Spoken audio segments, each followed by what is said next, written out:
Commentaries on the Teaching of Gurdjieff and Ouspensky. Maurice Nicoll. Volume 1. These commentaries were written on the teaching which Dr. Maurice Nicoll received personally from Ouspensky, whom he met in 1921, and Gurdjieff, whom he met in 1922. He studied under Ouspensky, and then in 1922 went to Gurdjieff's institute at Fontainebleau for a year, after which he returned to London, and studied under Ouspensky until 1931, when Ouspensky gave him permission to teach the system. Dr. Nicoll's teaching has continued from 1931 until the present day. The commentaries which form this book were begun during the war years, and continued afterwards. The 27th of March, 1941. Dear Bush, I was very interested to have your report of the meeting on March 20th. I think it would be best if I wrote to you on the basis of the questions that you have reported to me, and the personal notes that you made yourself. In the first place, what must be understood is that man on this earth is in a very strange situation. When I first heard about this idea of man, it affected me very much. Ordinarily, of course, we imagine that man can grow and develop in what I might call the natural normal way, simply by education, example, and so on. Yet, if we look at history, we find that man has not really developed, and particularly if we look at the present day, we cannot boast that man has reached any real further stage of development. Look for a moment at the horrors that humanity imposes on itself nowadays. Yet people are prone to imagine that time means progress, and that everything is getting better and better as time passes. And as a rule, people take the obvious contradictions as exceptional. That is to say, people are always inclined to think that what are really the usual and ever-present circumstances of life, in a bad sense, are exceptional. You will agree with me perhaps that people usually regard war as exceptional. Yet you must admit that if you pick up any book of history, you will find that it deals with war. In the main, with war, intrigue, people seeking power, and so on. Actually, unless we have the strength of mind to see what ordinary life on this planet is like, we will remain in imagination, or illusion, if you prefer the word. As you know, in this system of work, amongst many things which have a great density of meaning, namely, that take a long time to understand, there is one saying that the level of being of a man attracts his life. This saying applies to humanity in general, that is, the general level of humanity with regard to its being attracts the form of life that it experiences. It is useless to think that wars and horrors and revolutions, etc., are exceptional. What is at fault is the level of being of people. But nobody is willing to understand this, and whenever war takes place, as I said, people take it as exceptional, and even speak about a future free from war, as soon as the existing war is over. We can see the same process at work now. History repeats itself because man remains at the same level of being, namely, he attracts again and again the same circumstances, feels the same things, says the same things, hopes the same things, believes the same things. And yet nothing actually changes. All the articles that were written in the last war are just the same as the articles written in this war, and will be forever and ever. But what concerns us more is that the same idea applies to ourselves, to each individual person. As long as there is no change in the level of being, the personal history of a man remains the same. Everything repeats itself in his own life. He says the same things, he does the same things, he regrets the same things, he commits the same things. and all this belongs to this immensely deep idea, that the level of being attracts his life. Let us come to some of the main ideas which deal with the question of how a man can change his being. The whole of this work is about a change of being, that is, a change of the level of being at which a man naturally is in ordinary life. What must be first realized here is that every one of us is at a certain level of being. In this connection we must visualize a vertical direction, or a ladder extending, as it were, from below upwards, and having many rungs on it. People, all of us, are on one or another of the rungs of this ladder that stands vertically below and above us. This ladder is quite different from time, namely, from past, present and future, which we can imagine as a horizontal line. In order to make my meaning clearer, I would like to ask you how you imagine time, that is, the passage of time from the past into the present and into the future. Usually, the kind of mechanical hope that people hold on to is connected with the idea of time, namely, that in the future things will be better, or they themselves will be better, and so on. But this ladder of which we are speaking, and which refers to different levels of being, has nothing to do with time in this sense. A higher level of being lies immediately above all of us at this very moment. It does not lay in the future of time, but in ourselves at this very moment, now.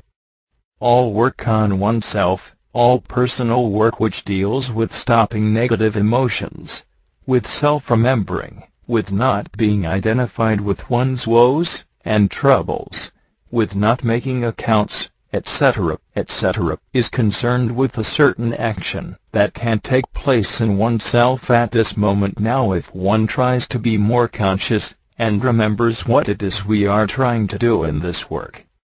That is to say, the work is about a certain transformation of the instant, of the moment, of the present, through the action of this work. For example, a man finding himself in the depths of despair, if he observes the situation, and tries to remember himself, or tries to give himself any other kind of conscious shock at that particular moment, such as remembering his aim, that is, in other words, if he tries to transform himself, to transform his mechanical reaction to the circumstances that's around him at that moment, may find to his astonishment that quite suddenly everything is changed. His mood of depression vanishes, and he finds himself in a new atmosphere from which he wonders how he could have been in his former state. This represents a momentary change in the level of being, because everything has not an exact level of being, but a general average level of being in which there are higher and lower degrees. But here we are talking about the application of the work to change in regard to the level of being. We are talking about what I might call the third stage of a man, and now I will explain what I mean by this. As was said, a man is born as essence, and this constitutes his real part, the part from which he can really grow and develop. But this part in him can only grow in a very small way. It has not the strength to grow by itself any further after, say, the age of 3 or 4, or 5. Let us call this the first stage of a man. That is, the first stage of a man is pure essence, which by itself is capable of a certain amount of growth, but reaches a point very soon in which it can grow no further. I notice in some of the questions asked in your letter to me that this point about man has not been understood, so I am going to repeat it again. As I said, the system teaches that the essence in a man can only grow a very short way by itself. You have to try to see what I mean. People naturally think that growth and development is something continuous, or that it should be. But here is this extraordinarily interesting idea taught by this system, that this is not the case. Man's essence can only grow by itself unaided to a very small extent, and as such a man is nothing, but a little child. Now in order for it to grow further, something must happen. Something must form itself round essence, and this is called personality. Essence must become surrounded by something that is really foreign to itself, acquired from life, which enters through the senses. A little child must cease to be itself, and become something different from itself. As you were told, the center of gravity of itself begins to pass from essence into personality. It learns all sorts of things, it imitates all sorts of things, and so on. This formation of personality around essence, which is necessary for the development of essence, can be called the second stage of man. But let us clearly understand what is meant here. The future development of essence depends on the formation of personality around it. If a very poor personality, a very weak personality, is formed round it, there is very little to help for the growth of essence, which we will speak of when we come to the third stage. In the second stage, the formation of personality is taking place, and, as was said, the richer the personality the better. But I notice that some of you do not understand what is meant here. The reason why you do not understand what is meant here is because you do not see this extraordinary situation that man is in, namely, that man cannot grow continuously from essence, because essence is too weak to grow by itself. The further growth of essence depends first of all on the formation of personality, and the richer the personality the better eventually for the growth of essence, but, ordinarily speaking, the formation of personality is quite sufficient for the purposes of life. A man finds himself in a good position, able to deal with life through the formation of rich personality in him. And if he is satisfied, he is, for all life purposes, adequate. But this work, this teaching, is about a further stage of man, and the stage I will call the third stage. You must understand that this work is not really about life, it is about something else that a man can begin to attempt quite apart from whether he is a successful politician, a famous scientist, or a well-respected butcher or baker or candlestick maker.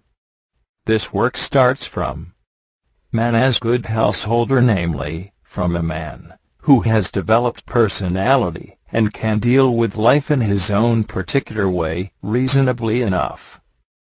That is to say, it starts from the level of good householder, which belongs to the second stage of a man's development. This third stage is all concerned with the possible further development of essence, and that is why so many apparently paradoxical, or at least strange things are said in the Gospels, such as are contained in the Sermon on the Mount about man. They are all to do with allowing essence to grow at the expense of personality, and this is the only way in which essence, which is too weak by itself to grow, can continue to develop. In this sense, personality, which is formed around essence, and must be formed round essence, becomes eventually, if this third stage is entered upon, the very source from which essence can grow further. Let us suppose that personality is in a particular person very richly developed. He is, then, a rich man, in the sense of the Gospels. He knows about everything, he is an important person, and so on. What is poor in him? What is poor in him is his essence. He is not yet a real man. What he does to acquire merit, or from fear of loss of honor or reputation, and so on, but he does nothing from himself, nothing from the love of doing it, quite apart from praise, authority, position, popularity, or any other gain in the eyes of the world. Suppose that this man feels, in some way, like the prodigal son, namely, that he is eating nothing but husks. I mean simply that he may feel in himself very empty in spite of all just richness. He has got the finest house or jewels, He has got a well-known name, he has in some way got the better of everybody else, and yet he feels empty. Such a man is approaching the third possible stage of development. He has now reached a position in which his essence, namely, his real part, can grow, and thus replace his feeling of emptiness by a feeling of meaning. But in order to bring about in man this further development, he must begin, as it were, to sacrifice his personality, and to go in a sense in the opposite direction to that in which he has gone up to now. In other words, a kind of reversal must take place in him, which is well expressed in the parable of the prodigal son, and unless we understand that this third stage is possible and leads to a man's real development, we will never understand what the Gospels are speaking about or what this system is speaking about. The other day, at a meeting here, the following lines were read: "Let us take the Sermon on the Mount, and try to understand what it means." As was said before, in the last talk, religion, as it is called, that is, as the psychological ideas taught by Christ about the individual evolution of man, and his transformation into a new man, are usually called, is concerned with the development of essence after personality has been formed. A man in whom a rich personality has been formed by experience, education, and interests, is a rich man in personality. But essence remains poor. For it to develop, personality must become passive. This was not understood, but it is very important that everyone in the work should understand what this paragraph means. It means that religion in the real sense, and we only know Christianity ourselves, refers to the third stage of a man, the making of personality passive so that essence can grow. I must repeat again that the inner meaning of the Gospels has nothing to do with life. Their teaching starts at the point where personality has been formed already in a man, and refers to this third stage of possible development. A man must first of all become developed as regards personality by the action of life. This work is sometimes called a second education. It is for those who are looking for a second education. The first education is an education that life gives us, and this is absolutely necessary.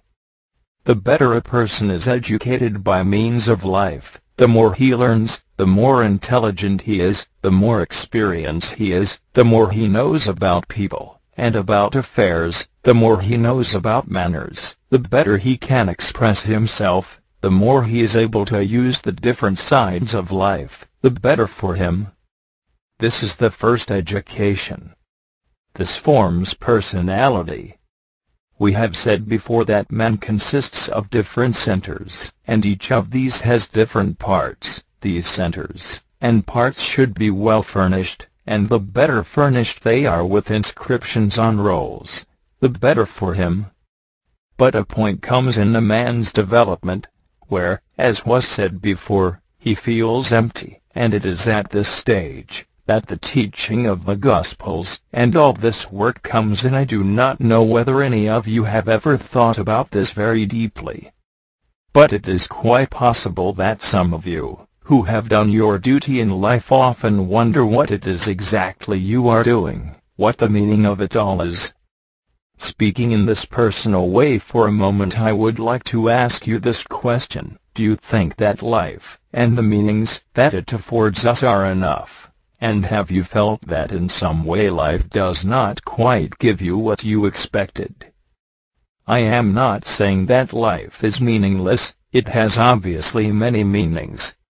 But have any of you come to the point of feeling a certain meaninglessness even in those interests that you follow and try to hold on to?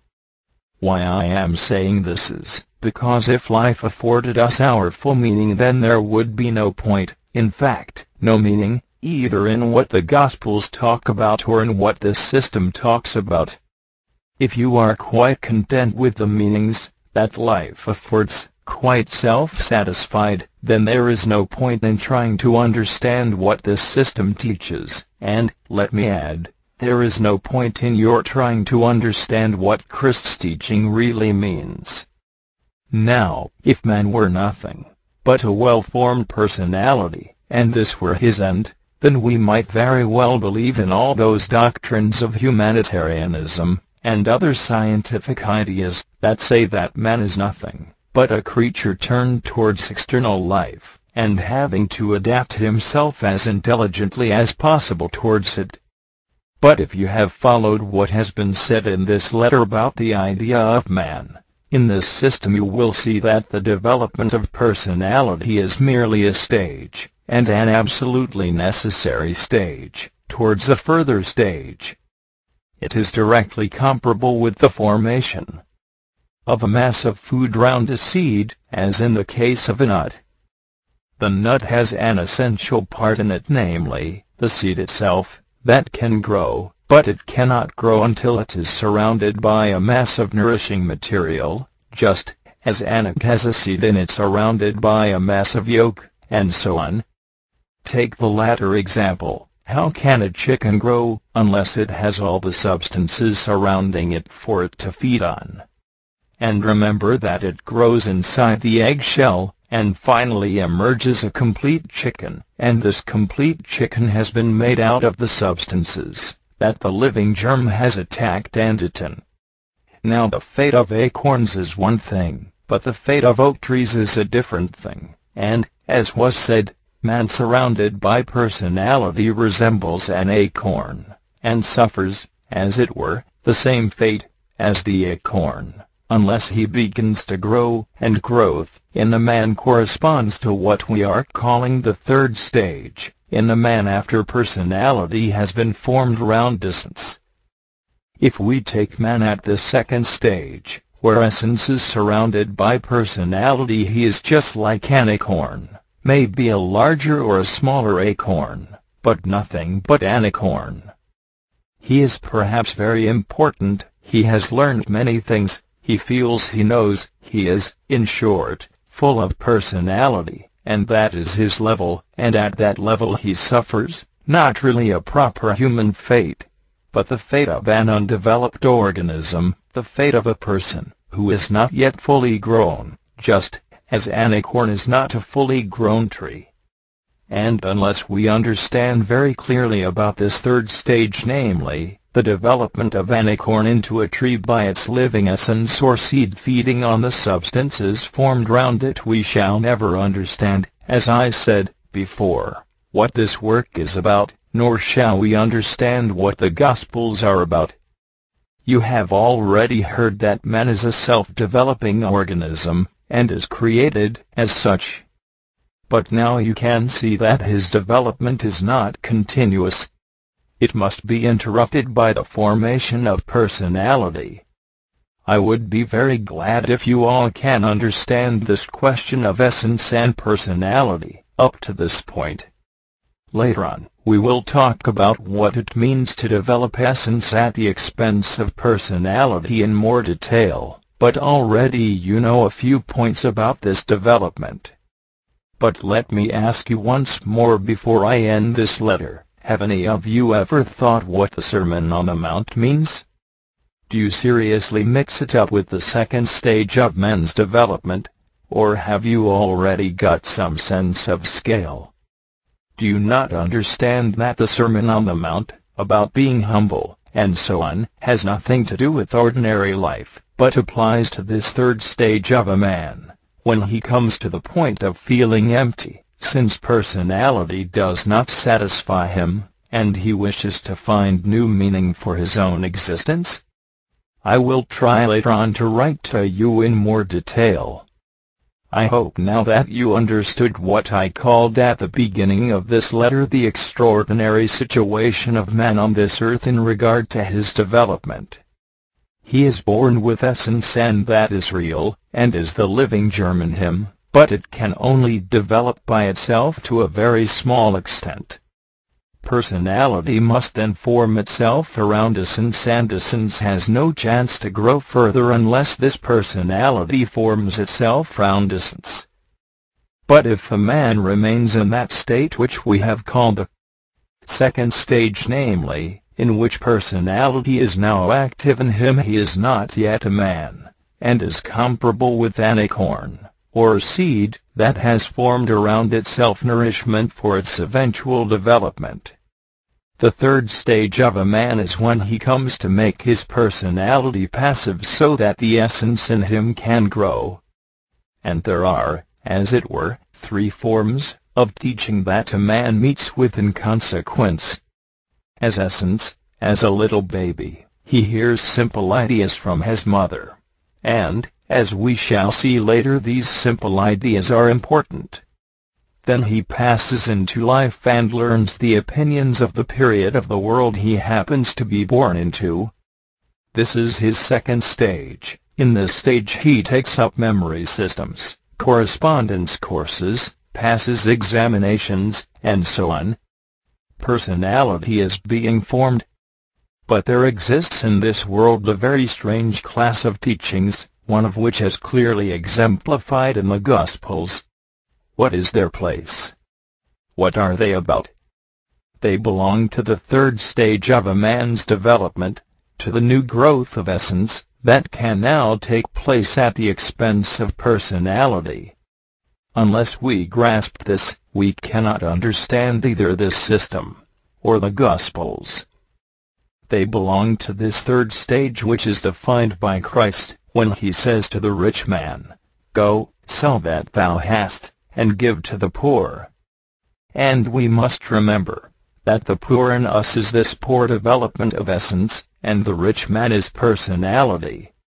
Now you perhaps understand better what the phrase in this work means which says that man is unfinished or incomplete. He is unfinished exactly as an acorn is unfinished. At the second stage, when personality has formed itself round him, he is incomplete just like an acorn, and in an exactly similar sense.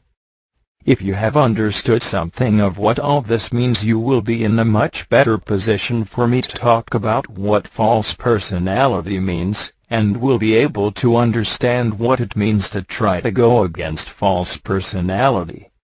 And now I wish to add one word more, even at the risk of your feeling that I am repeating myself too much.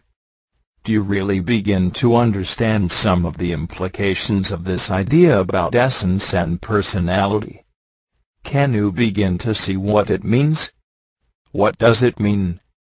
No matter what form of education you have in life, what political color you belong to, it can only form personality in a man.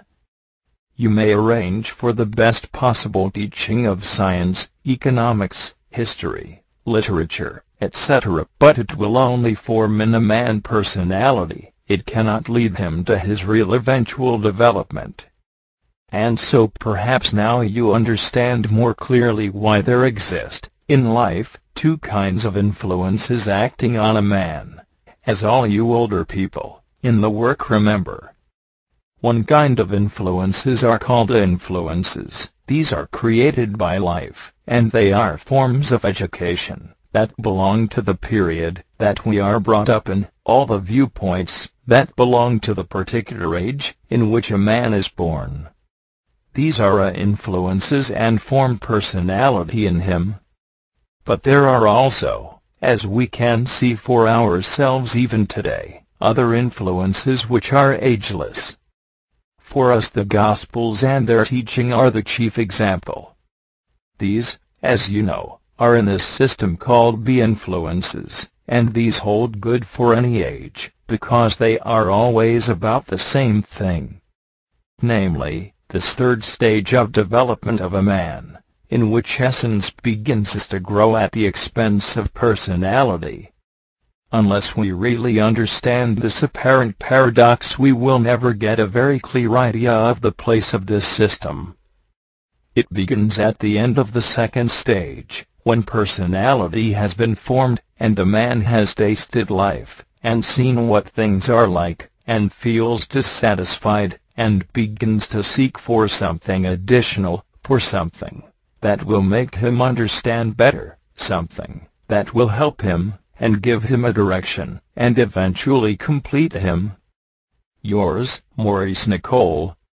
The 27th of April, 1941. Dear Bush, as we were speaking at the meeting here at Birdlip on Saturday, April 25th, on a subject that is important, I would like to write to you a little about it.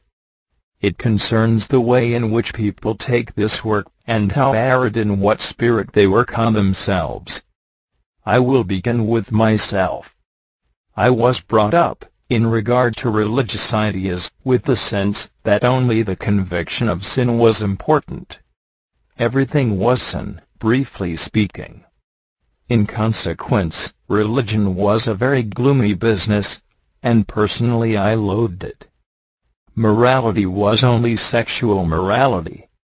Virtue was only continence, and so on, and, in general, sin, and the feeling of being a sinner was the main idea of religion. I never understood anything else in regard to religion, as a boy, and so was either afraid or worried or hated the whole thing. I began to stammer badly. I listened to the scriptures, mostly drawn from the Old Testament, which always seemed indescribably horrible. God was a violent, jealous, evil, accusing person, and so on. And when I heard the New Testament I could not understand what the parables meant, and no one seemed to know or care what they meant. But once, in the Greek New Testament class on Sundays, taken by the headmaster, I dared to ask, in spite of my stammering, what some parable meant. The answer was so confused that I actually experienced my first moment of consciousness, that is, I suddenly realized that no one knew anything. This is a definite experience, and was my first experience, of self-remembering, the second being the sudden realization that no one knew what I was thinking, and from that moment I began to think for myself, or rather knew that I could. As you know, all moments of real self-remembering stand out forever in one's inner life, and one's real life is not outer events, but inner states. I remember so clearly this classroom, the high windows constructed so that we could not see out of them, the desks, the platform on which the headmaster sat, his scholarly, thin face, his nervous habits, of twitching his mouth, and jerking his hands, and suddenly this inner revelation, of knowing that he knew nothing, that is, about anything, that really mattered. This was my first inner liberation from the power of external life.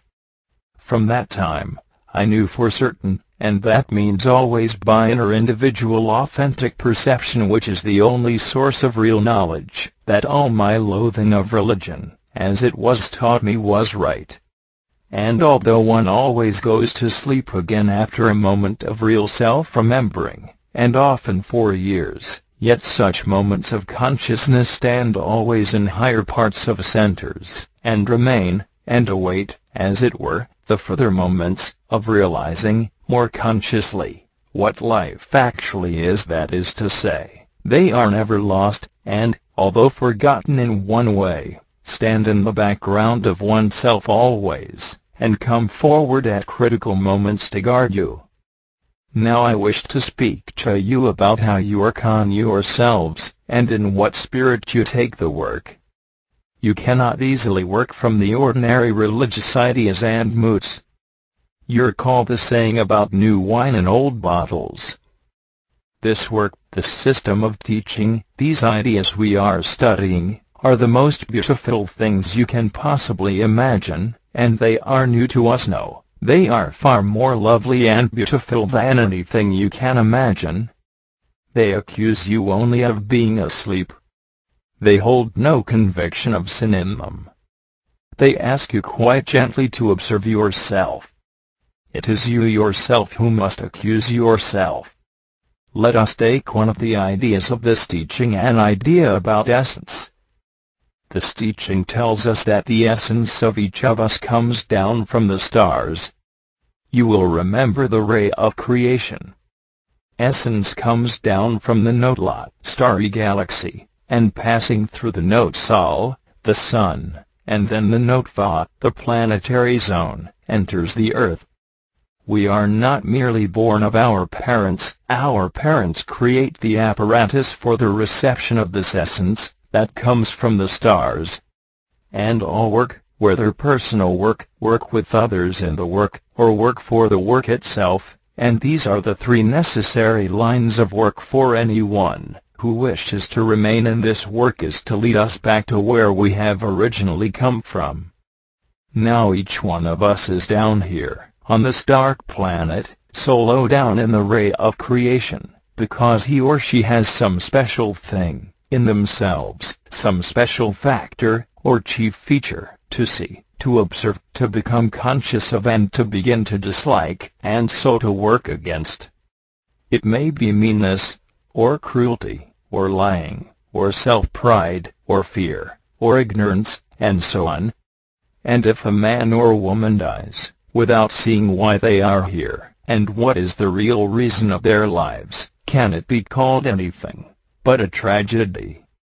Each one of you is here, on the Earth, because from the work point of view you have something very special and very important to see in yourselves, and struggle against with all your skill and ingenuity, with all your strength of mind and will and soul and heart and body. But of course if you pride yourselves on your virtues, well, what can happen save that self-righteousness, and so false personality will be increased every day you live, and the result will be that you will crystallize out in such narrow viewpoints and attitudes, and become dead people. You have heard me speak of the meaning of the dead in the Gospels, for example, as in Christ's remark, "Let the dead bury their dead." The dead are those dead to all possibility of working on themselves, and so changing themselves. Now the work can only be done in the spirit of its own beauty and light, in the spirit of its true message and significance. Life on earth is nothing but a field for working on oneself, so that one can return from whence one came. To take life as an end in itself is not to understand the work, and it may cause a wrong attitude which may be the source of many negative emotions, and of useless efforts made in negative states. For to work in the negative way is useless. It is only through some kind of delight, some feeling of joy or pleasure, or some genuine affection or desire, that a person can work, and bring about any change of being in himself. Fear, for example, will not act in this way. A man may have some knowledge of truth, but unless he values it, unless he feels some delight in it, it cannot affect him. It cannot act on him, for a man unites with truth only through his love, as it were, and in this way his being is changed. But if he is negative, then his love life, that is, his emotional side, is in a wrong state, and it will be the same if he is in a state of fear, and feels compelled to do something against his will. To do a thing willingly, from a delight in doing it, will effect a change in you. And when a person begins to take up his own cross, that is, the burden of some difficult thing in himself that he has at last come to observe, and does it in such a spirit, then he will get results. But if he does it heavily, out of the conviction of sin, nothing will ever come out of it, and especially if he shows others what he is trying to do, and likes to look miserable, or grave, or sad. And in this connection you will remember what Christ said about fasting, namely, that if you fast, you should anoint your head, and wash your face, that thou be not seen of men to fast. To work on oneself from the conviction of sin puts the work into negative parts of centers, and to work in the negative way can lead to a worse state of oneself than not to work at all. Some tend to take the work in this heavy way. But no one can fathom the delight people take in making themselves miserable, and in enjoying their negative states. You all know, and have often heard me say, that negative parts of centers create nothing. When I first heard Mr. Say that negative parts of centers cannot create anything, and that people who try to work in the heavy, dreary, negative way could only make their inner state worse than it was. Then I think I experienced almost another moment of consciousness. I understood that what I had felt about religion had been right. It was suddenly formulated and explained. This work, if you will listen to it, and hear it in your hearts, is the most beautiful thing you could possibly hear. It speaks not of sin, but of being asleep, just as the Gospels do not really speak of sin, but only of missing the mark. The Greek word means that. Can we hear the work? There is an old book that I have, composed by a man in the work of his time. It depicts a man lying fast asleep flat on the earth, and a ladder stretching to heaven, and angels on it blowing trumpets almost in the man's ear. Yet he hears nothing. He is asleep in life. Perhaps he is a millionaire, or some very important person, or simply a harassed clerk, or a worried mother, and so on. This work is beautiful when you see why it exists, and what it means. It is about liberation. It is as beautiful as if, locked for years in prison, you see a stranger entering, who offers you a key. But you may refuse it, because you have acquired prison habits, and have forgotten your origin, which is from the stars. How, then, will you ever be able to remember yourself with only prison thoughts and interests, and hand back your life whole, and not twisted and soiled by negative emotion, and every form of identifying? It will then be only natural for you to refuse the key that will unlock all the doors of the prison, one by one, because you prefer to remain in prison, that is, as you are in yourself. Nay, even more, you may be indignant, and seek to kill the stranger and fight for your prison life, and even sacrifice your life in order to remain in prison. Birdlip, May 4, 1941. The fourth way. It is very necessary at this moment to understand something of what the fourth way means. There are 4 ways of work on oneself. We belong to the fourth way, which is the most difficult way of all because it must be practiced in the midst of life. The way of fakir, that is, the first way; the way of monk, that is, the second way; the way of yogi, that is, the third way, is not our way. We have to speak on the small scale of ourselves, but the point is that we are, even on this small scale, trying to follow the fourth way, which comes down into external life always when there is a period of special disorder and chaos. Now I would like to say to you all that some of you do not understand the idea of the fourth way. For example, you appear to me to expect that the conditions that have existed at one time must, or will always exist. This is quite wrong. The fourth way must always be related to the varying circumstances of life, and can never become fixed and habitual. Certainly it may be necessary to alter the whole external scheme of things. I want especially at this moment to have around me people who understand this, and who can relate themselves to different conditions, and still maintain in themselves all the principles and ideas of the work. We have no idea how things will go in the future. But we understand that the work must continue in the future. And that means that people must be able to adjust themselves to completely different external conditions, and yet maintain the sense and feeling of the work.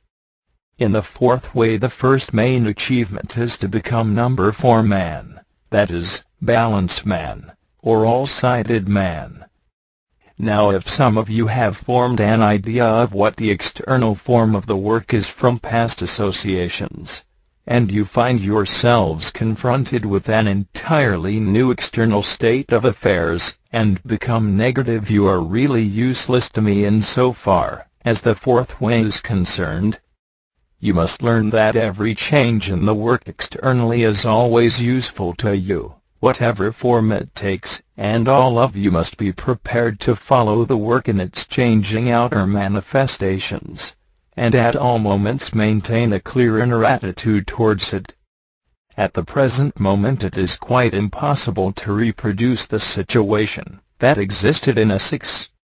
The present headquarters of our branch of the work are now situated in the full glare of publicity, that is to say, the two houses that we have taken are literally on the highway, especially the house in Birdlip itself, which is right in the village. For that reason it is quite impossible to live our life, as we did in Essex, at the farm, and everyone must realize this, and adjust himself to circumstances. And also everyone must realize that we are in, so to speak, a foreign county, and particularly a conservative county, and must contribute to making a reasonable and normal impression on people. Under such circumstances we cannot have the same external life as before, but I see no reason why people who visit us should not understand that this quite small difficulty can be overcome, and that apart from it everything is exactly the same as before. I said, a long time ago to you, and repeated it several times, that the work does not necessarily include coming to the farm, and that the farm was distinct in a sense from the teaching of the work. The work exists through everyone's attitude towards it, and no matter what the external situation may be it should make no difference to work in this sense. I am sorry that I have to say this, but it is necessary to do so. For all that I know, we may find ourselves again in quite different circumstances, which again will require a proper understanding, and then again, and then again. People must understand that they are in the fourth way, and that they must always be able to be all things, to all people, and to develop every side of themselves, in relation to society, and to all forms of external life, to a reasonable point, otherwise they do not understand the idea of the fourth way, which maintains itself right in the midst of life amongst everything that goes on, adjusting itself, and yet always maintaining itself internally. The fourth way is, and must be always the most flexible of all, but it requires a most flexible inner understanding, and unless a person can be flexible, and yet maintain the feeling of the work, he is a rather difficult subject in connection with this line of work. Every change in circumstances provides a very useful chance for everyone to learn something. When I have sufficient people round me whom I can trust, in the sense of their being able to deal normally with every kind of person they meet, and with every situation in life, I will feel that I am able to extend the work in the way that I wish to extend it eventually. And here I will remind you of one meaning of mechanicalness in the work. If you cannot relate to one side or another in life, you must make this one of your aims. There is not a single thing in life about which a man in the fourth way should not be knowledgeable or capable of maintaining himself in connection with it. This fourth way is not romantic, and it is no use having romantic feelings about the farm in Essex. This fourth way is quite truthless, and as soon as something is finished that is, gives no longer any real value, it is abandoned. By this I do not mean that we cannot go back to the farm, but that this is a great chance for everyone to adjust himself to the external form and physical situation of the work at the moment. This applies equally to those who cannot come here, and to those who can. I would be very glad if you would all try to understand what I mean, because it is important to draw attention to this point owing to the fact that so often everyone begins to settle down after a time into some form of the fourth way work which he thinks is going to go on and on just like that. Unfortunately, such mental and emotional habits can be formed. I once said to G, why don't you build more solidly? We were building a theater. He said, this is only temporary. In a very short time everything will be different. Everyone will be elsewhere. Nothing can be built permanently at this moment. So it is necessary for everybody to understand in a way what this means. Many times G had no work externally, that is, no place, no habitation. Everything seemed to have been dissolved away, and from the external or sensory point of view, to have vanished. Yet, as you know, the work went up and was finally transmitted to this country, and yet this had nothing to do with the external form of the work, with the actual house or situation, and so on. And in view of what G told me privately, I fancy that we can have no permanent home for the work, and that we shall have to adjust ourselves to every kind of situation in the future. But all of you who have heard the teaching over a sufficient time should be able now to be quite tranquil about change in the external form, or the external demands of the work, and to relate yourselves instantly to them from the work point of view. The trouble is that things become mechanical, and it is necessary for a shock to be given so that things are no longer quite mechanical. But the work continues in the same way, and speaks with the same voice, and gives the same force to those who acknowledge and practice it. I must add that the center of gravity of this talk to you lies in the meaning of what is called the fourth way. We are not fakirs holding out our arms year after year, we are not monks living in monasteries, we are not yogis going to remote schools, or sitting and meditating in caves in the Himalayas. We belong to what is called the fourth way, which is right down in life.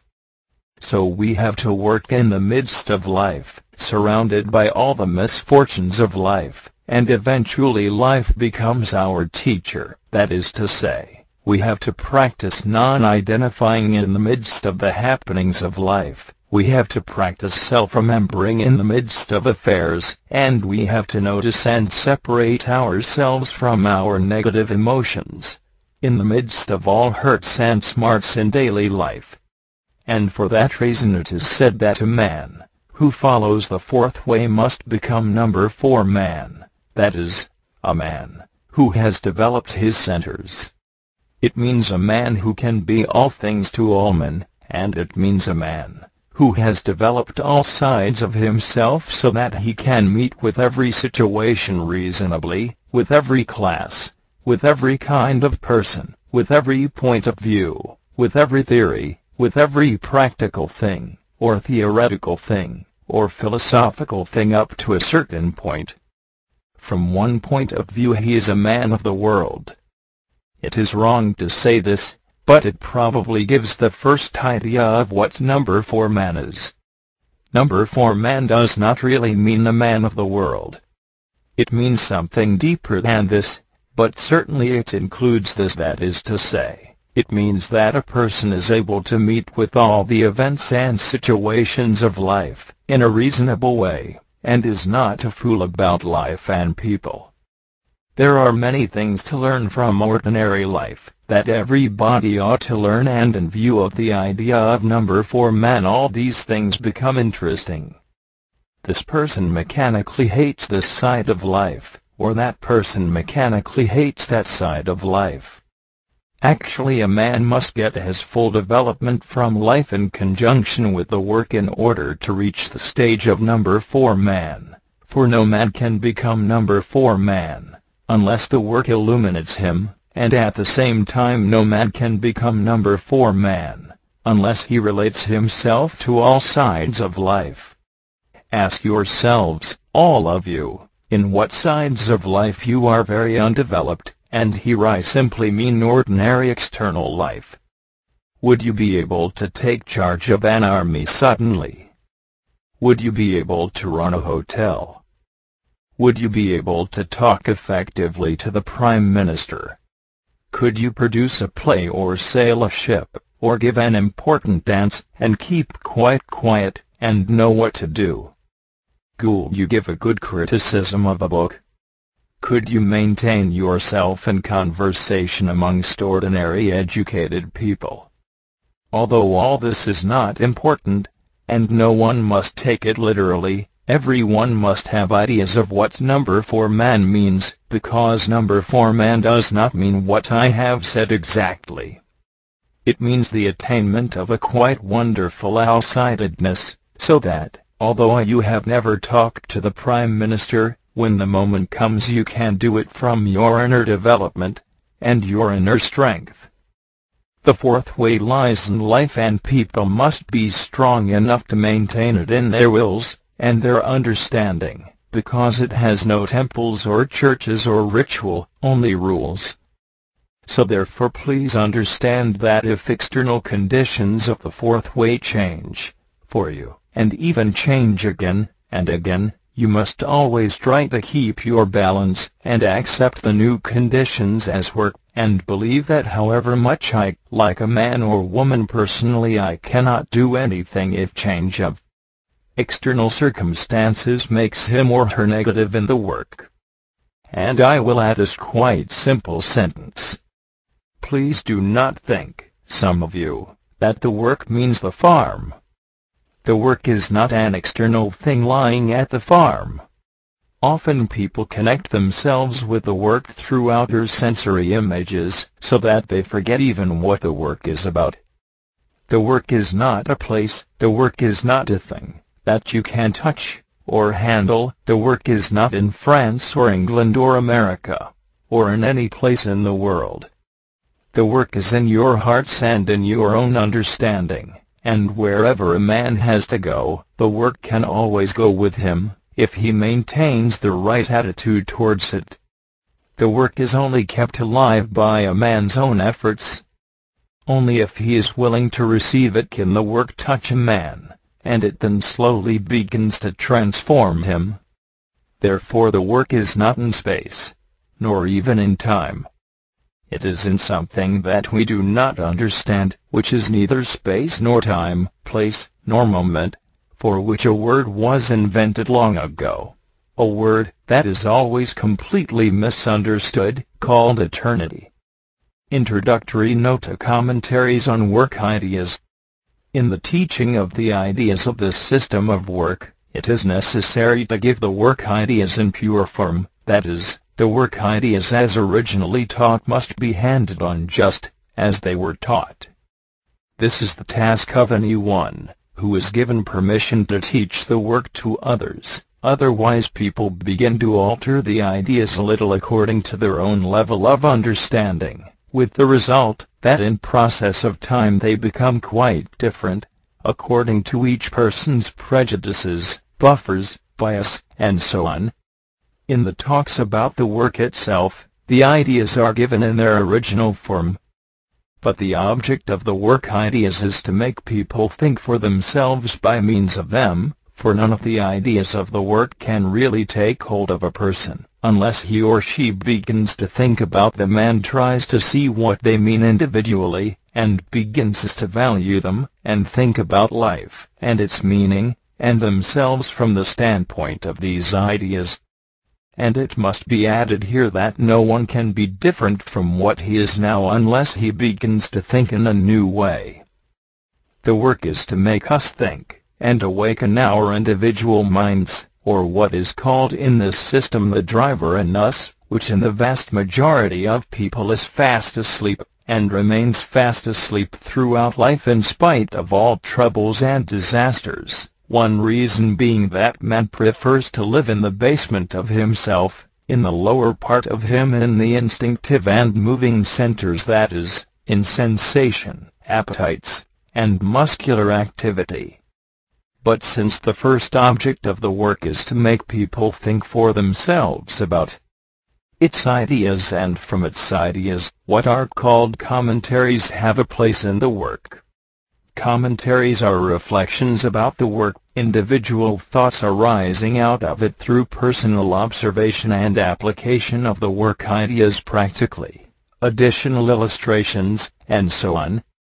These commentaries form, therefore, an additional side of the work, but they are, so to speak, personal contributions to the general system of ideas of the work, and therefore must never be taken as being the actual teaching of the work itself or confused with it, and they can be accepted, or not, according to individual choice. The teaching of the work ideas is one thing, the commentaries are another thing. The teaching of the work ideas is permanent. The commentaries are of another order, and more in the nature of suggestions, possible amplifications, explanations, and so on. But as a body, the commentaries are merely additional, and may be changed according to circumstances. The important thing is to be able to remember what is the work itself, and what belongs merely to commentaries, as they are called. In this respect, it must be understood that there are several things in the work, as it has been given so far, that are obscure, and need some additional thoughts, in order to try to make their meaning more distinct. But such additional thoughts are nothing but commentaries. They are additional material, and nothing more, and as I said, can be accepted, or not according to individual choice. If they assist in understanding the work better, they are useful, and if not, they need not be taken as the work itself. The commentaries on the work fall under two headings. The first is commentaries which contain ideas not definitely found in the work itself. The second is commentaries which are merely additional reflections and illustrations directly referring to one or another aspect of the work, such as commentaries on self-observation, self-remembering, and so on. Commentary I. Birdlip, May 29, 1941, on additional means of self-observation. Can you observe the difference between your own lives and life in general? What do you mean by the term my life, as when you say, my life has been a happy life, or my life has been an unhappy life? Do you mean that outside things have been pleasant, or otherwise, or inside things, that your moods and feelings, and so on, have been pleasant, or otherwise? You will agree with me that sometimes a person who is in a good external situation in life, with enough money, and with pleasant surroundings, and without any serious trouble, etc., is unhappy and miserable, and on the other hand, that a person in very different and even adverse circumstances is often quite the reverse. Let us look at this situation more closely. What is one's life, this thing we talk of so glibly without seeing what it is? When people gratuitously wish to tell the history of their lives, what do they speak of? They speak of events, of other people, of external things. But one's life consists of two distinct things, which for the purposes of self-observation must be realized. One's life consists not only of events, but of states. States are inner and events are outer. States are states of oneself, that is, inner states, such as bad moods, habits of worrying, habits of fear and superstition, forebodings, depression, on the one hand, or, on the other hand, better states, states of feeling happy, states of enjoyment, and mercy. They are in oneself, that is, all states are states of oneself. Events are external, and come into us from outside. Now one's inner state may correspond to an external event, or may be caused by it, or may have no relation to it.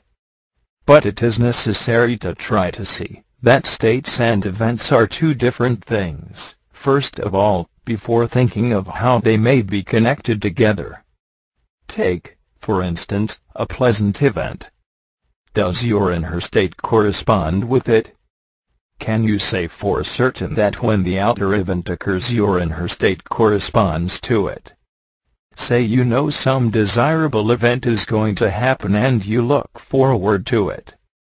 Can you say that when it does come about, your inner state can meet with it in a delightful way? Or will you admit that, though the event happens perhaps even as you hoped, something frequently is lacking? What is lacking? What is lacking is the corresponding inner state, to combine, as it were, with the outer event that was so eagerly anticipated. And, as you probably all know, it is usually the entirely unexpected event that affords us our best moments. Now let us take this idea, namely, the correspondence of inner states and outer events. Unless we have in ourselves the right state, we cannot combine rightly with the happy event, that is to say, something in us must exist to engage with and so enjoy the outer event. Yet people are very much inclined, in thinking of their lives, as I said, to believe that their lives are only outer events, and that if a certain number of outer events of one kind or another have or have not happened to them, their lives have been unfortunate. But a person's capacity for life depends on his inner development, that is, on the quality of his inner states. For internally, in regard to our states, lies the apparatus for living, and if this apparatus is, for example, swamped by self-pity and worries, and other negative emotions, no matter how delightful the outer events, nothing can happen rightly, simply because the apparatus for living, that is, the person in himself, is quite unable to combine in a fortunate way with such events that come from external life, that might give him some pleasure and delight.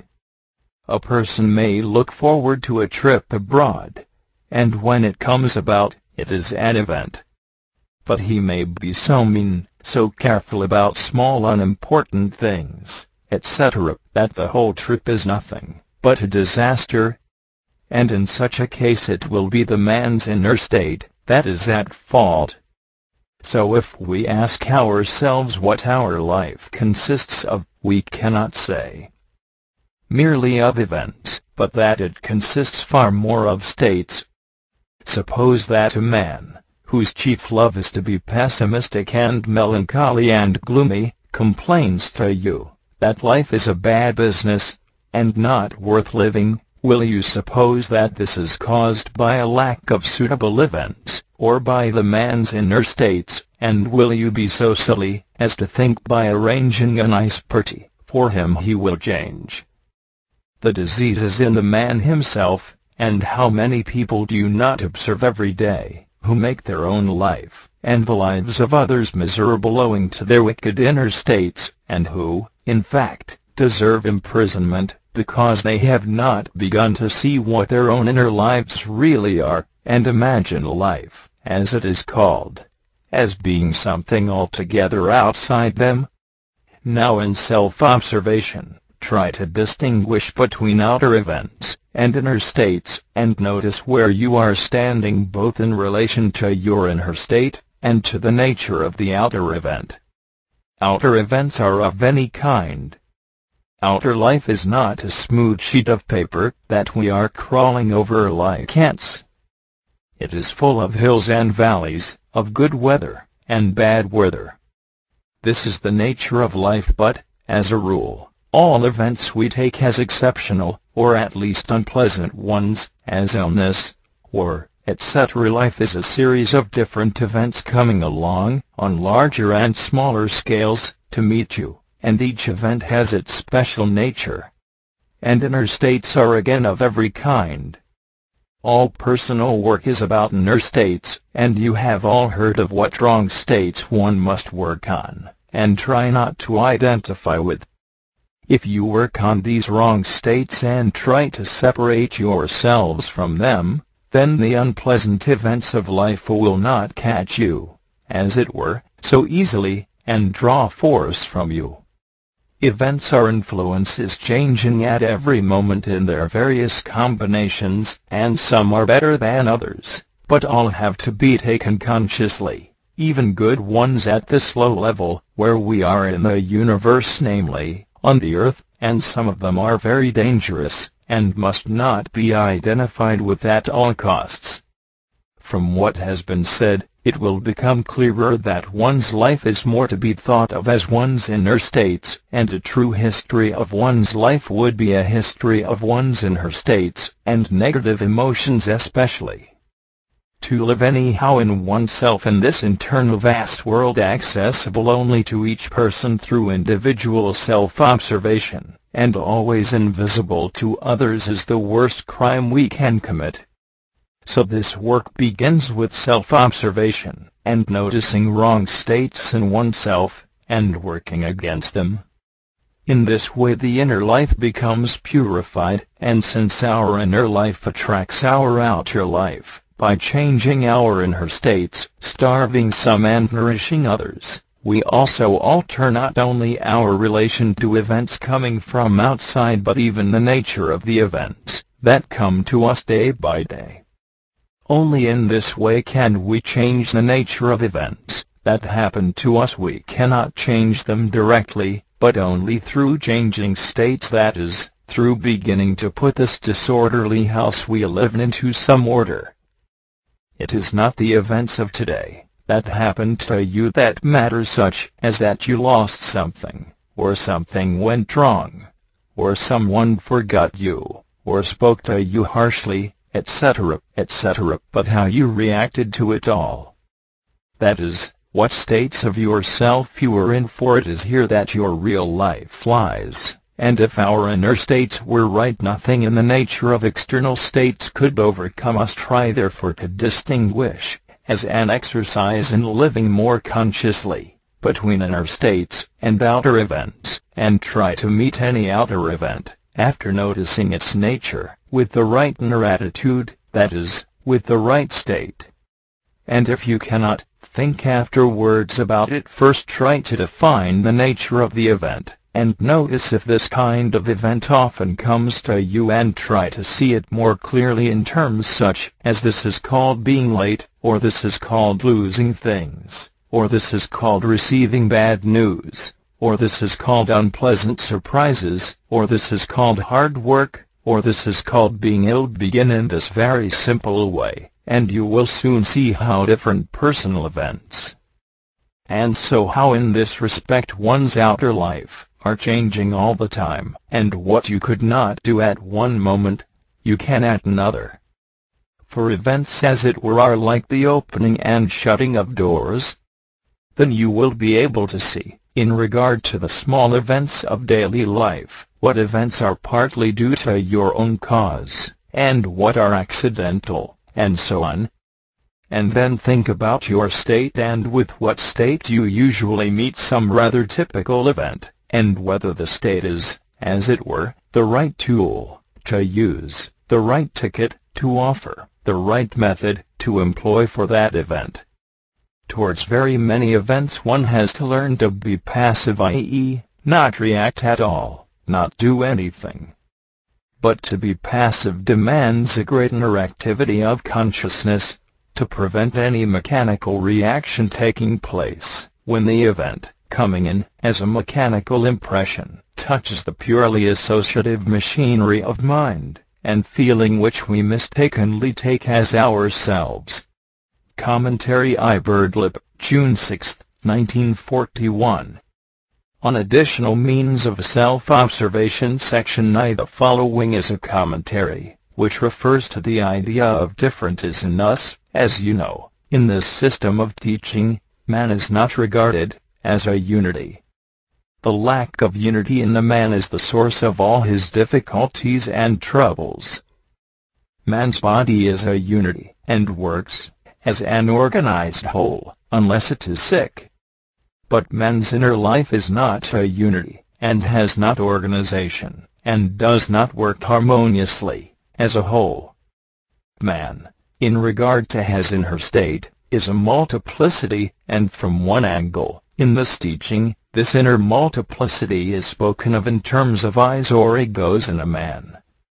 Man has no one permanent I, but a host of different I's in him that at each moment take charge of him and speak out of him as if in his voice, and from this point of view man is compared with a house in disorder in which there is no master, but a crowd of servants who speak in the name of the absent master. As you have probably all heard, it is the greatest mistake that can be made either to suppose that oneself or others have one permanent unchanging I or ego in them. A man is never the same for long. He is continually changing. But he imagines that if a person is called James he is always James. This is quite untrue. This man whom we call James has in him other I's, other egos, which take charge of him at different moments, and, although perhaps James does not like telling lies, another I in him, let us call it Peter, likes to lie, and so on.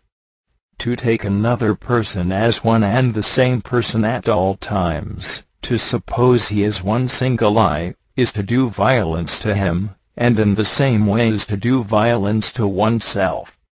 A multitude of different people live in each of you. These are all the different I's belonging to personality, which it is necessary to observe and try to get to know, otherwise no self-knowledge is possible, that is, if one really seeks self-knowledge, and not invention and imagination about oneself. Not one of you here has a real permanent, unchanging I. Not one of you here has real unity of being. All of you are nothing but a crowd of different people, some better, and some worse, and each of these people, each of these I's, in you at particular moments takes charge of you and makes you do what it wants, and say what it wishes, and feel, and think, as it feels, and thinks. But you already know all this, and I want to speak in more detail about this doctrine of many I's in a man, and suggest to you something about its deeper meaning and significance. If some of you cannot understand what follows, it is either because you have not yet had sufficient practice in self-observation, in which case you must be patient and wait a little, or it is because, if you have been longer in the work, you have not even begun seriously to observe yourselves, yet that is, you have not begun to work on yourselves, and perhaps even have never seriously thought what it means.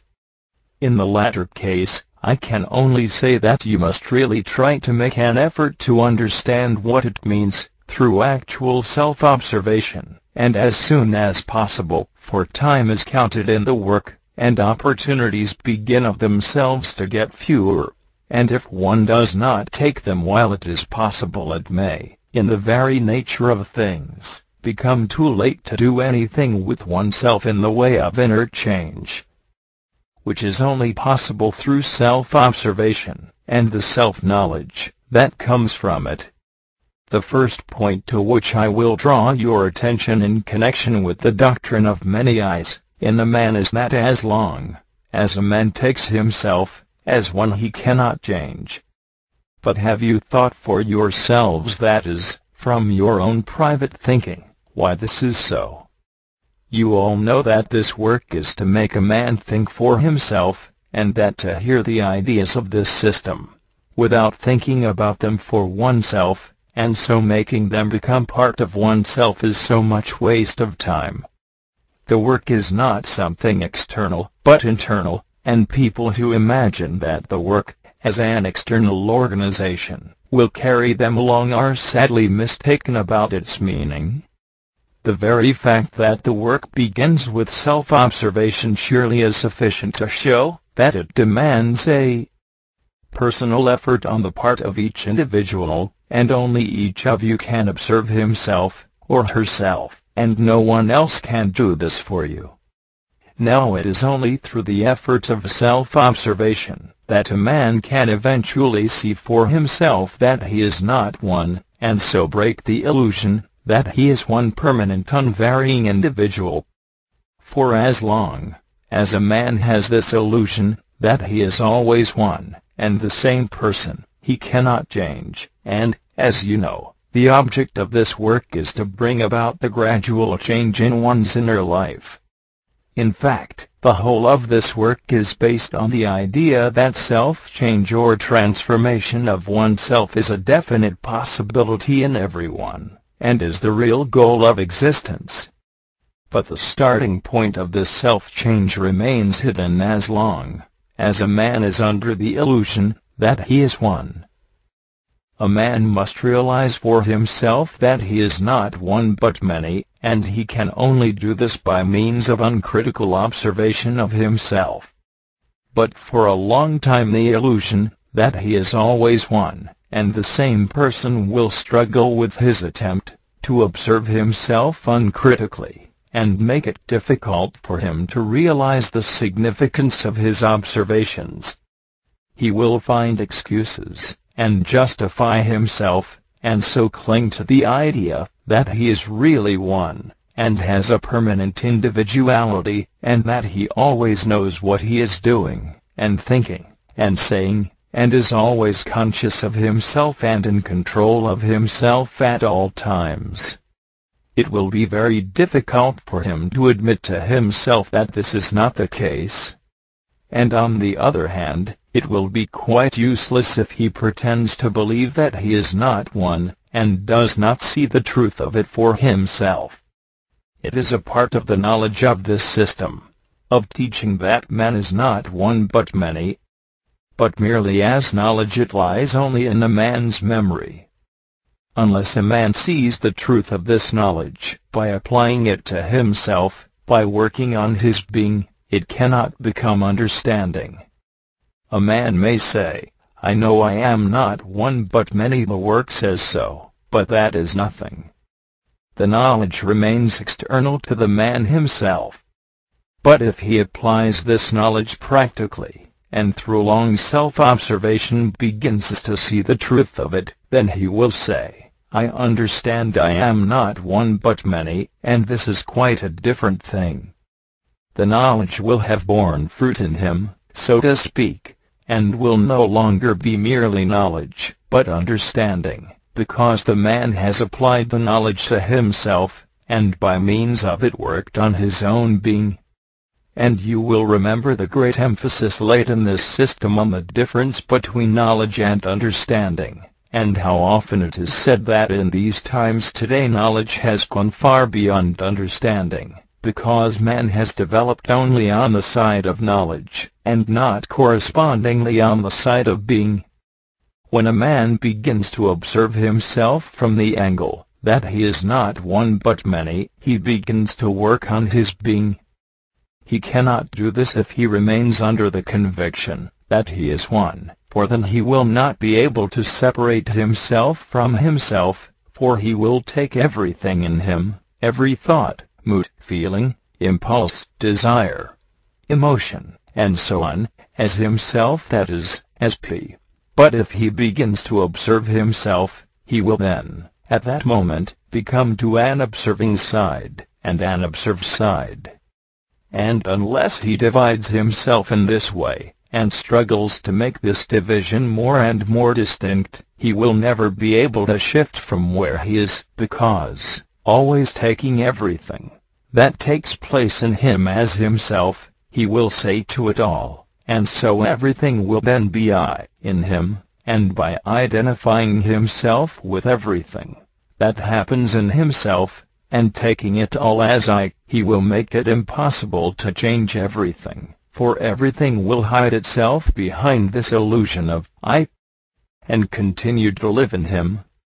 In fact, the whole crowd of people in a man, the crowd of separatives in him, both the useful and useless, will have, as it were, equal rights, and be equally protected by him, because he will be quite unable to distinguish them from one another, since he takes them all as himself. This is merely one way of putting the situation within a man who remains convinced that he is one.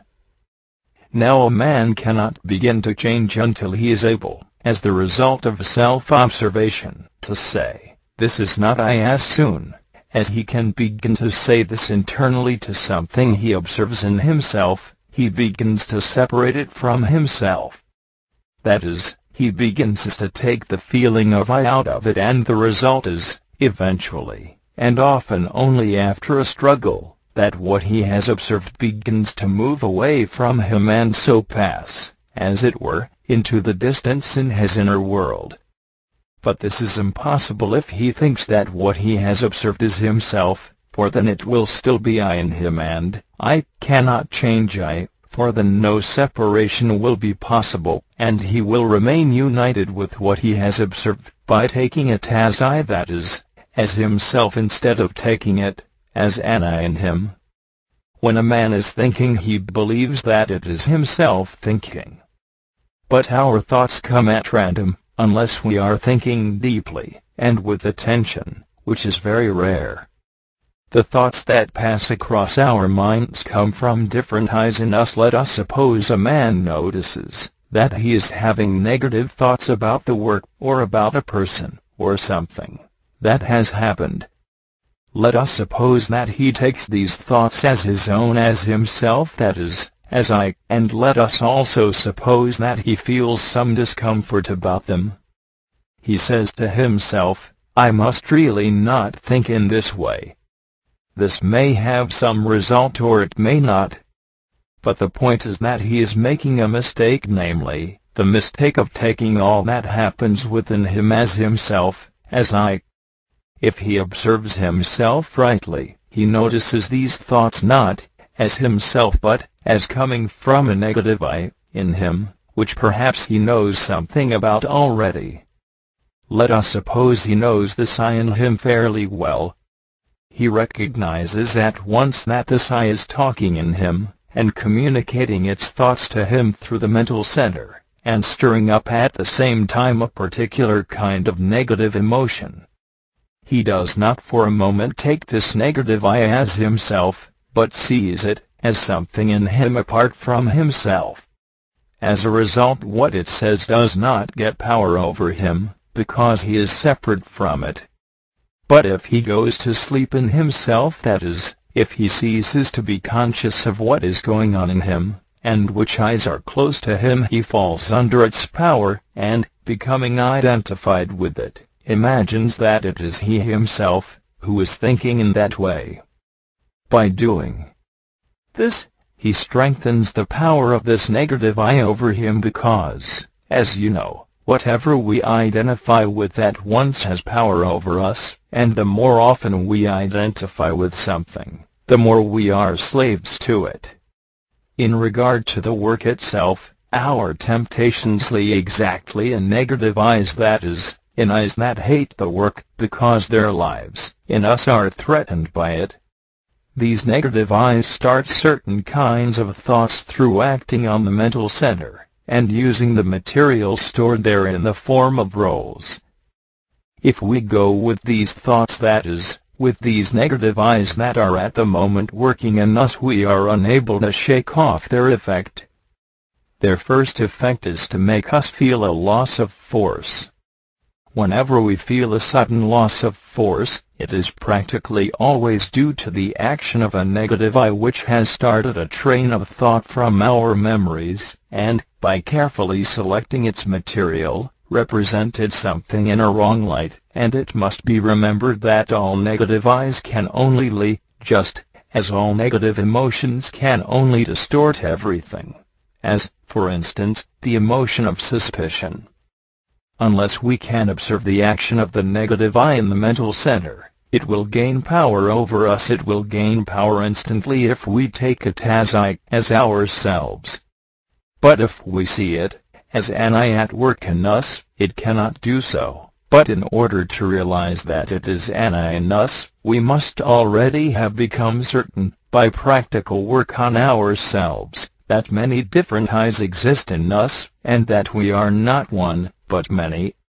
Let us return to the illusion everyone has that he is one. This illusion exists in each of you. It can only be discovered gradually by personal observation. Each of you ascribes to himself the possession of individuality, and not only individuality, but full consciousness and will.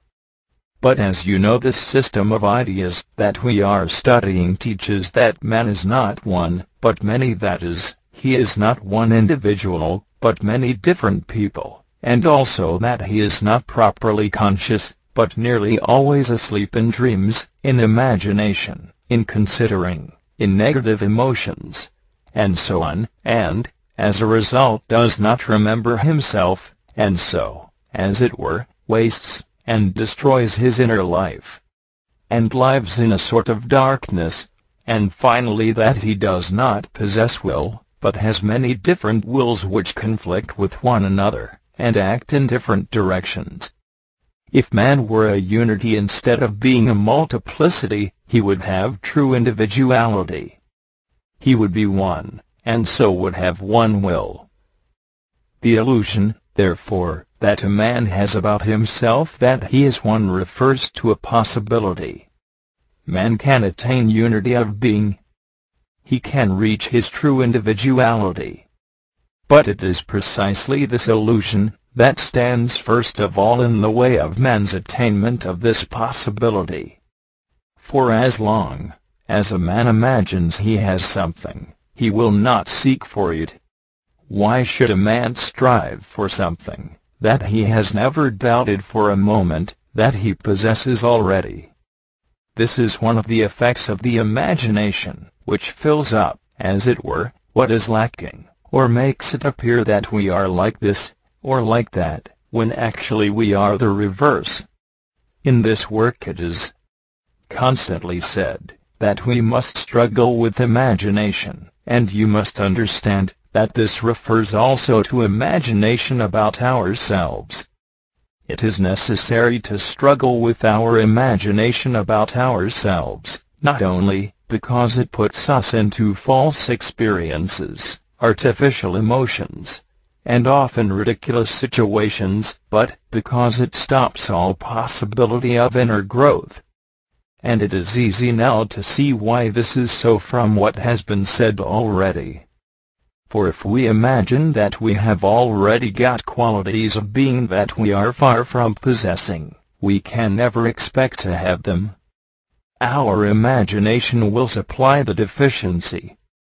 In fact, we will never know that we lack anything in regard to ourselves, that is, in regard to the quality of our being, and will think that the only things that we lack are appreciation, fame, money, opportunity, or some other external thing, but that in regard to ourselves nothing is seriously lacking. This is the power that illusion has, and for this reason it is said, in the work Parable of the Sheep and the Magicians, that man is hypnotized through his imagination, and is under the illusion that he is a lion, or an eagle, when he is really a sheep, and at the same time, as a sheep he has the power of escaping from the magicians, who are too lazy or too mean to build fences to shut him in.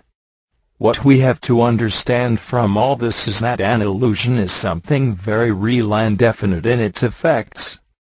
The imagination is not merely nothing but imagination, as we say. It is something very powerful indeed. It is an actual force acting universally on mankind, and keeping man in a state of sleep, whether he be primitive or civilized. And until a man begins to know what it is to remember himself, that is, to reach up to the third state of consciousness, the force that manifests itself as imagination in the two lower states of consciousness does not find its right direction, and so acts against him. As we have seen, man imagines he is one, and because of this illusion he cannot shift from where he is in himself. Everyone is in himself at a certain stage of himself, and no one can shift from this stage where he is in himself unless he sees very distinctly for himself that he is not one and the same person, but many different people, and that to continue to think he is one is an illusion. This realization, this inner perception, changes a person's feeling of himself. It changes, or begins to change, his feeling of I. As long as he lives in the illusion that he is one, he has a wrong feeling of I, but he does not know this, nor does he know that because of it not only is his life all wrong, and his intercourse with others all wrong, but his own evolution is made impossible. For a man cannot change as long as he ascribes to himself a oneness of being, for then everything in him is himself. He will ascribe to himself everything good or bad in himself. He will be responsible for every thought, and for every mood, through taking everything in himself as himself, because if he believes that everything he thinks, and does, and says, he thinks, and does, and says from himself, then it will be his own, because he makes it all his own by ascribing it all to himself.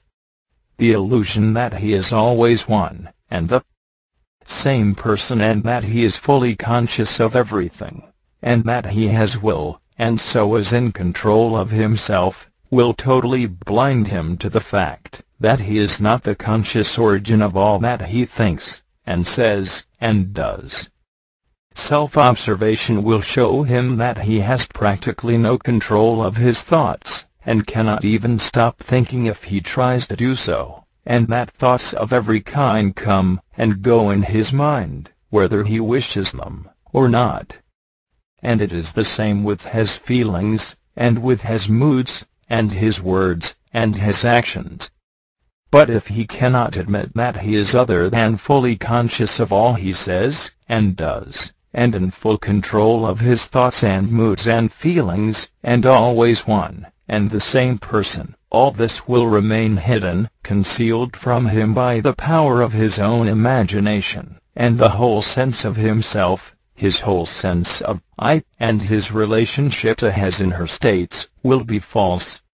But if a man, through practical and sincere self-observation, no longer believes that he is one, and no longer ascribes to this imagined one person all that exists, and all that enters in his inner world, he begins to make it possible for him to change.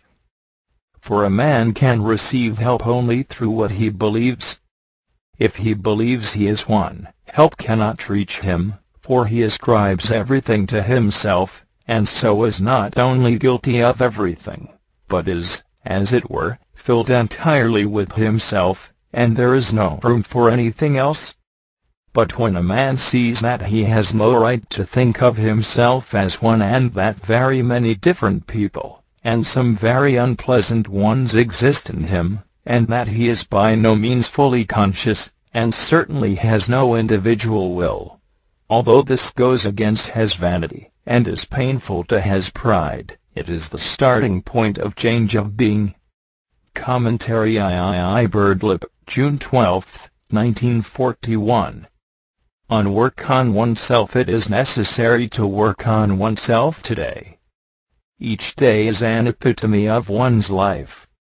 One's life is what remains at death, that is, a person is his life, and this is what is meant when it is said in the Scriptures, that the book of one's life, or the book of life, is opened at death. A man is his life. A day in one's life is a small replica of one's life. If a man does not work on a day in his life, he cannot change his life, and if he says that he wishes to work on his life, and change it, and does not work on a day in his life, his work on himself remains purely imaginary. He solaces himself with the imagination that he is going to work on his life, and actually never begins to work on a single day of his life. One's life is broken up into days and years. If a man does not work on a day of his life by self-observation, by means of applying the ideas of this work practically to what he observes, there is no starting point. He says, perhaps, that he will work tomorrow.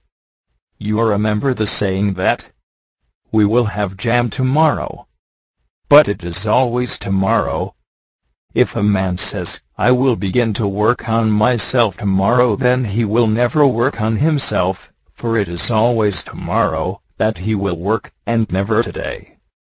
This is sometimes called in the work the disease of manana, tomorrow. As long as a man says always manana, that is, tomorrow, he will never change. In order to work on oneself, it is necessary to circumscribe the field of work, that is, not to dream idly of working in the future on some grand occasion, but to work today, to circumscribe practical work to today, to this very day with its events, and not think in terms of tomorrow.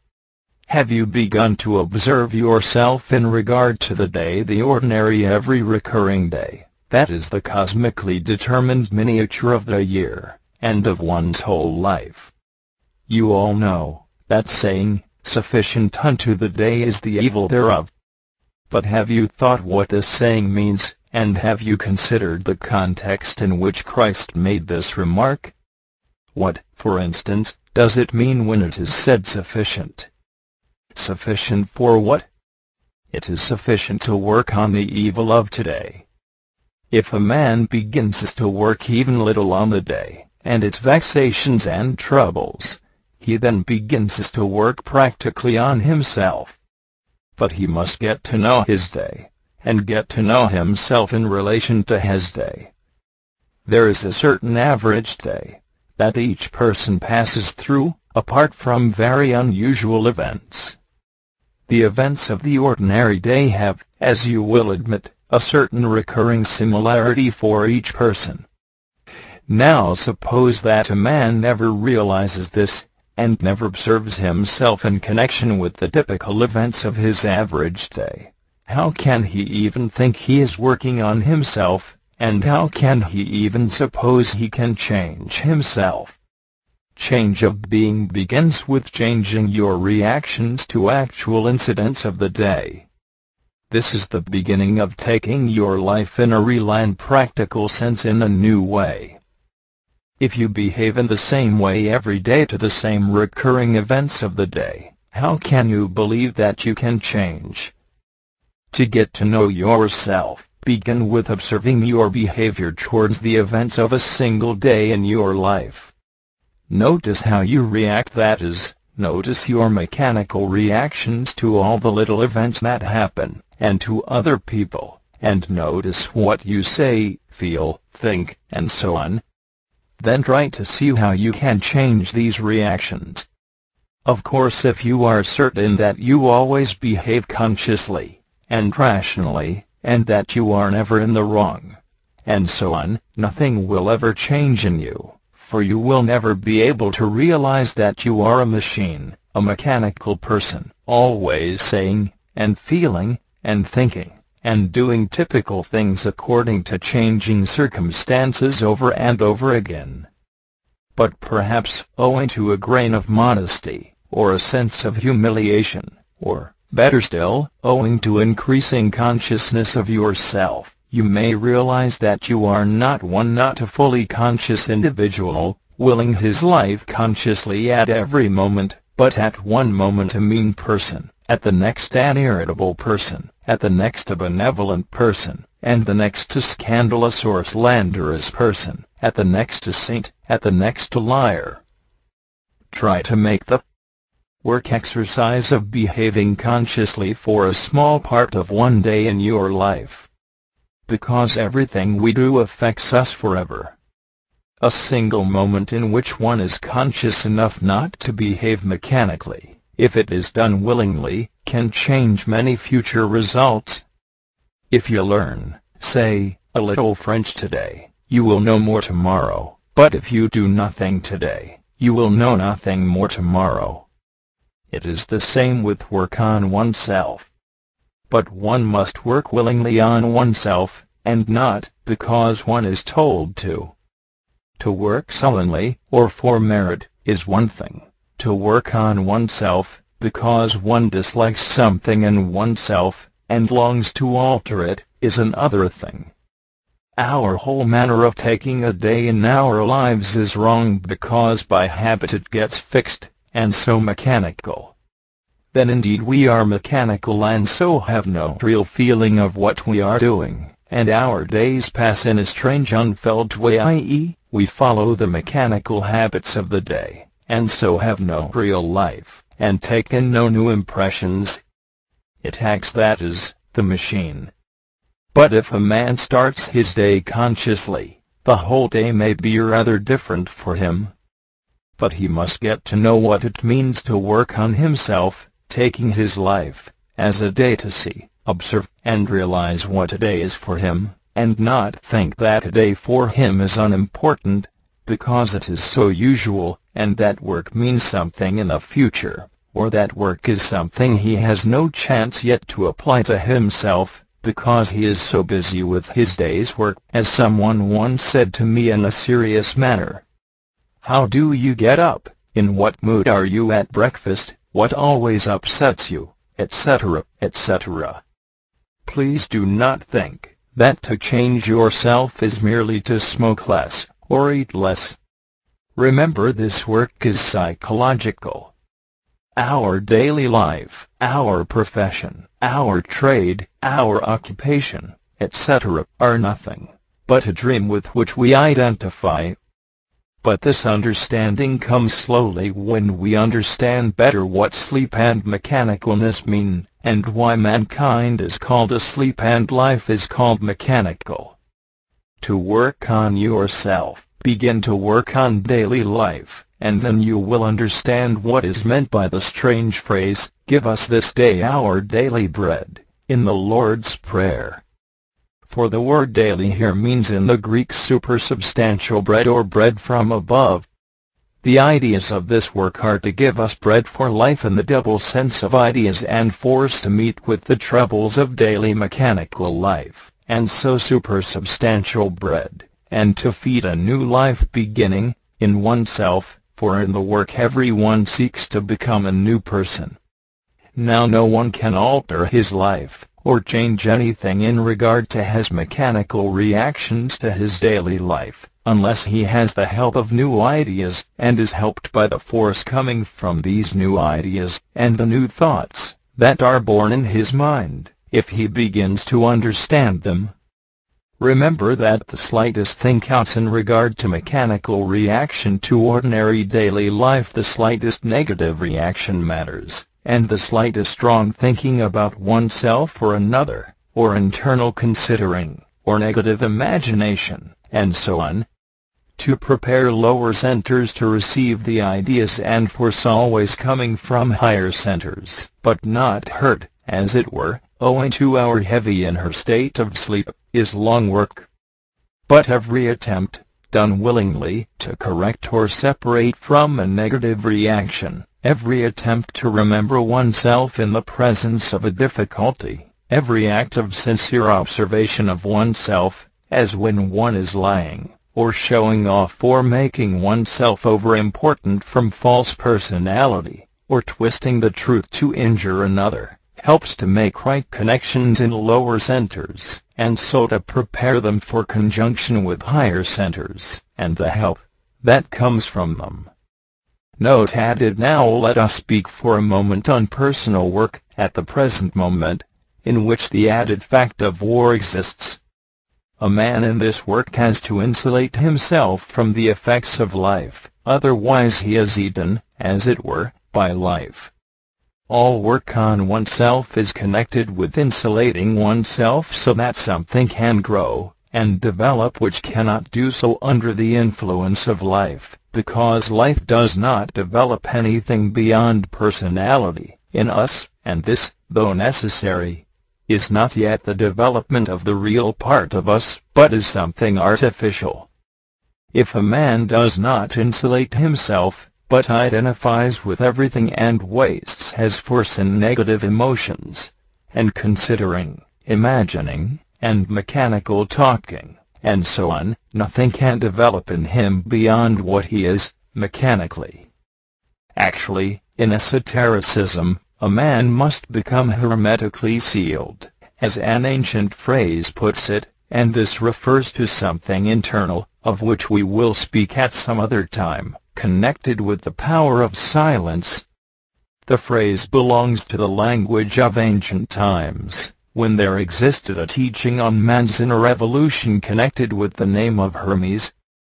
Apart from this, you can understand that if you lack all the time, and have no insulation from life, there will never be enough force in you to lead to the growth of anything in you. you will not be able even to develop ordinary accomplishments. So it is necessary to learn how to hold off things and struggle against life each day. That is why it is said sometimes that this work is against life. At least, this is one meaning. But if you have fundamentally a wrong attitude to life, and believe that everything should go right in life, you will take even the most ordinary troubles as exceptional, and be continually disappointed and upset, and lose force, and simply be a weak person, that is, weak in life. A great deal of sentimental nonsense is spoken and written about life. But you do not meet this in the work. The work says life is mechanical and humanity is asleep and man cannot do, and everything happens.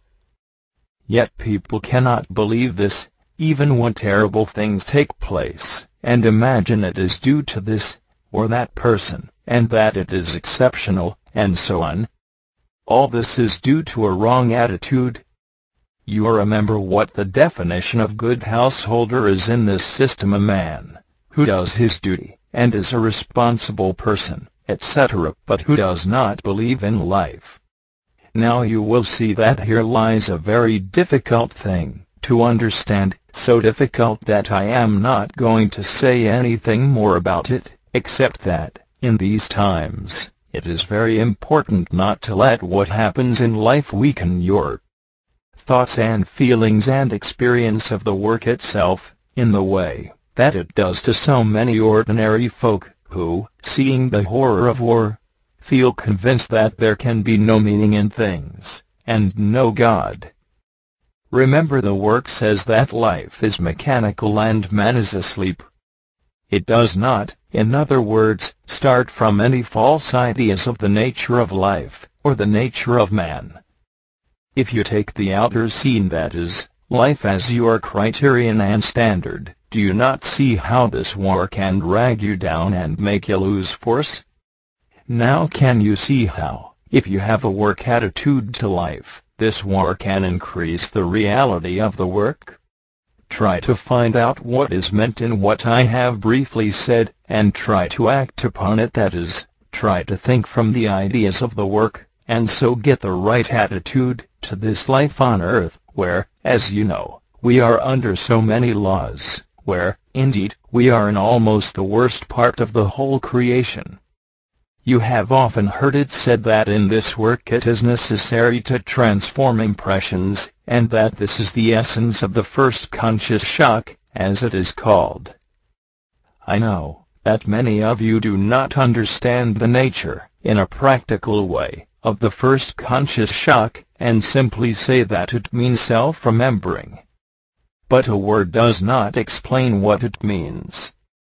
The transformation of daily life, that is, of its impact upon us, depends on understanding all that has been taught you about practical work, about self-observation and work on negative states, work on identifying, and so on. It is this that insulates you. When you realize that you need not take a thing, or a person in the way you are taking them, you transform something, and at the same time you insulate yourself. Self-remembering, non-identifying, and not considering all help to insulate us from the influences of life. Acting consciously at a difficult moment has the same effect. Similarly, if you experience a moment of real consciousness, a moment of self-remembering, you will feel that it is just as if you were insulated from life, and that nothing could touch you. And such would be the case if we were always in a state of self-remembering. Our task is to try to imitate higher states of consciousness, so as to attract them. Commentary Ivy Birdlip, June 17, 1941 on A, B and C influences. Part I. It is necessary for everyone to think often about what he understands for himself of the meaning of this system of teaching. What does this teaching imply? What is it about? Why, for example, is it necessary to struggle with identifying, with negative states, with imagination, with internal considering, with self-justifying, and other forms of mechanical lying, with mechanical talking, and so on. Why should one try to observe and break buffers, or notice mechanical attitudes, or detect pictures of oneself? Why must false personality be struggled with in all its unpleasant manifestations? Why should it be necessary to remember oneself? In the first place, you must understand that this system forms an organic whole.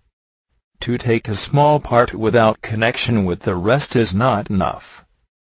It is not enough, because the meaning of the whole teaching reflects itself into every part of it, and in order to feel the meaning of any one part of it, such as what it says about self-justifying, for instance, it is necessary to have some idea of the whole. Merely to say to oneself, I must observe self-justifying in myself, and try to stop it while it may not be useless if it is done sincerely, and may show something to oneself that one had not realized, can easily become a mechanical action, that is, one that is done without conscious meaning. Consider, for a moment, what it means that this system is an organic whole. The meaning of this work as a whole, and the related meanings derived from the general meaning, right down to the smallest meanings, all stand in connected relation to, and within one another. Its organization is like that of all living things, as for example, that of the body. In the body the smallest parts unite to form larger parts, and these combine to form the body as a whole. Everything is connected with and related to everything else. Knowledge of this system demands knowledge of the details, and the parts, and the whole, and if this system were not organic in the sense explained above, this would be impossible.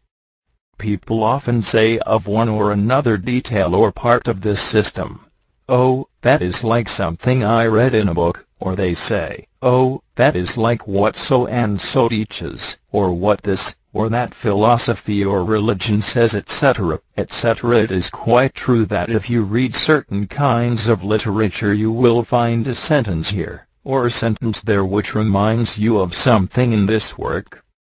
But all these are fragments. They are merely separate bits, not in any organized relation with any whole, and, isolated by themselves, are useless. Let us suppose someone comes across a sentence in some old book in which it is said that man is asleep. He may imagine for a moment that he has found the system in the book, but if he looks more closely he will see that it is an isolated statement. It is without connection, and so without any organic relation with any other ideas.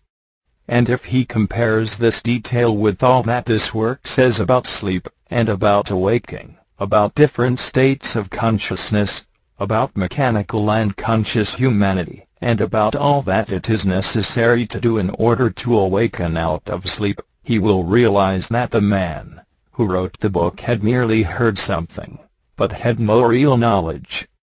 What, then, is real knowledge? Real knowledge implies knowledge of the part in relation to the whole, that is, real knowledge is relative in a sense. This is the real meaning of the principle of relativity in knowledge, from the standpoint of this system. A rough illustration of what is meant is as follows: a man may know all about the little village he lives in, but nothing about the town or county or country he lives in, or of other countries, or the world in general. He has no relative knowledge, and so can neither see anything in its right proportion, nor can he have greater knowledge. This is very important to understand. By having real knowledge, that is, relative knowledge, a man's knowledge can grow in a right way, otherwise only one-sidedness results, with all the evils that follow, that are more obvious today than at any time in the world. Now let us apply what has been said to any single part of the work. Let us take the example of self-justifying. As you know, it is said in connection with practical work on oneself, that it is necessary to observe self-justifying. But if a man does not see why he should observe self-justifying in himself, and work against it, he is trying to do what has no meaning for him, save that he is told to do it. If that is the case, he will be working in the most external way possible. What he is doing will be superficial, not really connected with him through any inner meaning. To work in this way is little else than to give a sort of lip service to the work. And, still worse, he may be doing it for the sake of meritoriousness, just to say that he is working, especially if he speaks of it. And he will not see that it is exactly self-justification that is at the root of feeling pleasure in meritoriousness, which only strengthens false personality, having nothing real or genuine in it. You will now understand why it was said at the beginning of this commentary that it is necessary for everyone to think for himself about the meaning of this teaching. Unless he does so, he will do everything in a vague external way, without seeing or understanding what it is all about, and without having any force to work. Meaning gives force, and the more meaning this work has for you, the more it will affect you emotionally, and the more force will you obtain from it. For it is from the awakening of the emotional center that the greatest force is derived. Now let us begin with the meaning of this work on the highest scale. Let us begin, as it were, from the top. What does this work mean? You have all heard it said that there are two quite different kinds of influences existing in life, entitled respectively A and B influences in this system. A influences are created by life. They arise within the life of mechanical humanity from the interests of business, money-making, science, sport, politics, from the interests of conquest, intrigue, crime, power, from the interests of wealth, position, display, and possessions, and from all the necessary interests of food, clothing, housing, law, order, and so on. You have only to open the newspaper to see what influences are, and to understand how they are created by life, and arise within the life of humanity. All these interests develop personality, and in time, from personality, especially false personality, other interests arise, which become part of human life, and which again are influences. But there exist also in life influences of a quite different kind, called in this system B influences. These do not arise from life. Their source of origin is different. They have nothing to do with business, money-making, politics, sport, and so on. They come from outside the circle of mechanical life. In all ages and at all times we can find evidence of their existence, in a certain class of literature, in certain religious ideas, in many ancient writings, in teachings that have been preserved to us, often in all sorts of disguised forms, in allegories, in fairy stories, and so on. It is a very startling experience for anyone who has become familiar with the ideas of this work, and has begun to understand something of its real significance, to open a book written, say, 1,000 or 2,000 years ago, or even more, and find some sentence which is, so to speak, the pure work. What is the explanation? Why is there so great a background to the ideas of this system? What does it mean? It means, to begin with, that this system of work which we are studying is nothing new. It is nothing new in the sense that it is not something that some man or other invented recently, and concocted out of his own mind, like some passing modern psychological theory. The system we are studying is the presentation in the form adapted to the times of something that was long ago understood and long ago taught about man, and has in her possibilities. It has been understood, and it has been taught not only since the beginning of known history, which is only a brief portion of all human history, but long before it, reaching us only in legendary form, in myths and allegories. The same teaching has always been given, but it has been given in different outer forms, in different dress, according to circumstances, according to the times, and according to the nature of the people or race to which it is being given. It has changed only in regard to the general state of people, that is, their level of being and the depth of their sleep, in the things of the external senses, and so of their opportunities in respect of inner evolution. Now all the traces in history concerning the idea that man is capable of reaching something of incalculable value, a treasure that cannot be estimated, through inner work on himself, constitute what are called in this system the influences. Since they do not relate to life, their existence in life is inexplicable unless we understand that they are essential for humanity, unless humanity wishes to perish totally in hate and destruction, which is a possibility closer to us than ever before. In the next commentary I will speak of the source of origin of the influences, in the light of the ideas taught by this system. But if anyone wishes to ask for a clear example of the influences now existing in life, let him take, as an example, the New Testament, or rather, the four Gospels, which alone contain the teaching of Christ, and let him only take the recorded words of Christ. It will be obvious to him that the ideas contained in these words are not similar to the ideas belonging to influences to the newspapers, and are obviously about something different from the ordinary aims and interests of life, although, in a subtle way, they bear on the latter. Let him only reflect that he is taught to struggle with hatred, and look into himself and see what he is like. So far we have seen that this system of work is anorganical, and every part and detail of it, such as the detail of self-justifying, is connected with ideas which have always existed, and have been taught in every age. These ideas and teachings always are the same thing. They are always about the transformation of life. They are not about life and life interests, but about the transforming of yourself in relation to all that happens to you every day in life, in the light of an entirely new set of ideas, and entirely new aims, and entirely new efforts.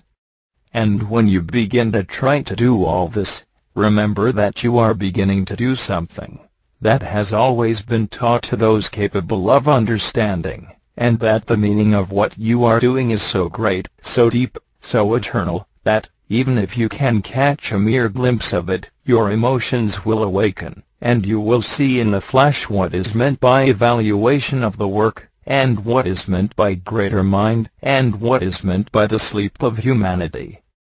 Commentary Ivy Birdlip, June 24, 1941 on A, B and C Influences Part I.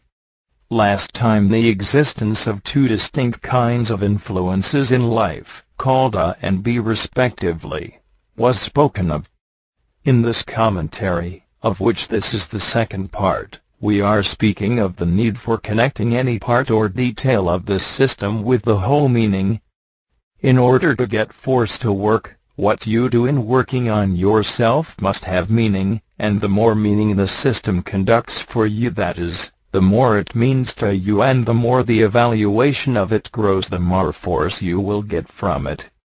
If you do not value it, if you like to doubt it, if you never really think about it, and do not try to see its significance more and more as time passes, by working along both the line of knowledge, and the line of being, and so on, then whatever you do in connection with the work will have no meaning for you, and so no force. You know that when anything has intense meaning for you, it generates force in you, and if it has little or no meaning, then there is no force.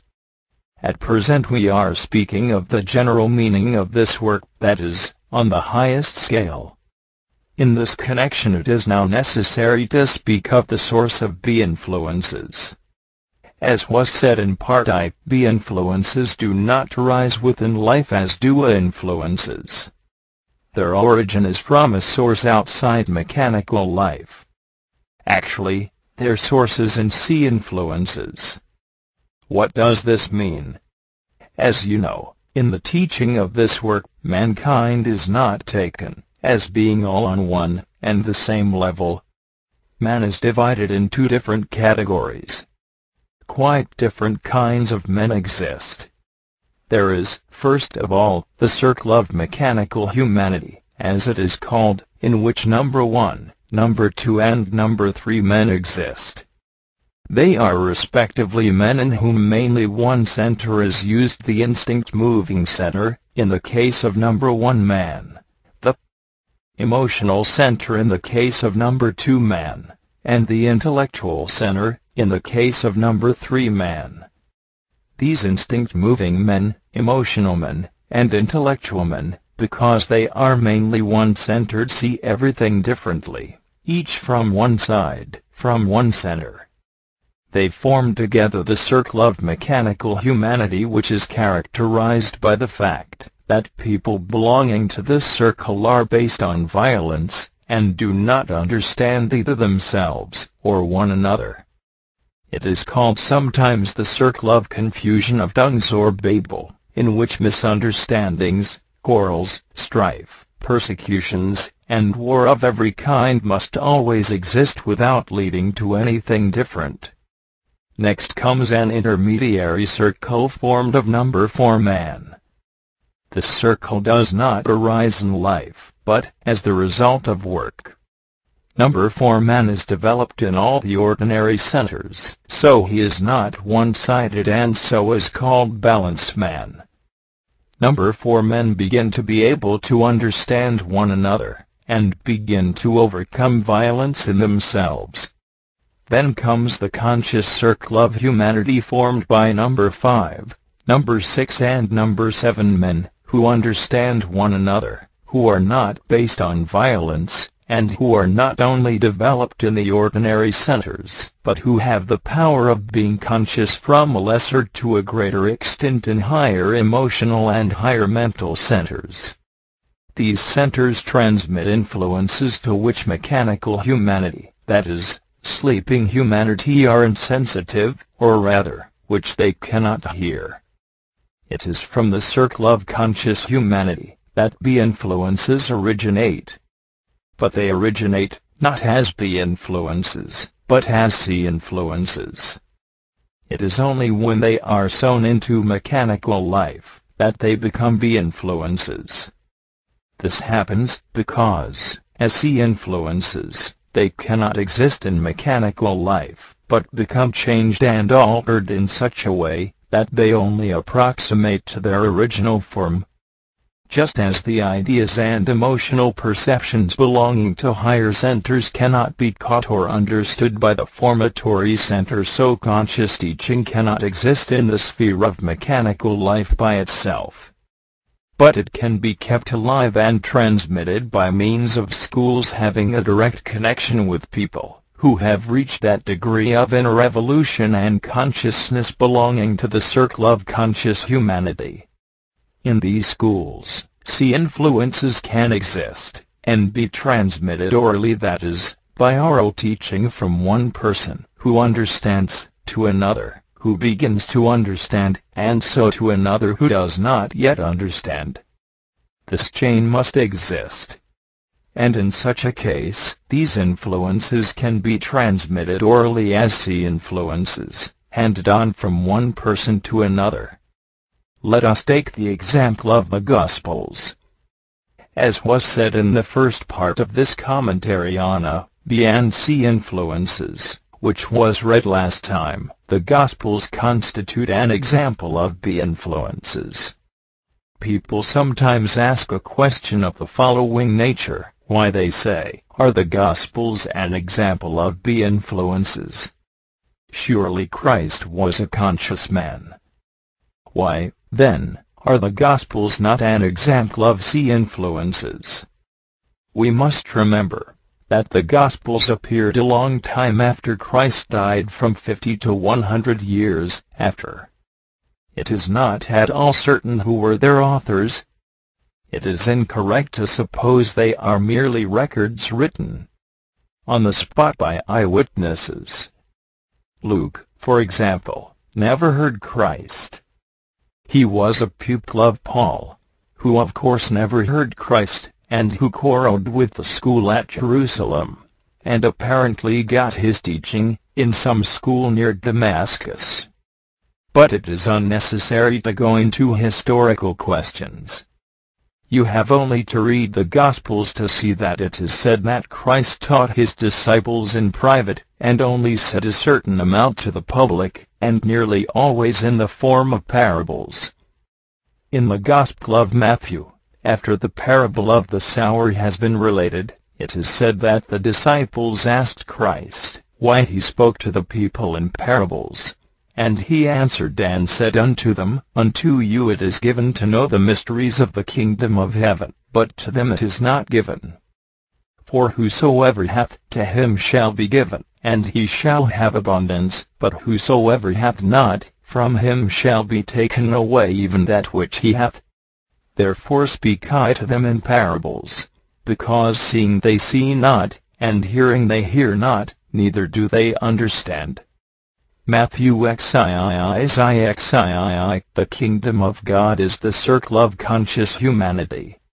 It means the circle of those who have evolved beyond violence, of those whose knowledge is practical, that is, what they know, they will, and so do, of those who understand one another, because they speak a common language. And let us remember that we, in this work, are learning a common language.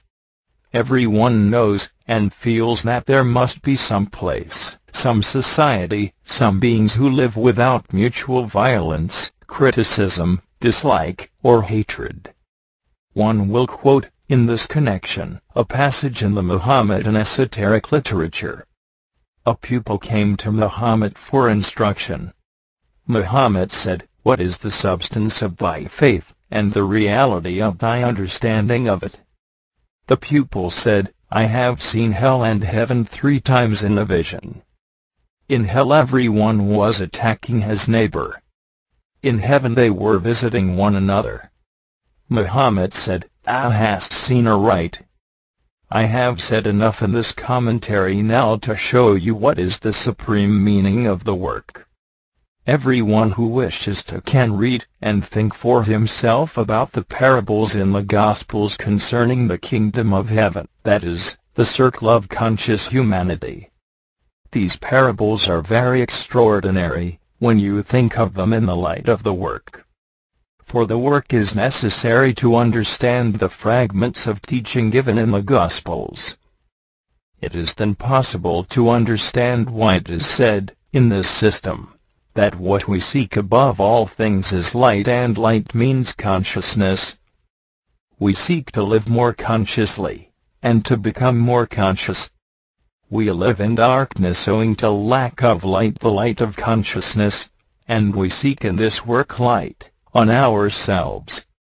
Everything this system says about work on oneself, about self-remembering, about struggling with negative emotions, about internal considering, about self-justifying, and so on, has as its supreme aim to make a man more conscious, to let light dawn in him. And it is a very strange thing, this light. It is first to become more conscious of oneself and then more conscious of others. This is a strange experience. I mean by this that the direction in which the work leads you through increasing consciousness, increasing light, is not at all the direction you might imagine, as a person asleep, a person who knows only ordinary consciousness, that is, the first 2 states of consciousness, in which humanity lives. To become more conscious of yourself is a strange experience. To become conscious of others is just as strange and even more strange. The life you yourself lead with passions and jealousies, meannesses, dislikes, and hatreds, becomes utterly ridiculous. You wonder, in fact, what on earth you have been doing all your life. Have you been insane? You ask yourself. Yes, exactly. In the deep sleep we live in the light of the kingdom of heaven, we are all utterly insane, and do not know what we are doing. The work begins to teach you what to do. To awaken, that is the object of this work. And for a man who awakens even to one single thing that the work teaches, it means that he is no longer the same man. In this way the work changes us, but the work cannot change anyone unless its meaning is felt. You can feel the meaning of the work through another at first, but the time comes when you must feel it through yourself. And then every detail of the work becomes alive to you, because you see it as a book of instruction, as a plan, as a map, and as a compass that must be followed if you wish to awaken to another life and another way of living on this earth. Take quite simply this one single instruction: do not identify. Follow this instruction. Follow it to the end and see what happens, and what changes take place in you, and what light begins to reach you. But if this work has no real meaning to you, and if the meaning of life is always far greater and more real to you than the meaning of the work, then no change in yourself can ever happen, and you will only know life emotions, and remain in the circle of mechanical life, in the circle of confusion and strife, and quarrels and disappointments and complaints and war. Commentary, Birdlib, June 29, 1941. Man is not a unity, but multiple. 1. If a man takes himself as one, no struggle can develop within him. If no struggle develops within him, he cannot change. Why is this so? 2. If a man supposes there is only one thing that acts, thinks, and feels in him, that is, one I, then he cannot understand that there should be one thing that commands, and another that obeys. This means that if man regards himself as a unity, nothing can change in him. The work says, unless a man divides himself into two, he cannot shift from where he is in himself, that is, he cannot be different in himself. 3. If a man is so hypnotized, and therefore so asleep, as to think he is one, he cannot receive the ideas of the work. What is the object of the practical side of the work, that is, the ideas and instructions relating to work on oneself? This object is to make a man work on himself by dividing himself into a work side and a mechanical side, that is, to observe himself from the angle of the work ideas. In that case, the observing side looks at the side to be observed. So a man becomes to an observing side and an observed side. 4. If a man thinks he is one and a unity, and that it is always the same self that acts and thinks and does, how can he observe himself? He cannot, because he imagines he himself is one, and so nothing is to be observed about himself. In such a case, a man often believes that observation means observation of something outside himself, of buses, streets, people, scenery, etc. But self-observation is not done via the external senses, which show only what is not oneself, i.e., the outer world. 5. Unless the work is established in a man by means of observing I, nothing can change in him. Observing I is more interior than life as sense. But if observing I is not supported by some depth of continual and renewed understanding of the work, it weakens, and, in stress of outer life circumstances, fades away. Then a man finds himself simply back in life, and if life is favorable at the moment to his self-interests, he does not suffer.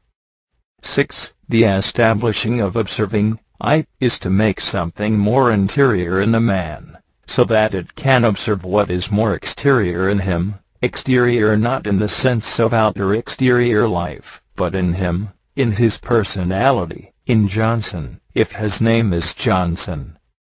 Unless this observing I is established, that is, unless a man is willing to observe himself, and himself is not anything in outer sense given life, his house, his furniture, his money, his dinners, his garden, his business, his social position, his medals, his pedigree, his clothes, etc. Unless he can begin this and erect, nothing can change in him. He remains the same person. 7. After a long time in the work, the inner system, which starts from willing self-observation, that is, from a willing observing I, begins to act and control the mechanical man. It does this by means of collecting round it all eyes in personality which wish to and can work. The stage is deputies toward. If this persists in spite of temptations, something very strange begins to happen. Temptations in this first stage of the work are wholly struggling against doubts, evil interpretations, slander, scruples, finding fault, making requirements, and so on, for no other temptations exist for us at this stage. This is where a man must first be tempted in this way to be any good for any further awakening. Observing I collects round it eyes that can work, and understand the work. They form a small group of eyes called deputies toward, which have to struggle and fight, not only with false personality, but with undeveloped essence. If deputies toward, in spite of endless failures, become strong enough, steward draws near. Steward belongs to something above man. It comes at first in flashes, and often when it draws near, people have great difficulties, either externally, or in struggles with negative states in the form of illness, etc. Steward comes from a different level. To receive, as it were, steward, a man must undergo a new setting of himself, a new ordering of his mind, or even brain cells. But this always takes place in the way best for the individual, and can be endured. The work is to get in touch with higher centers. But they work in their own way, so changes have to take place in a man. A man cannot produce these changes himself, for he knows nothing of the new connections necessary. It is through his personal work, and the struggle of deputies toward in him, that they are brought about. That is, what is trying to enter from above a man brings this about when the conditions are right. Once brought about, the man is a different man. His feeling of I is different. His ideas and thoughts, his reasoning, and his actions are different. He has undergone the self-evolution latent in him. He is born again, as the phrase in the Gospels puts it.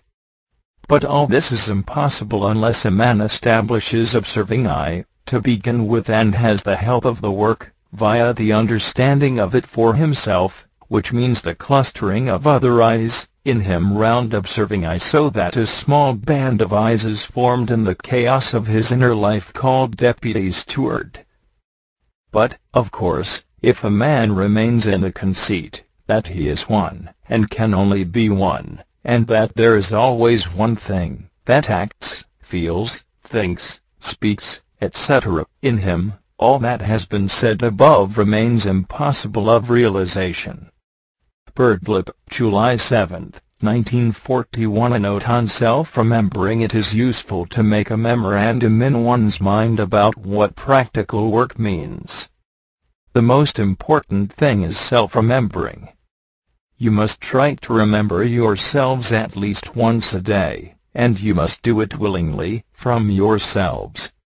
All other work on oneself ultimately depends on self-remembering.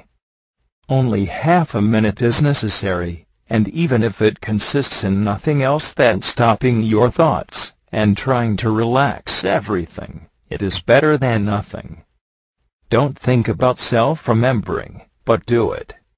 At first it is best to do it at some definite time that you decide upon. The first sign that you are doing it rightly is that you have a distinct feeling of force entering you, as if something had opened in you. Immediately you feel this, stop. You must stop instantly, and forget about the whole thing. Another form of self-remembering is called making inner stop in oneself. This is done in connection with self-observation. For example, you observe that you are beginning to talk in a certain mechanical way, or that you are getting annoyed with somebody, etc. You then make an inner stop, as it is called, but this must be made completely, as if something were cut off. It does not matter if later on the things you are trying to stop come back. Let me say, before going on, that all self-observation should be accompanied by some degree of self-remembering. Remembering why you are observing yourself, and feeling the presence of the work in your mind, while observing yourself is a degree of self-remembering. Actually, it brings carbon-12 up to the place in the human machine at that point, where the first conscious shock can be given. Next comes practical work on the centers. Let me remind you that all work means effort. Work on intellectual center. Everyone should have intellectual work of some kind.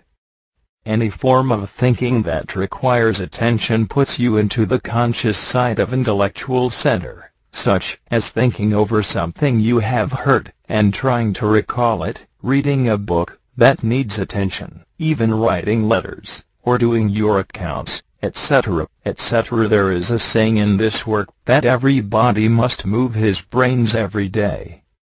Work on emotional center, the observation, and the inner separation from all sorts of subtle depressions apart from the more obvious negative emotions.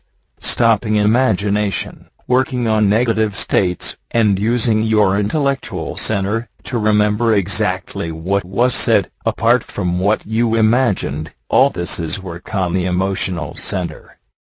Work on the moving center. Everyone in daily life should have some form of work that requires the use of moving center. Some effort of the body is necessary, and must be done willingly. If you do a thing willingly, you do it from yourself, that is, you do it consciously, and everything that is done consciously is saved for you. It belongs to you. What you do unwillingly simply because you are told to do it is worse than useless. You have to tell yourself to do things. Again, if you do things mechanically, you get no benefit for yourself. Work on instinctive center. This is not necessary at our stage, because the instinctive center is far more clever than we are, and knows far more than we do. But if something is wrong with the body, we must try to help the instinctive center as far as we can. Instinctive center regulates the inner work of the physical body, and warns us that something is wrong, either by pain or discomfort. One of the worst things is to interfere with the work of instinctive center, when there is no cause to do so. Of course, many things have been left out in this short note. But you must all try to make some memorandum of this kind, and apply it during the daytime. Remember that when you cannot work on one center, then you can work on another center. Apart from your general aim, you should have more or less 3 subsidiary aims connected with the intellectual, emotional and moving centers respectively. Birdlip, July 16, 1941. Concept of conscience in the work. Consciousness and conscience are similar in their respective spheres, one being in the intellectual center, the other in the emotional center. Consciousness is knowing altogether, conscience is feeling altogether. Conscience, as you know, in the experiment of religion, as a means of conveying teaching from conscious to sleeping humanity. One of the sources of failure is that each person sets up his own dogma as absolute truth, and so people persecute, despise, and kill each other in the name of God. They may do so very earnestly, and say they act from conscience. But this is false or mechanical conscience, and is formed in personality. This false or acquired conscience is not based on inner understanding. It is related to false personality, and so to feeling merit, and therefore feeling that one is right and better than others, and that others, who have different religious beliefs, are inferior or wicked and contemptible and worthy to be killed. The difference between real conscience and mechanical or false conscience is that real conscience is the same in all men, and speaks, as it were, the same language.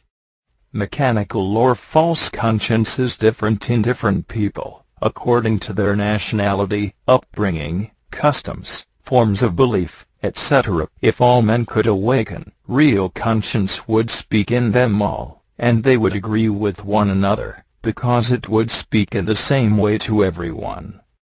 Real conscience exists in everyone, but is buried, and so out of reach. Personality has grown over it, and, as a result, our feelings, our sense of ourselves, has shifted to personality. Therefore to feel altogether is impossible, and indeed would be unendurable, as we are. To feel altogether would mean that we were one. But personality is divided into little bits, as it were. The fundamental thing to grasp about personality is that it is multiple. For this reason you now feel in one way, and now in another way, but separately, and not together, and without even remembering, just as you think now in one way, then in another, or behave now in one way, and then in another.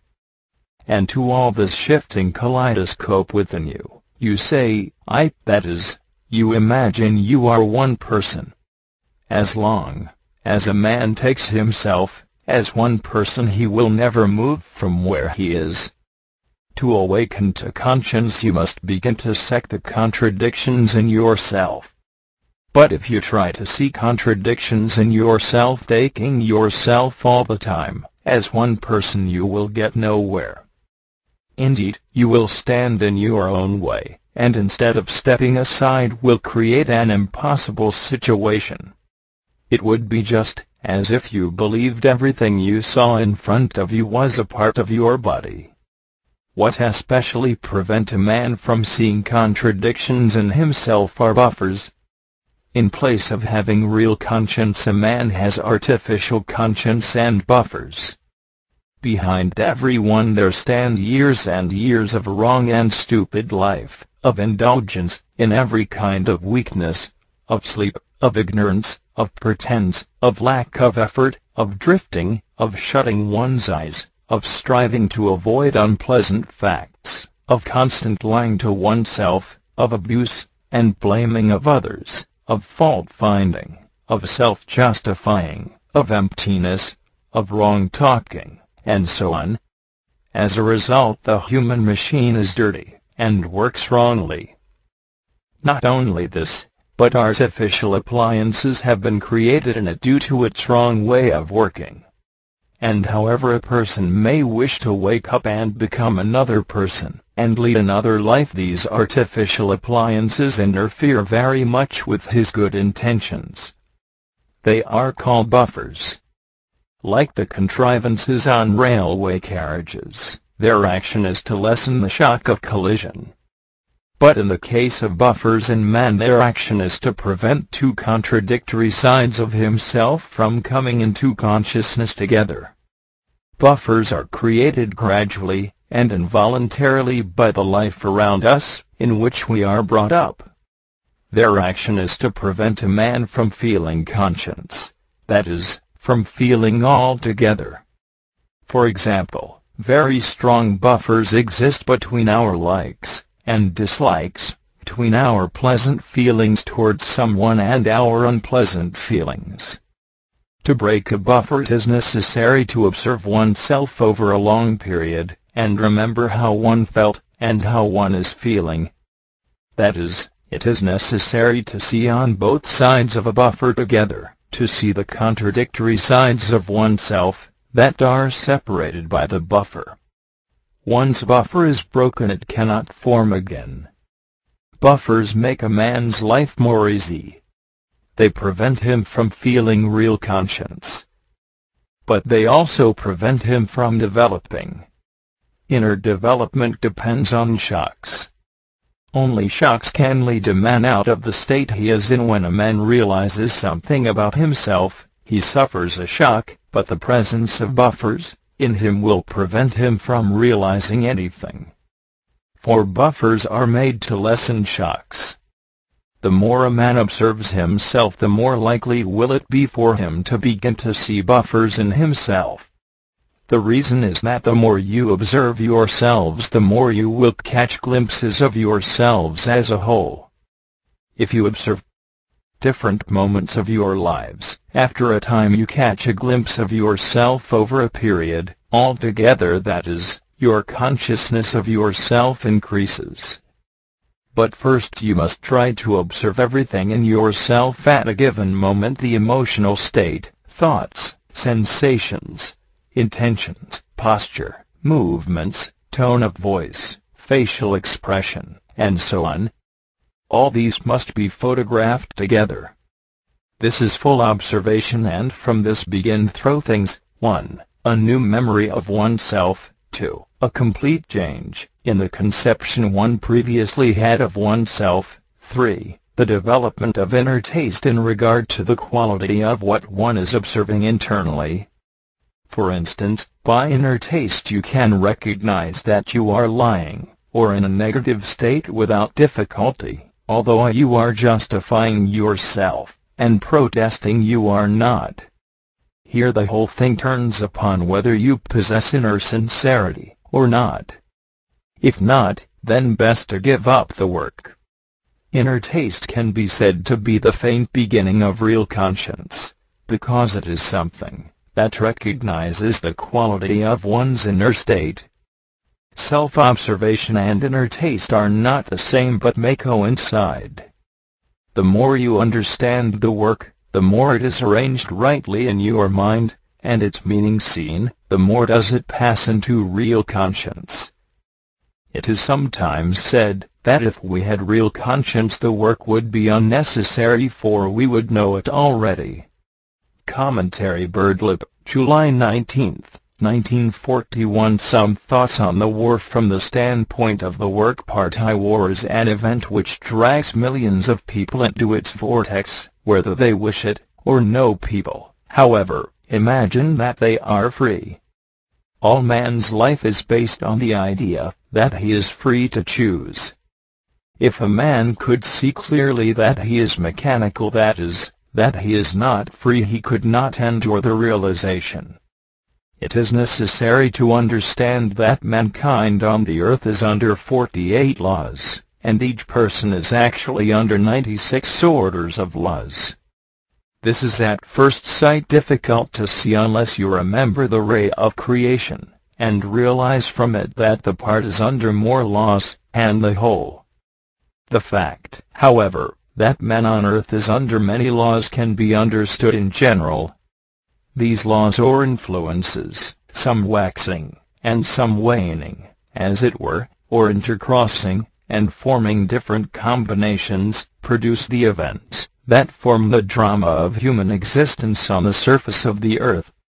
Before an event occurs, it is quite easy to think that one is free from it.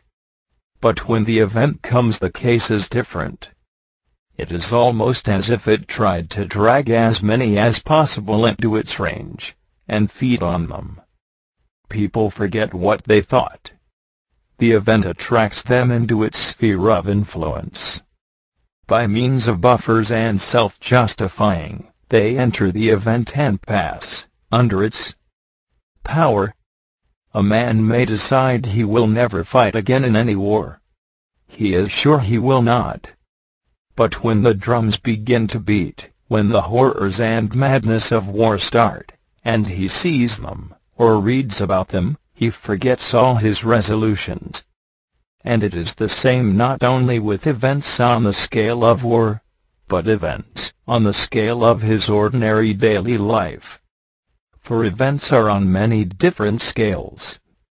There are, for instance, collective events, that is, events implicating nations, or a single nation, such as wars or revolutions.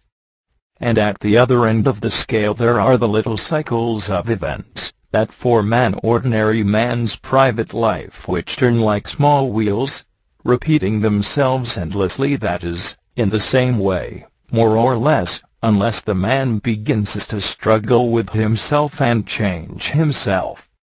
And although no one is really satisfied with his life, he does not see that his own level of being attracts his particular kind of life, that is, this repeating cycle of small events.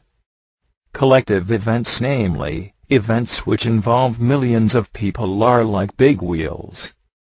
But a person's life is like a small wheel turning somewhere in a vast machinery of bigger and smaller wheels, and all these wheels, big and little, form life which drives everyone. This work speaks often of the necessity of isolating ourselves from collective events. We are connected with them by attitudes, as by invisible threads. To isolate oneself from collective events, it is necessary to change attitudes in oneself. It is through beginning to have a right attitude to the work that mechanically formed attitudes can be seen and altered, or even alter themselves. One can only observe a thing in oneself by means of something else. A thing cannot observe itself. To observe, one must stand away from what one observes. The whole system of work and all its ideas, which belong to the age-old Tickle-Barty teaching about man, and his possible development, and inner freedom, give the full possibility of self-observation, that is, one observes oneself from the teaching, and the ideas and knowledge of the work. A man in life cannot do this, for he has been formed by life, and so can only observe himself from the ideas belonging to life. War, in this system, is said to be caused by extraterrestrial influences, not by people. It is said simply that planetary influences create war on Earth. But it adds that these influences create war on sleeping humanity. Because man is so deeply asleep, these influences act on him in a particular way. If he were awake, they would act on him in another way. The greatest mistake and the greatest injustice we do, in regard to one another, is to imagine that everyone is conscious. This work also says that in life everything happens. It seems that man acts and can do, but this is not the case, but an appearance. Actually, everything happens, just as the last war happened, and this present war has happened. But the work also says that everything happens on Earth because man is asleep. Everything happens in a world of sleeping people. Everything that takes place in the only way it can. Millions kill each other, suffer incredible misery, and so on, because they cannot help it, and it all leads nowhere, and can lead nowhere. The direction that can lead somewhere is awakening from sleep. In every small part of time, some people are ready to awaken. If they do not try to do so, they block the way for others. It is like a ladder on each rung of which people are standing. If those above do not move up, those below cannot move. Awakening is the individual task of everyone. But only a few can awaken at a time, or find the possibilities offered them. If these begin to awaken, the effect spreads and others begin to understand what work means and what awakening means. The hypnotism of life is at all times very powerful. The object of nature is to keep man asleep, and keep him based on violence, so that he serves the purposes of nature. The work is a force coming into life from conscious sources from outside life. Today the hypnotism of war is very strong. It is necessary to resist it. In order to resist it, the influences reaching us through this work must be kept alive. In order to keep the influences of this work alive, it is necessary constantly to think about it, to concentrate on different sides of it, to renew it daily, and put it into practice. The work must be kept alive, and everything that keeps it alive is useful, and everything that has the contrary effect is bad. Every one of you must think what it means to keep the work alive at this time, and what effort it requires on the part of those who are teaching this system. Only those who think seriously of the work, and see all its difficulties, and have realized for themselves how very easy it is to forget everything, and fall back into ordinary life, can understand what is meant. One thing can be added: you all know that everyone must play his part in life in this way, that is, the fourth way that we are studying. But it is one thing to identify with what one must do in life, and another thing to take life as a means of working on oneself. Life and the work must not be mixed up. If a man mixes the work with life, and cannot see the difference, he cannot feel the action of the work on him. It will fade, and become as nothing in his mind. As you know, this point has been emphasized in many of the readings given since this present tour began. The reason is obvious, but, although this is so, we easily forget it, and so must struggle all over again to remember the work and reset it in our minds, see its inner meaning once more, and understand again what this work is, and what life is, and why this work has always, in one form or another, been taught to suffering humanity in every age. Above all, you must not adapt to war any more than you must adapt to this system. To adapt to war is to go to sleep in regard to war. Some thoughts on the war from the standpoint of the work part I. Everything based on violence can only create violence. There is not a single school of real teaching that teaches violence. Even the schools of Hatha Yoga, such as the doubtful schools of Jiu-Jitsu, do not actually teach violence, but the method of overcoming violence, but this is often misunderstood, and there is very much in Hatha Yoga schools that is wrong and useless. Natural man is based on violence, and that is why he conducts certain planetary influences, in the particular way that produces war. The planetary influences are one thing, neither good nor evil. It is man's inner state that translates them into good or evil. Man must overcome violence in himself. This is a very great issue, and a man must first of all study identifying in himself to its roots, before he can understand what the overcoming of violence in himself means. War exists because man is based on violence. If he receives influences he does not know how to use and does not understand owing to his defective and undeveloped apparatus of reception, he cannot deal with them, and so they pass into irritation, anger, or violence. Man is thus like a bad transmitter. He is evil because he transmits badly.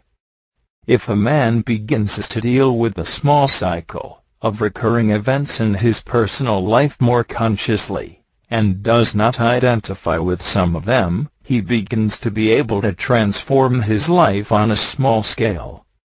He transmits a little better, and begins to be a little more free of the machinery of life of the turning wheels surrounding him. If everyone did this, planetary influences acting on man would not so easily bring mankind to war. People could then resist war. When war comes, people find reasons for it, and consent to it, and feel almost as if they were willingly taking part in it.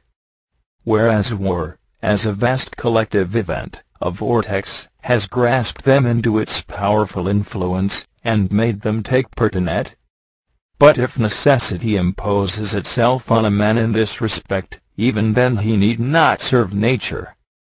He need not serve nature if he practices karma yoga, that is, if he does not identify with what he has to do and must do.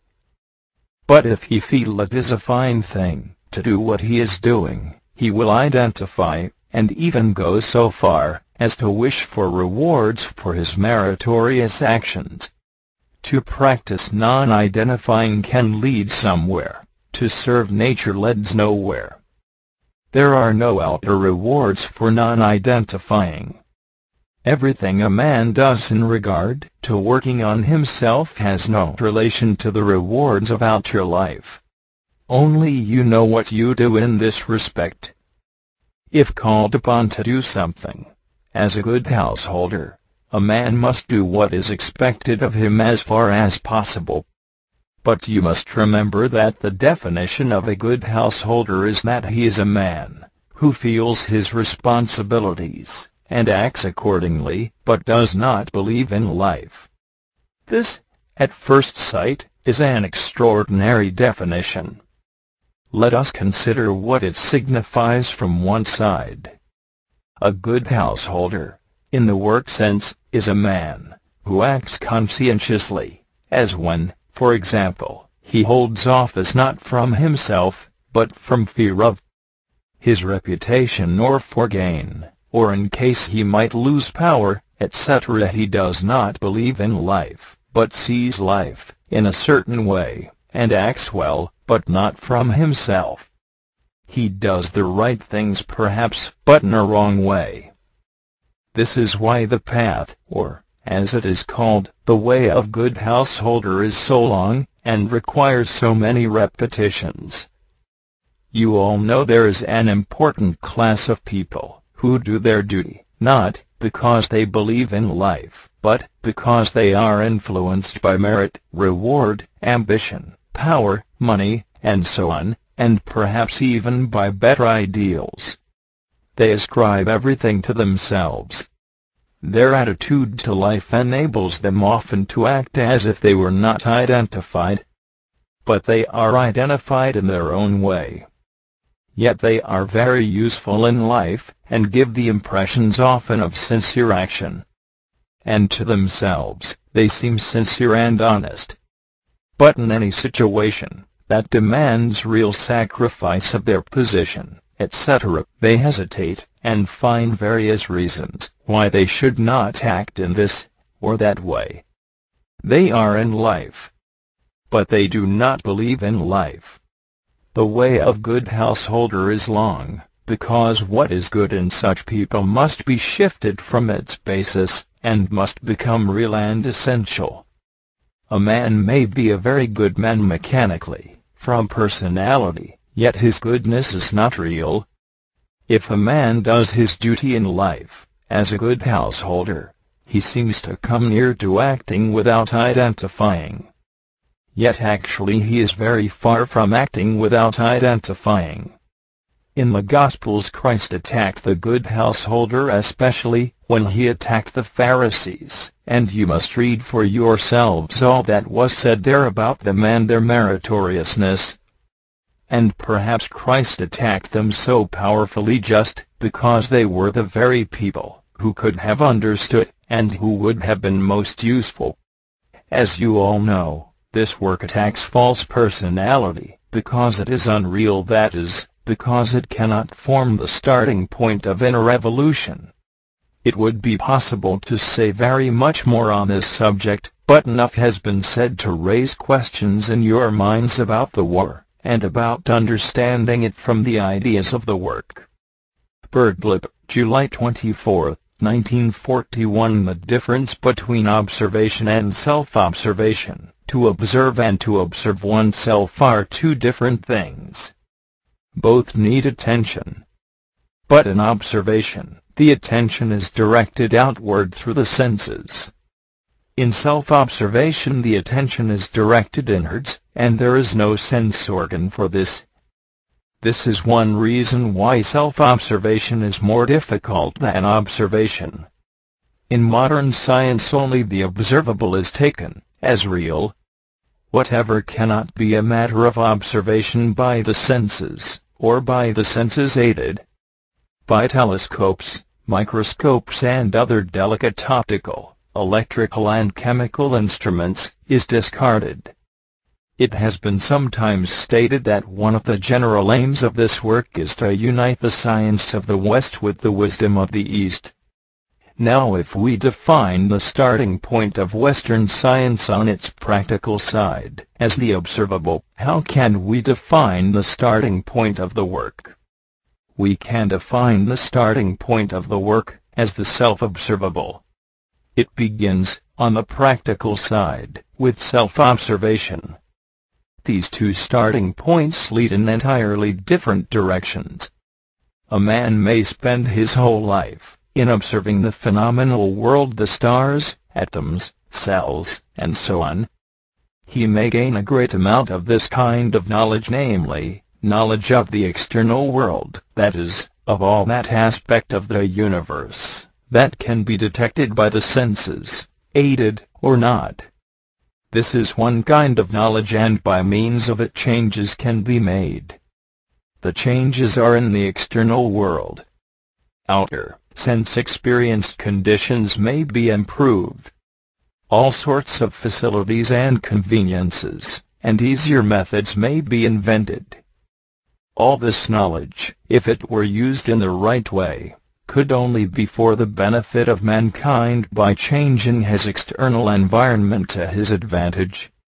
But this kind of knowledge of the external can only change the external.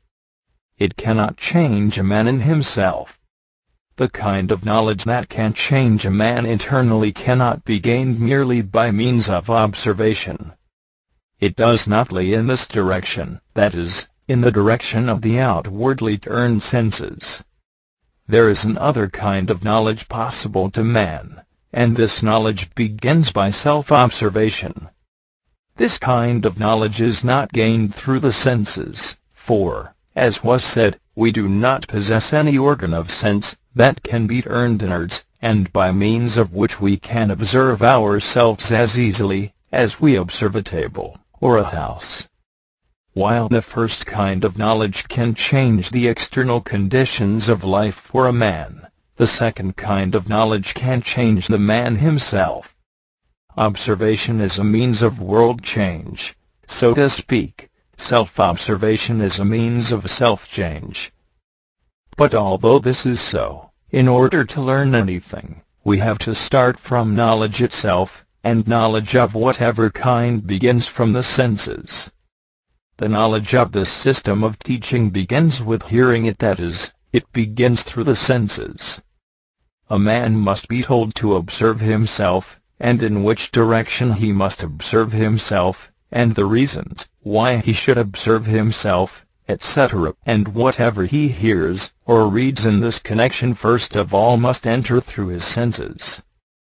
From this point of view, the kind of knowledge of which the work speaks begins from the plane of the observable, just as does the teaching of any science. A man must begin by giving external attention to the work. He must observe what is said, what he can read of it, and so on. In other words, the work touches the plane of the senses. For this reason it can very easily become mixed up with the kind of knowledge that can only come through the study of what the senses show, and, as it were, lay alongside it or become stifled by it.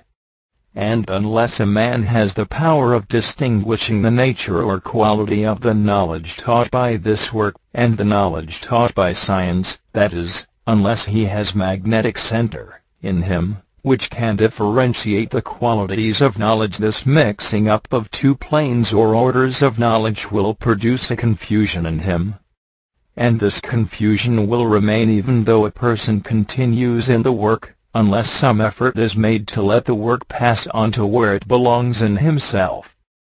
That is, he will judge of the work only by what he sees, by other people outside him, and so on. The work will remain, so to speak, on the level of the senses. What then is the nature of the effort a person must make in this connection? he must effect a separation in his mind between two orders of reality that meet in him.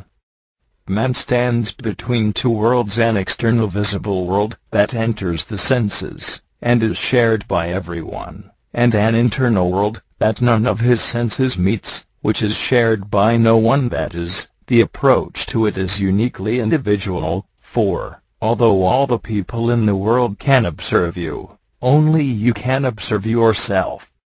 This internal world is the second reality, and is invisible. If you doubt that the second reality exists, ask yourself the question: are my thoughts, feelings, sensations, my fears, hopes, disappointments, my joys, my desires, my sorrows, real to me? If, of course, you say that they are not real, and that only the table and the house that you can see with your outer eyes are real, then self-observation will have no meaning to you. Let me ask you, in which world of reality do you live, and have your being? In the world outside you, revealed by your senses, or in the world that no one sees, and only you can observe, this inner world? I think you will agree that it is in this inner world that you really live all the time, and feel, and suffer. Now both worlds are verifiable experimentally: the outer observable world, and the inner self-observable world. You can prove things in the outer world, and you can prove things in the inner world, in the one case by observation, and in the second case by self-observation. In regard to the second case, all that this work teaches about what you must notice and perceive internally can be verified by self-observation.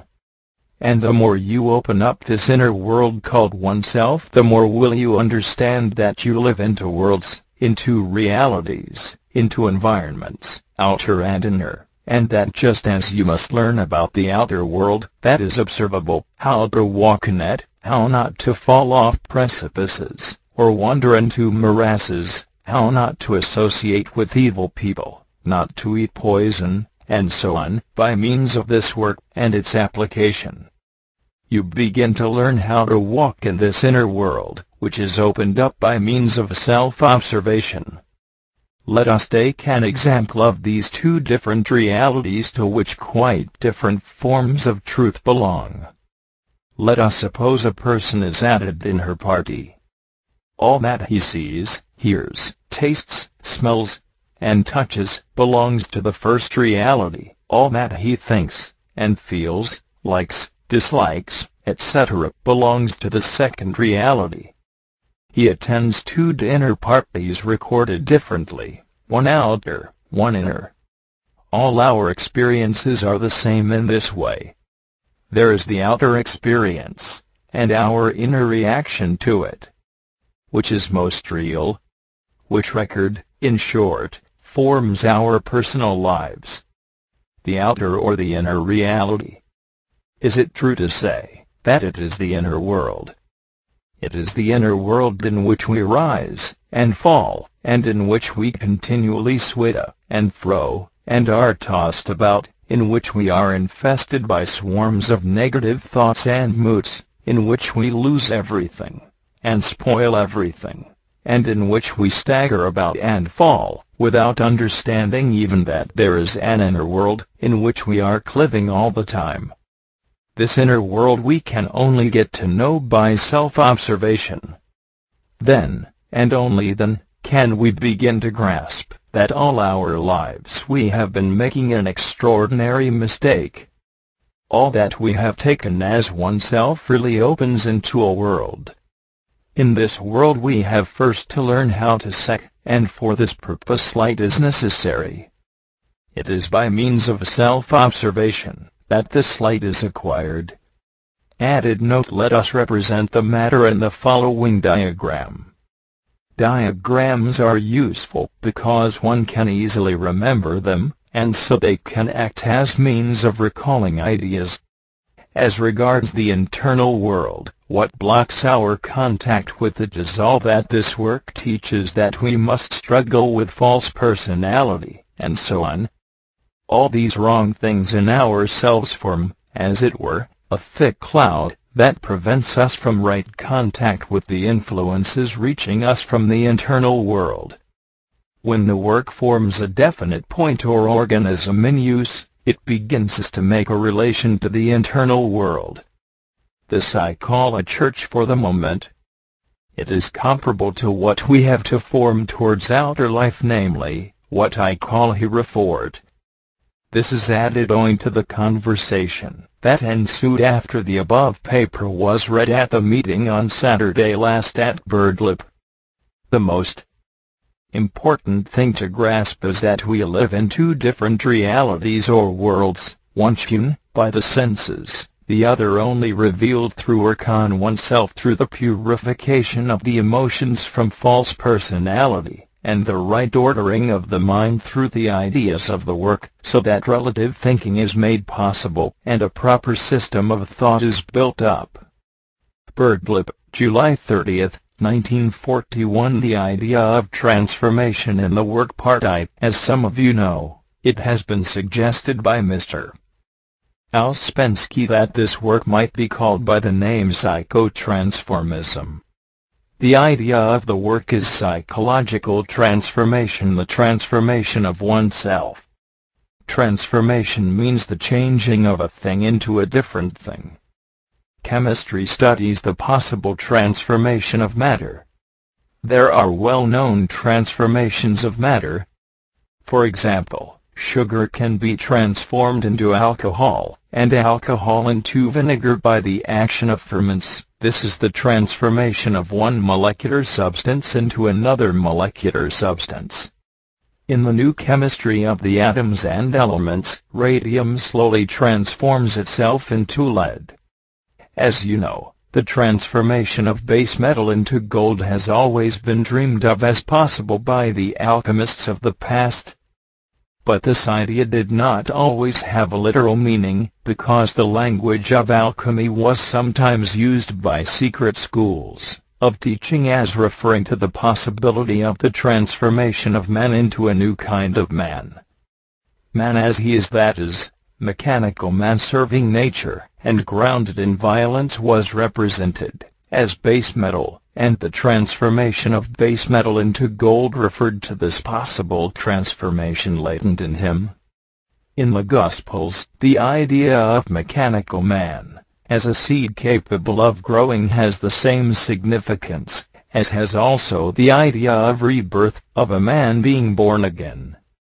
As you know, in this system of teaching, man is regarded as a three-story factory, taking in three foods: ordinary food on the lower floor of the factory, air on the second floor, and impressions on the third floor. The food we eat undergoes successive transformations. The process of life is transformation. Every living thing lives by transforming one thing into another. A plant transforms air, water, and salts from the earth into new substances, into what we call potatoes, beans, peas, nuts, fruit, and so on, by the action of sunlight and ferments. The sensitive living film spread over the earth, which conducts force from the universe, that is, organic life, is a vast transforming organ. When we eat food, it is transformed successively, stage by stage, into all the substances necessary for our existence. This is done by that mind called instinctive center, which controls the inner work of the organism, and of course knows far more than we do about it. We can understand that when food is taken, digestion begins. Digestion is transformation. The food is changed into something different in the stomach.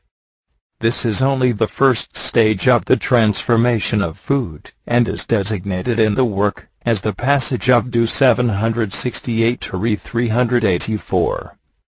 It will be sufficient to use this first stage as an example without going further. It is a stage everyone can understand without difficulty. Everyone can see that the food taken into the lowest compartment of the three-story factory, namely, the meals we eat, undergoes transformation. Now suppose the food passed into the stomach, and nothing happened. What then? The body, which is like a huge town, will make no contact with it. How can an undigested piece of meat, or a potato enter the bloodstream, and supply the necessary fine substance, say, to the brain? This situation is more or less the case, however, in regard to the third food, the food of impressions. They enter, and remain undigested, that is, there is no transformation here. Impressions come in as do 48, and stop. Save for a very small amount of transformation, nothing takes place. There is no adequate transformation of impressions. It is not necessary for the purpose of nature that man should transform impressions. But a man can transform his impressions himself, if he has sufficient knowledge, and understands why it is necessary. Most people think that external life will give them what they crave and seek. Life comes in as impressions, as do 48. The first realization of the meaning of this work is to understand that life, coming in as impressions, must be transformed. There is no such thing as external life. What all the time you are receiving is impressions. You see a person you dislike, that is, you get impressions of this nature. You see a person you like, that is, you get impressions once more. Life is impressions, not a solid material thing such as you suppose and believe is reality. Your reality is your impressions. I know this idea is very difficult to grasp. It forms a very difficult crossing place. You are, perhaps, sure that life exists as such, and not as your impressions. The person you see sitting in a chair wearing a blue suit, smiling, and talking, you think is real. No, it is your impressions of him that are real for you. If you had no sight, you would not see him. If you had no ears, you would not hear him. Life comes in as impressions, and it is here that it is possible to work on oneself, but only if you realize that what you are working on is not external life, but the impressions you are receiving. Unless you can grasp this, you will never understand the meaning of what in the work is called the first conscious shock. This shock relates to these impressions, which are all we know of the outer world, that we are taking in, that we take as actual things, actual people. No one can transform external life. But everyone can transform his impressions, namely, the third and highest food taken in by the three-story factory. For this reason this system of teaching says that it is necessary to create a transforming agency at the point of intake of impressions. This is the meaning of the work regarded in the light of psychological transformation, and this is the point at which work begins. It is called the first conscious shock, because it is something not done mechanically. It does not happen mechanically, that is, it needs a conscious effort. A man who begins to understand what this means, at the same time begins to be no longer a mechanical man, serving nature, a man asleep, and merely used by nature for its own purposes, which are not in the interests of man. If you now think of the meaning of all you are taught to do in the way of effort, beginning with self-observation, you will see beyond any doubt that everything on the practical side of this work relates to transforming impressions, and the results of impressions. Work on negative emotions. Work on heavy moods. Work on identifying. Work on considering. Work on inner lying. Work on imagination. Work on difficult eyes. Work on self-justifying. Work on states of sleep, and so on, is all connected with transforming impressions, and the results of them. So you will agree that in a sense work on oneself is comparable to digestion, in the sense that digestion is transformation. Some transforming agency must be formed at the place of the intake of impressions. This is the first conscious shock, and it is given the general description: remembering oneself if you can, through the understanding of the work. Take life as work, then you are in a state of self-remembering. The state of consciousness leads to the transformation of impressions, and so of life as regards yourself. That is, life no longer acts on you in the old way. You begin to think, and to understand, in a new way. And this is the beginning of your own transformation. For as long as we think in the same way, we take in life in the same way, and nothing changes in us. To transform the impressions of life is to transform oneself, and only an entirely new way of thinking can effect this. All this work is to give you an entirely new way of thinking. Let me give you one example. You are told in the work that if you are negative, it is always your own fault. The whole situation as recorded by the senses must be transformed. But to understand this, it is necessary to begin to think in an entirely new way. You all can understand that life is continually causing us to react to it. All these reactions form our life, our own personal life. To change one's life is not to change outer circumstances. It is to change one's reactions.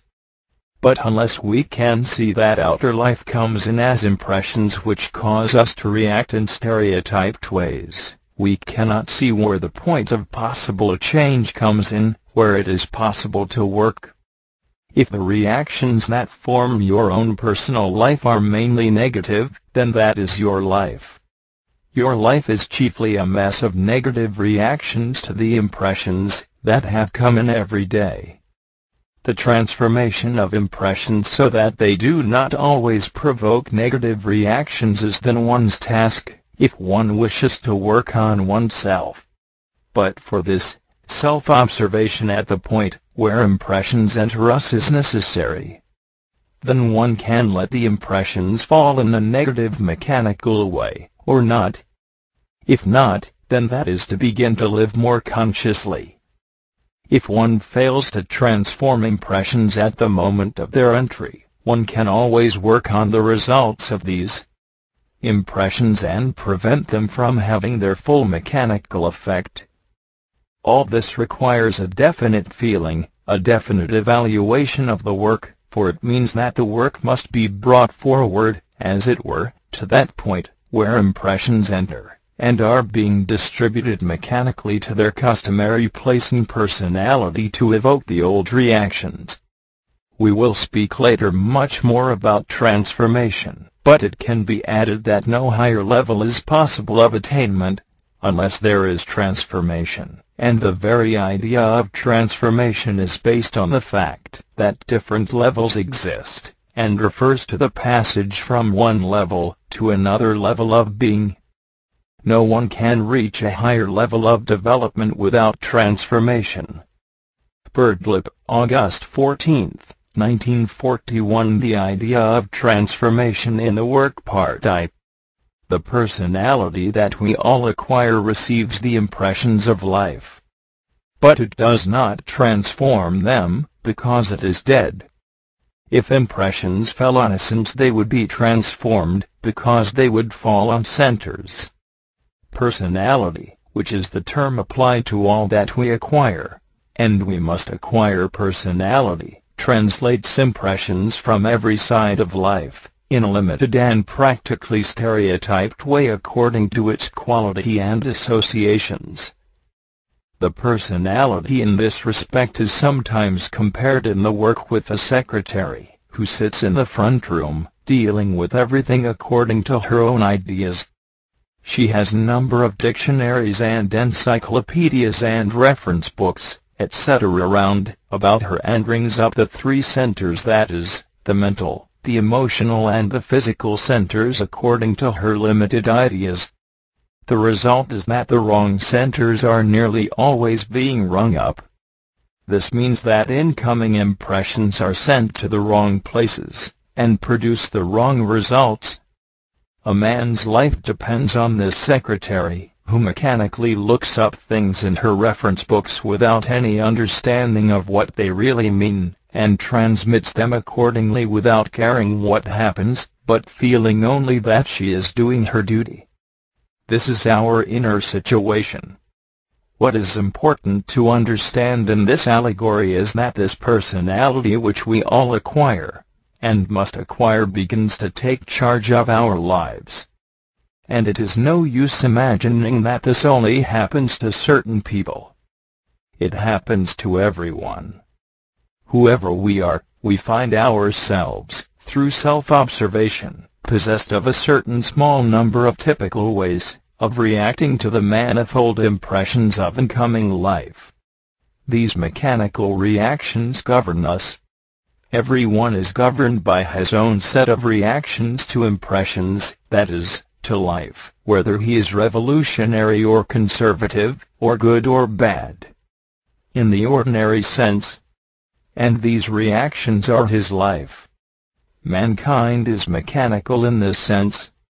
A man has formed in him a number of reactions which he takes as himself, and his life experiences are the result of them.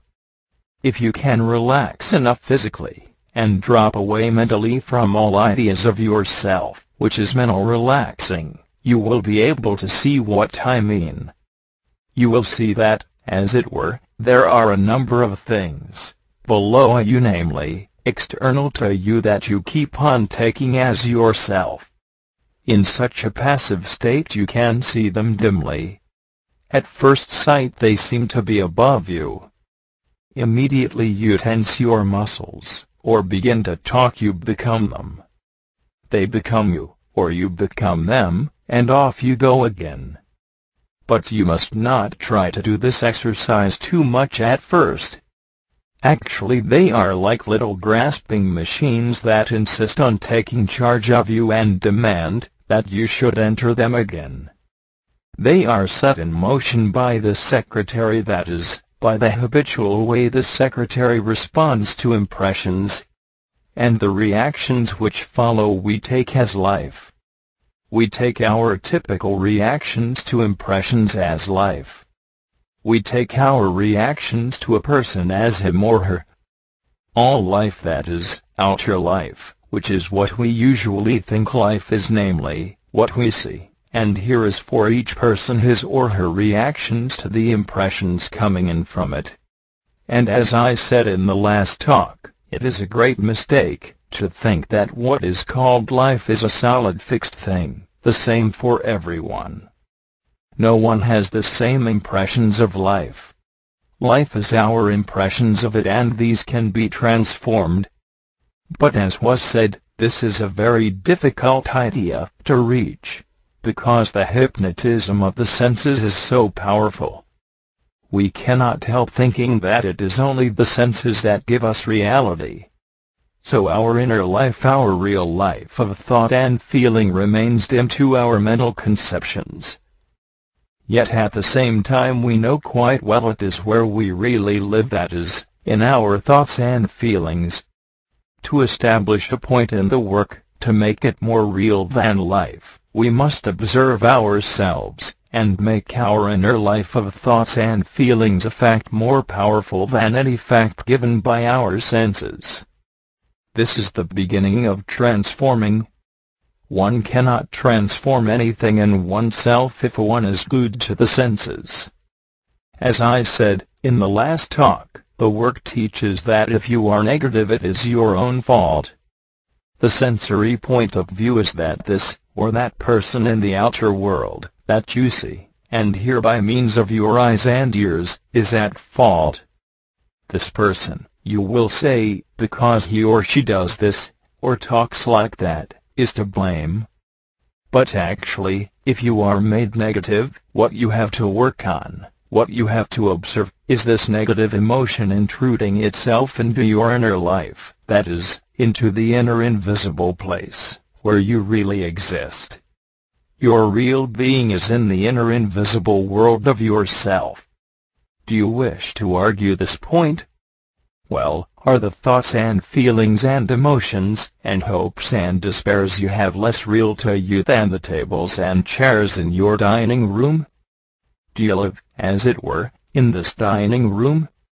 You may be very much identified with your particular tables and chairs, but even so, is it not your feeling about these tables and chairs that is real to you? Suppose you are ill, and feel perhaps death is near you, do you bother any more about them? Of course not. And why? Because you have no longer any feelings about them. It is your feelings and your ways of identifying that make you regard this or that thing as important. It is not the things that you see with your physical eyes. Let us suppose that a person notices that he is identified, say, with his furniture. Do you think that he must get rid of his furniture in order to change? Of course not. That would be silly.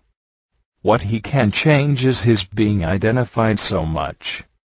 If he works on this, if he begins to transform this reaction in himself, he can still enjoy his furniture, but he will not commit suicide if it is destroyed in a fire.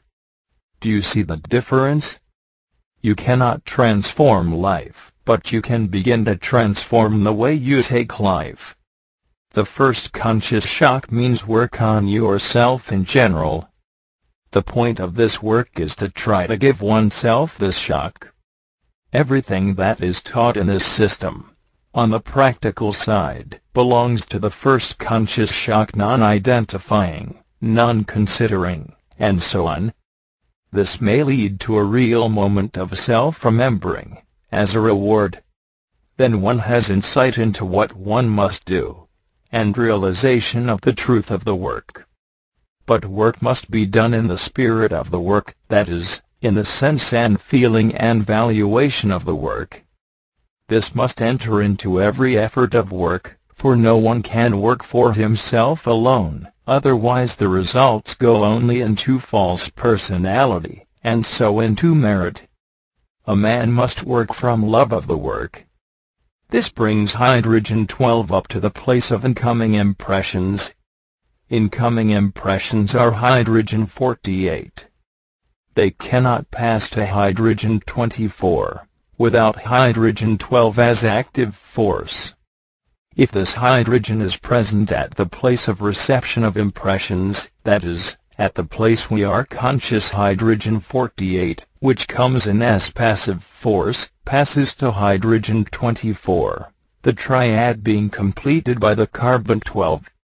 Hydrogen 12 is not present naturally at this point in the human machine. It has to be brought up to this point. If a person takes life as usual, in the ordinary way, that is, always receives impressions in the same mechanical way, and speaks from them in the same mechanical way, and acts from them in the same mechanical way, then nothing can change in the person. Such people cannot evolve. They do not see where the point of working on themselves lies. They think work is something outside them. A person must bring a very powerful hydrogen to the point where impressions are coining in. This is hydrogen 12 period. Birdlip, July 27, 1941. The idea of transformation in the work part II. In order to continue these talks about transformation, let me take a question of this kind: what prevents impressions from transforming themselves in us? Why does this not always happen? Let us again study this subject. Impressions should pass on in their octave until they reach Me12. You will remember that they come in as 48 but do not continue to evolve.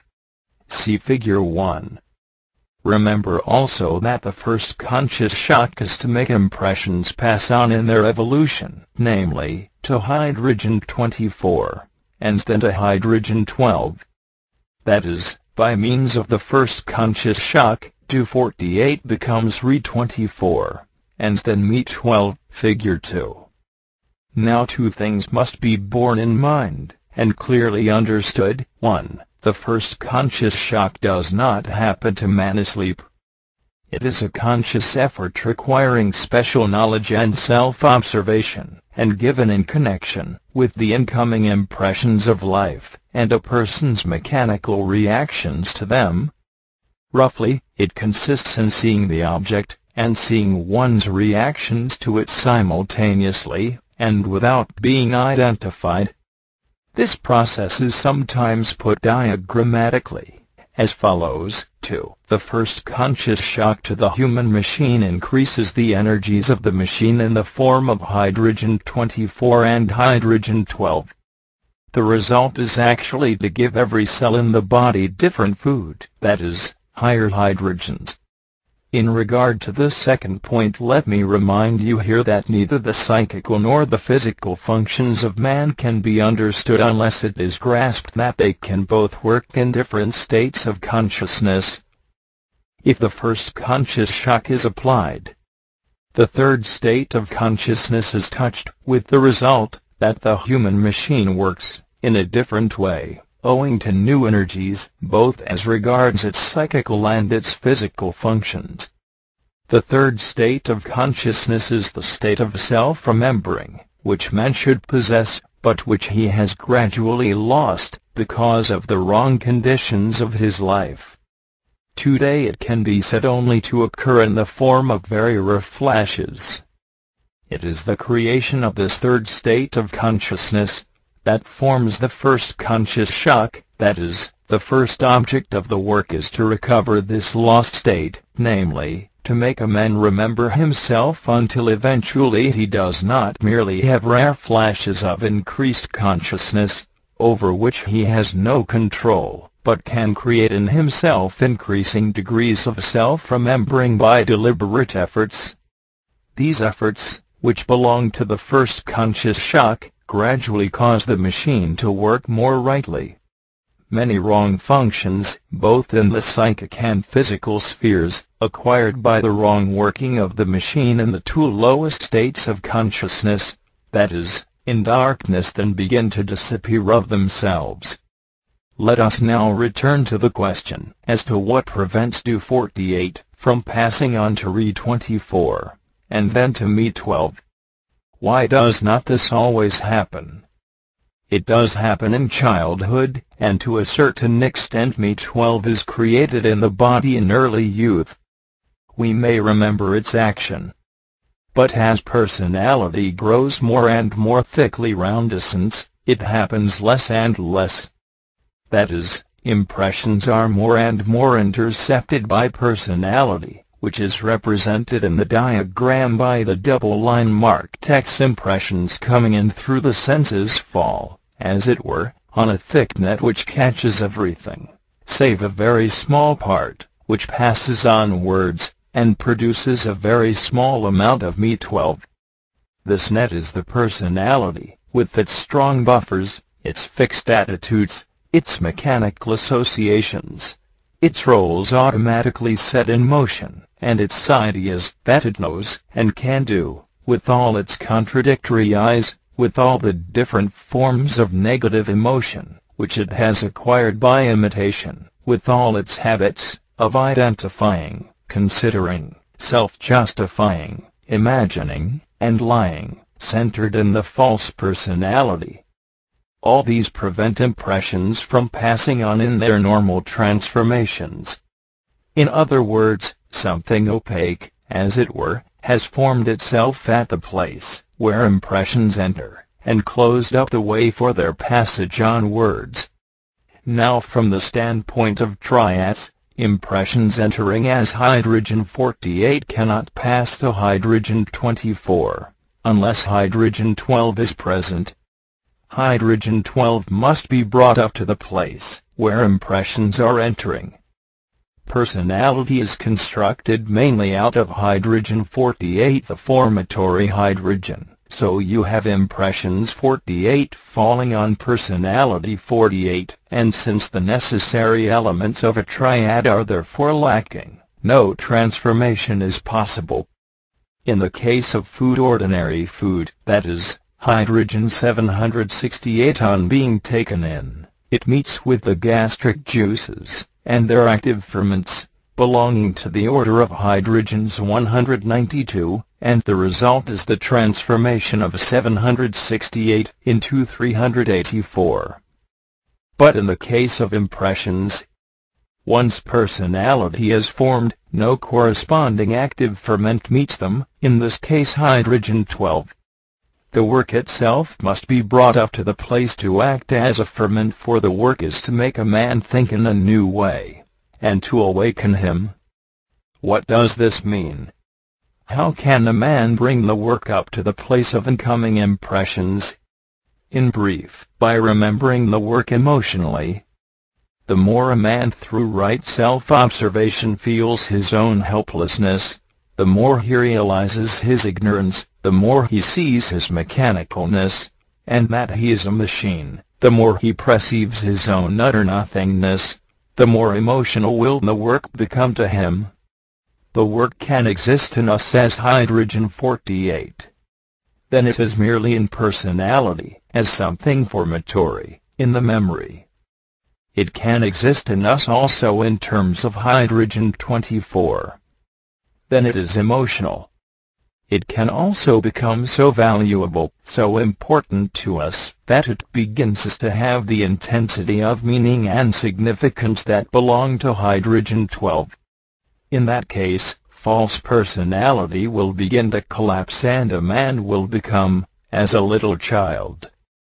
This is one meaning of the saying, "Except ye become as little children." If a man's love no longer runs always into himself, into his habitual ideas of himself, his strange vanity and esteem of himself, that is, into false personality, then the direction of his will alters, that is, the resultant of his desires alters. When the valuation of the truth of esoteric teaching becomes stronger than self-valuation, it begins to act on a man. He begins to take everything differently. The whole way in which he reacts to outer life changes. Why cannot you all understand that life is impressions? He no longer reacts to impressions from his mechanical personality by always saying the same things, feeling the same things, and so on. He begins to act from the work, that is, in quite a new way. The work comes up to the place where life is entering him as impressions, and stands beside him. He begins to see life through the work, and instead of wasting his time in hundreds of forms of useless internal considering, or negative reactions, or of identifying, he seeks for the power of the work to help him to change these mechanical reactions which he is now aware of by observation, and to transform his habitual ways of taking things. He begins to live more consciously at this point, where life is entering as impressions. Birdlip, September 12, 1941. The idea of transformation in the work, Part IV. Section I. Let us take the idea of work on oneself. As you all know, by now, we take the thing which we call oneself, that is, myself, yourself, as one thing. We think we are ourselves. Work on oneself is thus made quite impossible. How can you work on you, if you and you in each case are one and the same thing?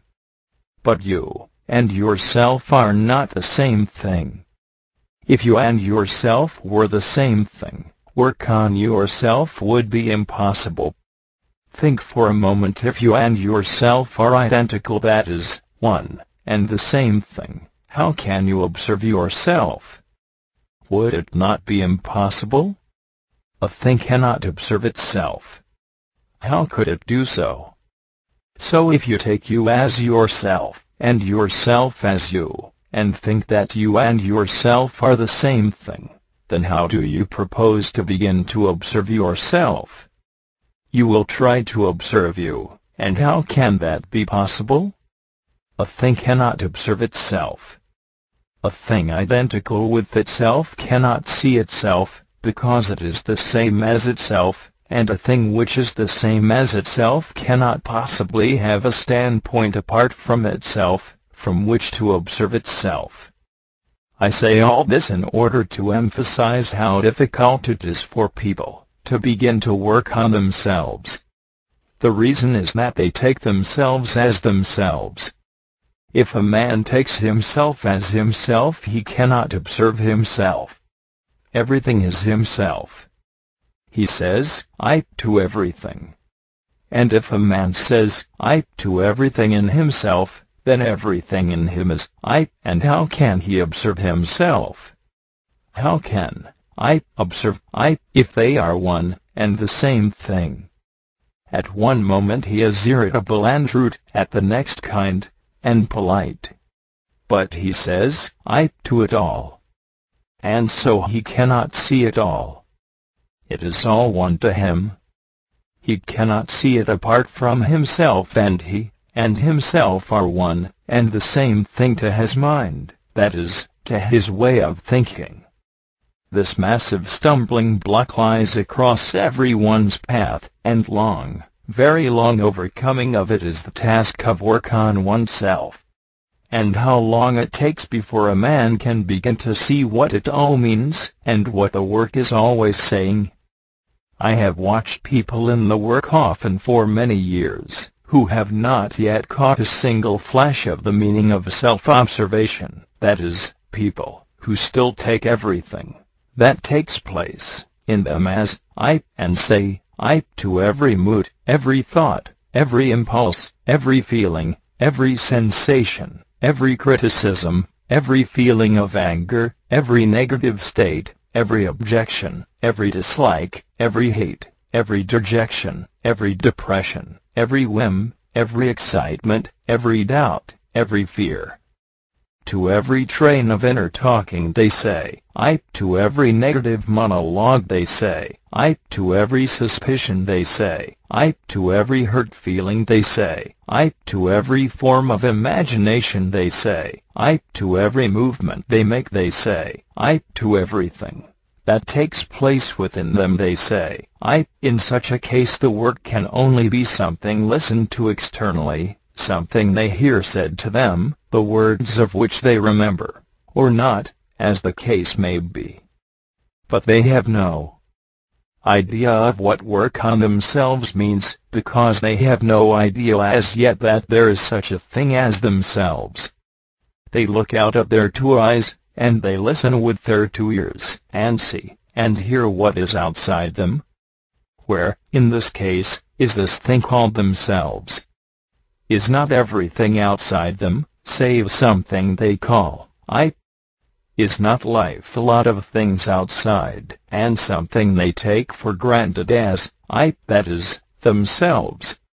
And if this work is not about things outside, that they can hear, and see, and touch, what is it about really? For there is surely nothing else save outside things, and something, that is at the same time they may feel the work emotionally. They may feel that it is about something strange and genuine and real, but they cannot see exactly what it is about. They continue to talk as they have always talked, and say "I" to it all. They continue to feel and to think as they have always felt and thought, and they say "I" to it all. To all their manifestations, to all their mechanicalness, to all their inner life, they say "I," and since everything is "I," what is there to work on? This is quite true. For if everything connected with a person in outer manifestations, and an inner life is "I," and if there is only "I," if everything connected with him is "I," then there is nothing to work on. For who can work on "I" if everything is "I"? What can observe "I" if everything is "I"? The answer, of course, is that nothing can. A thing cannot observe itself. There must be something different in it for the thing to observe itself. And in our own cases, in the case of everyone, if there is nothing in us different from ourselves, how can we observe ourselves, and work on ourselves? For to work on oneself, it is necessary to begin to observe oneself. But if I and myself are one and the same, how can this ever be possible?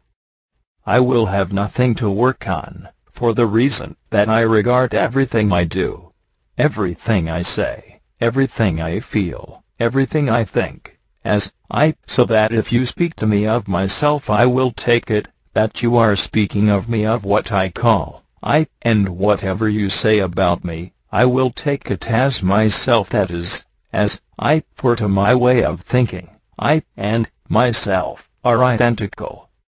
To my way of thinking, they are one and the same thing.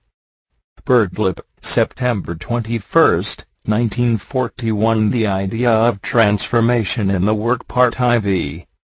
Section I.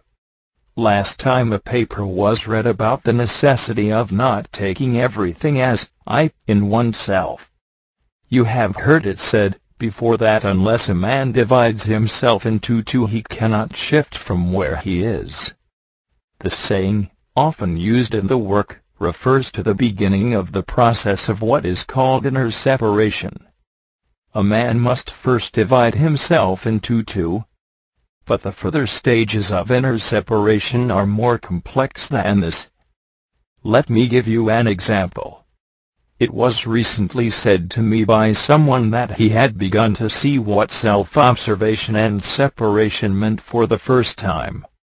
He said, "I have always been taking negative emotions as nasty bit of myself.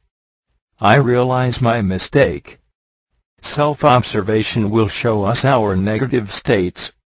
But something further is, as a rule, necessary than mere observation of the man, that is inner separation. And no one can separate himself from anything he observes in himself if he regards what he observes as being himself, for then, inevitably, the feeling of I will pass into what he observes in himself, and this feeling of I will increase the strength and power of what he observes. He has to learn to say in the right way, "This is not me, not I." Now if he takes his negative emotions as nasty bit of himself, he will not be able to separate himself from them. Do you see why?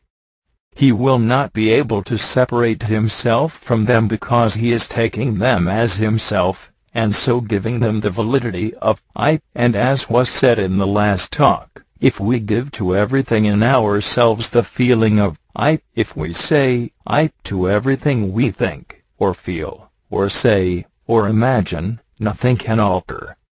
For I cannot alter I, and if we practice self-observation on this basis, everything we observe will be, whereas the case really is that everything in us, practically speaking, is a machine going by itself. Instead of saying I think, we should realize it would be far nearer the truth if we said it thinks. And instead of saying I feel, it would be nearer the mark to say it feels. What we call ourselves, what we say, I, is actually an immense world, larger and more varied than the outer world we behold through our external senses. We do not say I to what we see in the outer world, but we say I to everything that takes place in our inner world. This mistake takes many years even to modify a little, but sometimes we are given the clear light of understanding for a moment, and we realize what it means, and what the work is continually telling us. If a man ascribes evil to himself, he is in the wrong position in regard to it, just as if he ascribes good to himself, and the merit of it. Every kind of thought can enter your mind, every kind of feeling can enter your heart. But if you ascribe them to yourself, and say I to all of them, you fasten them to you, and cannot separate internally from them. One can avoid negative thoughts and feelings if one does not take them as oneself as I, but if one takes them as I, one combines with them, that is, one identifies oneself with them, and then one cannot avoid them. There are inner states within us all that we must avoid, just as one avoids walking into mud in the external visible world. One must not listen to them, must not go with them, must not touch them, or let them touch you. This is inner separation. But you cannot practice inner separation if you ascribe everything that takes place in your inner invisible life, where you really all live, to yourselves. I have often been struck by people asking me about themselves in regard to thoughts that plague and worry them. For example, people who pride themselves on being what is called clean-minded often find themselves tortured by indecent thoughts and images. This is exactly what happens if a person insists on thinking that everything in him or her is I. In this connection, I remember that after we left the institute in France, we went to Scotland, to my grandfather's house. He had collected an immense library, among which were a great many theological and moral volumes. They were, of course, entirely formatory. But having nothing else to read, I spent some of the long winter evenings there in trying to understand what they were about. There were the usual endless acrimonious arguments about the nature of the Trinity, the nature of heresy, and so on, but I noticed that one subject of debate that often came up was whether we are responsible for our thoughts. Some of the most severe moralists insisted that we were, but a few of these now long dead theologians took the point of view that we were not. Some said that the devil sent us our thoughts. But no one of those writers whom I read took a psychological view of this question. At any moment the strangest thoughts and images can enter us if we say I to them. If we think that we thought them, they have power over us, and if we then try to eliminate them, we find it impossible. Why? I will repeat one of my own illustrations of this situation. Suppose you are standing on a plank and trying to lift it, and struggling as hard as you can to do so. Will you succeed? No, because you yourself are trying to lift yourself, and this is impossible. It requires a considerable reorientation of one's whole conception of oneself to be able to realize what all this means. So many buffers and forms of pride and stupid ways of thinking prevent us from seeing what the situation within us is really like. We imagine we are in control of ourselves. We imagine we are conscious and always know what we are thinking and saying and doing. We imagine we are a unity, and that we have a real permanent I, and so have will, and we imagine many other things besides. All this stands in our way, and before we can practice inner separation, a quite new feeling about oneself and about what one really is necessary. Birdlip, September 21, 1941. Commentary on Meaning Part I. We can all get so tired of one another that we have no meaning for one another. A man and a woman can get so tired of each other that they have no meaning for one another. One can get so tired of a subject that it has no longer any meaning for one. A person can do his daily work dutifully for years, until it has no longer any meaning for him. A man may search for new adventures, until they have no meaning for him, and he does not know what he is doing, and so on. Let us ask ourselves about the meaning of meaning, and the source of meaning. Let us consider, first of all, whether meaning is important, or not. If we decide after reflection that meaning is important, then let us ask ourselves what we want. A very good formulation of what we want is this: I want to find meaning in everything, or I seek more meaning, or I dread a state of meaninglessness, and pray to have more meaning in my life, and so on. Some years ago I was speaking to Mr. O about time. The conversation was about the possibility of recurrence, that is, living one's life again. It is a possibility, and if nothing changes in our essence, that is, in our deepest and most real part, then the recurrence of one's life, if this happens, will be identical with the life one has passed through. One will live the same life, and perhaps live it over and over again, but have no memory of it. This means that at death one returns to that part of time where one was born, and is born into the same surroundings, etc., and lives again the same life, in fact, lives again, and again the same life, because nothing has changed in oneself. Mr. Foe asked me what my aim was in connection with this possibility of reliving my life, and I said, thinking of my life as far as I can remember it, I see that I took very little and it was like a dream. It had very little meaning, and in fact whole years are blotted out in my mind. I would like to have the power of feeling meaning in all the experiences I had, if I relived my life. He said, yes, this is right. As a rule we are not there. As Mr. G said of someone, he is never at home. He continued in something like the following words, and this really applies to us all. We are never at home, or very rarely. We are nearly always out. So our experiences have little, or no meaning for us, I said, but I am sure that you, for example, remember your life far better than I remember mine, and that your life has had more meaning. He replied, yes, but not quite in the way you mean. I have noticed how much you have forgotten. In my case, as a child I did not play with toys. I was less under imagination. I saw what life was like at a very early stage. I said, well, in my case, I must confess that I never thought of life as a thing to think of.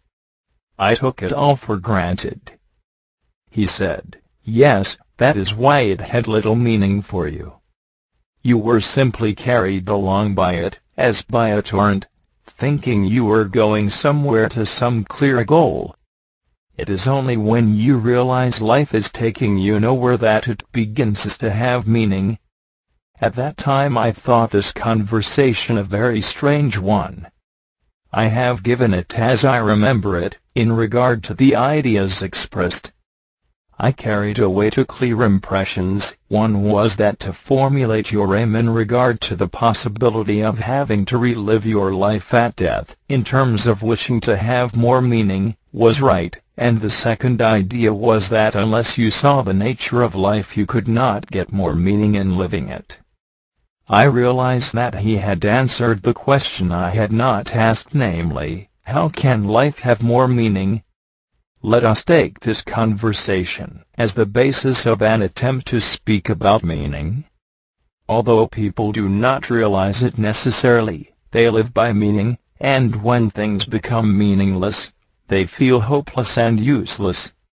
Life gives certain meanings, otherwise everyone would be unable to live or would feel that suicide were better. The meanings life gives are not permanent. Perhaps you have all noticed this. Imagination enhances meaning, but reality tends to exhaust it. There is no correspondence, of course, between imagination and reality. The one can never pass into the other, because they are utterly different things. It takes people a long time to see this, namely, that imagination can never be fulfilled in reality. Imagination is on one plane, reality on another. However, most people get a great deal of meaning solely from imagination. Imagination feeds meaning. It is one source of meaning. But the meaning that is formed by the action of the imagination does not correspond with reality. On the other hand, reality itself has its own meaning, quite apart from imagination. For example, a good dinner is reality, and not imagination. It has meaning of its own. If you try to separate meaning derived from imagination and meaning derived from life, that is, from reality, speaking in the ordinary sense of the word, you will begin to see the great difference between these two sources of meaning. Let us consider this phrase, "You have destroyed all my illusions." This phrase is used in the sense of suffering, of being wronged, of being seriously damaged by someone, of being, as it were, ruined. Illusions lay in the imagination. If all the meanings you derive from your imagination are destroyed, is that a loss? The answer is yes and no. It is quite possible to destroy a person's meanings too violently, and do harm. Yet meaning derived from imagination eventually only complicates life, and often, later on, actually prevents any real situations and relationships from developing. When I first made my private debut into life, that is, when I first advanced more or less independently, as I supposed, into the world, I had absolutely no idea that my imagination about life and people was in any way different from the possibilities offered by reality, and obtainable from it. That is, of course, nothing extraordinary. I do not regard myself as exceptional in having such an attitude. At that age I was chiefly in imagination.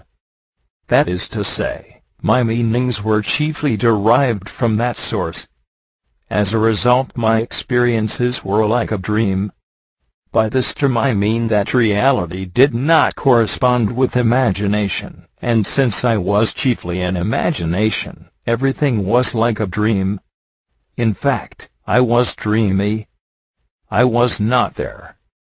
I was not at home. I was always out. Because if your meanings are formed in the imagination, you are living all the time in imagination, so that life is a far-away, unpleasant thing. Reality is unreal. In fact, you cannot come in contact with the meanings that reality offers you. You have heard me often say that everyone has his dream woman, or her dream man. Such dreams are intensified nowadays in many ways.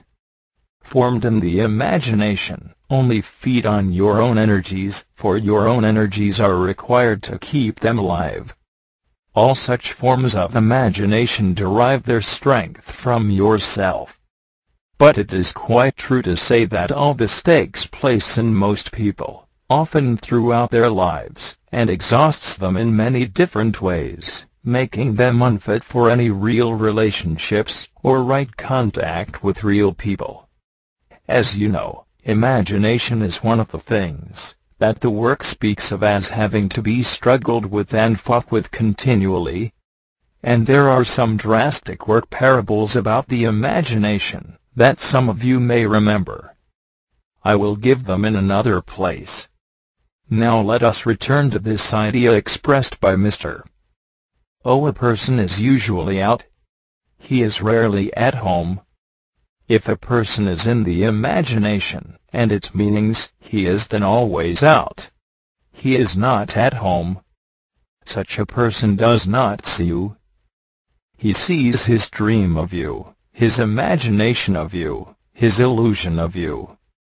This is not a very satisfactory basis for any real relationship.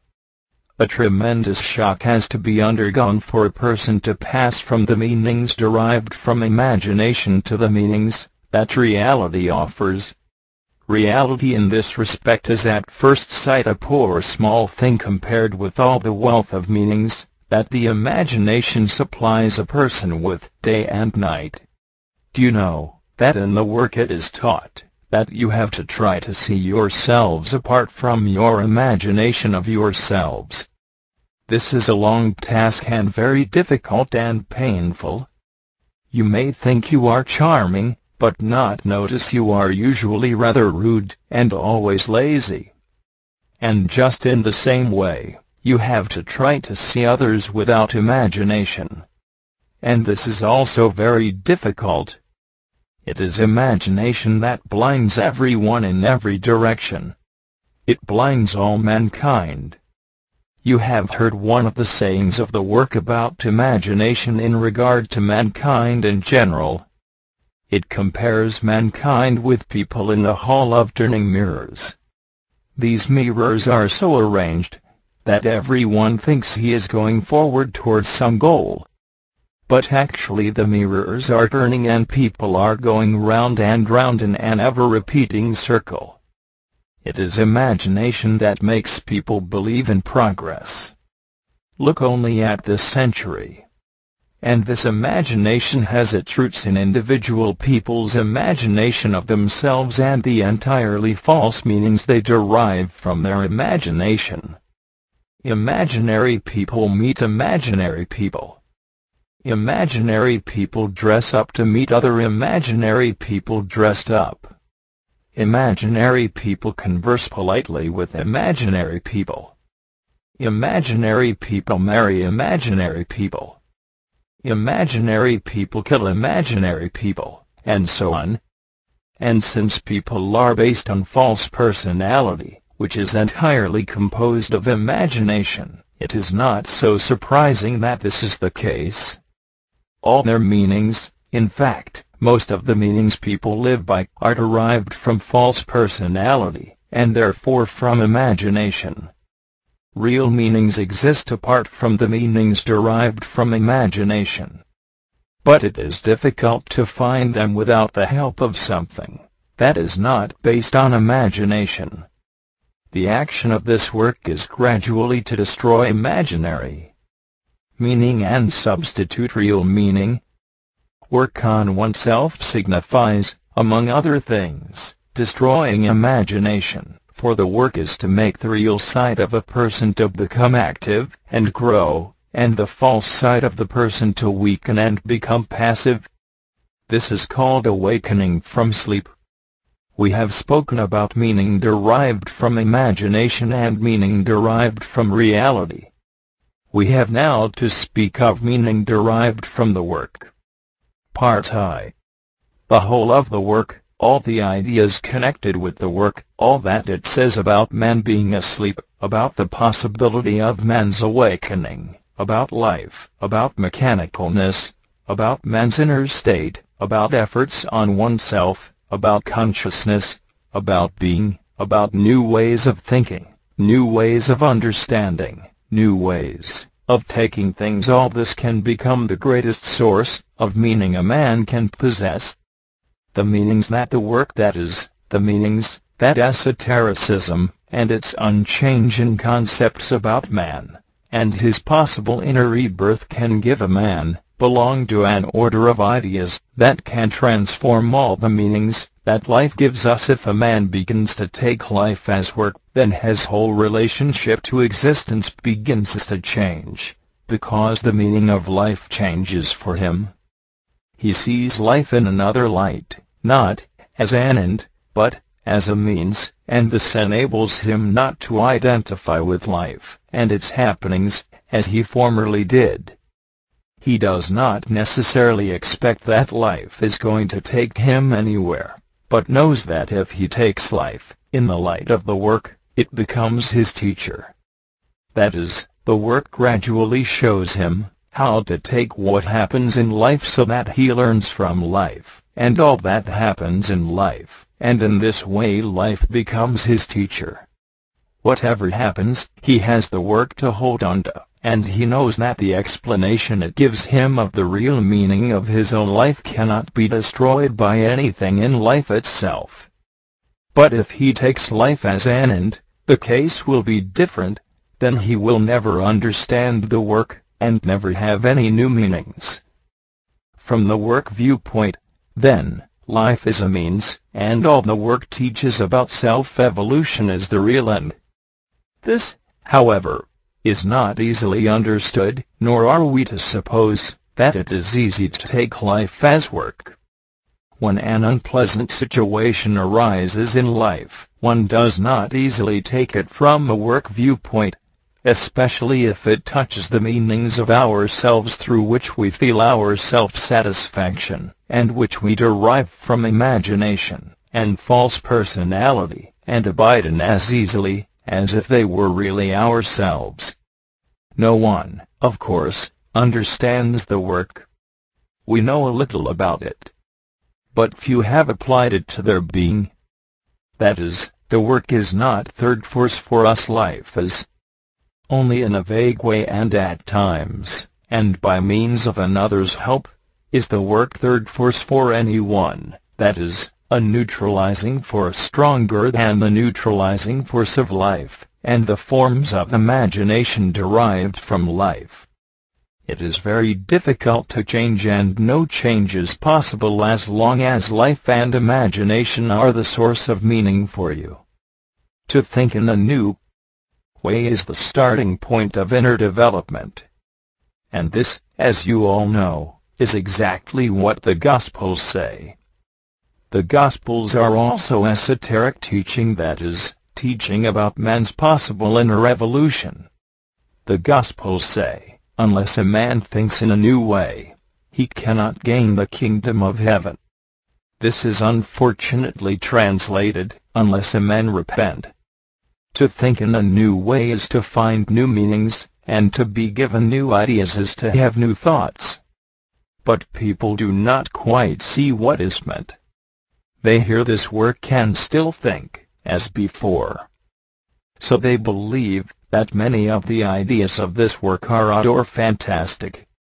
But it is they who are so none of the ideas of this system is odd or fantastic. How long it takes us, and how many hard and horrible experiences we need before we catch glimpses of the fact that the work and the Gospels and all esotericism are not saying anything odd or fantastic, but are actually saying something real and absolutely necessary to us. Once we begin to be aware of this, in individual experience, new meaning enters us, and at once our relationship to life alters a little. Old meanings lose a little of their force.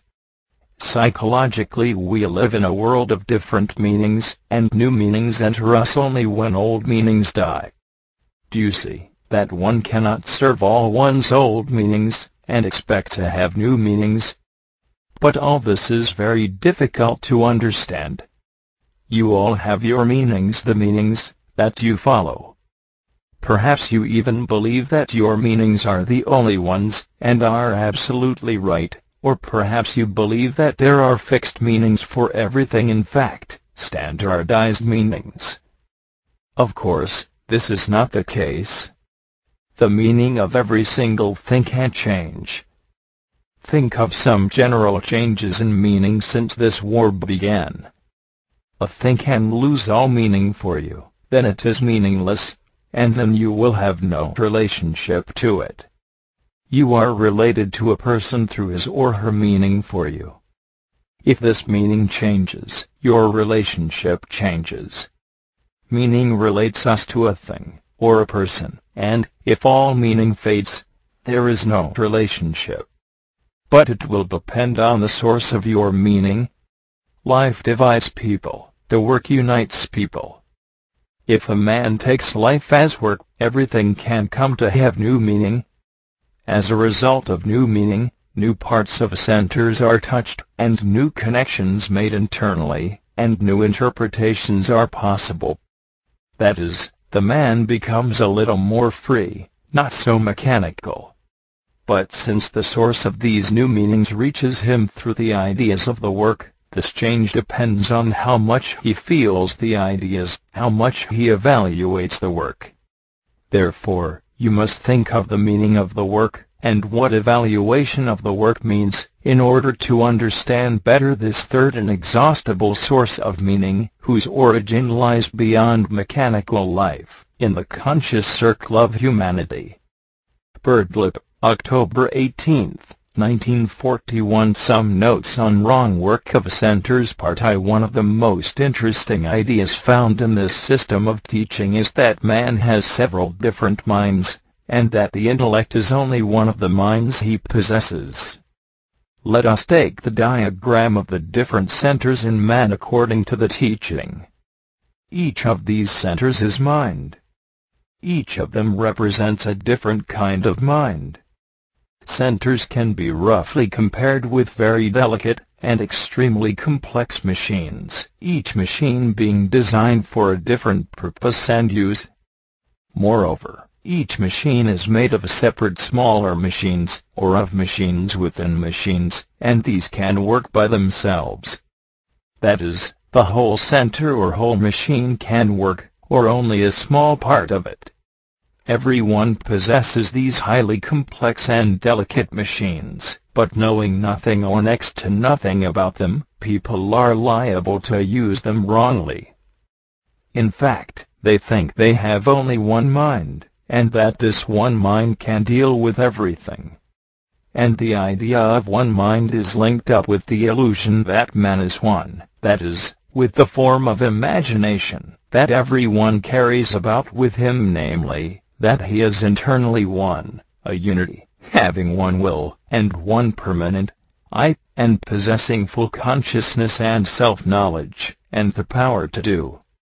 It is a very strange and interesting thing, that no one can reflect upon deeply enough, for it leads to the source of man's inner sickness, that it takes so long before people can bear to realize that internally they are not one but many, that they are not a unity and harmony, but a multiplicity and disharmony, that they have not one permanent and real I but hundreds of different and quite contradictory I's that take charge of them at different moments, that they have no real will but a host of change and conflicting wills, belonging to each of theirs, that only rarely do they have moments of consciousness, but usually are in a peculiar state of waking sleep, and that as a result of all this they have no real power of doing, and so live in a world where everything happens, and no one can prevent it from happening.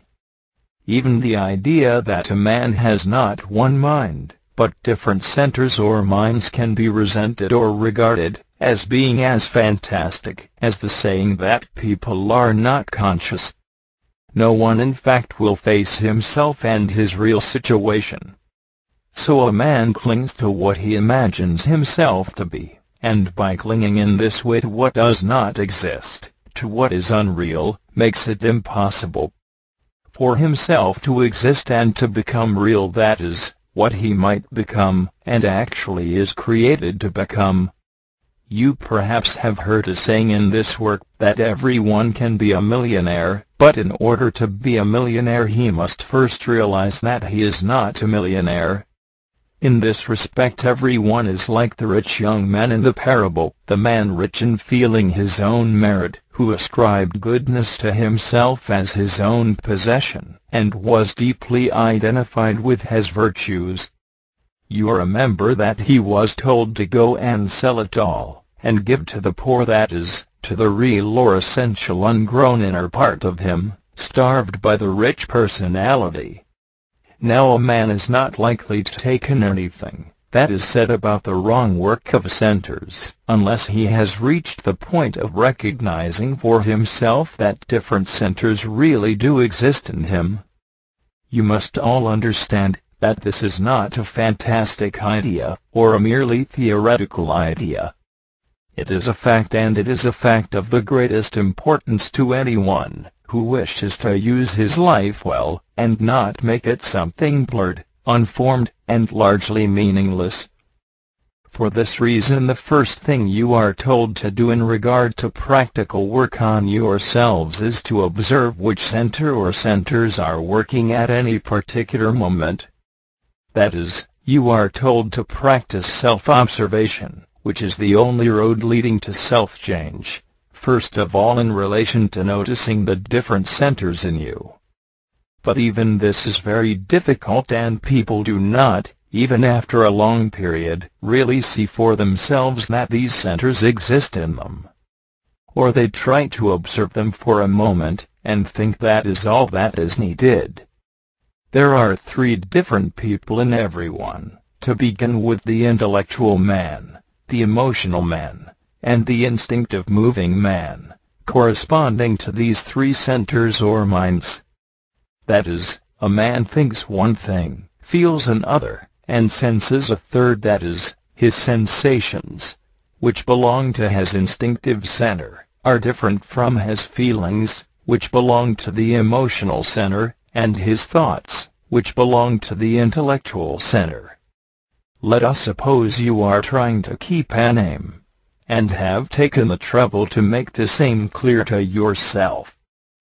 Now suppose you get upset by something. What will happen, taking the matter only from the standpoint of different centers? If you are upset, it means that the emotional center has become negative. You feel angry, cross, disappointed, or perhaps you feel nothing is worthwhile. Now suppose you follow the mind of the emotional center, as it is at the moment. Will you be likely to keep your aim, whatever it is? No, of course not. But if you will get into your intellectual center, if you can, and think about your aim, and what made you make it, and so on, then you may still keep your aim. Why? Because you are using the right center for the occasion. You are not using the wrong center, for to follow, the emotional center, when it is negative, is always to use the wrong center. But all this has been spoken of sufficiently before. Today we have to speak of the wrong work of centers, not so much in the sense of the wrong centers being used for any particular task, as for example, in trying to think how to run quickly downstairs, but in the sense of using the wrong part of a center. As you know, each center is divided into three parts, and each of these parts into three further parts. I am not now speaking of the division of some of the centers into positive and negative sides. Each center reflects itself, and the others in its three divisions, and three subdivisions.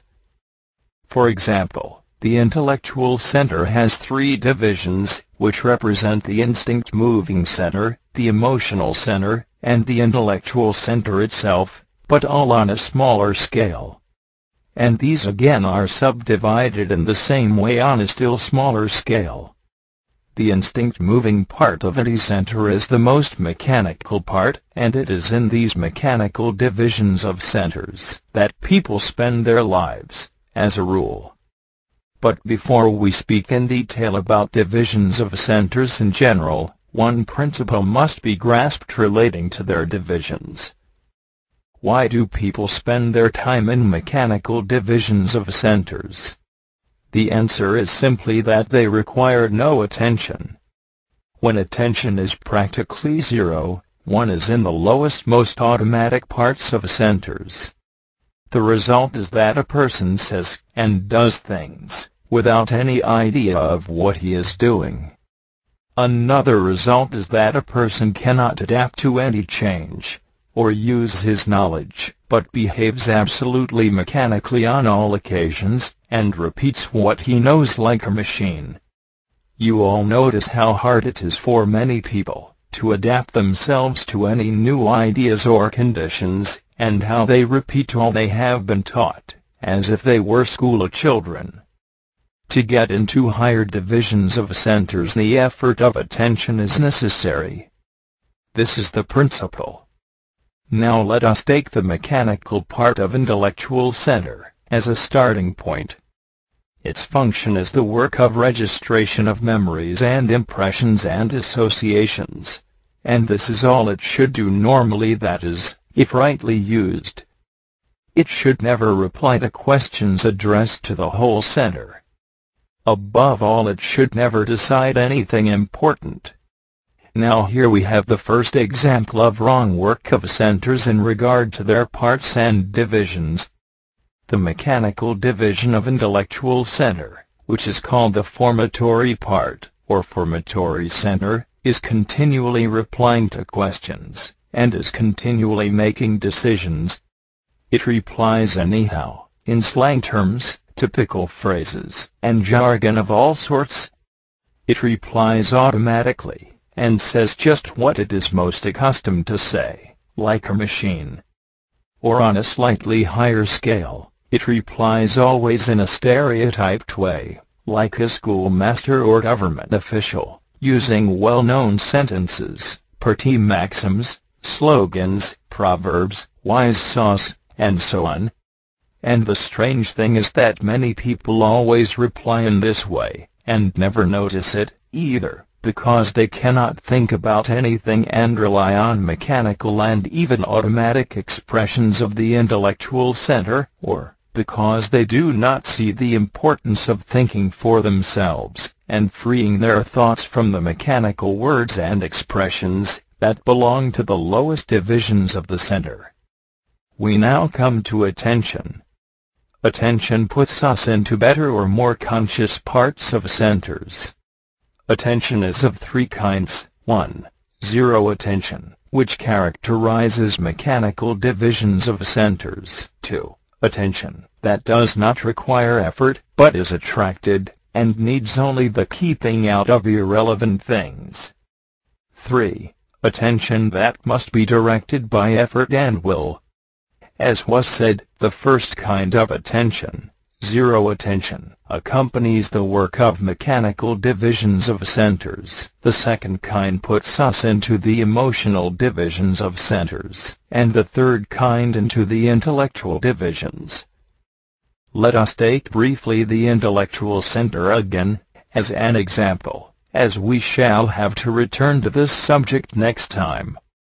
The emotional part of the whole intellectual center consists chiefly of the desire to know, the desire to understand, to seek knowledge, to discover, to increase one's understanding, to grasp and find out, to have the satisfaction of knowing, the desire for truth, the pleasure of learning, of reaching out, and, inversely, the pain of not knowing, the dissatisfaction of being ignorant, uninformed, and so on. The work of the emotional part requires full attention, but in this part of the center attention does not require any effort. It is attracted and kept by the interest of the subject itself. The intellectual part of the whole intellectual center includes a capacity for creation, construction, invention, finding methods, seeing connections, and bringing together apparently isolated things into an order or unity or formulation so that we see the truth of something hitherto obscure. This part cannot work without directed attention. The attention in this part is not attracted, but must be controlled and kept by effort and will. We usually avoid doing the work belonging to this part of the center, which is thus often unused. Now from this we can notice in what parts of centers we are.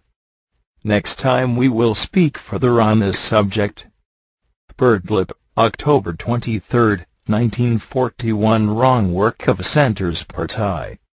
Last time we spoke of wrong work of centers from the point of view of using wrong divisions of centers, and from the principle of attention. As was said, people inhabit or live in small divisions of centers, that is, in mechanical divisions. You must understand that all the different eyes in us live in smaller or larger divisions of centers. That is to say, we have more mechanical or less mechanical eyes. In the small divisions, in the mechanical or even automatic parts of centers dwell most of the eyes that control our ordinary life. In this sense, people inhabit, or live in small mechanical divisions of centers. That is, our ordinary life is largely controlled by very little mechanical eyes that inhabit these small subdivisions of centers. These should be servants and not our masters, for we have eyes of different power or quality or capacity. For example, the eyes that live in small subdivisions of centers are incapable of understanding this work. They are very limited. They cannot change. They are like peasants who suspect anything new. The little eyes that you use in ordinary life, the eyes that quarrel, and feel discontented, that are occupied with little plans, little suspicions, little things, little interests, and so on are in mechanical parts of centers. They are quite useful for little things, but they cannot understand the work. They belong to little parts of centers. And sometimes you find people who are so much in these small daily eyes that they are incapable of understanding anything save what belongs to their immediate small interests, and to the outlook of these little eyes that occupy themselves only with the small things of daily life, which are very important on that scale, namely, on the scale of small things. That is to say, these little small eyes have their right place, and if they deal with what belongs to them, they do their work as they should, and everyone must possess trained eyes of this sort. As you know, a person must be developed to some extent in all parts of centers in order to become number 4 man, or balanced man. But, as was said, these small eyes cannot grasp this work, they cannot adapt themselves to the ideas of this work, and if the work ideas fall only on these little small daily life eyes, the work cannot be received and rightly placed in a person's being. In short, this work, if taken in only by these small self-interested daily eyes, will only be understood at their own small level of understanding, at the level of being of these little eyes. This work must fall on bigger eyes, and never be allowed to sink to small eyes. This is a very real and important side of work on oneself, that is, it is very important not to let small eyes living in small parts of centers think and decide about the ideas of this work. Since this is so important, and from a practical point of view constitutes so direct an example of the wrong work of centers, which is the subject we are now studying, we must try to understand better what is meant. For, as was said, the study of wrong work of centers is not merely a matter referring to the wrong use of a center, such as using the thinking center for running quickly downstairs, in which case one will fall, but also a question of using the right part of a center in relation to what has to be done at any particular time. For there are quite different kinds of things that we are called upon to deal with at different times, and we possess not only different centers or minds, the intellectual for complex comparisons and thoughts, the moving for complex movements far quicker than thought, the emotional for seeing the quality of things and relations and meanings hidden from the intellectual, and so on, but each center is divided and subdivided in 2 parts, each having its right place in the scheme of things, and its proper function.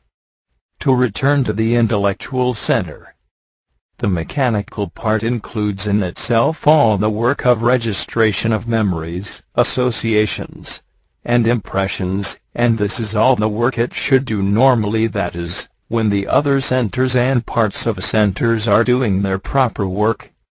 It should only do the work of registration or recording, like a secretary taking down what is said, and arranging it, etc., and, as was said, it should never reply to questions addressed to the whole center, and should never decide anything important, but unfortunately it is always deciding, and always replying in its narrow limited way, with ready-made phrases, and it continues to say the same things and work in the same mechanical ways, under all conditions. This is the fixed part of a man, and when a man dwells intellectually in the mechanical divisions of intellectual center, he will not change, and nothing can be new in him, but he will see life always in a certain way, and say the same things, like a gramophone. But if he has another part of him developed in larger division, the case will be quite different. He will then have a very mechanical dead side, and a different side, that is more conscious, and living, namely, that lies in either the emotional or intellectual divisions. Actually, a balanced man in the work sense is developed to some extent in all parts mechanical, emotional and intellectual of all centers. That is, he is represented in them by some eyes, and they are not like empty rooms. This distributes his energy, and brings the psychic life into harmony, but it is only through ideas similar to those of this work, namely, ideas coming from sea influences, from the conscious circle of humanity, from those who have reached full eternal stature, that the harmonious development of centers is possible. Life interests alone are bound to lead to one-sided development, and no man can develop only through self-interest, for then he will only develop certain parts of emotional center. Now if the work falls on the mechanical side of the intellectual center, it will fall among eyes that deal with the ordinary daily affairs of life.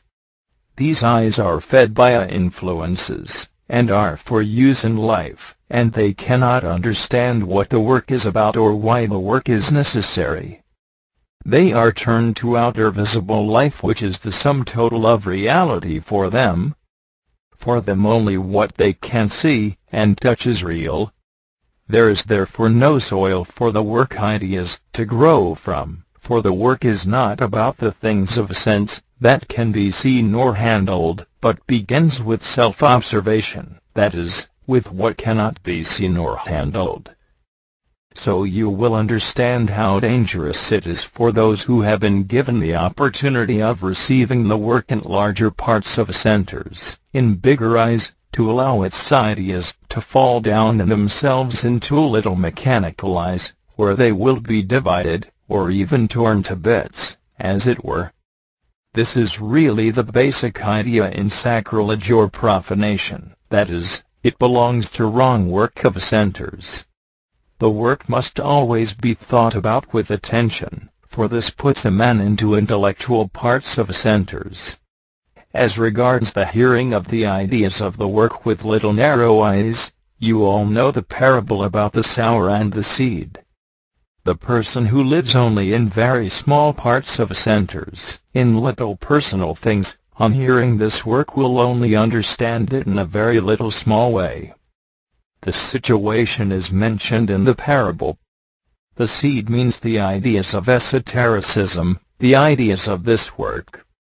If the ideas of this work fall, as living seeds, on very small eyes, on very little parts of centers inhabited by very small, very little eyes, it is as if the seed, that is, the ideas of this work, fall by the wayside.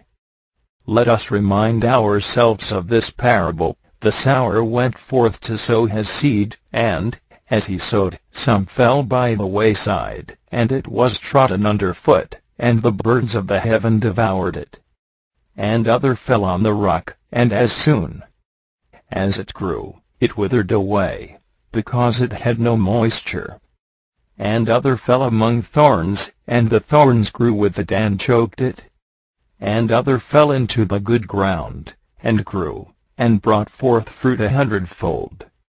Luke, VIII. In interpreting this parable to his disciples, Christ says, "The seed is the word of God. And those by the wayside are they who have heard, then cometh the devil, and taketh away the word from their heart, that they may not believe, and be saved." Do you understand why it is called the wayside? It means that the ideas of the work fall, amid the traffic of one's mind, among the ordinary thoughts of one's life, and are taken in the mechanical side of the mind, which Christ calls the devil, for mechanicalness is the devil. Now you all know that, in the work sense, a person can only understand at his level of being. This means that if you meet a man on a higher level of being than your own, you will not understand him. And if you live in very little, very small, very limited, mechanical eyes, then that represents your level of being. You will then only understand what is very small, very little, very personal, and, as was said, if you center yourself in these little eyes, these small eyes that relate to the small business of your daily life, and to your little jealousies, little hatreds, and desires and meannesses, you will be unable to adapt yourself to anything new, so the ideas of the work will fall by the wayside, and either be quite meaningless to you or even ridiculous, silly, unnecessary and fantastic. This means that you will understand the work at this level of your being. But everyone has a scale of being. That is, a man has, provided he has magnetic center, a better level, and better eyes, in him, if he tries to find them, through which to understand the work. And one sign of this is the possession of magnetic center which can distinguish between A influences and B influences. Birdlip, November 9, 1941. Wrong work of centers Part III. The mechanical divisions of centers have their proper work to do, and they can work rightly without attention, or with very little attention.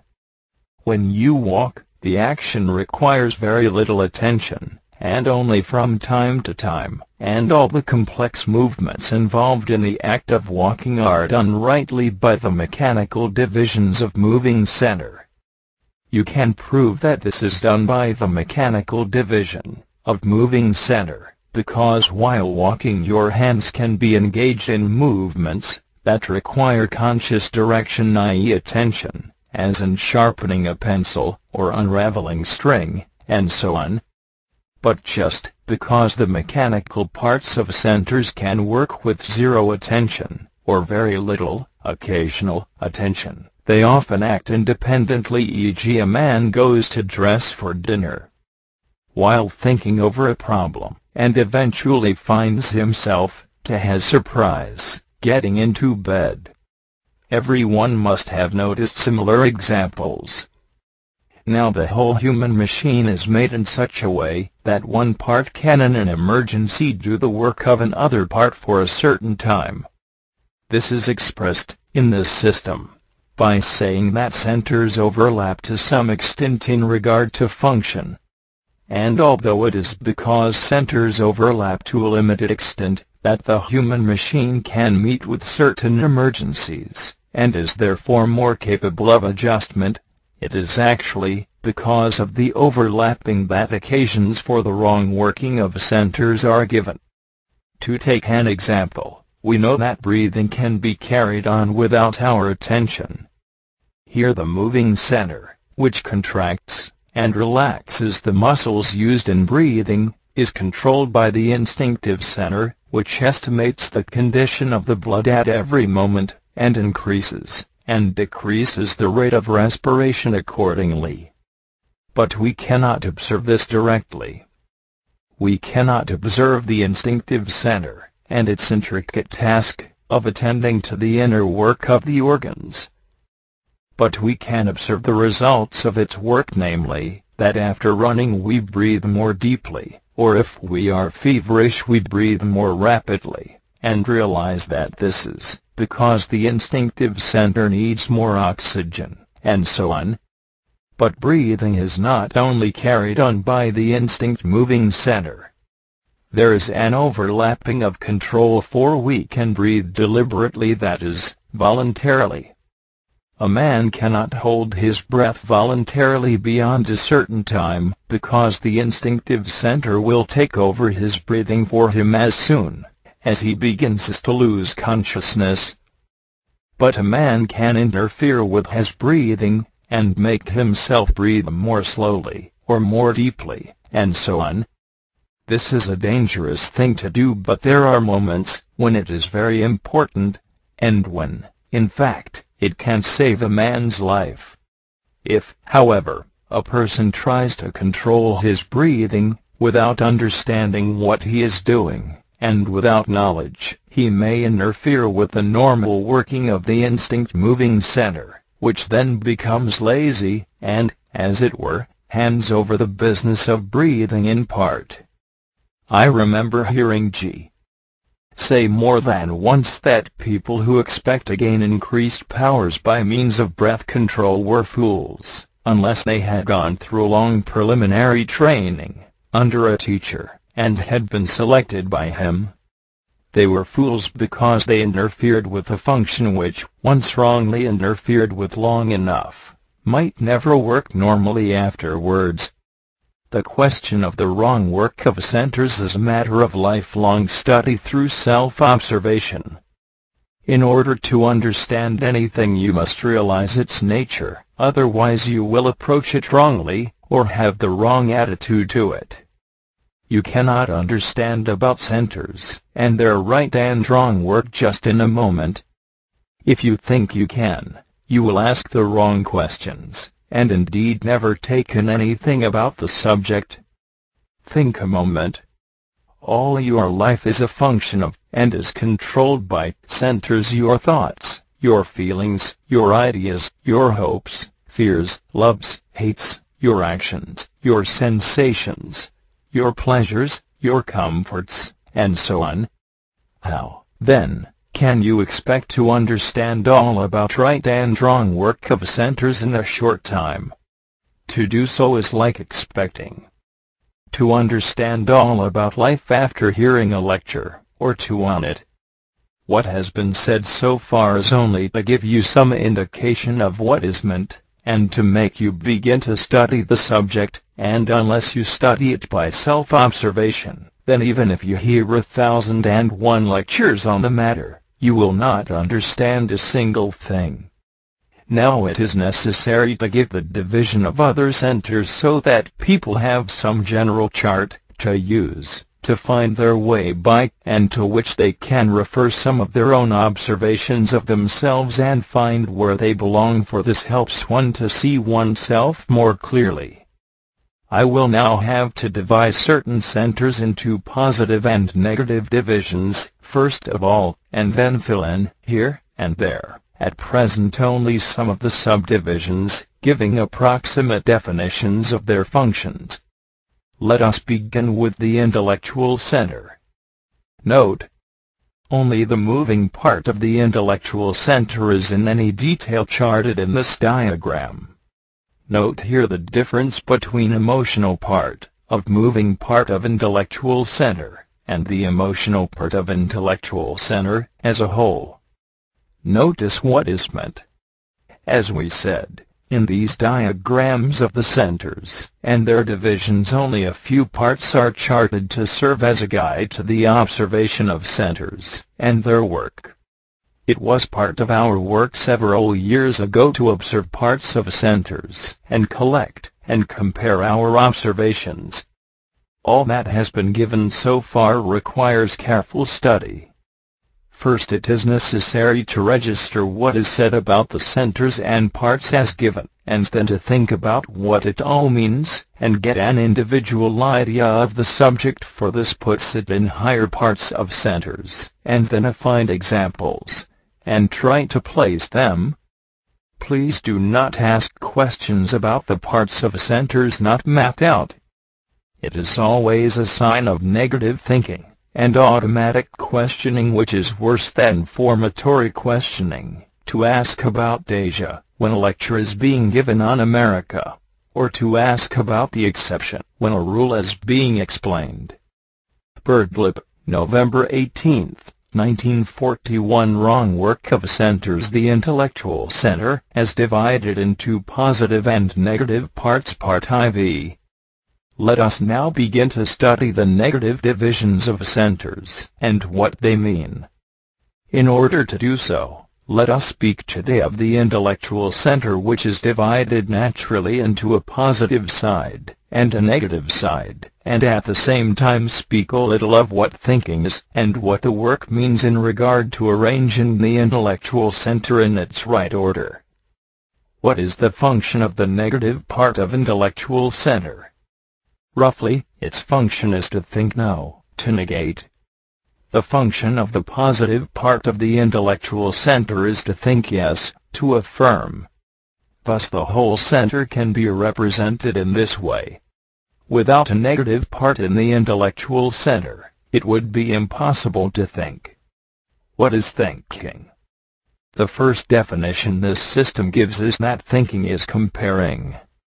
Thinking is comparing one thing with another, one proposition with another, etc. But if a man only has affirmation, or yes, as an instrument to think with, comparison will not be possible.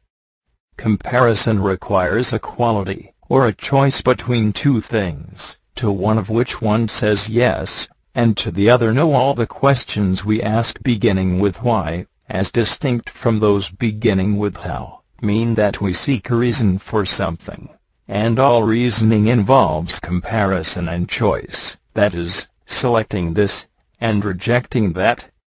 And it would be impossible to select or reject unless there were in the intellectual center a twin power, namely, the power of affirmation, and the power of negation. Now the two parts of the center should be able to work together, somewhat in the same way, as the two blades of a pair of scissors work, one acting against the other. That is, a man should be able to see what affirms, as well as what negates, whatever he is thinking about, and hold them together, and between the two opposite sides find a path for his thoughts, for all genuine thinking leads in some direction, in the mind, and should lead to a new place, in the mind, and not always along the old paths, to the old places, where one has been before and which are really reached without any thinking, but simply by habitual association. I am speaking of genuine thinking which requires an effort, and is something people rarely do. As you have no doubt heard, everyone in this work is advised to move his brains, once every day, and this means to make a real effort to think. What we ordinarily call thinking is merely an automatic flow of associations, a flight of vague ideas and memories and phrases interrupted by an occasional slight effort to recollect something such as what we have to buy or where we have to go today. When the intellectual center is working, as a whole, all its different parts and divisions and subdivisions fall into their right order and functions, but this rarely happens. The whole center is rarely lit up.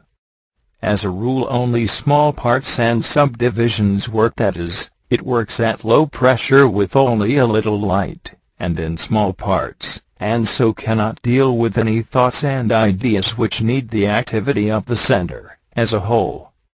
And again, people as a rule do not know what to think about. Now this system with all its ideas and principles, its tremendous background, and its practical details, in fact, the whole teaching is a connected organic system constructed to make a man think, and teach him how to think and give him something through which to develop his own thinking. For some of the ideas are easy to grasp and on a small scale, others are more difficult, and on a bigger scale, and the connection between them may not be seen for a long time, but the whole intellectual center, with all its parts, small and great, is eventually needed to hold the system together in its right order so that it can work aright, and transmit force, as an organized and living whole. This is not a question of memory only, for memory is, first of all, a function of the mechanical or formatory division of the intellectual center, which registers, and this part is not enough to comprehend the ideas of the teaching fully. It is also a question of evaluation, and seeing, and tasting its truth. At the same time, unless this system is registered properly in a man, it cannot develop, and grow rightly in him to receive and transmit the vibrations of higher centers. You must understand that there is no force in the work itself written as words and diagrams, but in what the work transmits through its being voluntarily understood. For when the work is understood, then it has formed something in a man that he did not possess before, and this instrument, so to speak, thus formed in him, can respond to influences of which he was not formerly conscious. And it is these influences that modify, change, and eventually transform the man. You will see, therefore, how important it is to keep the work alive in oneself, and to hear its ideas over and over again and think of them again, and again try to act from them. For if the work dies out in a person through the overwhelming pressure of life, and its daily demands, it may be difficult to awaken it again. People easily fall asleep, and it takes very much time, study, effort, and sacrifice before the work forms itself strongly enough in the man to remain alive of itself, so people must keep in touch with those who can keep it alive, and whose task it is to do so. I have made this digression in order to show how the intellectual center working as a whole is necessary for the full comprehension of this system, and how the system is constructed for this purpose, and can organize the whole intellectual center aright into an instrument that can begin to respond to the influences coming from higher centers. But as this subject belongs to relative thinking, which alone brings the intellectual center into right action, we will now here return to the divisions of the center into positive and negative sides, and consider them in regard to the wrong working of centers, and parts of centers. Let us take negative thinking. Negative thinking occurs when a man thinks only, or mainly from the negative side of the intellectual center. He uses the negative part to think with. As was said, the two sides, positive and negative, should work together, and check each other. Now if a man starts to think, let us say, of this work from the negative side of the intellectual center, and lets this side continue its activity unchecked, he is bound to reach a denial of the work, because the negative side can only join things together in the form of increasing negation. The end result will therefore be this negative thinking about matters such as the work is concerned with is very common today, but in order to flourish it must discard, or reject, or disparage anything which does not agree with it. Negative thinking takes many forms in different people. Some people have well-developed systems of entirely unchecked negative thinking about different things, about themselves, about others, about life, about the world, the universe, and so on. These systems have formed themselves independently of the positive side of the intellectual center, and are therefore one-sided, unchecked, unchallenged by any opposite thinking, and often a source of illness. One of the easiest things is to disagree. To habitually disagree is to use the negative part of the center. Habitual disagreeing, finding fault, picking holes, splitting hairs, etc., is to use the negative side unchecked, and a negative thinker is, in brief, a man to avoid, for whatever you say to him he will try to destroy it. He cannot help doing so, for he is, so to speak, intellectually in reverse, and can only go backwards. All this is wrong use of a center. On the other hand, a person who thinks, let us say again, of this system only on the side of affirmation, will never grasp it. It will never become real to him, for he will not have passed through any temptations in regard to it, and struggled and worked it out for himself by slow degrees. There is a story in the work that once upon a time man was perfect. Man was in touch with higher centers. In fact, it is said he conversed with gods. But he was very weak, because, never having denied, and always having affirmed, he did not know how to meet with denial. So he fell easily from his high position, for he had no strength of thinking and understanding from himself. Now he has to find his way back to where he once was, with the power of denial to help him. Additional note: there are some very interesting things that can be said in regard to the two divisions, positive and negative, of the intellectual center, if we take them in conjunction with other centers, such as the emotional center. For example, a man may have negative thinking, and positive feeling or will, towards a thing. Or, on the contrary, he may have positive thinking, and negative feeling or will. In order to illustrate this, the example given in the Gospels is useful to think about. A man had 2 sons, and he came to the first, and said, Son, Go work today in the vineyard." And he answered and said, "I will not," but afterwards he repented himself, and went. And he came to the second and said likewise. And he answered and said, "I go, sir," and went not. Whether of the twain did the will of his father? Matthew XXXI. A person who has a too mechanical affirmation from the intellectual center will say yes, but that belongs to his thought, not to his will. The basis of the will is in the emotional center. So he says yes with his thinking, but eventually no with his emotional center. Or a man has negative thinking and positive feeling. He says no with his mind, but his feeling says later on yes. The parable or psychological definition can be understood differently. But it means that a man is not one, and has two distinct sides which do not necessarily agree. Another thing that can be said is that if a man has no magnetic center, which affirms the existence of two kinds of influences in the vortex of life, namely A and B, he may start only from the negative side of thinking once he meets work of this kind, and so spend all his time in disproving. A feeling starts a certain kind of thinking. Our intellectual apparatus, as it is divided into positive and negative, can give any result according to whether one side or the other is set into action. It can prove or disprove anything. It is valuation, the emotional center, that is decisive. Regarded as a pure machine, the two sides of the intellectual center are mutually destructive. This is why it is said that a third factor is necessary for the proper working of the center.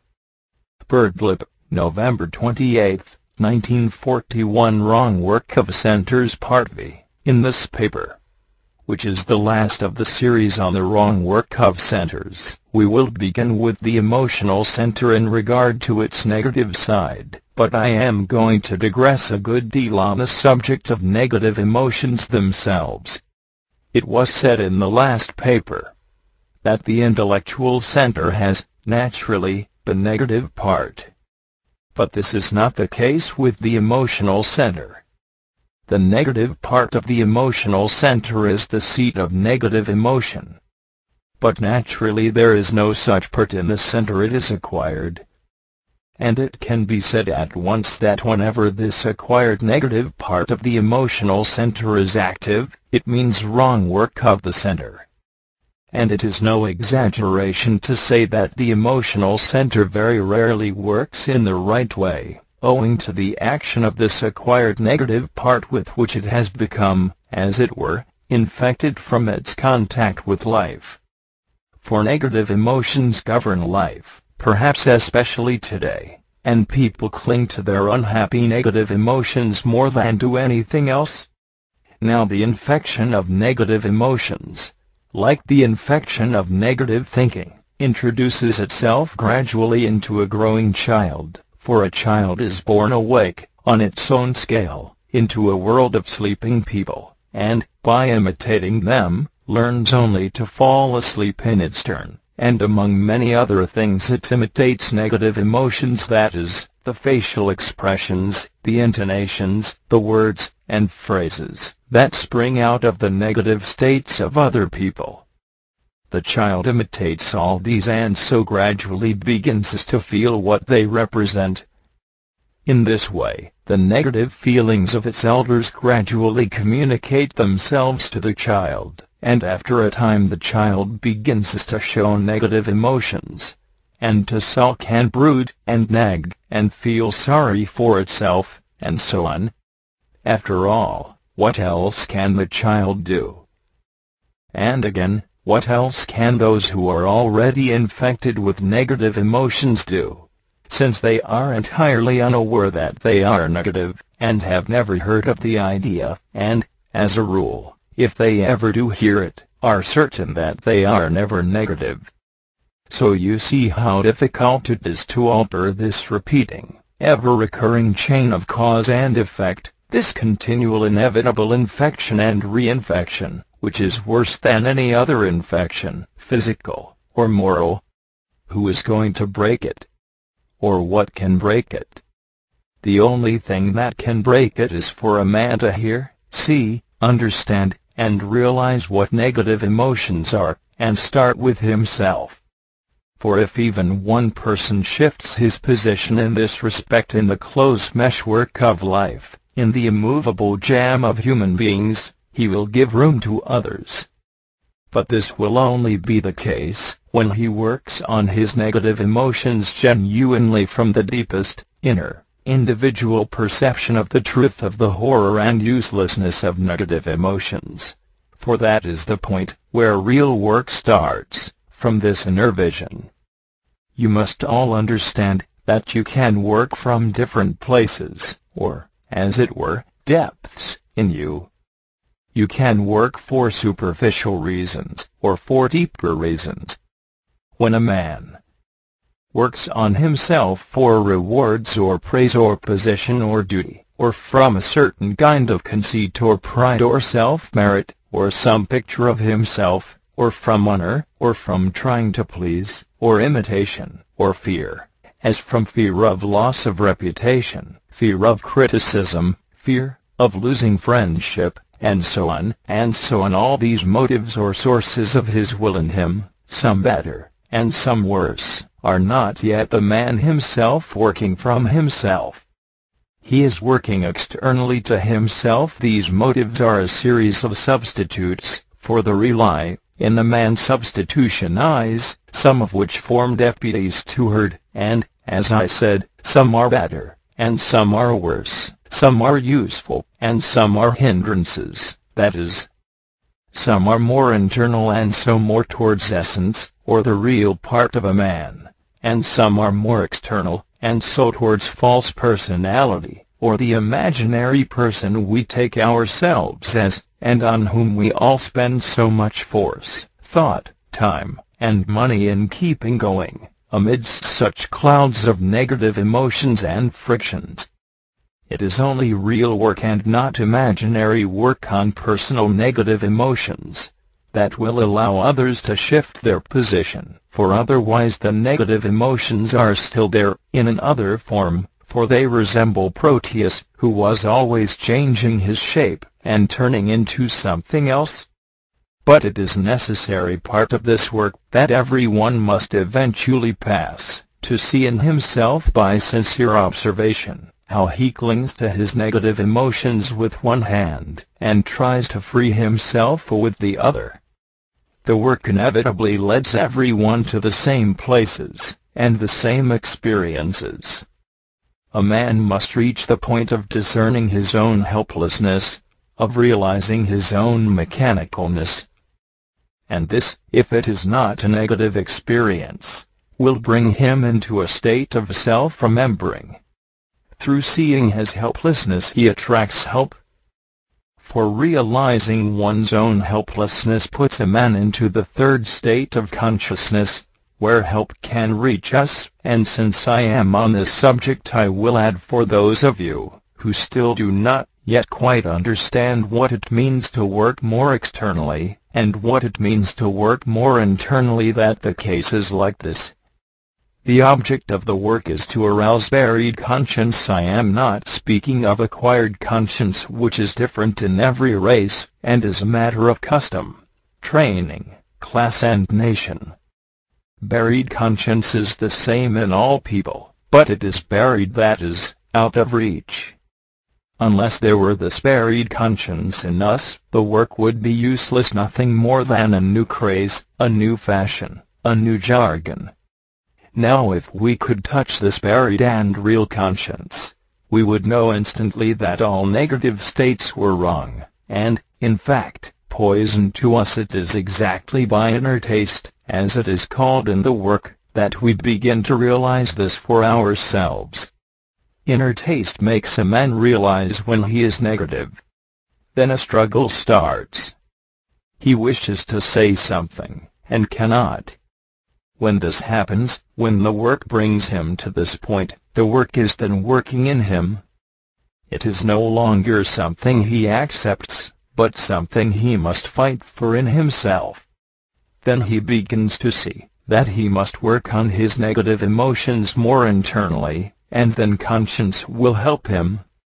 But if he works on his negative emotions because he is told he should, or because he is ashamed before others at having them, and so on, then he is working more externally upon them, and not genuinely from himself.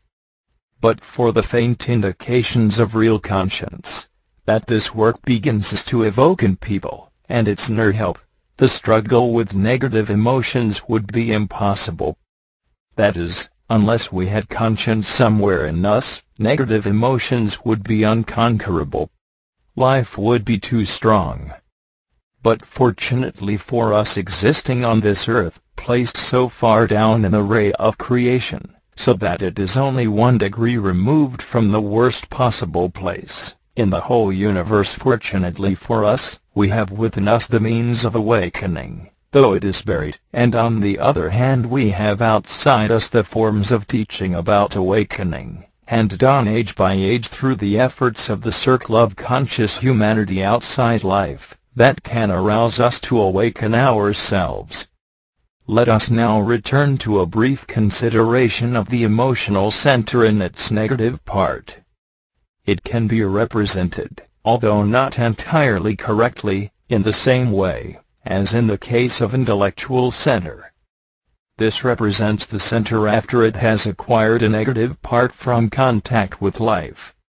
I do not propose at this stage to say any more on the different parts of the negative aspect of the emotional center, save that the starting point for your personal thinking on the subject is the idea that everything in the negative part works the wrong way round, as if in reverse. Let us take suspicion. Suspicion is an emotional state which soon involves the negative part of the intellectual center, and leads it to form conclusions of a negative kind.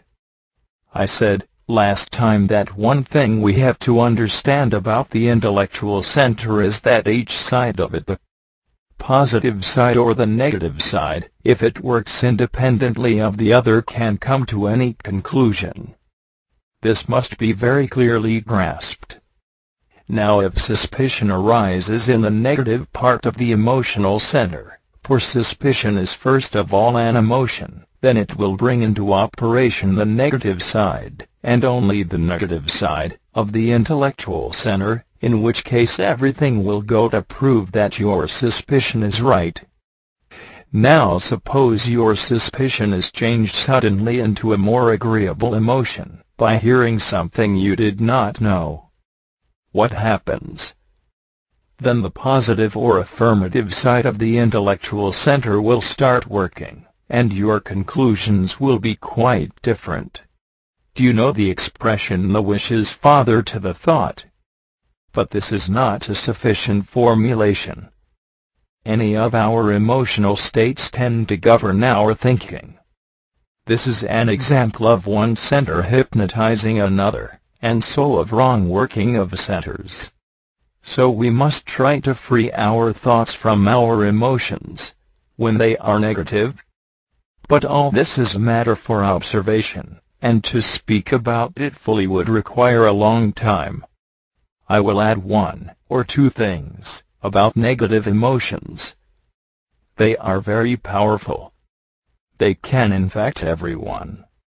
That is one reason why they are so prevalent, and why people like to be negative, because then they can hurt everyone so easily. You will remember that there is a very hard saying in the work, namely, that it is always your fault if you are negative. This is difficult to realize. It always seems the other person's fault. I will also remind you that the peculiar characteristic of negative emotions is that they go on and on by themselves, always creating fresh negative emotions, long after the cause is removed. Also they take so much energy, and waste it uselessly, that people often become ill as a result. And finally, if a person has well-marked negative thinking, and negative emotions. It is a very dangerous state to be in. If a man works at the perception of his emotional center, he will find his whole life takes on a new meaning, and he will experience moments of awakening that he will never forget, and gain a glimpse of what it might mean if the emotional center worked in its right way. But by himself he cannot do this. It is only through a new force, and through new ideas, and a new way of looking at himself that this can begin to be possible. All the efforts that the work speaks of are necessary, particularly self-remembering, and the whole background of the work must be felt as well. Birdlip, December 13, 1941. Karma Yoga talk given by Dr. Nicoll. Karma Yoga is the science of action with non-identifying. This phrase must be remembered by everyone. It must not be changed into the science of action without identifying. The essence of the idea of Karma Yoga is to meet with unpleasant things equally with pleasant things. That is, in practicing Karma Yoga, one does not seek always to avoid unpleasant things, as people ordinarily do. Life is to be met with non-identifying. When this is possible, life becomes one's teacher. In no other sense can life become a teacher, for life taken as itself is meaningless, but taken as an exercise it becomes a teacher. It is not life that is a teacher, but one's relation through non-identifying makes it become a teacher. Nothing can change being so much as this practice, namely, to take the unpleasant things in life as an exercise. And anything that acts on being at once increases our force. To take life with non-identifying does not mean empty acting. It means to act from a real basis, from aim, and from understanding the ideas and meaning of the work. It is impossible to understand life in terms of itself. Taken by itself it is a gigantic muddle. Something must be fitted over life, a system of ideas, such as the work, to make it have any meaning. Karma Yoga gave life a meaning. But by itself it was not enough. All the ideas of the work are necessary to transform life into meaning for oneself. How can a person find his own meaning? Everyone is born into the world with one lesson to learn from the work standpoint, one task to perform in regard to himself, and unless he begins to see it, his life is really meaningless. We have to remember something we have all forgotten. Life is very short. We lose ourselves too early in life. Do not drift. Take hold of yourself and ask, what am I doing? Where am I going? Think what you must do before it is too late. Think what it is important for you to work on. Everyone has to distinguish in himself what has to be worked on, his reason for living this life. Man is born into this planet with an inner task, and life is so arranged that he cannot find himself and his meaning through life alone, but only through seeing what this inner task is. The work says that everyone is born into, and is in, exactly the best circumstances in regard to this task, and that if a man meets this work his conditions are just what is best for the purpose of work. But of course everyone thinks that if only he were in different circumstances everything would be easy. This is not the case. Birth is from fate, not accident, and all fate has to do with oneself and one's possible evolution. One has to work against the circumstances one finds oneself, and to be born poor entails difficulties, and to be born rich entails difficulties. As life is, it always goes differently from what we expect, and everything goes, as it were, crisscross. If life itself were the object, this would not be the case. But when we think of our lives from the standpoint that we and all other people have a chief thing, to understand and transform, the whole meaning of existence changes. Life is very brief, a moment or so of confusion and muddle, but even so it is possible by the action of the work to catch a glimpse of what it is one has to work upon and what one's existence here really means.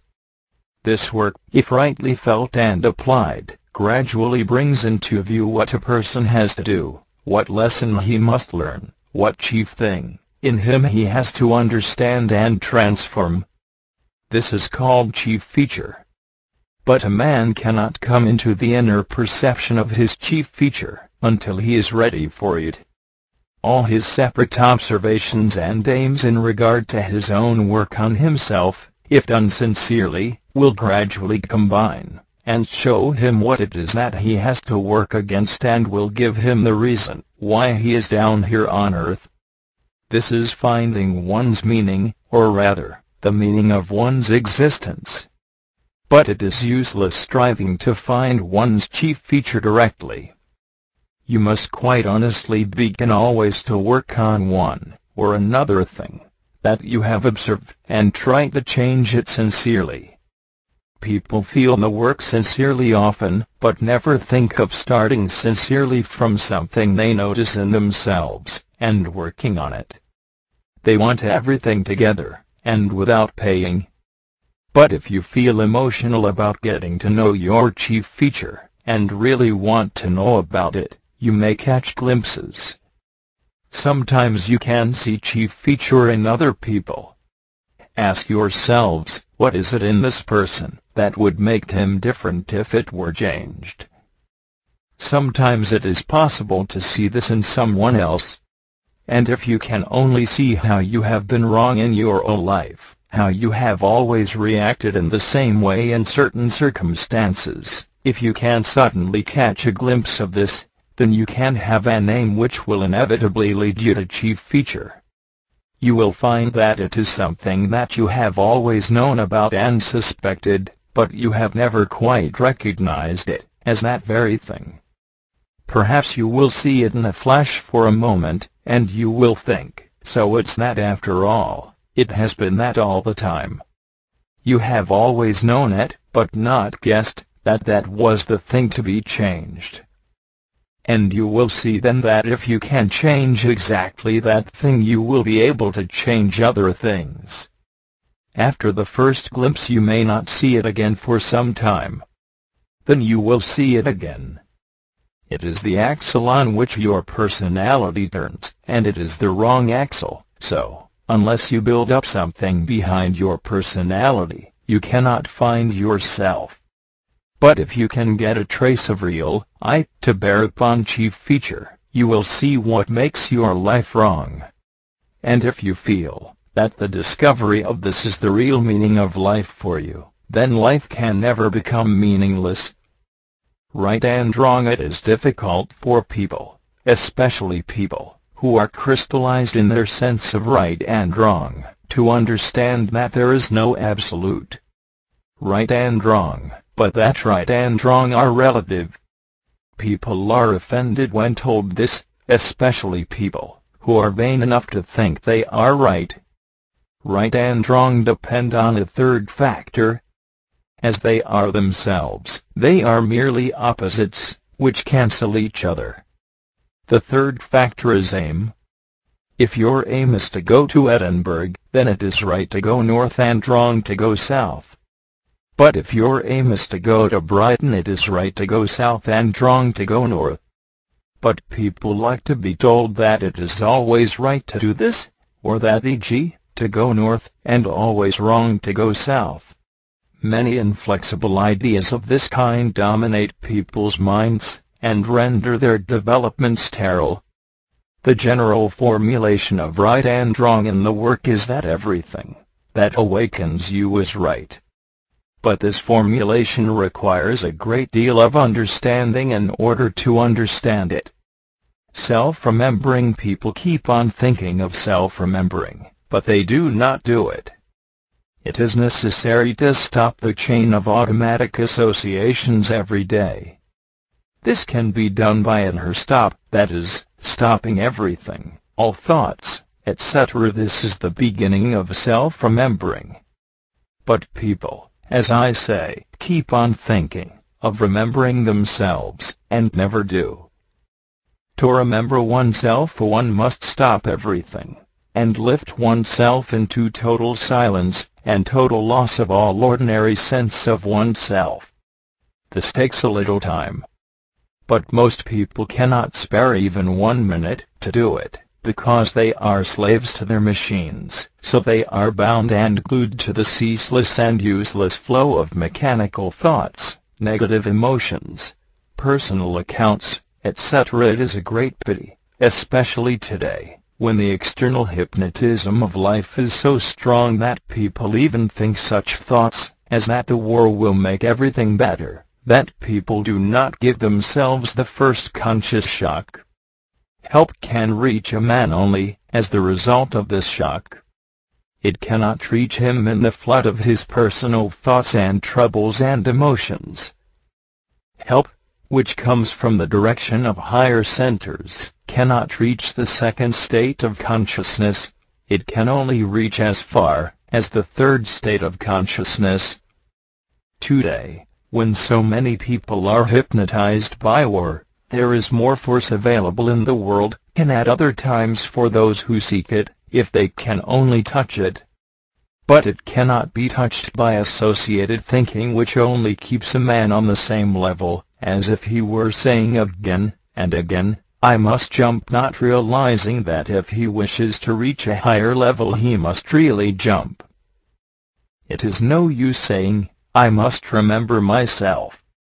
You must actually remember yourselves.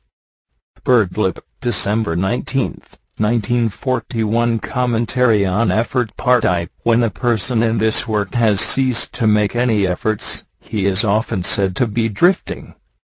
To drift means to have no direction. In other cases he is said to have fallen asleep. To fall asleep in the work means simply to forget all about it. For example, a person may become so immersed in life that he forgets everything relating to the work. He is then not merely drifting, but fast asleep. In this conversation I am going to speak about effort.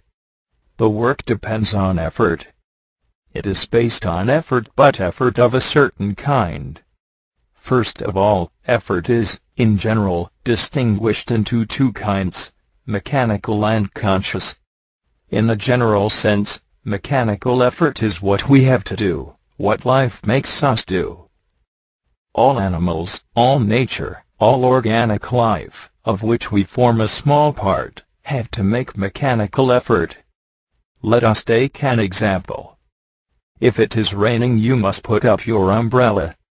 This is exactly what is meant by mechanical effort, and by such efforts we adapt to life.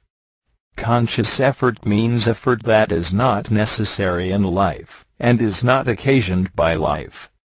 That is, life is not the cause of it, the source of its origin does not lie in life. This means that some source other than the interests of life is necessary in order to make conscious effort, through which conscious effort becomes possible. Have you ever asked yourself if you really believe that there are any influences not belonging to life, and coming from another source? Let me remind you of what this teaching says. There are two kinds of influences in life itself, called A and B influences.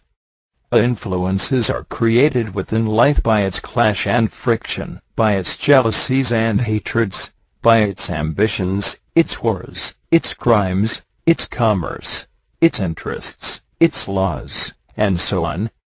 But B influences exist in life, and they speak another language, because they originate from a source outside life, from what are called C influences, that is, from people who have undergone individual evolution.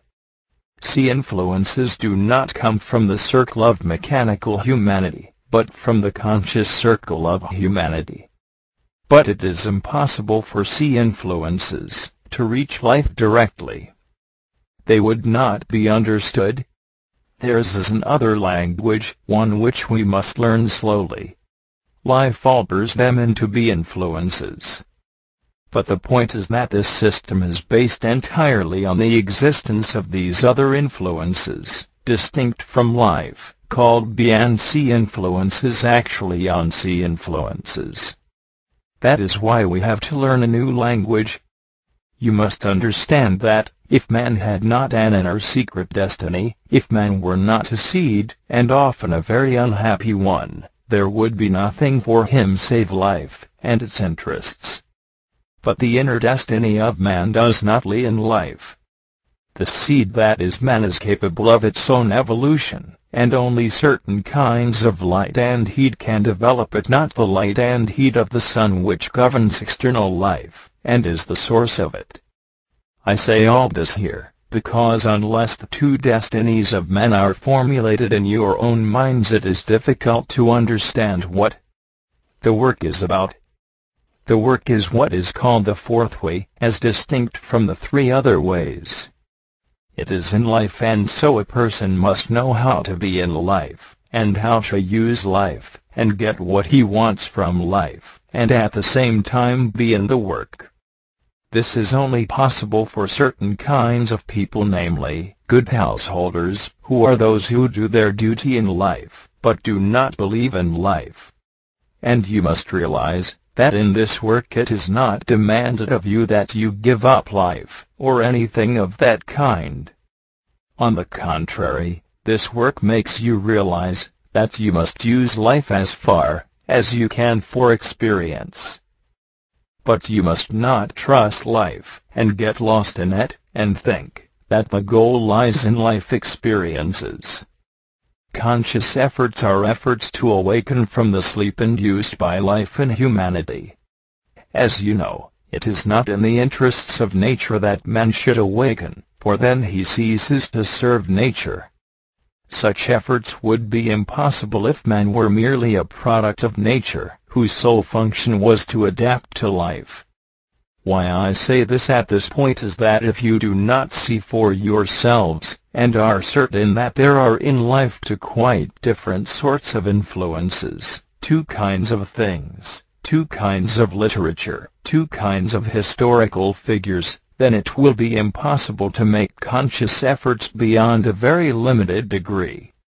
This is because in making the effort of personal work, the emotional center must open out and must take its right part, and if it is only turned to life and personal ambitions, etc., it cannot come into its right action. In making effort, it is necessary to consider from what part of oneself the effort springs. A person may make effort against negative emotion in public, for example, for fear of making a fool of himself before others, or of losing his job, etc. This is mechanical effort. As soon as he is at home, he will express his negative emotions. Conscious effort is quite different, and springs from a different part. When a man feels the existence of A and B influences, and realizes that C influences must exist outside life, to account for the presence of B influences within life, he begins to feel the existence of something higher than himself. This begins to awaken the emotional center, and to make conscious effort possible. Otherwise the man will only feel self-emotions, and remain in the narrow sphere of himself. The most important conscious effort is to remember oneself. This always is difficult, because we all forgot ourselves long ago. But it is quite impossible if a man has no sense of higher influences, and cannot see the difference between A and B influences in life. Self-remembering must have an emotional factor, not of self, not of personality, but of something deeper, or, if you prefer it, higher than one's ordinary self. The factor of will enters in self-remembering, not self-will, but conscious will. There are two sides to the work where effort can be made, and these are the only two sides on which a man can evolve. The first is on the side of knowledge, and, in the case of this work, the effort lies in thinking about the ideas, and forming one's own individual intimate and inner connection with their meaning, and nothing is more important to start with. A man must think, speculate, and ponder, take into his mind, dwell on in his own way, imagine, and form his fantasies, his own sense of the work, as a genuine starting point in himself. For once he forms some starting point, if it is wrong it can be modified. The work then begins to shed a light in the mind. The second is on the side of one's being. Efforts on the side of knowledge are different from efforts on the side of being. It is quite easy to find this out for oneself. Man can develop in two directions, and two only on the side of knowledge, and the side of being. Only these must go hand in hand. The resultant is understanding.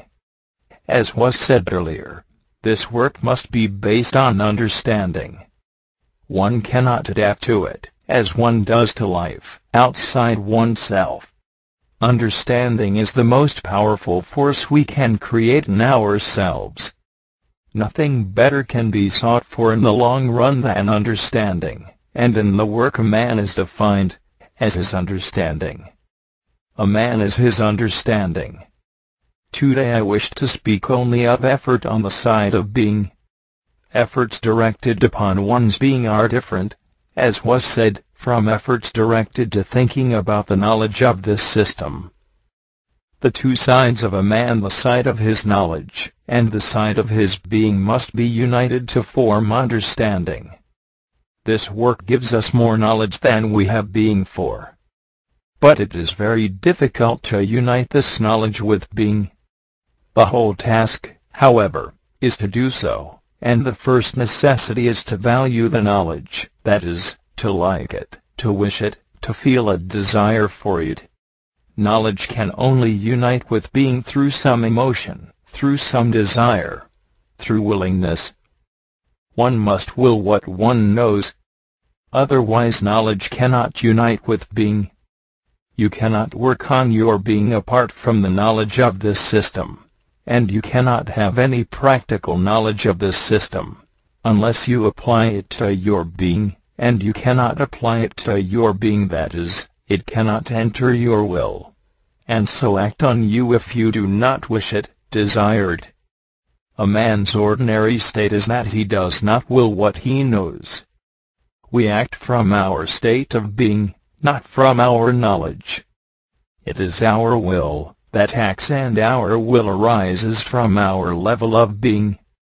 So a man knows better, but acts worse, and as long as he is in that state, he has no unity in himself, and so no understanding, because there are two separate sides in him.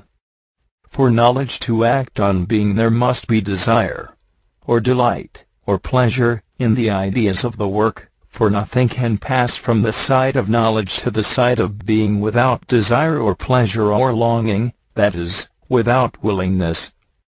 Then a man will wish to live with what he knows, to live his knowledge, and his will, and his knowledge will begin to coalesce. It is here that the whole valuation of the work, and its inner background comes in. Everything in the work starts from valuation, and this means wanting something, for you do not value a thing if you do not want it. This brings in the will, and it is through the will, through willingness, that you begin to apply the knowledge to your being. If you do apply it, then your knowledge will begin to turn into understanding through a union between the will of your being and the knowledge in your mind. As you know, understanding is defined clearly in this system. Understanding is the arithmetical mean between your knowledge and your being. So you see that to have knowledge of these ideas is not enough. It is quite easy to see when a person only has knowledge, but not understanding of this work. If you understand something, you can speak of it in different ways. If it is merely knowledge, you will speak of it from memory. Now as regards efforts on being. Everyone must make conscious effort on his being every day, and especially at this period of time, when everyone is going to sleep. If you wish to take life as your teacher, then, as was said in a previous paper, you must practice non-identifying with what life brings you, pleasant or unpleasant, for a certain time every day. Life demands mechanical effort, but if you practice non-identifying, it becomes conscious effort. Only do it for a certain time, say an hour, and keep conscious, and observe yourself carefully. For instance, make your aim not to object to anything for an hour. This helps you to see what non-identifying means. Afterwards you can relax as regards work, and do what you want, if you like. But either work, or don't work, and know what you are doing. Do not be in between centers. Do not drift for lack of any mental direction, and do not at this time fall asleep. To relax is not necessarily to fall asleep. Now as regards working on special things in yourself, and making effort in regard to them, that is, on the side of your being, on the kind of person you are, and the way you react. First take your negative self, that is, your daily negative emotions. Try to see first of all that you are negative, and acknowledge it. This helps by itself. Now, as you know, it takes another person to make you negative. So ask yourself some questions such as these. 1. Do I think I am badly treated by someone? 2. Am I jealous of someone? 3. Is it mechanical disliking? This helps you to formulate your situation to yourself. Now try to formulate the answers to yourself. Then try to think what external considering means. External considering means putting yourself in another person's position, and realizing his or her difficulties. It is one way of transforming life. So now become the person you think has treated you badly, or the person you are jealous of, etc. Try to do this sincerely. It requires a conscious effort. Visualize yourself as the person, and reverse the position, that is, you become the person you dislike, or hate, or criticize, and you are now looking at another person, called yourself. As a rule this will cure you very quickly, if you can do it. But if you are in an evil state of negative emotion, as we all are at times, nothing will help you save realizing what you yourself are like, that is, what evil you have in you, and what you are really like. This is painful. But we cannot change without pain. The work is a mirror, and everyone in it can help you to see your own self in that mirror. But you will not understand this unless you see yourself in others, or others in yourself. External considering is the main way to deal with negative emotions. But it is necessary to understand what it means. It depends on visualization. External considering takes some time. It is difficult to do sincerely. That is, lightly. It requires always a very great effort to do it. But it acts on being directly. Some find it impossible because they cannot imagine they might be someone else, especially a person they despise. This makes the work difficult for them after a time. Now let us speak of efforts on depression. Depression is not the same as being negative. There is one interesting thing about depression to be noticed, namely, that it affects all centers, even the instinctive center. Depression is not due only to loss of hope and belief in the future, although this is a common cause.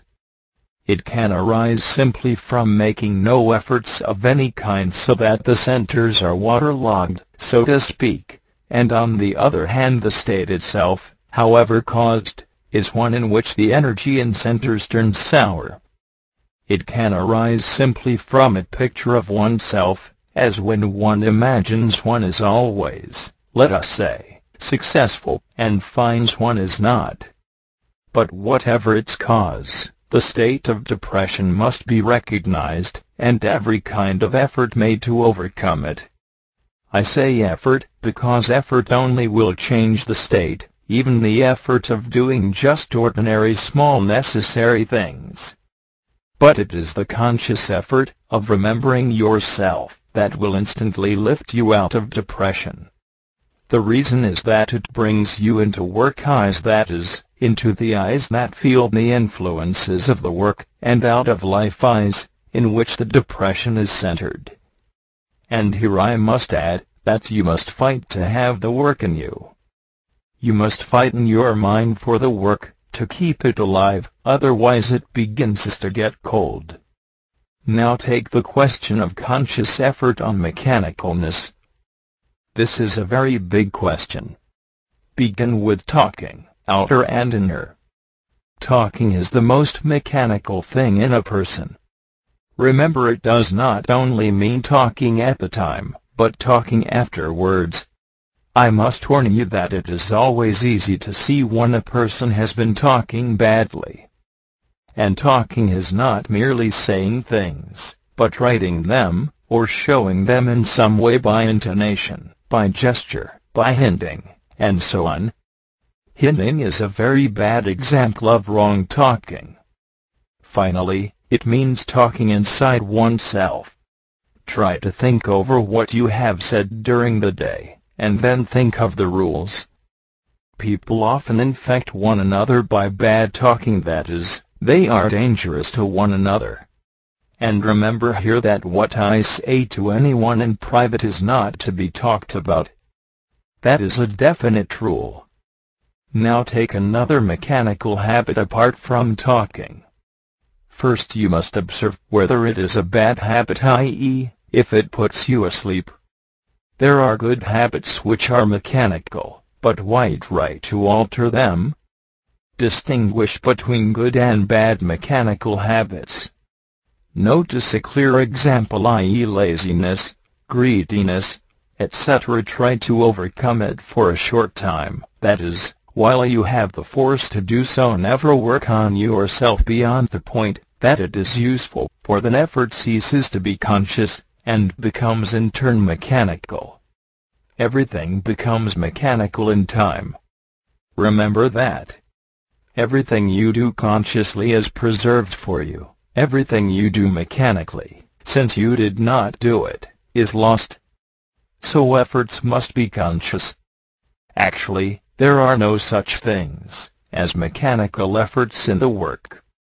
They belong to life. There is a class of efforts called in the work efforts to avoid effort. This means that people make all sorts of useless and unnecessary efforts, and avoid making the effort that is required. You remember the clown at the circus. He rushes about doing all sorts of useless things. This clown is ourselves. But we will speak of useless efforts next time.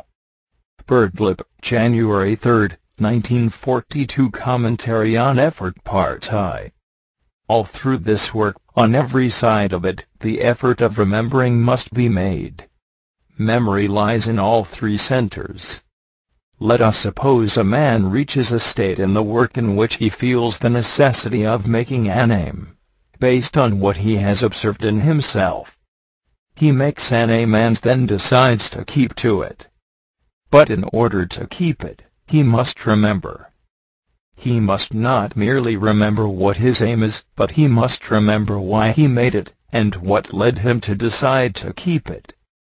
If he merely remembers his aim as words, as a sentence, namely, that his aim is not to do this, or that, not to react in this, or that way, for our aims should at first be not to do it, is not enough.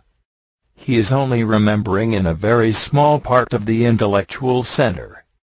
To remember in a real way, he must go back and recreate the situation where he made his aim, and think of its meaning and refeel the circumstances when he decided to keep it, etc. Full memory is a question of all three centers working together, and an aim includes all three.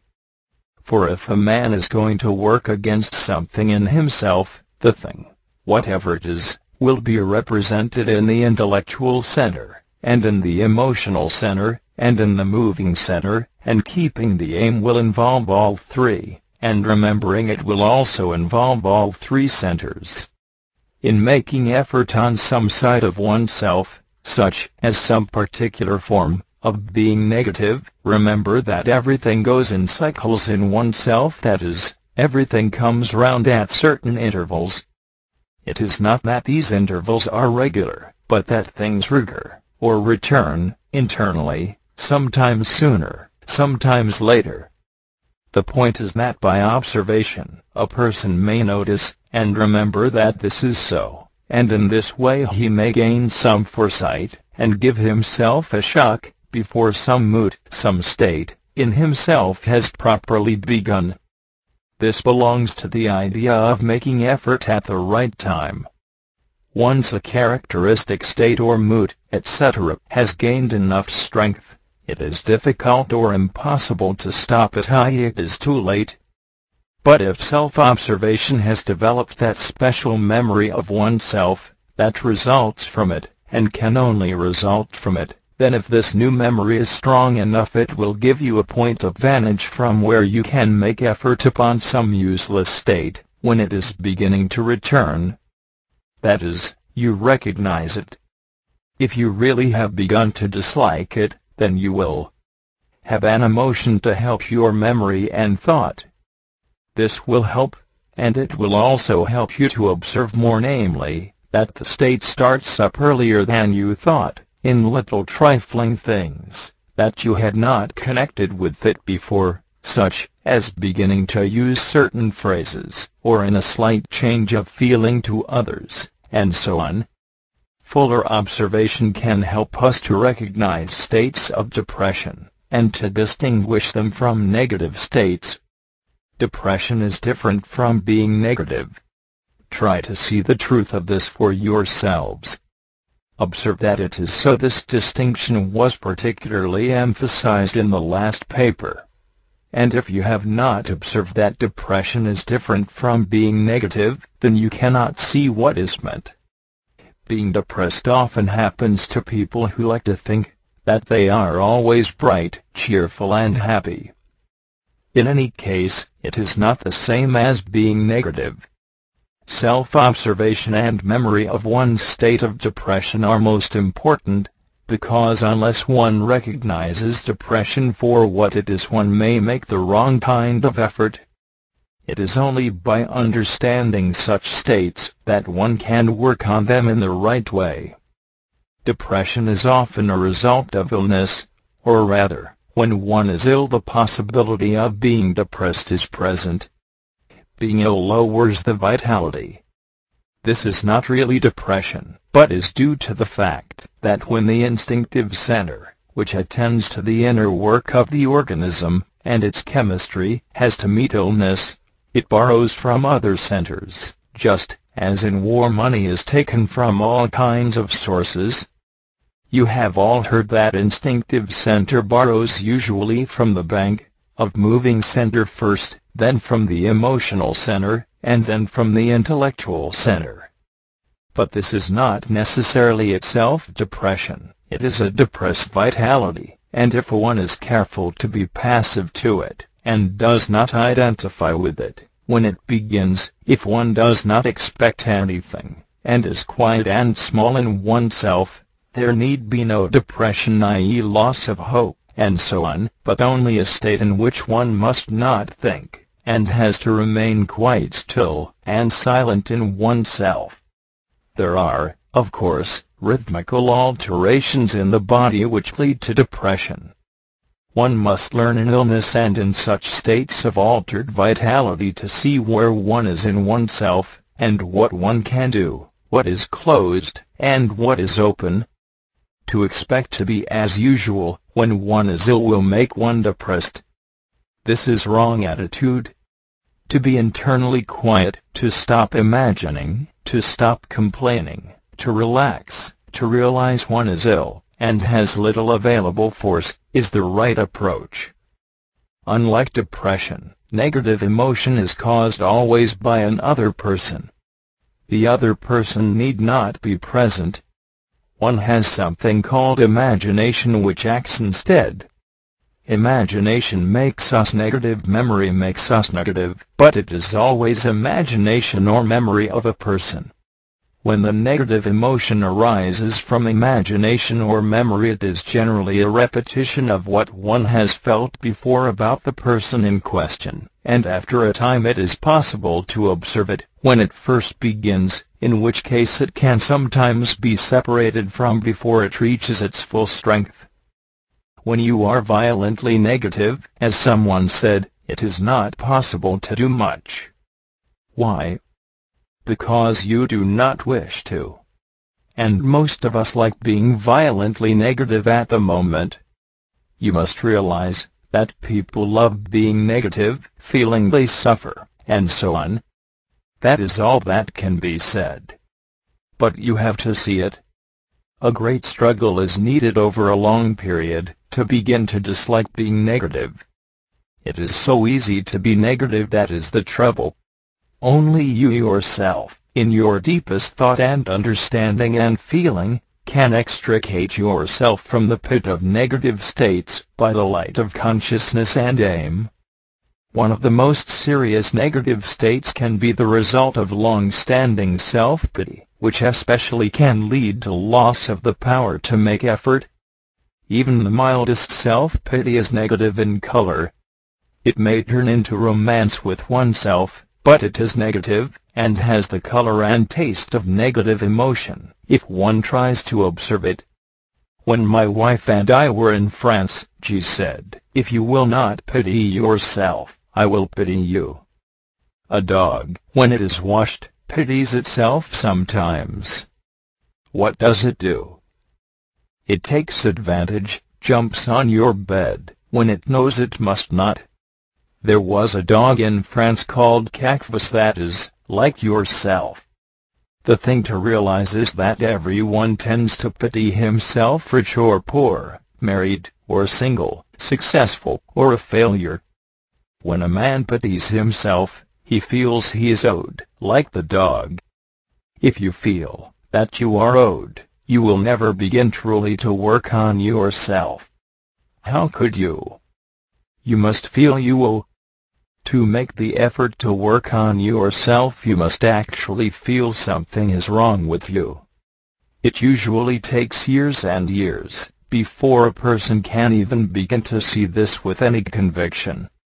The work has to pass through layer after layer of pride, vanity, ignorance, self-complacency, self-indulgence, self-love, self-merit, and so on. Yet it can penetrate eventually. But before it can, the first sign is usually that a person suddenly begins to realize the work is talking about something real, and shows some sign of thinking about the ideas. The first change is in the mind, i.e., to think differently. This is metanoia in the Gospels, wrongly translated as repentance. It is called driver awakening in the work. It begins with realizing one's situation. You must understand that this is not very common. People seldom really think of the work from themselves, I mean, as if their life depended on it. This is because they do not very often feel that anything is wrong with them, although they are certain others are wrong. It is like the man who became short-sighted and refused to wear glasses, saying there was nothing wrong with him, but that the trouble was that the recent papers were so badly printed.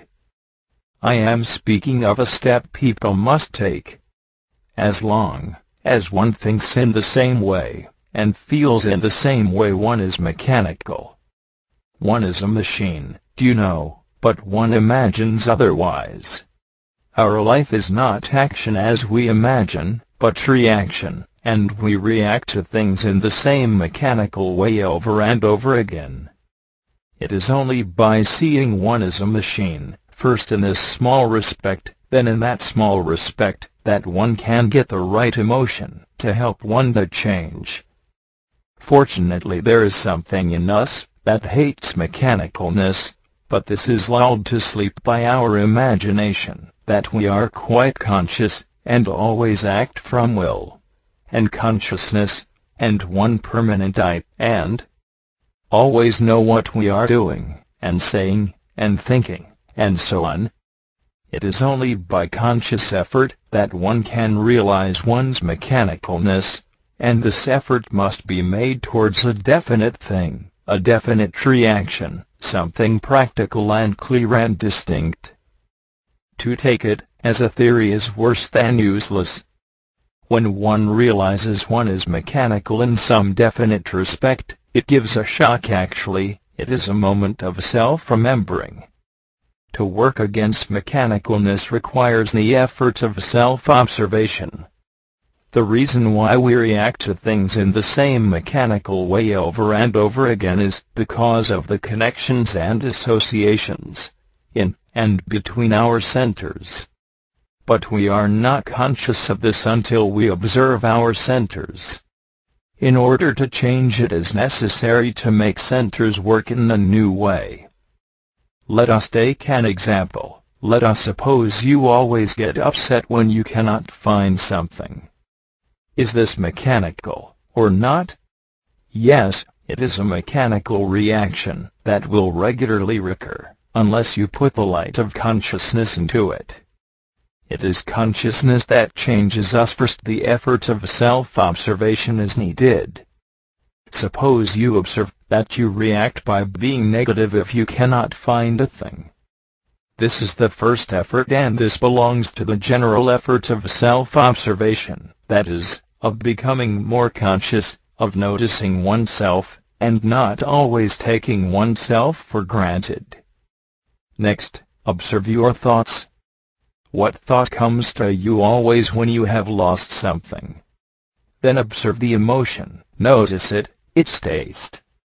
Then notice your movements, your expression, etc. Next time it will not be so easy to react mechanically when you lose something. What will help you? The work you have done previously on this mechanical reaction, namely, the effort to be more conscious. Everything we do consciously remains for us, everything we do mechanically is lost to us. Since we are going to speak about the cosmological side of this work, I must say something now in preparation about the relationship of conscious effort, or effort, in the work, to mechanical effort, or effort in life. Work is vertical to life. All work effort is to lift a man to a higher level, and a higher level is vertical to him, that is, above him. Let us take this symbol, which gives one meaning of the cross. The vertical line is a line representing different levels of being, not only of man, but of the universe itself. A horizontal line, drawn at right angles, such as AB, and cutting the vertical line at C, will represent a person's life and time at the level of being, represented by the point G. The efforts we make from cause and effect in time, that is, mechanical effort, lie along AB. The vertical line represents a direction of effort different from those made in time. You have heard that higher states of consciousness are timeless, i.e., without any sense of time. Movement on the vertical line is timeless. A higher state of a man does not lie along the line AB, but above the man, namely, on the vertical line. This line is what gives meaning to all things. It represents the eternal scale of meaning. In approaching the cosmological side of this teaching, we have to understand that it is an essential part of the mental apparatus of this system, and without it the teaching cannot be rightly formed and connected in the different parts of the mind, as an instrument for the reception of the influences coming from higher centers. But I intend to give as much help as possible, in the form of comments, to bring the cosmological side nearer to you so that some of its meaning can begin to influence you. The cosmological sight is a very powerful thing, but if no attempt is made to think of it, its force will not affect a person, and so he will not feel the work much beyond his limited self-interests. Now try to think of this vertical side. We can understand cause and effect in time. In time, cause always comes before effect. But cause is not only in past time. Cause can be above and below us. In illustration, let us take the table of cosmoses, from the earth downwards: cosmos of earth, cosmos of organic life, cosmos of men, cosmos of cells, cosmos of molecules, cosmos of atoms. You see how man is not free, because he is a minute part of the cosmos of organic life, and he is composed of minute parts belonging to the cosmos of cells, which in turn are composed of minute parts, namely, molecules, and so on. Man is composed of cells, which belong to their own cosmos. But man is part of organic life. If organic life dies, man, who is a part, would die. And if the cosmos below man, the myriads of cells and lies, man would cease to exist. Now this vertical arrangement is permanent. It is, as it were, vertical cause and effect. Or you can call it permanent order, or permanent relationship, or the inner fitting of all things. Whether you say order, permanent arrangement, or relationship, etc., does not matter at present. What you have to see is that such a thing as order is not in time, but that time moves through order. Now let me try to show you how vertical cause can be thought of. If you really begin to think up vertical cause, you will see that there are two sorts, and two origins of what we call cause. Take, for example, a brick. What is the vertical cause of a brick? Bricks would not be made unless there were the idea of a house. Therefore, in the vertical meaning, the house is the cause of the brick. But in the temporal meaning, horizontal in time, the brick kiln is the cause. So it can be represented thus: the bricks make the house in time, but the house makes the bricks in the vertical scale of meaning. Man, as was said, stands like this, in the center of the cross. He has vertical meaning and temporal meaning. The temporal cause of man is the past in time, vertical cause is his meaning, and his meaning will be the level of being to which he belongs. You have heard that your level of being attracts your life. This means your life will be according to your level of being. Levels of being can be represented as points in the vertical line and form life by the horizontal line. If your level of being changes, the horizontal line will pass through another point in the vertical line.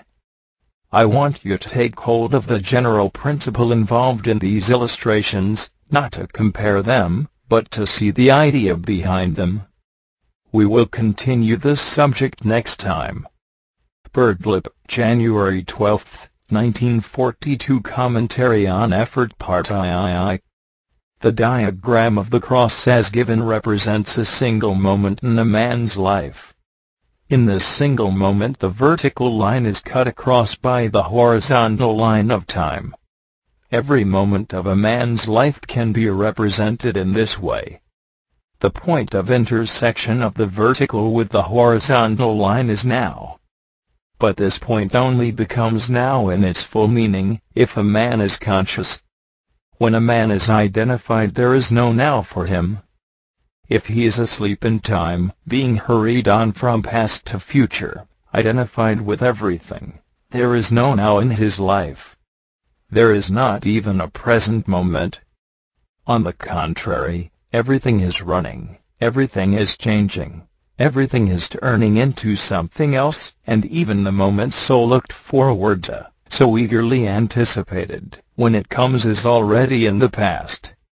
It is only this feeling of the existence and meaning of the direction represented by the vertical line that gives a man a sense of now. This feeling is sometimes called the feeling of eternity. It is the beginning of the feeling of real I, for real I stands above us, not ahead of us in time. Eternity and time are incommensurable. That means that no quantity of time will make eternity, just as no quantity of length will make breadth. They belong to different dimensions. But eternity and time meet in man, at the point called now. In this vertical line there is no past or future. What takes the place of time, of past, present and future? What takes the place of time is state or level or quality. The vertical line represents position, not in time, as, say, the year 1942, or age, such as being aged 20 or 50, but position, in the scale of states of being, in the level of understanding, and the quality of knowledge. Everything in the universe, visible and invisible, known and unknown, is at some point in this vertical line. Everything is inevitably at some point in this vertical scale, for everything finds its own level in it, according, as it were, to its density, like objects floating in the sea. All evolution, in a real sense, is to pass from one point to a higher point in this scale. Scale means ladder. In all the diagrams we are going to study, this idea of the universe as a ladder or scale is found, and that is why it is so necessary to gain some preliminary conception of the significance of this vertical direction that does not lie ahead of us, in the future of time, in next year, or the next century, that does not lie either in space or in time, but lies in another dimension, namely, above us. In a limited way, we all know of the existence of this vertical line, for we all know better and worse states of ourselves. This is particularly the case once a man has begun to work on himself, and to know what it means to separate from bad states, and what it means to be asleep. Now there are two kinds of influences that can reach us at any particular moment. One comes from the horizontal line, the line representing time. These are the influences of the past, that enter at every moment into our lives, and also the influences coming from the future, that is, the future represented in the line of time we are moving along. But there are also other influences. When a man remembers himself, he lifts himself in the vertical line upwards, and tastes for a moment a new state. This happens when a man no longer merely thinks about self-remembering, but actually does it, when he no longer tries to escape from negative states by thinking himself out of them, but stops all his thoughts, and lifts himself up into self-remembering.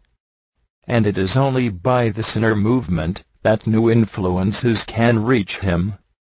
As you know, it has been repeatedly said that help can only reach a man if he remembers himself, i.e. it can only reach the third state of consciousness. In most of the ancient, medieval and later books, such as those of the 17th century, which contain traces of esoteric ideas, that contain B influences, you will find this vertical direction represented. In the Old Testament, in the first few books, or the Pentateuch, as it is called, where all the stories are allegorical, and contain a hidden meaning, we find the example of Jacob's ladder. This represents the universe seen in its vertical height and depth, as above and below. Jacob represents man asleep at the bottom of the possible scale of development existing in him.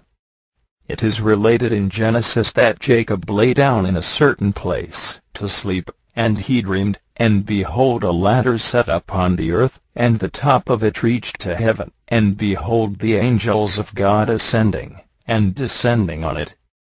Let us take a similar example from this system. Do you know that man in this system is taken in scale? There are different kinds of men, different in scale or level. Man is born as a self-evolving organism.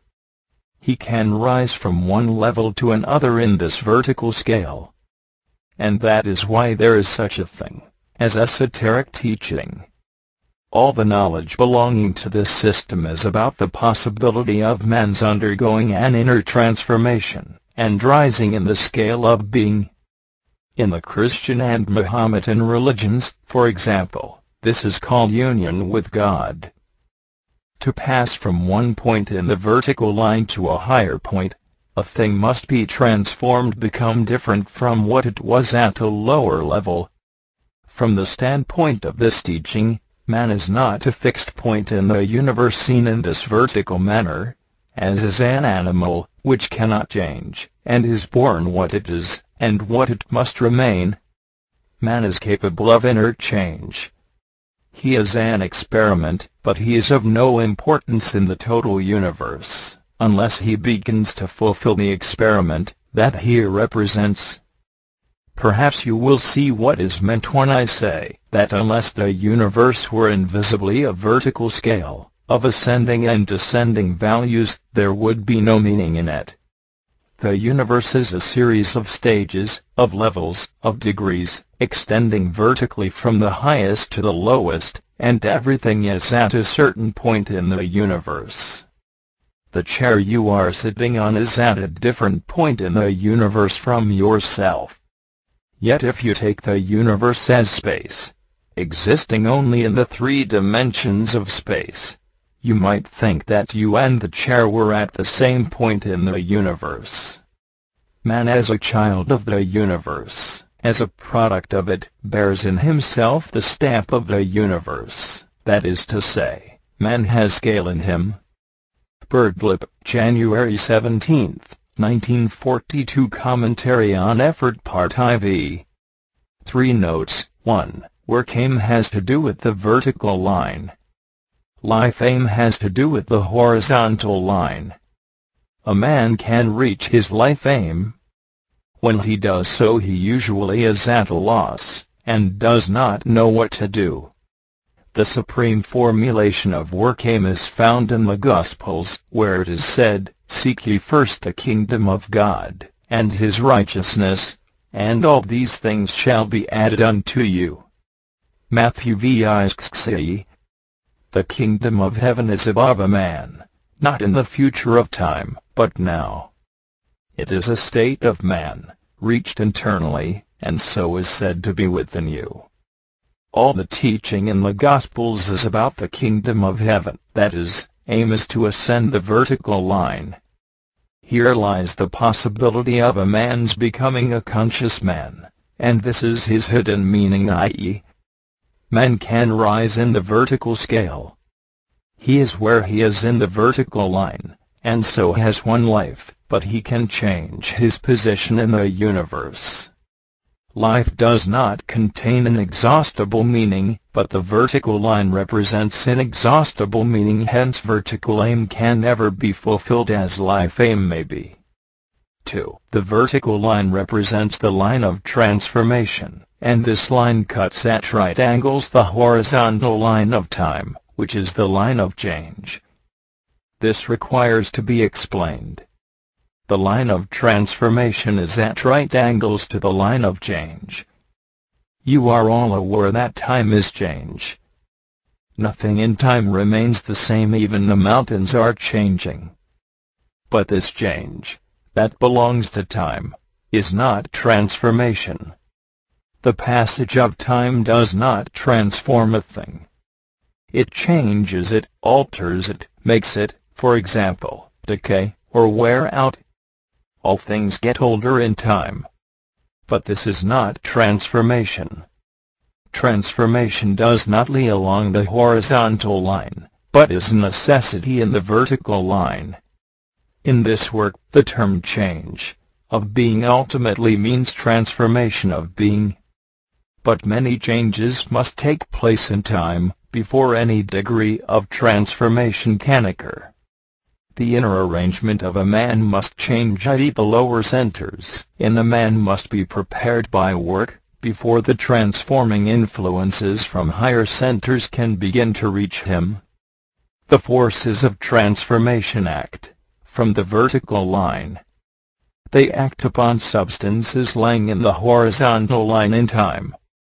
If these substances are in a fit state, that is, if their qualities and quantities and arrangement are right, transformation will result.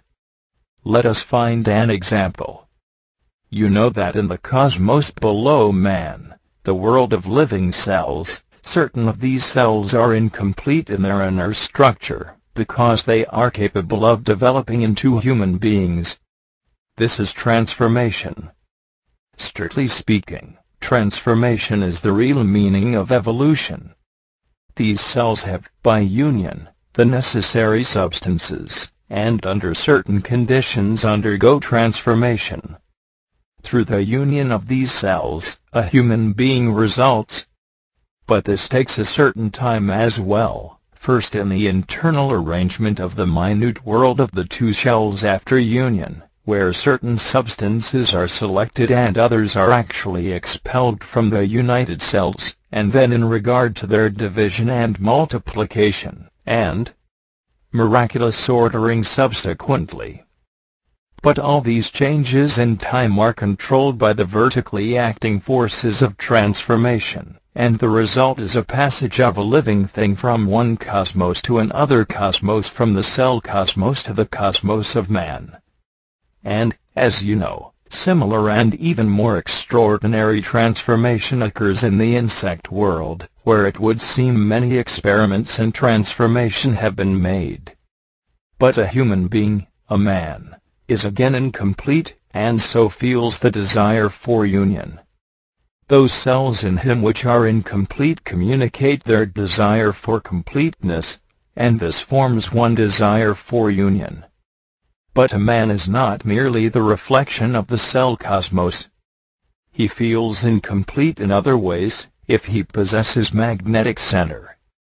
Now, you will understand that in this vertical line, if we could move a thing upwards, it would at once become transformed.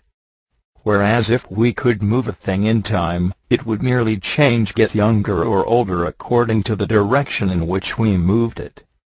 3. In this horizontal line representing our lives we live and move. But where this horizontal line cuts, the vertical line marks the point of our level of being, and what we experience in time is the result of our level of being. Being is vertical to time, and is a man's stature. There is an interesting phrase used in the Acts about this idea. Paul says that God is not far from each one of us, for he says, "In him we live, and move, and have our being." We live and move in time, but we have our being in this vertical line which descends from the highest to the lowest. But ordinarily we think that our origin lies in the horizontal line in time, namely, the past, and we do not understand that our origin is also vertical to this line. You have heard the expression that essence comes from the stars, and when we come to talk about the ray of creation you will see plainly that the stars signify an order of worlds far above the earth in vertical scale. That is to say, essence in its origin, and you must remember that at birth essence lies above us. The point where it enters into time is the moment of our birth. The point where it leaves time is the moment of our death. In between these 2 points lies our life in time, where development of essence is possible, and where, apart from this, personality is formed inevitably. That is, personality is formed in time, and belongs to time, whereas essence enters time, and leaves time. Essence is beyond time. The quality of essence belongs to the vertical line drawn at right angles to time, that is to say, essential being belongs here. Speaking in general, a man's being is made up of everything in him, but a man's essential being depends on the development of his essence, what is real in him. This is what he is. In the phrase quoted above, from the Acts, when it is said in him we have our being, the Greek s means we are in him we are. Being is what we are, and, as I said last time, the vertical line represents where a thing is in the total universe of meaning. A thing is where it is essentially. Being is from the verb to be, which signifies being. It is what you are. God is defined in the Old Testament as I am that I am. When Moses asked the name of God, the reply was, I am that I am. In life we try to be like something. We are always trying to be like something, always trying to imitate, always pretending to be something we are not. If a man were to find real I in himself, which lies vertically above him in the scale of being, he would no longer be like anything but would be himself, what he is. In this vertical scale the being of everything lies, the being of a stone, the being of a tree, the being of a dog, the being of organic life, the being of the earth, the being of the sun, the being of the starry galaxy. This is nothing to do with time. But to each level of being there is a scale and time allotted, for the perfection of being lies in time. We have our allotted span of life and time appropriate to changing our being. For, as you know, from the standpoint of this work, the whole universe, on every scale, and in every degree, is evolving. This work does not teach that we live in a dying universe, but in an evolving one, and everything in it, in every different world or cosmos, is seeking its evolution, that is to say, it is seeking to rise higher and higher in the level of being. And in every cosmos something is working. We know directly that in the cosmos of men to which we belong, in this cosmos, something is working. This work itself is a sign of it. The whole idea of esotericism is a sign of it. You are taught that man is a self-evolving organism, that there is, and always has been, a special kind of teaching that deals with this inner evolution, and you are taught that there are conscious men who have attained this possible inner evolution. Now let us turn to the cosmos of cells which is below man in order to see whether there is anything similar here. 3 kinds of cells with very distinct differences exist in man. 1. Brain cells. 2. Sex cells. 3. Body cells, namely, the cells composing the organs, the skin, the muscles, which are all different, but in a sense similar. 1. Brain cells are shut off from the body in a special way with bony coverings, skull, and vertebrae. They are cushioned by water jackets from shock, they are completely isolated from the bodily organs, they get the best nourishment, and in starvation show the least changes. Brain cells live for the life period of man, i.e. they are immortal in respect to the ordinary period of cell life, which is very roughly in the order of 24 hours. That is, they live 80 years of man's time, which is 2,400,000 years of their own time. They can be compared with the circle of conscious humanity, with those who have reached immortality. 2. Sex cells are incomplete internally in a certain way, and they have a destiny quite different from that of the body cells.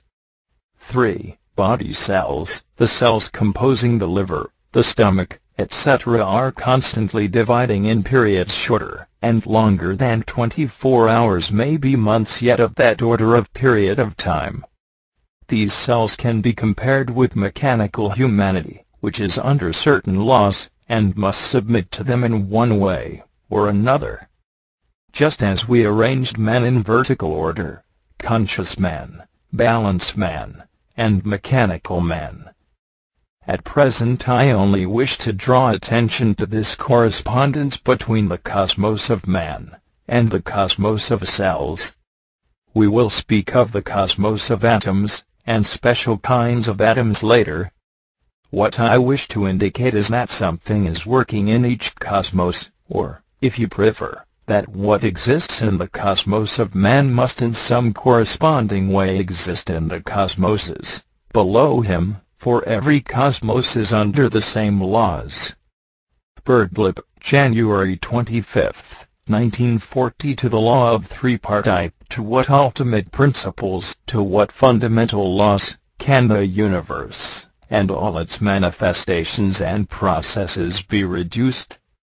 According to the teaching of this work, there are behind all things two ultimate laws called respectively the law of three and the law of seven. These two laws are fundamental. From the standpoint of this teaching, the universe is created. We live in firstly a created and secondly an ordered universe. If the universe were chaos, there would be no order, and no laws. Cosmos literally means order, as distinct from chaos. If the world were chaos, the study of the laws of matter, and so on, would be impossible. Science could not exist. The law of three is the law of the three forces of creation. This law states that three forces must enter into every manifestation. But creation is governed by another law, the law of seven, or the law of order of manifestation. Creative forces could not work unless they created in some order, and this order of manifestation or order of creation is due to the law of seven. But at present we have to speak only of the law of three. Every manifestation in the universe is a result of the combination of three forces. These forces are called active force, passive force, and neutralizing force.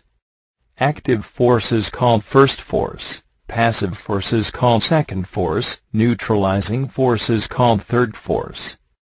We can arrange these cells in vertical order. First force can be defined as initiating force, second force as force of resistance or reaction, and third force as balancing or relating principle, or connecting force or point of application. These three forces are found both in nature and in man. Throughout the universe, on every plane, these three forces are at work. They are the creative forces. Nothing is produced without the conjunction of these three forces. The conjunction of these three forces constitutes a triad. One triad creates another triad, both in the vertical scale and in the horizontal scale of time. In time, what we call the chain of events is a chain of triads. Every manifestation, every creation, results from the meeting together of these three forces, active, passive, and neutralizing. Active force, or first force, cannot create anything by itself. Passive force, or second force, cannot create anything by itself. Neutralizing force, or third force, cannot create anything by itself. Nor can any two of the three forces produce a manifestation. It is necessary that all the three forces meet together for any manifestation or creation to take place. This can be represented in this way. The three forces are only creative at the point of their conjunction, and here a manifestation, a creation, an event, takes place, but not otherwise. Out of all the infinite number of things that could happen, only a few actually take place, namely, when these three forces meet in conjunction. If they do not all meet, then nothing can take place. For example, if active force and passive force meet, nothing can happen, no event will take place. But if neutralizing force appears, then there will be three forces at work, and something will take place. A triad will be present, that is, a triad composed of the three forces, and wherever the three forces meet in conjunction, as a triad a manifestation must result. Every triad, every conjunction of three forces, can give rise to another triad, and under right conditions a chain of triads results. It is always from the neutralizing force, that is, the third force, that new triad springs. In the next triad, the neutralizing force of the prior triad becomes active or passive force. We will speak another time of this. The neutralizing force, or third force in a triad, brings the active force and the passive force into relationship. It connects them together somewhat in the same way as the fulcrum brings the two sides of a balance into relation. Without the neutralizing force, the active and passive forces would cancel each other out, because they are opposed to one another. They are opposites. A connecting or relating force is necessary. Neutralizing force is intermediary between active and passive forces. When the right neutralizing force is present, an active and a passive force no longer oppose one another uselessly, but are brought into a working relationship that creates a manifestation. For example, a machine can be sometimes regarded as neutralizing force. A rough example is a windmill. The active or originating force is the wind. The passive or resisting force is the building. The turning sails make a relation between the pressure of the wind and the resistance of the building, and a manifestation takes place. If there are no sails, or if the building collapses, or if there is no wind, there is no manifestation. This is only a very rough illustration. The idea of three forces is found in religion in the conception of the Trinity. In science, the idea of different forces exists, as in positive and negative electrical charges of which matter is ultimately composed. But in science, the idea of a third or relating force is not yet distinct. The fact that three forces create means that three wills create. The first order of creation is therefore subject to three wills, or three laws, and it follows that subsequent orders of creation proceeding from the first order are under more and more laws. The three forces are said to proceed from unity. This unity is termed the absolute, which means that which is not conditioned or limited in any way, and so under no laws save its own will. Since three forces are necessary for any manifestation, the absolute is unmanifest or uncreate. The absolute is beyond all human thought. Creation proceeds vertically downwards into increasing density of laws, and further away from the absolute. As we shall see, in the ray of creation the earth comes at a very low level in the vertical scale of the universe. Part I. Change in the quality of the neutralizing force will not only alter the relation of forces in a triad, but may reverse the active and passive forces. When life is neutralizing force, personality is active in the man and essence is passive. When the work is neutralizing force, the position is reversed, namely, essence, or the real part, becomes active, and personality, or the acquired part, passive. In this case we have to consider again the significance of the vertical and horizontal lines of the cross. We can conceive the neutralizing force of life acting along the horizontal line, and the neutralizing force of the work entering at every moment from the vertical direction, and only felt when a man ceases to identify with the things of time, and remembers himself. Let us now speak of the three forces in their psychological aspect. The study of the three forces begins with the study of them in oneself. As was said, three forces exist in nature, and in man. It is very difficult to see the three forces. They must be studied at first psychologically, that is, as they exist in oneself by means of self-observation. Active force or first force can be taken as what one wants. Passive force or second force can be taken as what resists or prevents what one wants. This is as far as one must go to begin with. It is impossible to see third force until one sees first force and second force.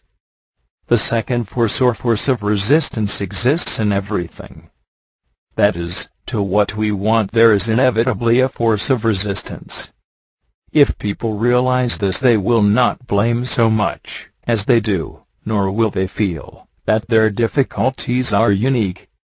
I will speak briefly of one or two points in connection with the study of the three forces on the psychological side. In making aim, second force must be calculated, otherwise the aim will be unpractical. If you make an aim, you must count the cost of keeping it. When you do so, you will probably make your aim more practical. Aim must not be too difficult. Everything that prevents you from keeping your aim is second force, provided you wish to keep your aim. Let us suppose you make an artificial temporary aim, that you will not sit down all day. Then you will notice second force in yourself in connection with the same, namely, what resists you, what opposes your keeping the same, all the different ideas, the different arguments, etc. The nature of the second force will of course be determined by the nature of the first force, in this case the aim you want to keep. Do not attempt to try to see third force. It is quite useless at first. But try to see first force and then second force. You cannot see second force unless you see first force. It is first force that makes second force appear.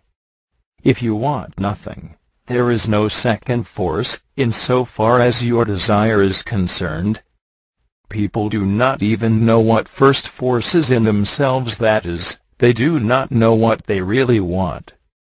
Ask yourself sometimes, what do I want?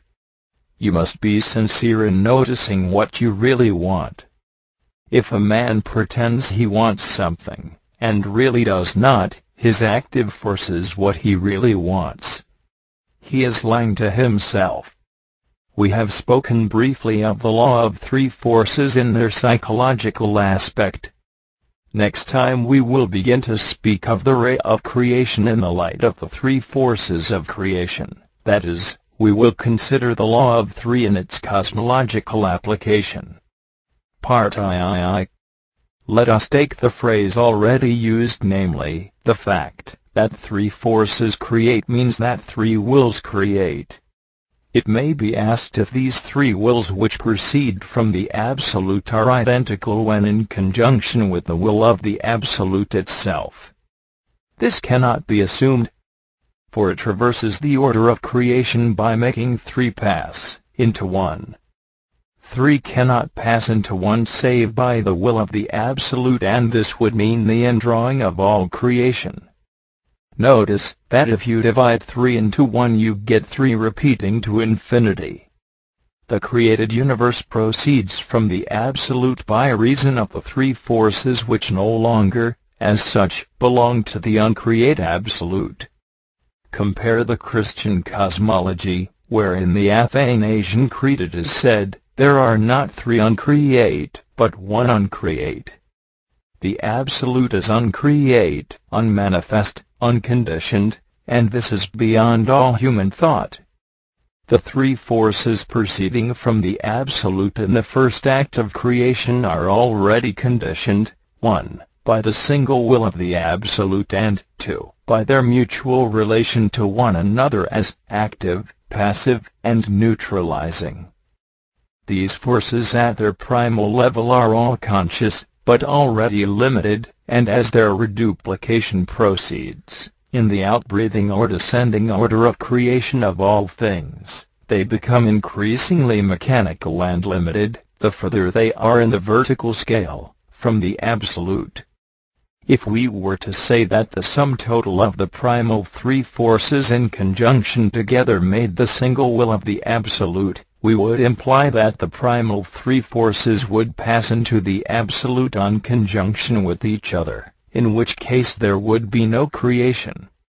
3 would pass into 1. But it is the will of the Absolute to create, and the three forces, or separate wills of creation, proceed in consequence from the Absolute and cannot return unless it is the will of the Absolute itself to draw in all creation. The three primal forces unite to create the universe in successive stages. They do not unite to form the single will of the Absolute, which is uncreate, for if their conjunction made a unity identical with the will of the Absolute, there would be no creative process. On the study of three forces in oneself, Part IV. We have greater opportunities of observing ourselves than of observing the external world. We live very little in the external world, which is foreign to us. We are intermittently aware of it, but notice very little about it. We can pass the same house 1,000 times, and be unable to describe it. Actually, we are far more permanent even for ourselves than is the world. This is one reason why the study of three forces begins with self-observation. Also, you must remember that a force is invisible, and our more direct contact with what is invisible is by means of self-observation. You must understand that in trying to study this question of forces, you are not studying things.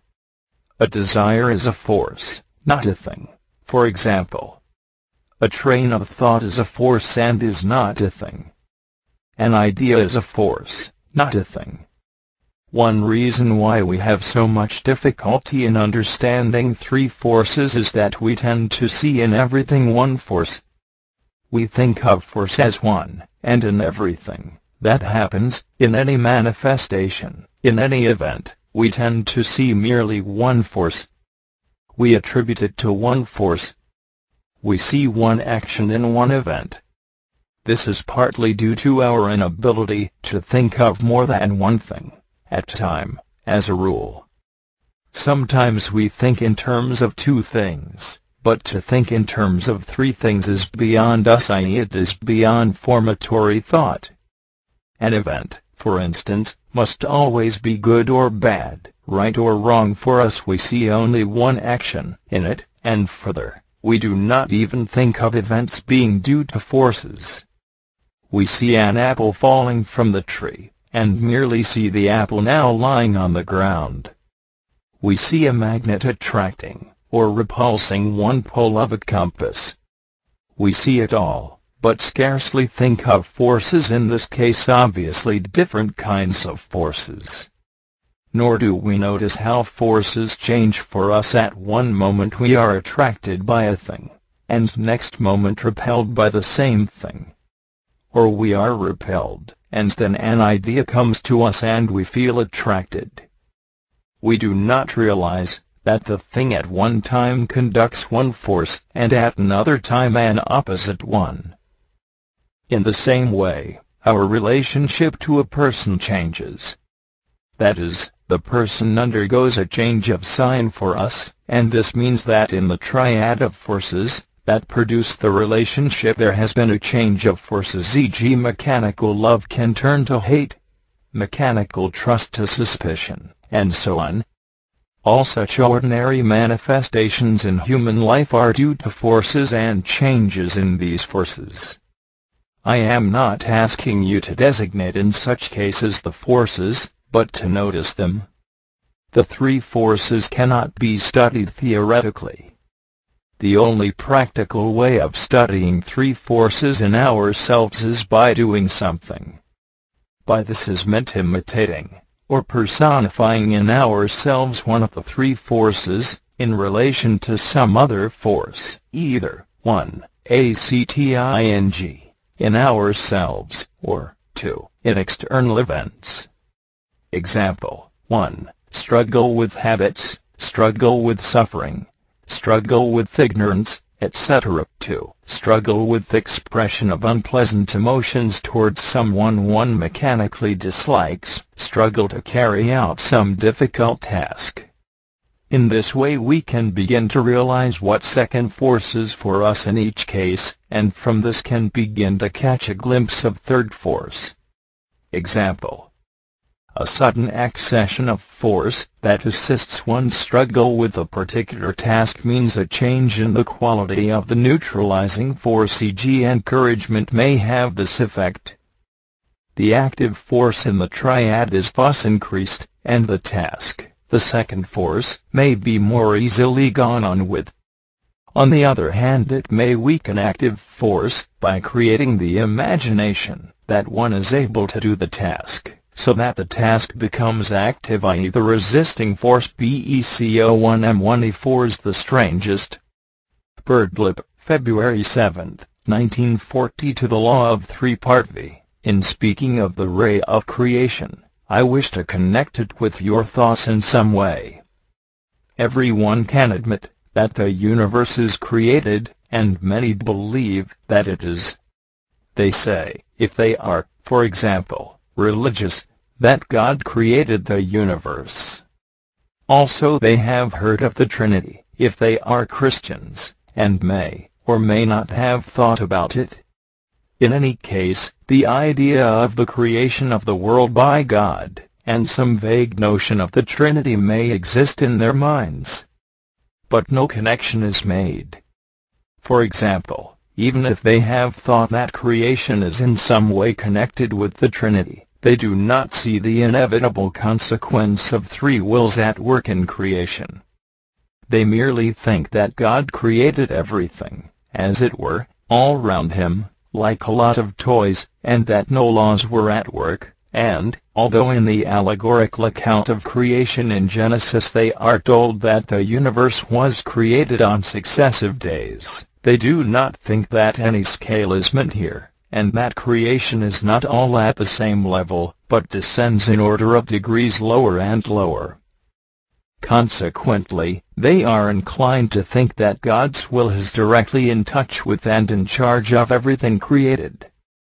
They omit to think of the meaning of the Trinity, that is, the primal three forces, or three wills that bring about creation, and so think that the will of God reaches directly every created thing. Some religions teach only the unity of God, such as the Mohammedan religion. The Christian religion teaches the Trinity. The psychological consequences are very great. If people believe only in God, they think that God's will is done everywhere, and in everything, and so tend to fanaticism, persecution, and so on. Not that Christianity can show anything much different, but at the same time this religion contains the idea of the Trinity, which comes between God and the world. The connection of God or the Absolute and the process of creation can only be understood through the Trinity, or primal triad of three forces, and the derivation of subsequent triads. As an ancient saying puts it, God is difficult to understand, for he is first one, then three, and then seven. To return to the ray of creation, the first triad of three forces proceeds from the Absolute and creates the first order of worlds, which is under three laws, that is, the three wills of the primal triad. This is the first act of creation represented diagrammatically. Actually, it is a living process, inconceivable and eternal. By the term world, three is meant the first level of creation, subject to three laws or wills. This world creates in turn another order of worlds, below it, which has three forces of its own. This is called World 6, because it is under three wills or laws acting on it from World 3. This process of creation continues. The next order of worlds therefore is World 12, having three forces of its own, 6 derived from World 6, and 3 derived directly from World 3.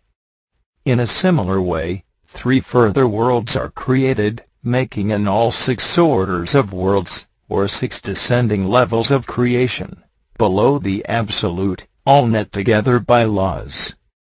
The process of creation halts at World 96, for a reason that will be explained when the law of 7 or law of order of creation is given. World 96, at the termination of the ray of creation, is under 96 laws.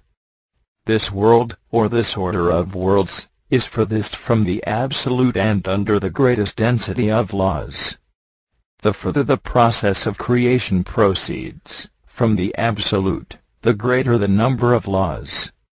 What it is necessary to grasp is that creation necessarily implies laws, and this arises from the very fact that three forces are necessary for any manifestation. There can be no creation without laws, and this means that every created thing is inevitably under laws, that is, nothing created is free. Now if we consider this vertical line of creation, we can see that if we could ascend it, we would pass under fewer and fewer laws, that is, we would gain more and more freedom. Whereas if we were to descend, we would pass under more and more restrictions, and so be less and less free. If a creature, a being, is created at the level of world 12, it finds itself under 12 laws, or orders of laws. If it falls to the level of world 48, it is under 48 laws. Man as he is at a certain level in the ray.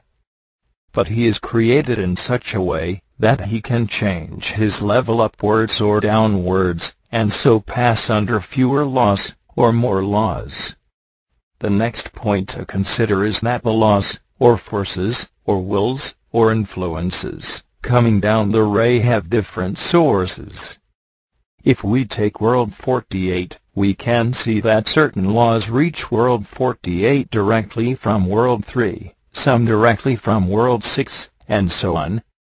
That is to say, a being born in world 48 is under 48 laws, or orders of laws, but these laws are not of the same quality. Some come from higher levels, and some from lower levels.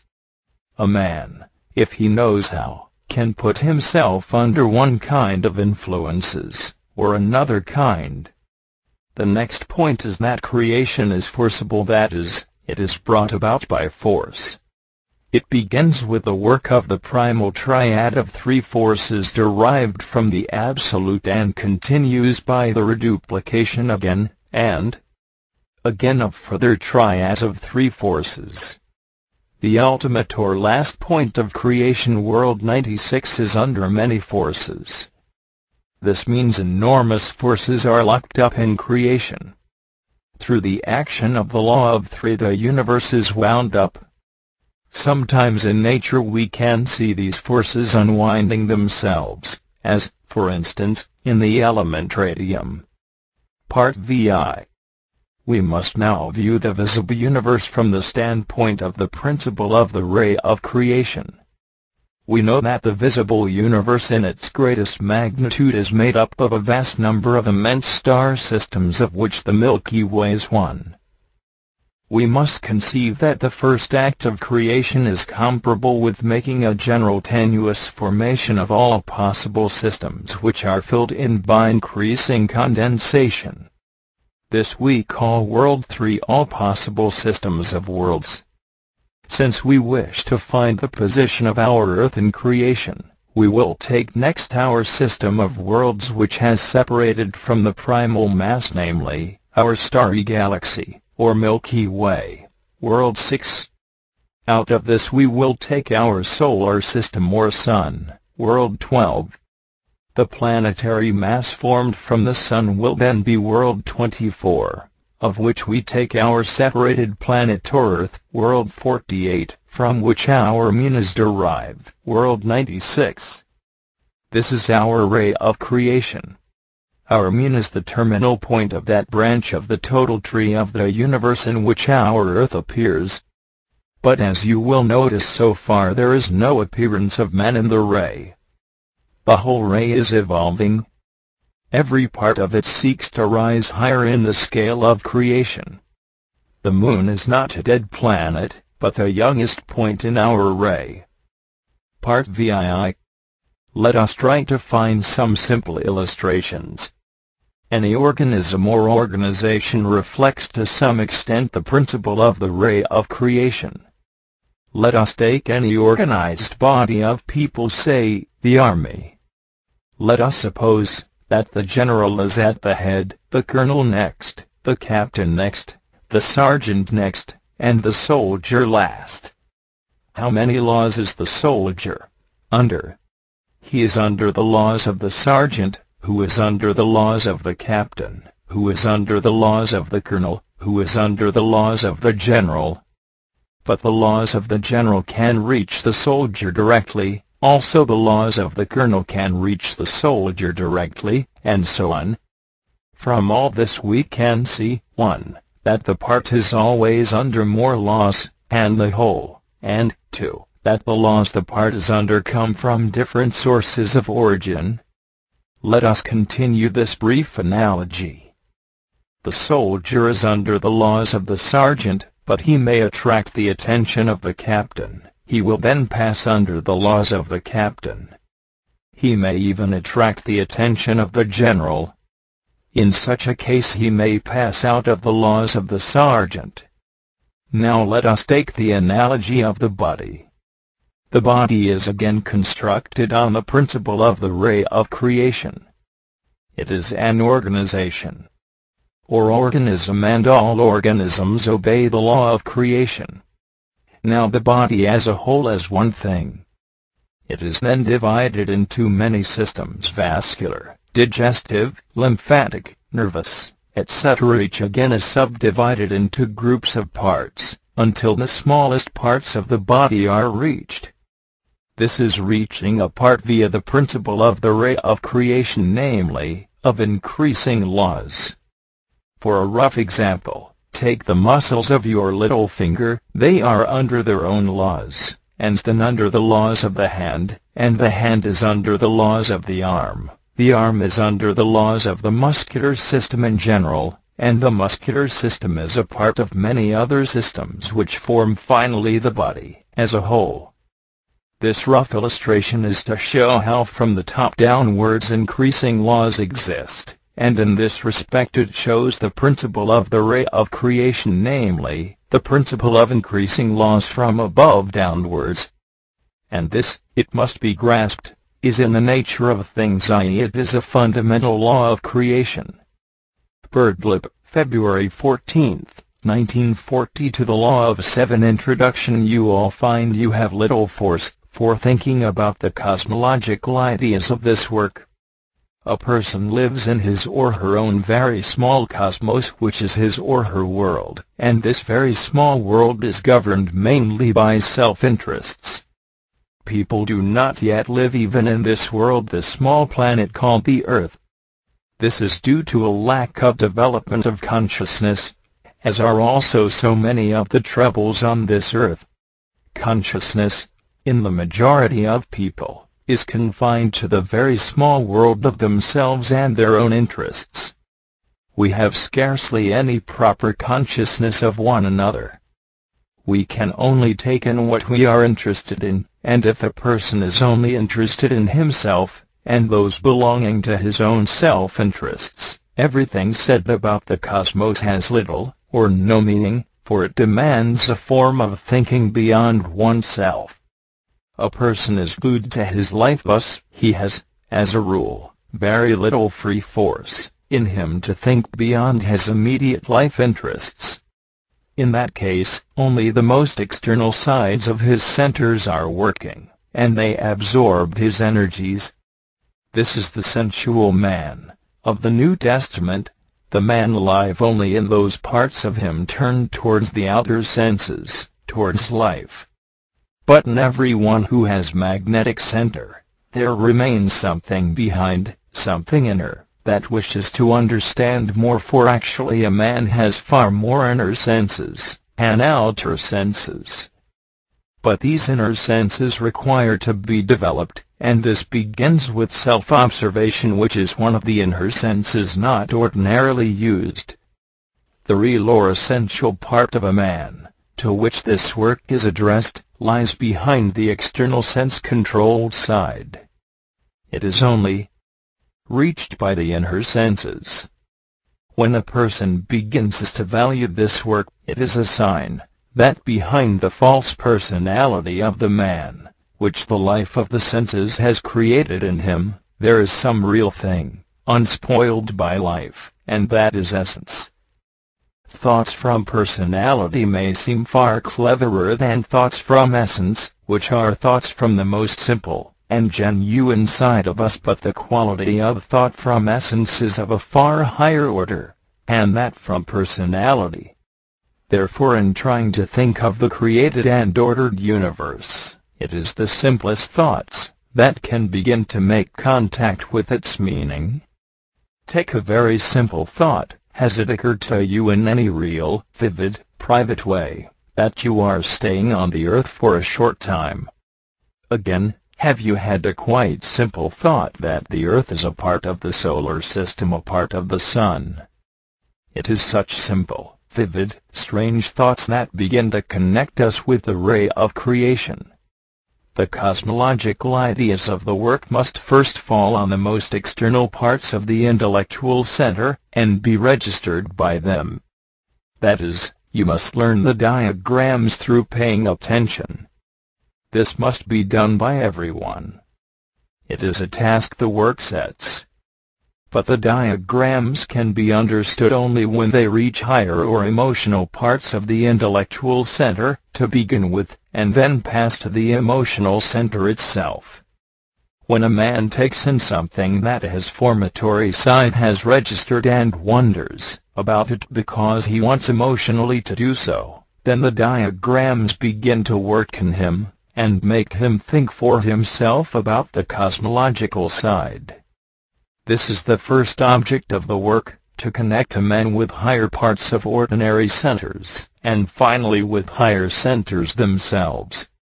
And this gradual process is called awakening. If a man denies all meaning in the universe, his higher parts of centers are blocked by his attitude.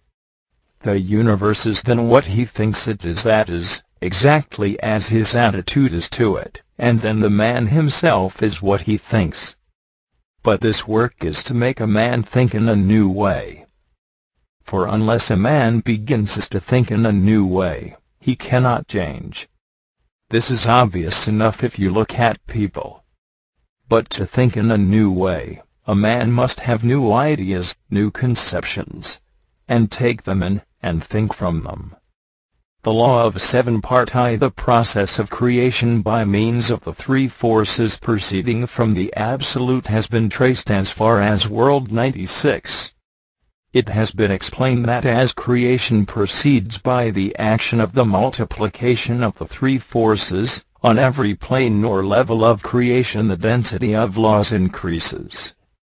That is, the further the process of creation proceeds from the Absolute, the more restrictions appear until, in World 96, which in our particular ray of creation is our moon, and is the terminal point of the ray, the number of laws or restrictions reaches its maximum.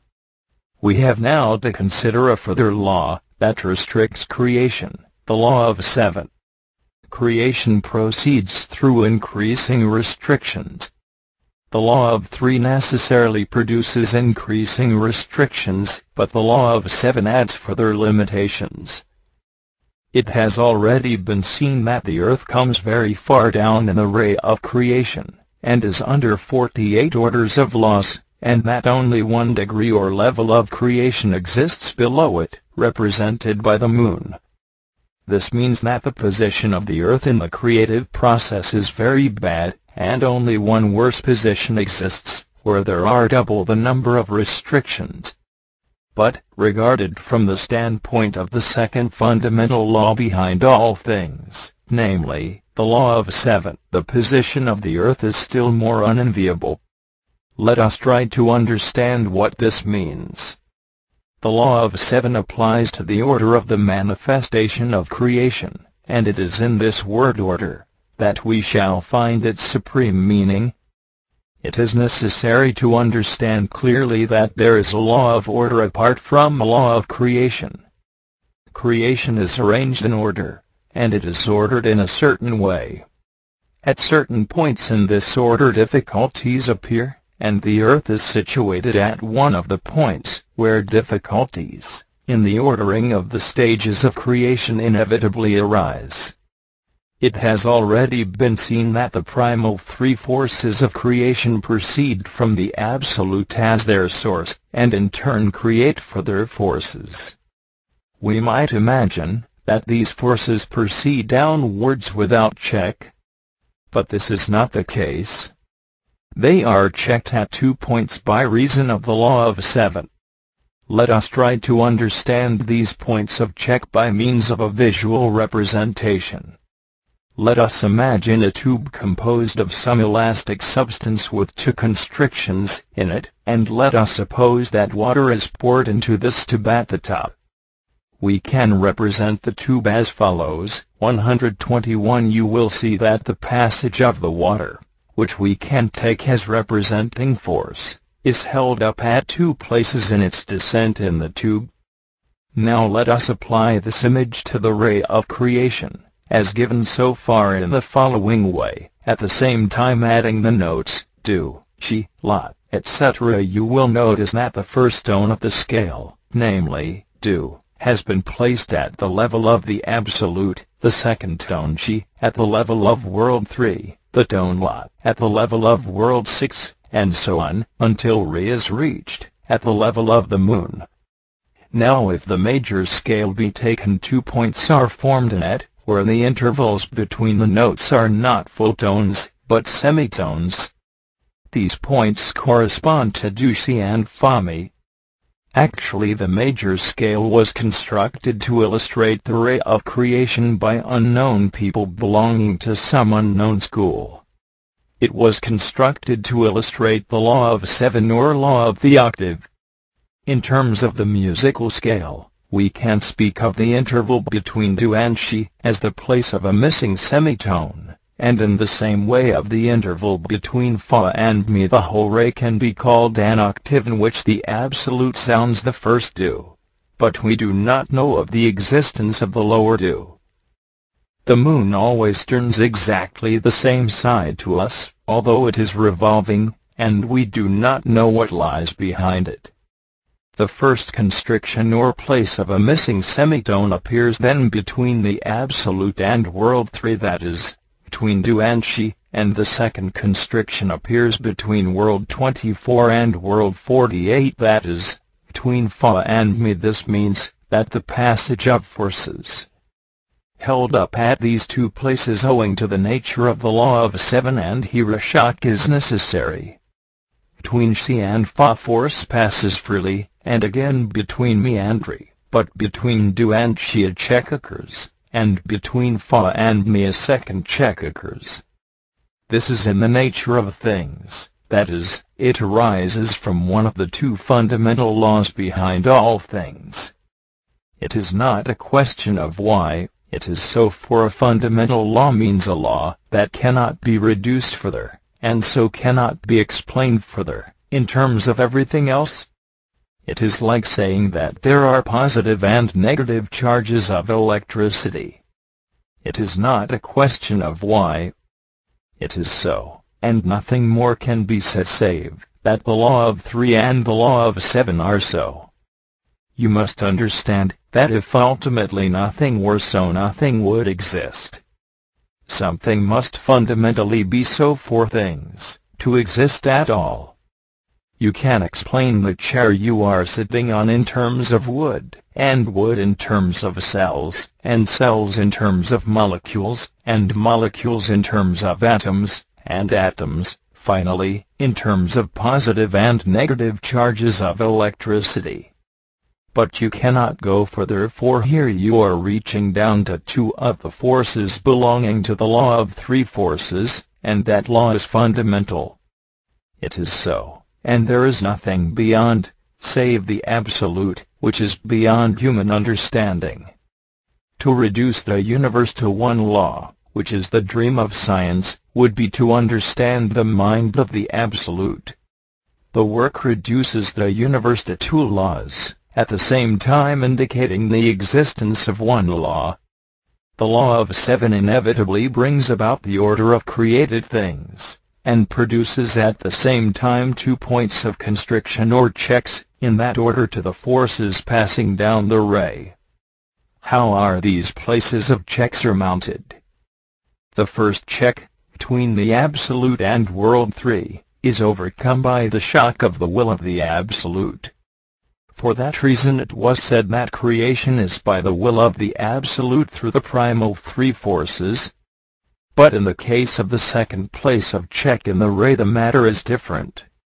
The will of the Absolute does not reach this point, and therefore something must be created at this point, to act as a shock. It is here that man appears. It has already been said that man does not appear in the ray of creation, as given so far in gigantic scale. Only the earth appears. But in order to enable the forces coming down the ray to pass easily to the earth and me, an apparatus must be created between the notes fa and me, that is, between the planets taken as one whole, and the earth taken as a part. For this purpose a small octave is created from that level of creation externally represented by the sun. At the level of the sun this octave sounds the note do, or rather, the sun sounds the note do. At the level of the planets it sounds the note she. Between the planets and the earth it sounds the three-note slot, sol, fa. It then passes into the earth as the note me, and reaches the moon as the note re. The three-note slot, sol, fa, that are sounded between the planets and the earth form organic life. Organic life is a sensitive living film that lies over the surface of the earth, and acts as a transmitter of the forces passing between the upper and lower parts of the ray. Man is a part of organic life, and it is in this specially created apparatus for transmission that he appears in the ray itself. By organic life is meant every form of life on the earth, the human race, all animals, birds, reptiles, insects, fishes, all trees, plants, every form of vegetation down to the most minute living cells. The sensitive film, which collects influences from the upper part of the ray, and transmits them to the earth and the moon, is created from the level of the sun, and its appearance in the great ray of creation is due to the point of check, where a shock is needed between the notes fa and me, arising from the nature of the law of 7 parts I. When this system is presented in a purely formal way, the ray of creation is given in terms of the external universe. But the ray is a principle that when applied to the external universe gives the different levels of the starry masses, the sun, planets, and moons, in their descending order. It can be understood in this way. When, for example, it is said that the sun creates a small octave which forms organic life on earth, it can be understood literally. But the ray represents levels of being, and is internal, as well as external. That is, the sun represents in the external meaning of the ray the actual sun, in the internal meaning it represents beings at that level in the vertical scale of being.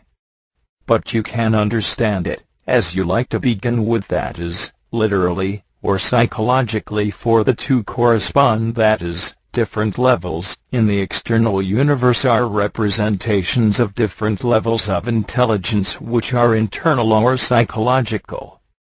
If we speak of the intelligence of the sun, we can understand that it is higher than the intelligence of the earth simply from external representation, for the sun has infinitely more energies and radiance than the earth. But the ray should be actually understood in both senses, for outer and inner correspond, and everything internal has something corresponding externally. We can notice this in our use of a language. We speak of internal or psychological things in terms of external or visible things. We call a cunning man a fox, or a brave man a lion, and so on. Because outer and inner have a similar source, they therefore can represent each other, for, as was said, the fundamental laws, the law of 3 and the law of 7, are found in nature, and in man. For this reason complex psychological ideas can be represented in visual imagery, drawn from outer objects, as in the case of the parable. And for the same reason to take man apart from the universe in which he is born is an error. The universe is macrocosmos and man is microcosmos. Man is in the universe and the universe is in man, To say, then, that the universe is dying and man is evolving is an absurdity from the standpoint of this work. Part II. The ray of creation represents a descending octave. It descends into greater and greater obscurity and complexity, and restrictions the further it proceeds from the absolute. The idea of an ascending octave from the absolute is impossible, for the absolute is all goodness and all perfection, and an ascending octave would imply increasing perfection. Let us now speak briefly of the law of seven, or the law of the octave, from the psychological side. One can observe octaves in oneself, or rather, one can observe the beginnings of octaves. Everything you set out to do can be called the beginning of an octave. When you decide to do something, you sound do. If this do is weakly sounded, nothing will happen. But if it is sounded more strongly, you may reach the note re, and even the note mi, but here you reach the place of missing semitone, and here a shock is necessary to enable you to reach the note fa. This rarely happens. It may happen accidentally, but as a rule it does not happen. That is why in this work it is said that life is full of broken octaves. People start something and give it up. But you must remember that man is created a self-developing organism, and that means he only develops by efforts, for all evolution of man is conscious, that is, by conscious effort. There is no mechanical evolution. And we need not be surprised to find many difficulties. The law of seven makes things difficult by its very nature. But we will speak more of this next time. Birdlip, February 21, 1940. To the law of seven, the sun octave, part IV. Today we will speak of the small octave between the sun and the moon. This octave, created by the intelligence of the sun, sounds three notes on the earth: la, sol, fa, which represent the living machine called organic life on earth, of which man is a part. At present we will not speak of the meaning of the different notes of this small octave. What must be first understood is that man does not appear in the great octave of creation, but in the little side octave proceeding from the sun. Man is a special creation within the ray. Let us now try to grasp why man appears, and why the small octave is necessary. The reason why the intelligence of the sun creates this small octave is to fill the gap or place of missing semitone between fa and mi, in the great ray, due to the nature of the law of seven. Unless something were created at this point, the force passing down the ray from the absolute could not pass freely to the earth and moon. A shock is necessary at this point owing to the nature of the law of seven. This law governs the order of creation, and brings about conditions, at certain points, where something must be added in the nature of a shock. The law of seven is therefore sometimes referred to as the law of the shocks. Understand this clearly: certain shocks are required at certain points in the unfolding or progress or evolution of anything. The intelligence of the earth, or the planets, is not great enough to create anything to act as a shock at this point. The intelligence of the sun is needed. But the sun, in creating the small octave, has two objects which it is essential to grasp and distinguish between very clearly. One object is to create a sensitive transmitting machine between the great notes fa and mi, in the great ray, to enable the force to pass to the earth and mean at the termination of the ray. From this point of view, organic life, including man, exists only for the purposes of the ray, and its creation is due to the nature of the law of seven, which causes certain difficult or narrow places to appear in the order of creation. If this were the only object, man's situation would be one in which, as a part of this transmitting machine, he must always serve the ray, and its evolution, which takes place over immense periods of time. The other object is connected with the sun itself. In creating the small octave, the sun is not merely creating on behalf of the ray itself to fill a missing place, but is also acting for itself. The sun wants something apart from the needs of the ray of creation. It is here that the possibilities of man are found. Let us now think of this idea which it is of such fundamental importance to understand in this work. The intelligence of the sun wants something for itself in creating man on earth, quite apart from the necessities of the great ray. What does it want? It wants man to ascend from the level of the earth to the level of the sun. For this reason it creates man as something incomplete, as an unfinished being. In what sense incomplete? In regard to being a part of organic life, serving the purposes of the ray of creation, he is complete, and nothing more is required of him than the life he ordinarily leads. He is capable of living on earth, as he is. He is then said, in the work, to serve nature. But in regard to his real origin from the octave from the sun, he has another destiny locked up in him. In regard to this destiny man is unfinished, incomplete, because the intelligence of the sun has created him for another reason, and has put in him, apart from what is necessary to serve nature, other powers and possibilities. That is, man has in him far more than is necessary for the purposes of serving nature.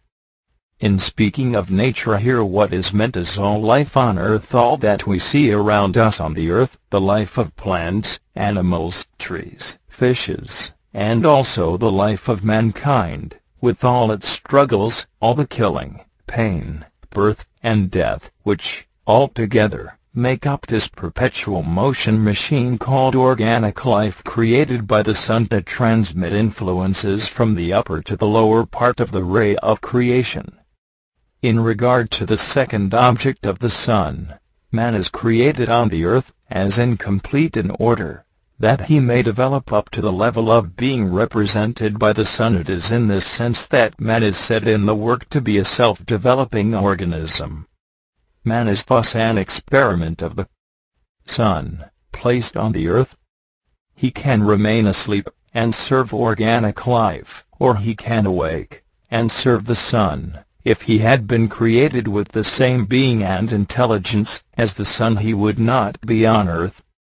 Man has therefore two explanations. He is created to serve nature, that is, to be part of organic life, and in this sense it is not in the interests of nature that man should develop, and so cease to serve nature. But man is also created to develop himself, until he reaches the level of the sun. If you will make the effort to think, if you will really try to understand the meaning of the ray of creation, and the octave from the sun, many inexplicable and apparently irreconcilable things will become clear to your mind. That is, you will be able to begin to think rightly about life on earth, and of man's situation, that is, of your own situation. Part V. Speaking in an external way about the ray of creation, it is quite obvious that physical life on earth depends on the physical sun. But for the physical light and heat of the sun, no life on earth could exist. Every green leaf, every blade of grass, every form of the algae floating in the sea, is a minute solar machine that receives energy from the sun, and by its means manufactures from air, water, and minerals, food substances upon which all animal creation feeds. But when we speak of the intelligence of the sun, we are speaking of another light seen only internally by the mind, the light of intelligence. And so we are speaking of the ray of creation, in an internal sense, as a vertical scale of intelligence, and being of increasing excellence, as we ascend it. In this respect, the intelligence of the sun is divine in relation to the intelligence of the earth. In the vast evolution of the ray itself, on inconceivable scales of time, the intelligence of the earth may reach the level of the sun. This is not necessarily guaranteed. The earth may die having attained nothing. In the same way the moon may, or may not reach to the intelligence of the earth. We cannot see the sun or earth or moon as beings, as intelligences. One reason is that we see them as cross-sections of themselves, as mere circles in the sky, just as two-dimensional beings whose world was limited to a large sheet of paper would see a man only where he cut their plane, namely, as a circle, as a slice of the man, such as we see in a book of anatomy. But from the standpoint of this system, the moon is a growing and developing being, and in time may attain to the same level of being as the earth. Then, near it, a new moon will appear, and the earth will become its sun. At one time the sun was like the earth, and the earth like the moon. And earlier still the sun was like the moon. The work teaches that the whole universe is evolving, and this means that our ray, with our moon, our earth, planets, and sun, is evolving, as well as all the infinite number of other rays. But parts of our ray may fail, at the allotted period of time, to have reached the necessary stage of development, and so will be destroyed. As was said, if the evolution of man depended on the evolution of the total ray of creation itself, that reaches us, his chances would be remote. Insofar as man is part of organic life, and organic life serves the purposes of our ray, his evolution would be held back until all the processes of the cosmic evolution of the moon and earth, and of the planets, and the sun, above us, had been fulfilled. But man has other chances, special chances, which are due to the small octave from the sun in which he is created, for man is specially created. In this small octave he can rise, or fall. He can reach the level of the sun or fall to the level of the moon. Fully developed man, that is, man number 7, has reached the intelligence of the sun. He has attained his full development, and is under only 12 laws, so for him there is freedom. For all freedom is gained by rising in the vertical scale of creation, and so passing under fewer laws. And at the same time number 7 man has attained immortality on the scale of the life of the sun. You have heard already many times that there are different levels of man. To speak of man is not enough. Which man do you mean? People living on earth can belong to very different levels. Just as there are different levels of men, so are there different levels in the universe regarded as a vertical scale of being or scale of intelligence. The intelligence of the sun is divine to us on the earth. The influences of the sun reaching us through the small octave are of a higher order than are those of the planetary world, which are again higher than those at the level of the earth, or those coming from the moon. Beneath us a man can be under the influences of the sun, or the influences of the planets, or the earth, or the moon. And for man there is a certain possibility of making a choice of influences, in other words, of passing from one influence to another. For example, if a man begins to struggle with negative emotions, he begins to pass out of one of the influences of the moon. If a man remembers himself, he begins to pass first under planetary influences, and eventually under the influences of the sun. But he must learn to make an inner choice, and to do so he must know a great deal about himself and about different is in him, and about parts of centers. The influence of the sun reaches higher centers. But when a man lives in mechanical parts of centers, he is under far lower influences. You must understand one thing. It is impossible to become free from one influence without becoming subject to another. All work on oneself consists in choosing the influence to which you want to subject yourself, and actually falling under this influence. And here, by long observation, you must know what you want in this respect. Part VI. The machine called organic life on Earth not only transmits forces down the ray of creation, but creates within itself certain forces which pass to the growing moon, and assist in its development. The moon feeds on organic life, apart from receiving forces passing down the ray. For example, all useless suffering on Earth is food for the moon, such as negative emotions. Pain is food for the moon, and for this reason it is sometimes said that organic life is a pain factory. Pain and death feed the moon, and a certain quantity is required. For this reason sacrifices were initiated in past ages by those who understood. Many things could be said here, taking organic life only from the point of view of a machine inserted at a particular point in the ray for a particular purpose, namely, to serve the ray. For you must understand that man has no significance in the ray itself save as a part of organic life. But in regard to the sun, which creates him, man has the greatest significance, if he chooses to find it. Here there is a door open to him, not leading up the gigantic ray itself, but up a separate ladder beside it. This is one meaning of the parable of the prodigal son. Man can return to the Father.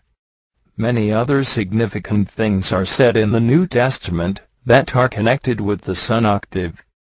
You have already seen that the Son wants something for itself in creating man on earth. Man is not created only for the purpose of the ray, but is created for the purposes of the Sun, as an experiment in self-evolution. Unless the self-evolution of man is fulfilled in sufficient numbers, the Sun will not receive what it wants, and will not be satisfied. Let us take one out of the many parables in this connection in the Gospels. A certain man had a fig tree planted in his vineyard, and he came seeking fruit thereon, and found none. And he said unto the vine-dresser, Behold, these 3 years I come seeking fruit on this fig tree, and find none. Cut it down, why doth it also cumber the ground? And he answering saith unto him, Lord, let it alone this year also, till I shall dig about it and dung it, and if it bear fruit thenceforth, well, but if not, thou shalt cut it down. Luke, XIIIVIIX. Do not try to understand this parable literally. Understand it psychologically, and you will see that it means that man has certain possibilities which can come to fruition, and, unless some fruit is produced, man will be cut off. Part VII. All that has been said so far, however briefly, about the creation of the universe, through the action of the law of 3 and the law of 7, and about the octave from the sun, should make it impossible now for any of you to say, if there is a God, why does he allow things to happen on the earth as they do? But you will have to make your own effort of thought in connection with all that has been said about creation, and the tremendous ideas and massive diagrams given, to answer that question clearly and strongly from your new understanding. For unless you can arrange your thoughts on this question, which is so baffling and such a stumbling block to the vast majority of people, the right connections in your mind and your intellectual center will not be made. According to an ancient saying, God must be justified. Looking round on life, you will find this difficult if you do not understand creation. You will not see the difficulties and restrictions involved in creation inevitably, nor the doors left open, and so you will secretly harbor a feeling difficult to define but negative in character, that is capable of shutting you from every higher development of the understanding. You must get things the right way up in your mind, and you cannot do so unless you realize the conditions and limitations of creation.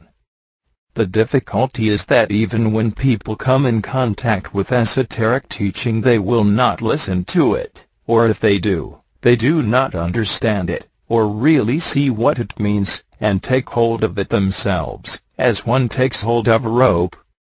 We have only to look sincerely at ourselves to realize how difficult it is to work and how much we sleep. Yet the real, most intense meaning of man on earth lies in this octave from the sun into which he can grow internally, and come under other influences. In our case we must subject ourselves to the influences of the work, and obey them. Once mankind loses all connection with the intelligence of the sun, it will inevitably be destroyed, and that is perhaps especially the danger today. And it is the same thing on the scale of an individual man. Once he loses contact with the better eyes in himself, once he loses all faith, all meaning, all affirmation, all deeper understanding, he destroys himself. And when life assumes evil forms, a man easily weakens. But if the work is built up in his mind so that he thinks from it about all things in life, nothing can weaken him. Birdlip, March 2, 1940. To the Law of Seven. The Law of Seven and the Idea of Shock. Part VII. In life many things are started which turn out quite differently from what was expected of them. The starting of anything can be represented by this note do. The next stage of its development can be represented by the note tree, and the next stage by the note me. Now if the development of things were easy, there would be no reason why any particular development should not proceed successfully to its fullest stage. That is, the octave would be completed. But two factors prevent this. First, the passage between the notes do and re and mi requires effort to keep the direction of the development in right alignment with the starting point. Let us take an example.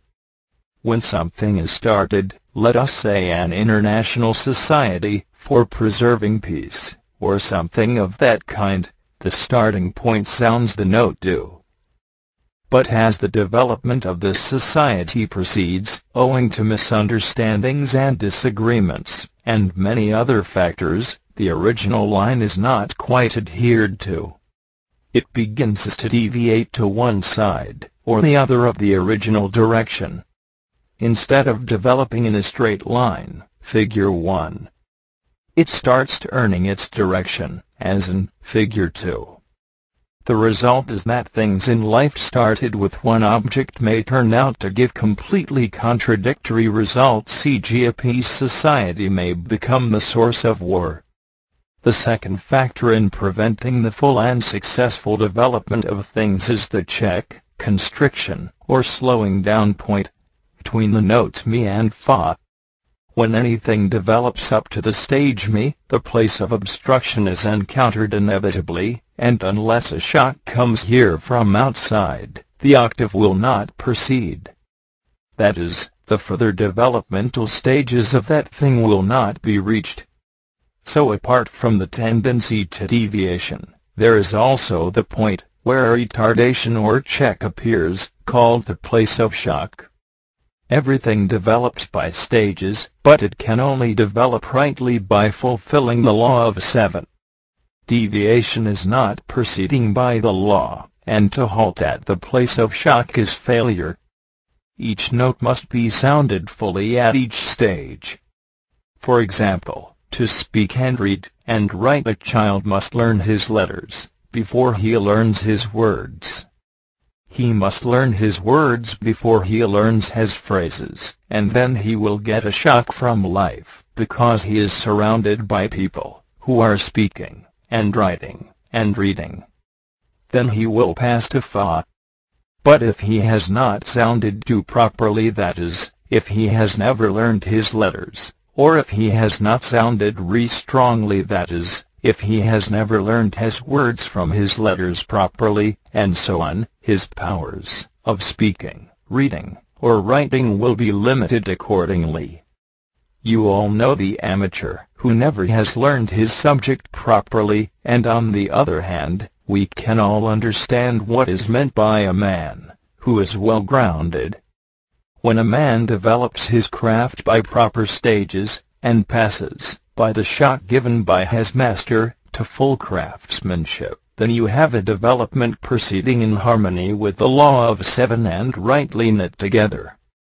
In the case of the marvelous development of a man from a single cell, shocks are given at certain points, in the progressive evolution of the various parts, and of the body, as a whole.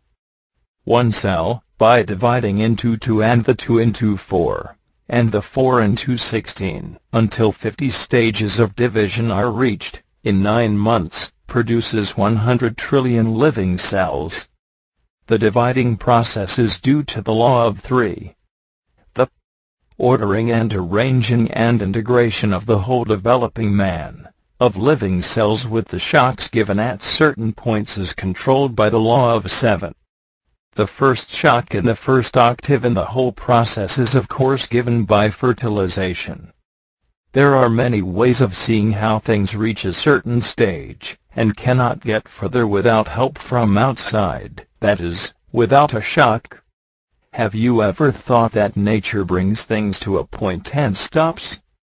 But man can give a shock and take them further in their development. Think of wheat, for instance. Loaves do not grow in a wheat field. Think of the uses man makes of raw materials. Scales Part IX. Let us speak for a moment about diagrams. A diagram is only a means of understanding. It is like a map. A map is a diagram of a country which gives the position and relation of things. The whole ray of creation including the octave from the sun is a map. But it is a very strange map. Ordinary maps are either on one scale, or another. You can have a map of the town you live in, showing the position of your house. Or you can have a map of the county you live in, showing only your town, but not your house. Or you can have a map of the world which shows neither your town, nor your house. Or you can have a map of the solar system, in which the world appears, as a mere dot. This is what is meant by different scales. But the ray of creation is an extraordinary map, because it is not on one scale, but on many different scales. Take the note Chi, which stands for Siddhara or stars, in the Great Ray. This note is called, all possible systems of starry worlds. If we take the ray in its physical, or external meaning, this note Chi represents a map showing all starry systems. The diameter of the physical universe as shown by the 100 in telescope is 600 million light-years, and in this vast incredible space 100 million enormous stellar systems exist, each containing 100,000 million suns. The next note on our ray is only one of these stellar systems, our Milky Way. Li equals Lacteal Way or galaxy. This note is on a far smaller scale. The next note Sol represents only one of the thousands of million suns in our galaxy, namely, our Sun, and so on, till our minute mean is reached. Every note represents a map on a different scale, and this ordering of scales, at different levels, is due to the law of seven, which enables us to find the position of our Earth in the universe. For this reason the law of seven or the law of the octave can be said to be the law that gives the relation of the part to the whole. But for this law the creative activities of the three forces would not be bound into any fixed and firm relationship and order, that is, they would not be organized, but merely a heap. It must be understood that the universe is a vast living coordinated organism. And everything created is created at a certain point, and on a certain scale, in this vast organism, in which everything is connected, and nothing is independent and isolated. Everything is created and knit together from the heights to the depths of the universe by the double action of the law of three and the law of seven. This brings us to what is meant in this work by relative understanding. In order to understand anything rightly, you must know something about the whole, before you can understand the part. For example, you cannot understand the earth by taking the earth by itself. You must understand something of the solar system, and then again of the galaxy, and so on, in order to have any right understanding of the earth.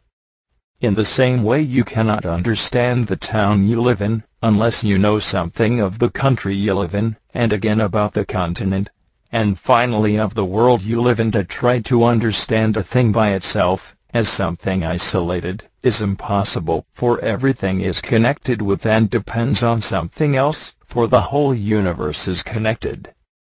This is the basis of what is called relative understanding in the work. You may have to know only very little about the whole in order to understand the part, about which you can know far more, but unless you think relatively, your understanding will be wrong. It would be useless, for instance, to try to understand a sparking plug unless you understood something about the car as a whole, and again about electricity, and about man, and his needs, and so on. And this is what science is finding today, namely, that every domain of science is connected, and nothing can be understood separately, and this is especially the case in medicine, for every part of the body depends on another part, and everything is connected to form the whole bodily man. And when we have reached that point, we have to understand about man himself and his significance and meaning on earth. The ray of creation with the sun octave gives us a relative understanding of man.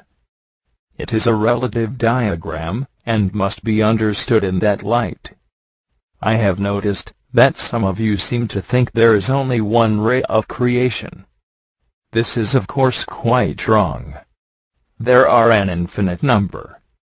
We speak of our ray of creation, the ray we find ourselves in.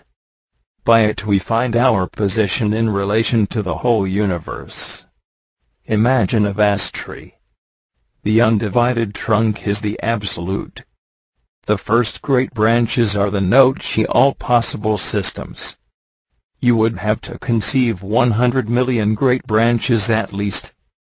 We then take our great branch, our galaxy. Each great branch divides into 10,000 million lesser branches. These are suns.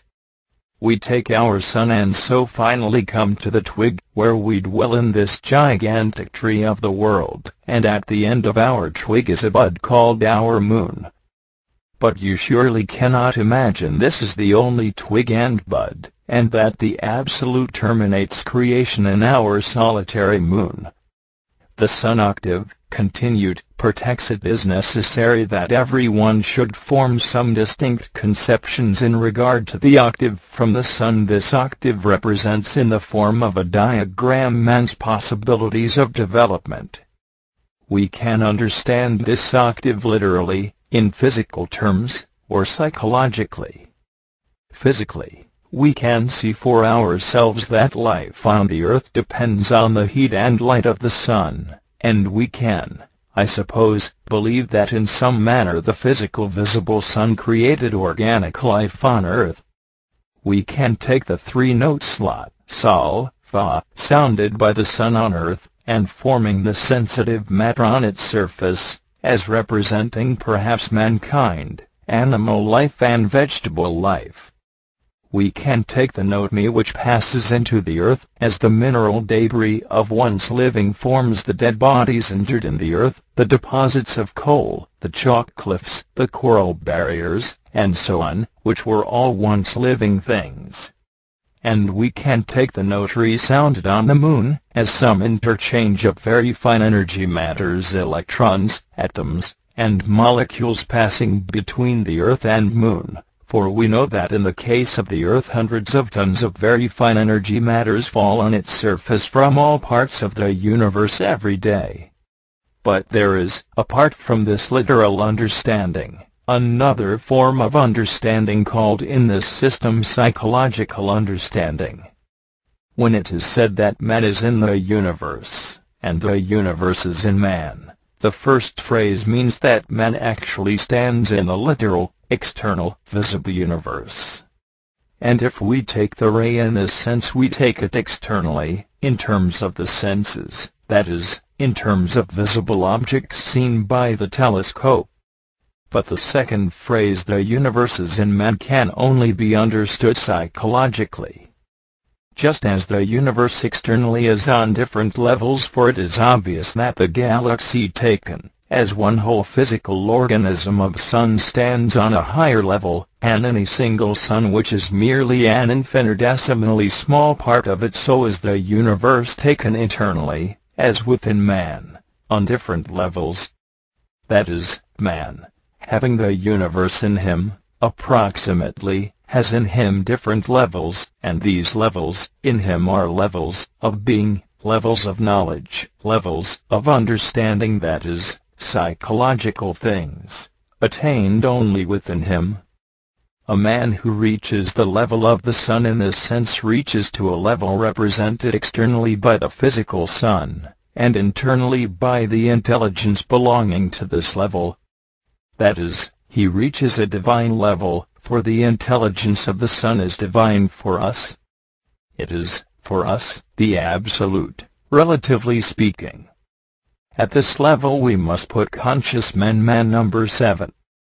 At this level we must put the central theme of the Gospels, the kingdom of heaven, that is, man fully evolved. And from this level we must understand that all esoteric teaching descends to man on this earth. For the object of all esoteric teaching is to raise man to a higher level of himself, and man is created for this purpose. If we think of the sun octave in this way, that is, psychologically, we can then understand how every note in this octave represents a possible state of man. A man may fall or rise in this ladder reaching from the sun to the moon. He can be under more laws or less laws. He can sink, psychologically, to the level of the moon, and find himself in a prison far worse than the earth, a prison, under 96 orders of laws. He can rise, until he passes under 24 orders of laws, and finally under 12 orders of laws. If he is a good householder on earth, he will be under 48 orders of laws. If he overcomes personality, he will be under planetary laws, that is, 24 orders of laws, for essence is under 24 laws. If essence develops, he will pass under 12 orders of laws, and be at that level of power, intelligence, and being represented as the sun. Thank you for using Yakatomi. Birdlip, May 18, 1942. Psychological talk. We will now speak of the observation of connections between centers in the form of eyes. As you know, this work begins with self-observation, because the subject of it is this invisible thing called oneself, which we usually take for granted, and which can only be observed by each person individually. The first thing is to realize that you are not one and the same person, either at different moments or at the same moment. In the first practice of self-observation, you are told to observe that you have quite different centers or minds in you which work simultaneously. You have thoughts, emotions, and movements, taking only these three centers, namely, the intellectual center, the emotional center, and the moving center. They are three utterly different things. Now every person is a meeting house of eyes. The different eyes in you have their representation in all these three centers in more or less degree. That is, every eye in you has its representation in these three different minds or centers, and so appears quite differently in each center, in fact, so differently that it takes a long time before we can trace the manifestation of an eye in all these three forms of it. Although other centers exist, let us speak of the intellectual, emotional, and moving centers. Every eye in a man is represented in these three centers. In trying to control an observed I, you must remember that it is something that thinks, and feels, and moves, that is, each representation of it in each center is different. The control of the human machine is difficult therefore, because everything that is formed in it psychologically, namely, as an I, is represented in three entirely different ways that seem at first sight unconnected. For example, you frown. This is in moving center.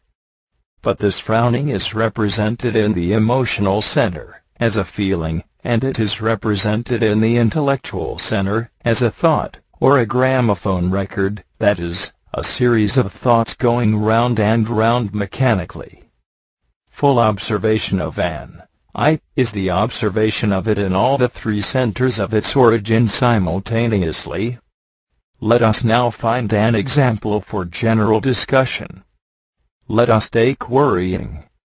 Question: what is worry? Does the work say anything about worrying? How can it be stopped? Answer: worry is a form of identifying. Literally, the word has the meaning of tearing and twisting, or choking, and strangling. It was originally connected with the word wring, which is still used in the expression wringing one's hands, one of the outward signs of worry. You will remember that every psychological or inner state finds some outer representation via the moving center, that is, it is represented in some particular muscular movements or contractions, etc. You may have noticed that a state of worry is often reflected by a contracted wrinkling of the forehead, or a twisting of the hands. States of joy never have this representation. Negative states, states of worry, or fear, or anxiety, or depression, represent themselves in the muscles by contraction, flexion, being bowed down, etc., and often, also, by weakness in the muscles, whereas opposite emotional states are reflected into the moving center as expansion, as standing upright, as extension of the limbs, relaxing of tension, and usually by a feeling of strength. To stop worry, people who worry, and thereby frown too much, or pucker up and corrugate their foreheads, clench their fists, almost cease breathing, etc., should begin here by relaxing the muscles expressing the emotional state, and freeing the breath. Relaxing in general has behind it, esoterically speaking, the idea of preventing negative states. Negative states are less able to come when a person is in a state of relaxation.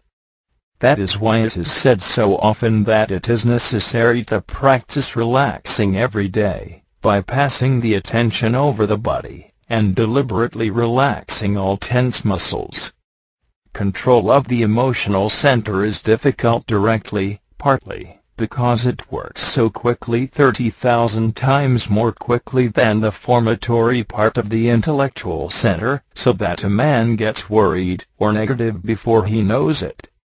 But the emotional center is sometimes in the work compared with an uncontrolled rogue elephant, with two controlled elephants on either side of it, namely, the intellectual center, and the moving center. Wrong emotional states, habitual bad states of worry, crossness, etc. must first be noticed, as existing in one. As a rule people do not see their states, but are them. Next, one of the controlled elephants must be used. Let us consider what it means to use the intellectual center in this respect. This means that you must notice the thoughts that are going on when you are worrying. We have a certain amount of will over the intellectual center, that we can control thought to a small extent. By stopping, or not going with, not believing in, not consenting to, the thought part of worrying, one elephant, so to speak, is brought alongside the uncontrolled emotional center. The other controllable elephant is the moving center, over which we have will, if we direct attention to it. We can relax muscles, and so on. As you know, in the directions given in the work about relaxing, it is said first that the small muscles must be relaxed, the small muscles of the face, the muscles of expression, particularly. This includes the eye muscles, the muscles round the mouth and chin, the tongue and throat and scalp muscles, and so on. To return to worrying. Worrying is the wrong work of centers. It is always useless. It is a form of inner considering, i.e., of identifying. It is a continual mixing up of negative imagination with a few facts, and so makes only wrong connections in centers. It is a sort of lying, among the many other kinds of lying that go on in us, and mess up the centers. It is always easy to worry, as it gives a relief, and is, as it were, a form of justifying oneself. It is close to self-pity and violence. Worrying is not thinking. The mind is driven by the worry, by the emotional state, and is obscured. Attention to anything always helps, for directed attention puts us into more conscious parts of centers. Worrying is not thinking of others. It is not external considering.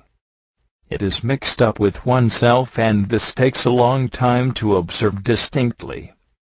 In learning how to live from the work point of view, so that we live more consciously in life, or live in the work in life, and not just in life without anything between us and life, worrying is one of the things that show us something about ourselves if we notice it uncritically, and over a long enough period. But you must not think that the opposite of worrying is indifference. You can, and should feel, anxiety about another person in danger, a mixture of hope and fear, but worrying is quite different, for then the imagination comes in, it becomes a habit, just as do so many other negative states, and people even imagine they are better than others by having them, and feel merit in worrying. People even think it is right to worry about everything, about the past and the future, about themselves, about others, and so on. This is simply nothing but a serious negative illness, difficult to cure, for once a person has become nothing but an inverted machine for worrying, all sorts of wrong connections have been established, and everything works in the wrong way. And since the only thing he enjoys is worrying, to deprive him of this, were it possible, would be to destroy his chief interest. In this connection, you will remember one of the work sayings, that you are asked above all to do one thing, to give up your particular form of suffering. This sounds easy. Try it. The reason why it is so difficult is because to do so is to destroy whole systems of I's in yourself that enjoy making you suffer, and that you think you are. To return to the question, what is worrying? Since it is a form of identifying, it means that it brings about the continual loss of force. People who worry a great deal exhaust themselves, drain themselves of force. If you will notice yourself when you are worrying, you will see that it really is like tearing and twisting and strangling oneself inside, corresponding with the outer muscular movements which have already been described. There is no center of gravity. There is no direction, no clear aim. Everything is in disorder. Everything is, as it were, running about in oneself in every direction. It is as if all the different I's in oneself got up and rushed about wringing their hands, and saying anything that the negative imagination, which dominates the scene, suggests to them. I am not saying that it is possible never to worry. There are situations, especially today, where it is well nigh impossible to stop it at times. I am speaking more of habitual tendencies, to worry about everything and take every event as a source of worry. To formulate clearly what one is going to do to have some direction helps to prevent this state of disorder, which is, as said, a form of internal considering, and is not external considering. Internal considering is always mechanical. External considering is always conscious. It is consciously putting yourself in another person's position, and since this requires directed attention, it takes you out of worrying. If you notice, you will see that little forms of worrying start very early in the morning. It is a very good thing, which is worth doing, to work on oneself in the early morning, before, as it were, descending into life and duty. A little conscious work at that time, noticing the small beginnings of worrying or negative thoughts or self-pity, etc., etc., and saying no to them, lifting oneself out of them, not taking them, as you all this work on identifying with certain machines, certain eyes, in the early morning, can alter the whole day. And to this, of course, belongs the idea of canceling debts, letting go all inner accounts, if possible. Then something fresh and new begins the day, and the staleness of life is prevented, which is really the staleness of oneself, always reacting in the same way to everything, always having the same views, always taking others in the same way, and so on. Work on yourself can have marvelous results, if you remember you are in life in the work, and not in life without anything between you and it. The work is to transform your relations to life. All the practical things said in it have this object. This is to work on oneself. That is, it is to be in the work, in life, not in life. What is your task? Why are you down here?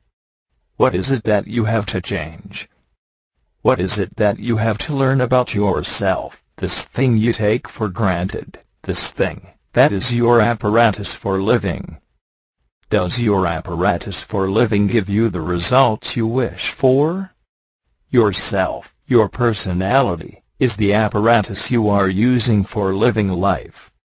It is good to begin to see that your way of taking life as your life, and that you can begin to work on your way of taking it, and that means working on yourself and your mechanical reactions to all that happens. For your mechanical reactions to life are yourself, and that makes your unhappiness and happiness, and this thing called your self is the apparatus for living life that you have made, and which has been made in you by thousands of forgotten causes. This is the thing we wheel out every morning to face the day with. And this is the thing the work speaks of in all its stages, the thing that you can work upon and alter. Try to think that it is not life you can change, but yourself in your reaction to life. This is where the first idea of what it means to work on oneself lies. Once you see the idea, then, whatever the conditions of life, you have a power in your grasp, whose value is beyond price. You have begun to grasp the pearl, to see what life on earth really means. For a long time we absorb every kind of negative emotion, identifying with it and taking it as ourselves, as necessary, as true, and try to work on it once it has formed itself. But the time comes when it cannot form itself. Now the effect of not going with some mechanical reaction in yourself, and feeling you are free in respect of it, is quite magical. You will notice what happens. It is very interesting, but it is a matter of your own experience. You will perhaps grasp that the work is not mere dull labor. It is self-freeing through a peculiar inner effort, which is called work on oneself. During the months of March and April, 1942, Dr. Nicoll was writing a series of papers on the Gospels. Birdlip, May 21, 1942. Psychological commentary. This work is psychological. It consists in making a number of specifically defined psychological efforts designed for a particular end. Everyone has a psychology as well as a body. The object of the work is to lift a person off the psychological basis he rests upon. Let us try to speak about this. Everyone admits he has a body, which may be in a better or worse condition. The body is an object of the senses, and, as you know, we are all inclined to take only what the senses show us as real. But everyone has also a psychology. This people do not so easily admit, for they cannot see, or touch their own, or another person's psychology, via the outer senses. Moreover, a person is usually especially unwilling to admit that he himself has a definite kind of psychology. A definite kind of body, yes. A psychology, no. He will agree that his body may be in a wrong state, but not his psychology. One result of this is that it not infrequently occurs that a person in the work does not know where, or in what direction, to make any efforts.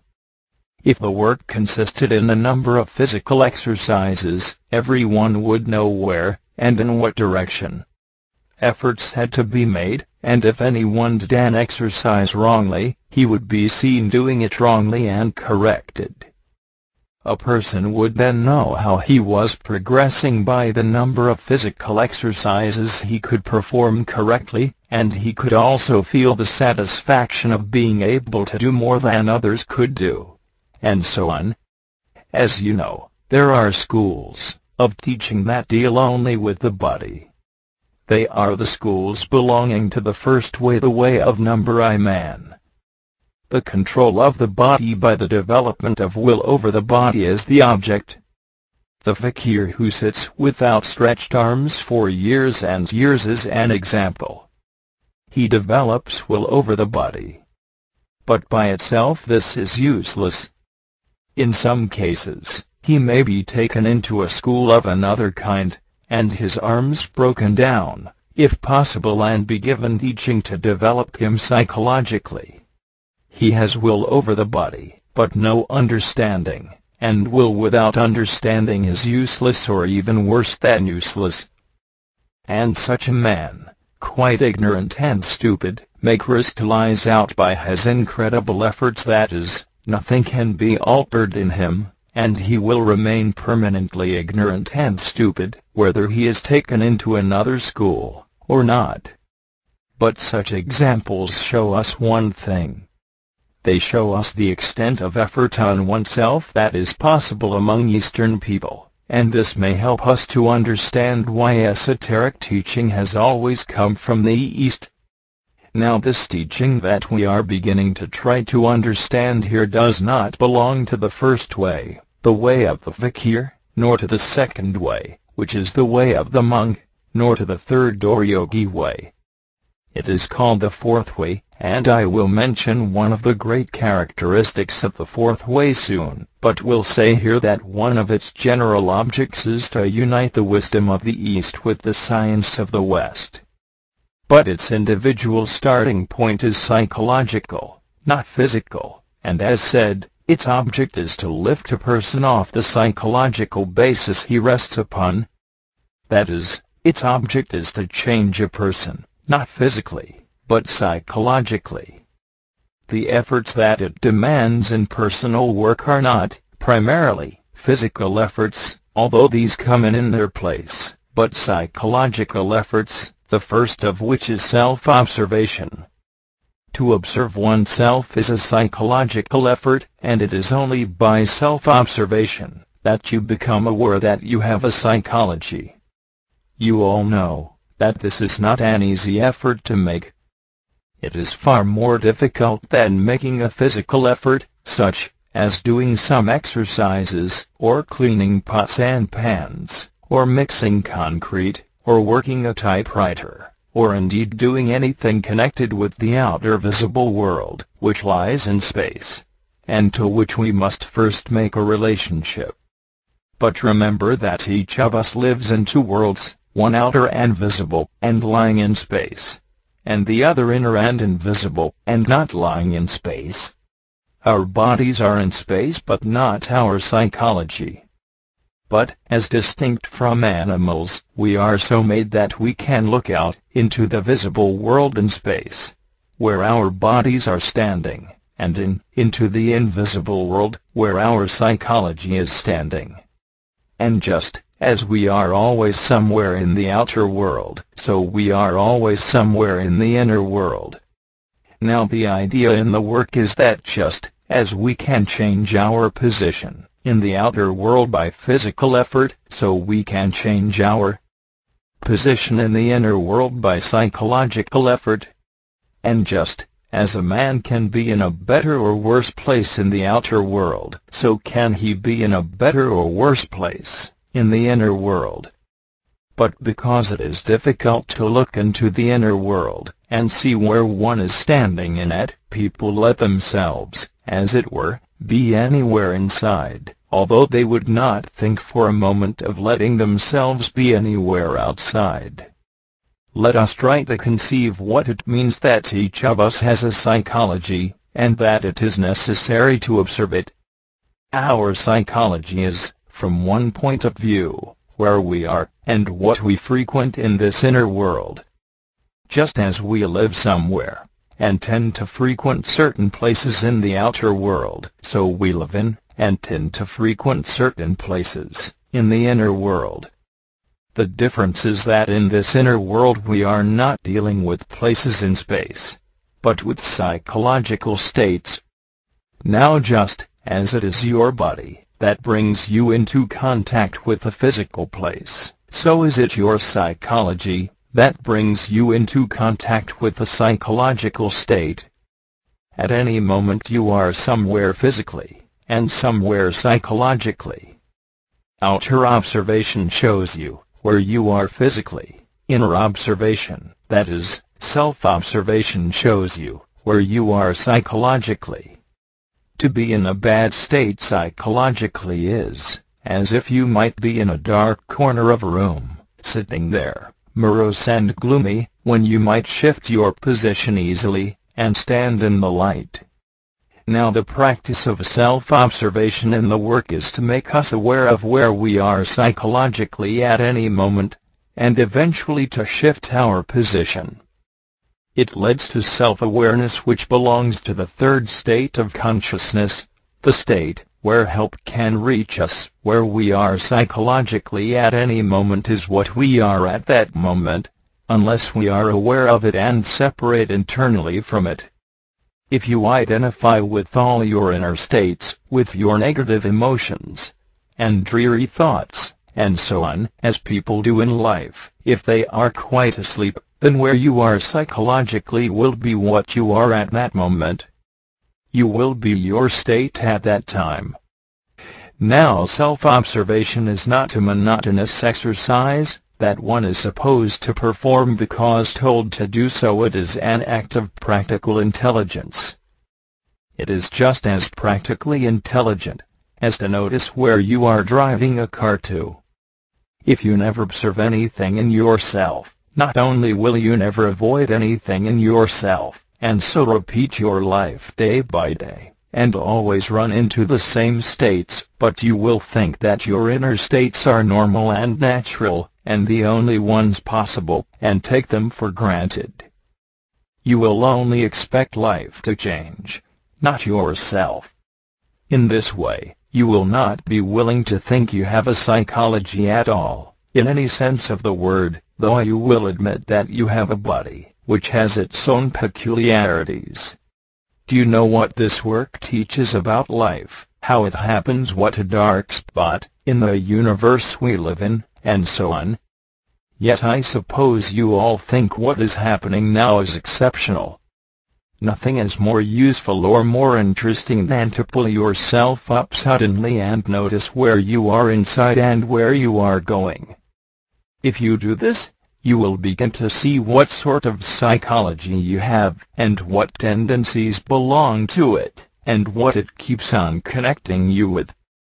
You will begin to notice what you are always up to, inside. When you can see all this not as yourself, not as I, but as your psychology, you can begin to separate from it and so change it.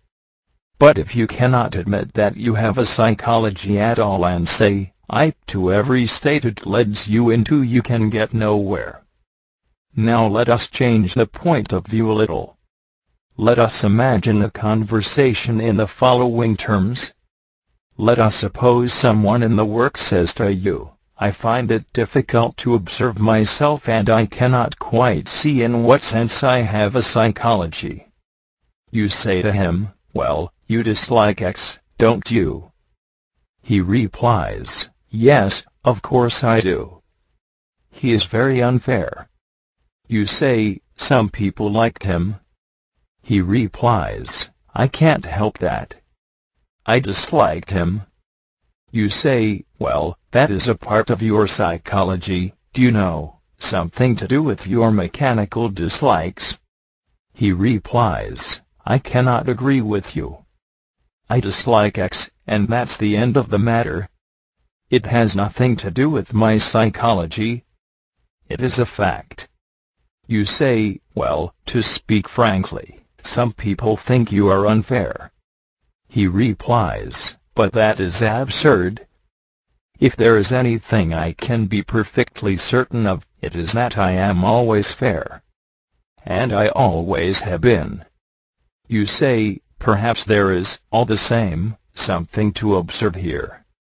He replies, "I don't see what there is to observe. It is all as clear as daylight to me. And I think you are very unfair to suggest that I am unfair. In fact, to tell you the truth, I think you are very often unfair." You say, "I am not unfair. It is the last thing I ever am, or wish to be.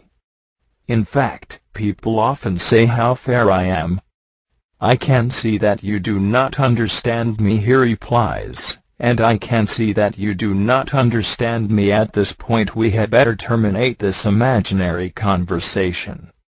Do you believe that there is no psychology here?" Both the imaginary persons are becoming indignant, and neither of them apparently sees that any personal psychology enters into the situation that has arisen between them and caused it. Neither of them observes he has a cherished picture of himself as being fair. Neither of them sees he is speaking from false personality, and neither of them sees how he is lying. Let us notice one thing at this point. When we know a thing is true about ourselves, and acknowledge it internally, accusation can never make us indignant. It can make us sad perhaps.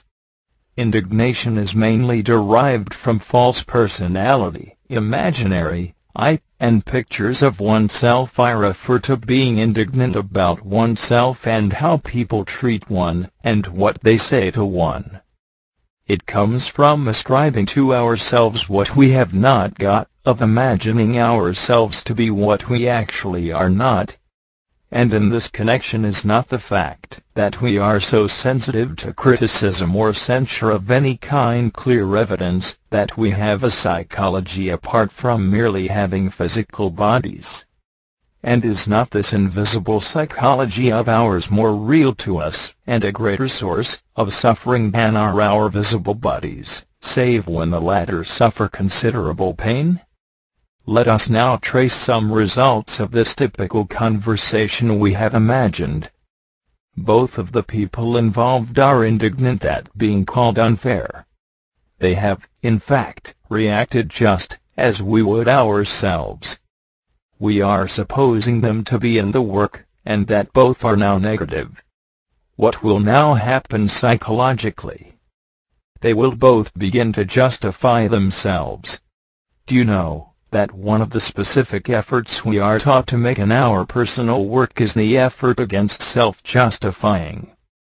Self-justifying is a complicated and very interesting process of inner and outer lying whereby we put ourselves in the right. It belongs to our psychological level, to our level of being, and it is one of the things that keep us at that level. Negative emotions, self-justifying, identifying, and all the great central things taught in the work in connection with practical effort on oneself are the things that keep us where we are. They keep us on the psychological basis we rest upon. They prevent any change, any evolution of ourselves. This is why they are specially mentioned and defined as things to be struggled and fought with. You must not think it wrong to self-justify just because the work says so. It is not wrong in the moral sense, but of no use in work on oneself, just as it is no use mixing bread with concrete. It takes, certainly, some time before we can begin to see for ourselves why the work mentions certain special things against which efforts must be made. But if you say, "I must not justify myself because the work says I must not," you will again get nowhere, for you will not be doing anything from yourself, from your understanding. And to work from one's understanding is one of the great characteristics of the fourth way. When you see clearly from your own self-observation that self-justifying keeps you where you are, and is a process that has this as its object, so that you may always be in the right, at the expense of any change or evolution of yourself, and if at the same time your aim is to change, you will have far greater power to stop it, for then you will understand, and want to do so from your own understanding. You will see the good of doing this for yourself. It is then possible to begin to make right effort. For if you are always going to be right, you will never be in the wrong. And if you are never in the wrong, you will never change. To feel one is always right is to block the way to any self-change. Let us now suppose that the two imaginary people allow the mechanical processes of self-justifying to go on unchecked, and that neither of them observes it at work in them, but that both are fully identified with it, fully engaged in it, in fact, fully liking and enjoying it, without a trace of insight into themselves. They will begin to construct what can be called negative systems in themselves, against one another. Once this seriously starts between two people, it is very difficult to get matters right again. They will remember only unpleasant things about one another, for when a person feels negative against another, his memory, working by association, calls up only unpleasant things, which the activity of self-justifying makes eager use of. And so it will go on, just as it does in life, quite unchecked internally, but checked by outer things, such as the fear of the law, the fear of libel or slander, the fear of losing one's reputation, or being laughed at, etc. In short, by the external restraints that control people, and which, if removed, would turn them into quite other kinds of people. Do you know what happens in war? Do you know what people can become if external restraints are removed? Now suppose these two imaginary people have already got some inner checks and inner restraints developed in them by the work, and that each of them, at a certain moment, comes, as it were, to his senses, wakens a little, becomes more conscious, and passes into work eyes, and begins to observe himself from the feeling of the work and its influences, which are quite different from the influences of life. He notices that he is justifying himself. He notices that he is recalling only unpleasant things of the other person, and nothing pleasant, which, to say the least, is unfair. He thinks of what was said to him, and what he said. He searches in that special memory formed in a man by conscious self-observation for examples of himself being unfair in the past, and finds several that he has noticed. Suddenly all his indignation falls away from him. He is no longer defending his false idea of himself, his false pictures of himself. He sees the truth that he is often unfair. Now self-justifying cannot work in the presence of acknowledged truth. It is a process of lying that keeps the great centrally in us alive, and well, that is, the false personality. Now let us suppose that these two people meet next day. They will instantly know that each has worked on himself, without saying a word to one another, and the whole thing is over. It is not in the past anymore. It is cancelled. They are both free. All that we have been speaking about is psychology, and psychological work on oneself from the point of view of this teaching, and its psychological method in regard to the application of it to oneself. Birdlip, May 28, 1942. Psychological Commentary I. On Being Part 8 tonight we will speak again about knowledge and being. Can you remember anything that was said before about knowledge and being? Let me remind you that this teaching that we are studying says that there are two sides in the man that must develop in the gradual course of his transformation, the side of his knowledge and the side of his being. You have heard many times that you must first of all know this system, and this takes time and effort. But it leads to a definite development of knowledge, and at the same time should lead to a development of self-knowledge, if a man works. Now it is not difficult to understand that there are different levels of knowledge. But it is not so easy to understand that there are different levels of being. Let us try to understand once more what being is. Usually people confuse existence with being. A stone exists, a plant exists, a man exists, but they exist quite differently. It is here that the idea of being comes in. For example, the being of a stone, the being of a plant, the being of an animal, the being of a man, and the divine being, are all on different levels. The being of a thing is from its origin, but its existence is from its birth, and conception takes place before birth. Let us take the being of animals. All animals have existence from birth. A horse exists, a dog exists, a cow exists. They have a common existence. But the being of a horse, the being of a dog, and the being of a cow are quite different, and are not from birth, but from conception. Now let us turn to man. Man is different from the animals. His being is capable of a definite development. He is born as a self-developing organism, and so is incomplete at a lower level of being than he is destined for by his creation. Animals are complete. Also, as distinct from animals, man's upbringing extends over a very long period, during which he acquires many things in his being by education, by imitation, by custom. This is one reason why the being of one man is not similar to the being of another man. We can understand that the knowledge of one man may not be on the same level as the knowledge of another man.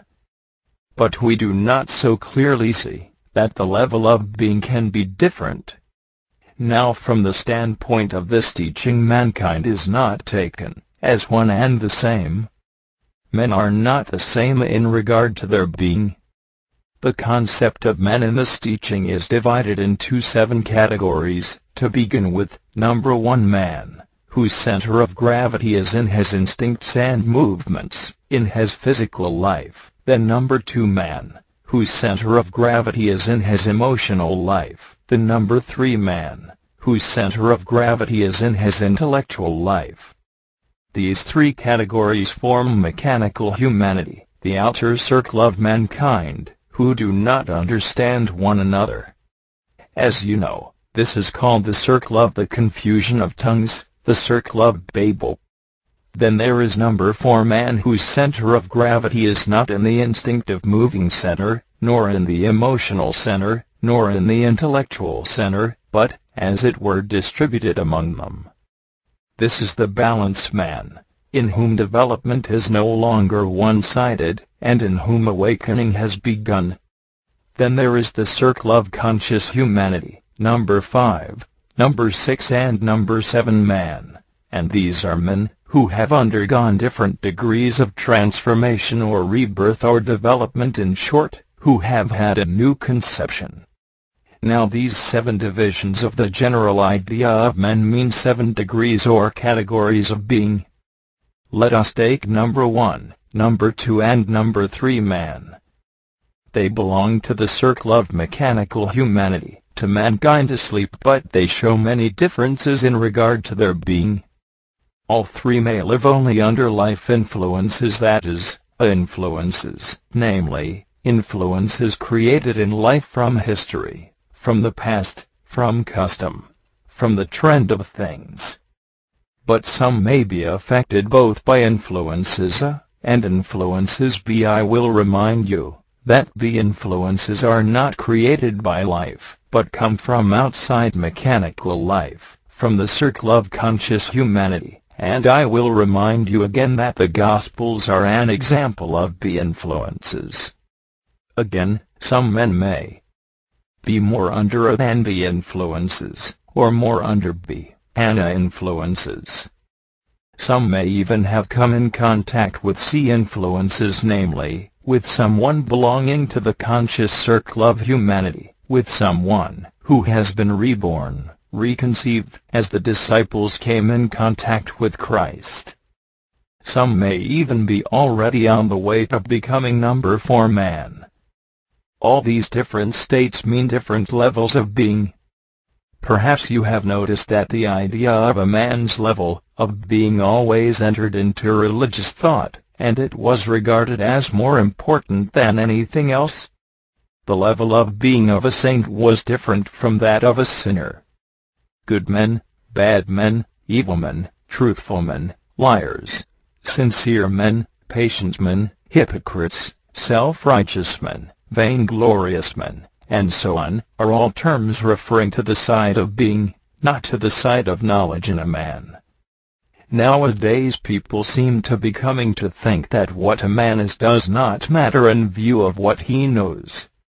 They even think that a man with criminal being can be a great thinker, or a great scientist, or a great artist, or a great writer. Part I. Let us now come to the knowledge of this work, and its relation to our being.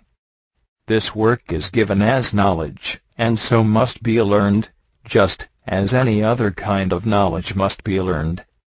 But this work comes from greater mind. It is not ordinary knowledge. It is knowledge about transformation, just as the Gospels are knowledge about rebirth, or being born anew, and whether we call it transformation or rebirth makes no difference.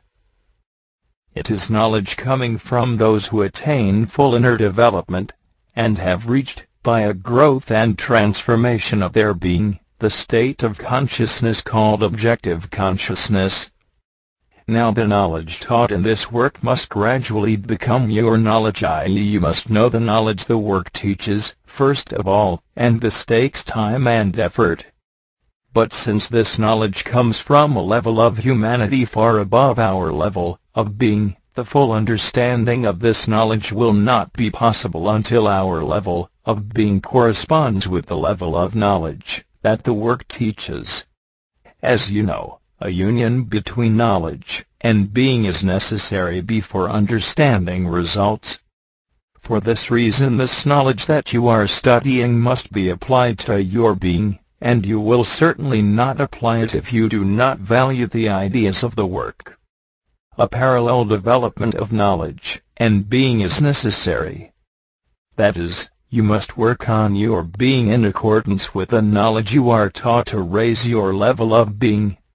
With the level of being you possess at present you will be able to understand the knowledge of the work up to a point. If you have something good in your being, you will be able to understand something of this work, and not merely know it. There is a saying in the work, that you must have gold to get gold.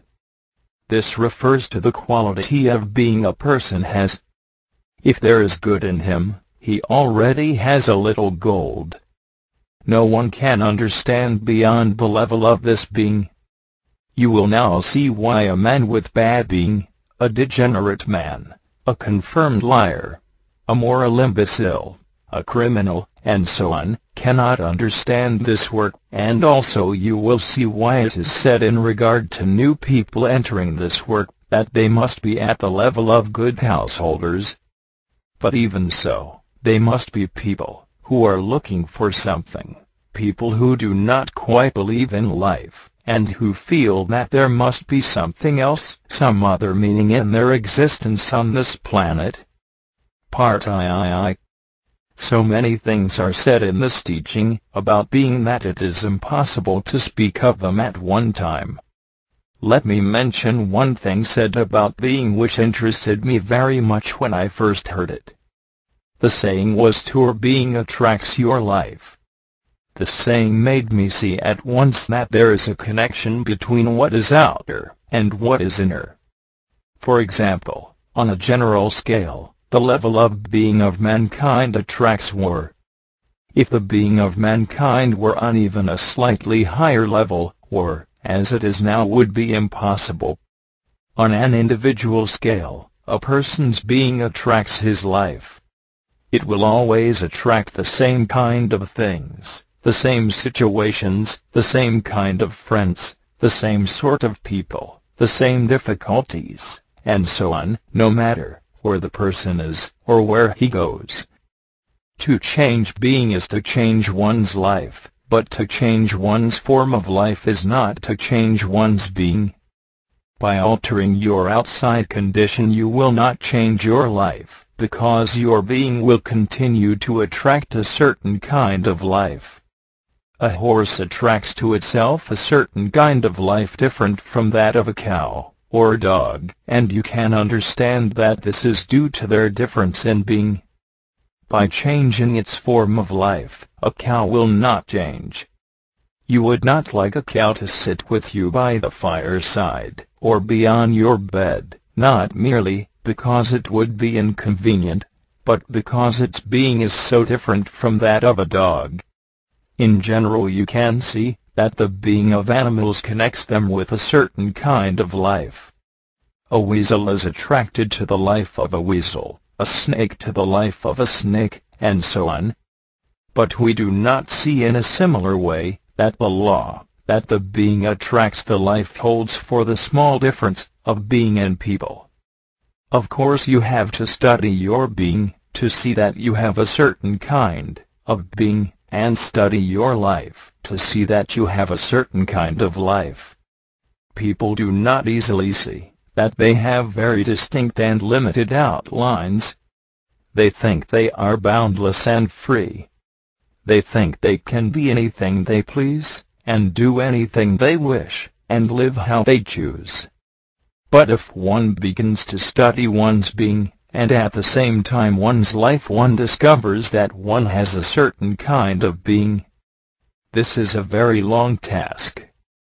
This work says that the study of our being is absolutely necessary. You know, this work says that we are machines driven by external impressions. Now as long as a man has no knowledge of his being, he is certainly a machine. For a machine cannot know itself. If it did, it would not be a machine. But a man-machine can know itself. When a man begins to know himself, he is no longer a machine. He may, indeed, even become a man. But this takes a long time and great effort. It takes a different kind of effort, of course, from that required to learn the knowledge of the work. That is, work on the line of knowledge, and work on the line of being, require different efforts. A man cannot get to know himself unless he observes himself with his internal attention, and he cannot observe himself intelligently unless he has been taught definite knowledge of what to observe and sees a reason for it. There are certain special factors in our being that prevent its development. One, for example, is negative emotion, such as self-pity, and so on. These special factors must be known first of all as a matter of knowledge. So you learn first the knowledge of the work. But then you must apply it so as to gain actual knowledge of your being in the light of the teaching, knowledge of your being is self-knowledge. But in this teaching it is a particular kind of self-knowledge, because this teaching points to certain things in one's being that must be observed and ultimately changed, through an increasing willingness to change them.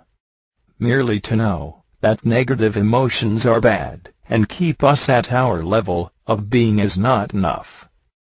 But it often happens that people do not observe themselves along the lines taught them, or do not connect what they observe with what they are taught, or they take everything they think, and feel, and imagine, and do, and say for granted, and cannot see there is anything to observe. But how, then, can one expect to change oneself if one takes everything in oneself for granted? One is then a machine, not a man. It is strange not to be able to observe anything in oneself. A shock is necessary. But this often makes a person negative. Yet then he notices something. Part IV. Everyone acts from the sense of good, from what he thinks good. No one acts from evil. But a man acts from good according to his level of being, that is, from what appears to him as good. A thief steals because he feels it is good to steal. A revolutionist shoots people because he thinks it is good to shoot them. So good struggles with good. Just as knowledge is relative, so is good relative. Now good is relative to the level of being. What people regard as good is different in different cases. Perhaps you have noticed that what you thought good formerly you do not think good now. This means a change in the level of being. If the level of being changes only a little, you have at once a new perception of good. For example, perhaps you do not like to be as negative as you once were. This is due to a slight change in the level of being. The knowledge of this work is about reaching a higher level, and so is about another life here. But it must be learned and verified by application to one's being through self-observation, and through personal thought about it. When its truth begins to be seen by you, for yourself, the driver or mind in you is beginning to wake up from its life sleep.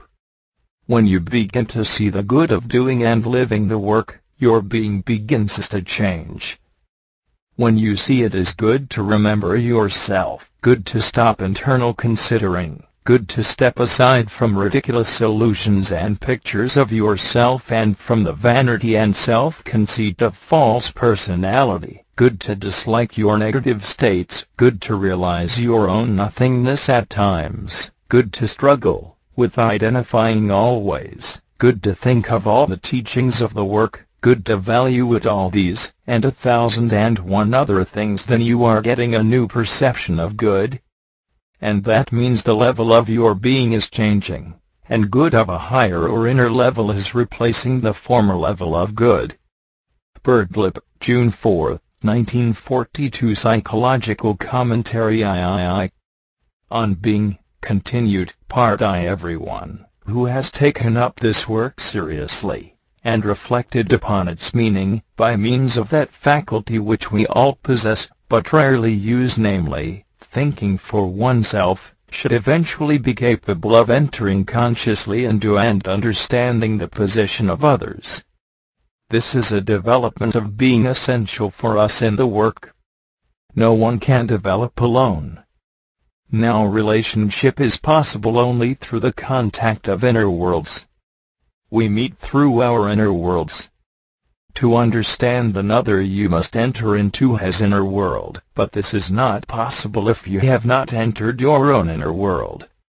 The first step therefore towards entering consciously into and understanding the position of another is attained through entering into and understanding the position of oneself, and unless this step is taken to as full a degree as is possible, there is little or no possibility of entering into and understanding the position of another person. The entry into oneself begins with self-observation, and the understanding of oneself comes through long self-study, in the light and knowledge of this teaching, whose ultimate aim is the gradual but definite transformation of oneself. For this reason, merely to think that one is capable of entering into and understanding the position of another person, and even giving help, as one is, and this illusion is very common, is to misunderstand entirely the nature of human contact, and the universal difficulties that attend this impulse, which so frequently ends in disaster, or some sort of compromise which, as often as not, is the breeding ground of bitterness, mutual criticism, hostility, and even worse emotional states and trains of thought. No one as he is mechanically, that is, as formed by life and its influences, can enter into and understand another, and, from that, give help, unless he already knows from his own self-observation, self-study, and insight and work on himself, what is in the other person. Only through self-knowledge is knowledge of others practically possible. Only by seeing, knowing, and understanding what is in yourself can you see, know, and understand what is in another person. One of the greatest evils of human relationship is that people make no attempt to enter into one another's position, but merely criticize one another without any restraint, and do not possess any inner check to this mechanical criticism, owing to the absence of any insight into themselves and their own glaring crudities, faults and shortcomings. As a result, not only do they not help each other, but the normal balance of things is upset, and by this I mean that an accumulation of wrong or evil psychic material is formed daily in human relationships, and, in fact, in everyone's life, which should never exist if people saw themselves and others simultaneously, and in this way could neutralize the effects of their conduct day by day. This lack of psychological responsibility, both to oneself and to others, is perhaps especially characteristic of modern times, and is the source of one part of the widespread modern unhappiness that marks the present age, in which, amongst other things, there is a decline in even ordinary human kindness, with a resulting hardness which is among the most dangerous factors in regard to the future, and which effectually stops all possibility of the right development of the emotional life. People in this work, who have a chance of emotional development, should particularly observe silent or expressed criticism of others, as a continual wrong factor in themselves, which continually is making wrong psychic material in them, and sincerely reflect upon what they are doing. In many cases, stupidity, thick-headedness, and ignorance are underlying causes, but many causes exist, as an unusual degree of vanity and self-complacency, of feeling that one is in the right, or self-meritoriousness, feelings of virtue and superiority, and other factors of this kind, which of course bar the way to any inner self-change. I mention here particularly in connection with the mechanical feeling of merit and self-excellence those who expect others to change and do not start from themselves, and who even judge of the work by its effects on others without apparently realizing that they have very much work to do on themselves before they can pass judgment on others, and also that other people are judging them in precisely the same way as they judge others, a fact which always surprises them. Mechanical criticism of others produces a great many psychological difficulties in the person who criticizes, that is, wrong eyes which hinder their own inner development and freedom. Perhaps this is not clear.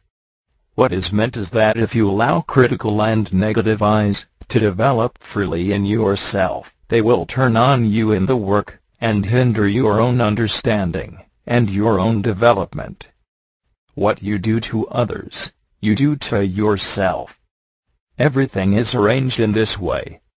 Everything wrong gradually reacts on yourself in the work. After a time you will learn that you cannot afford to sleep too much, and to talk and act mechanically, and let your life be in the hands of wrong eyes.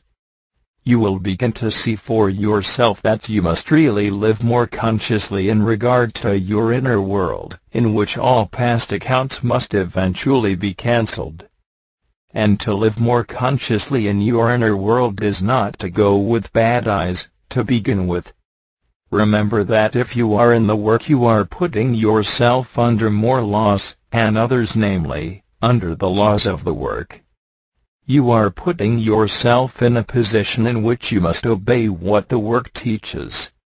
Part I. The purification of the emotional life in this work can perhaps artificially be divided into two sides for the purposes of practical self-observation. We will deal first with the emotions arising from false personality or imaginary I, this imaginary oneself to which this work is constantly calling your attention, and which should be a matter of daily self-study and work, in view of the fact that it is the source of so much daily misunderstanding and unhappiness and offense. This thing, formed by ourselves and by the environmental influences of our upbringing, and resting, as it were, like a colored bubble on the surface of our psychic life, confuses and distorts the whole of our inner world. It forms a part of our acquired being.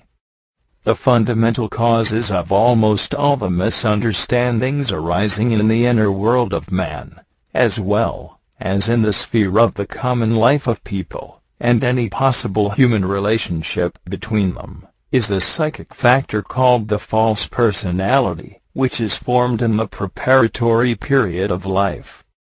The stimulation of this psychic factor in a person, both before and during the period of responsible life, gives rise to the emotions of vanity and self-conceit.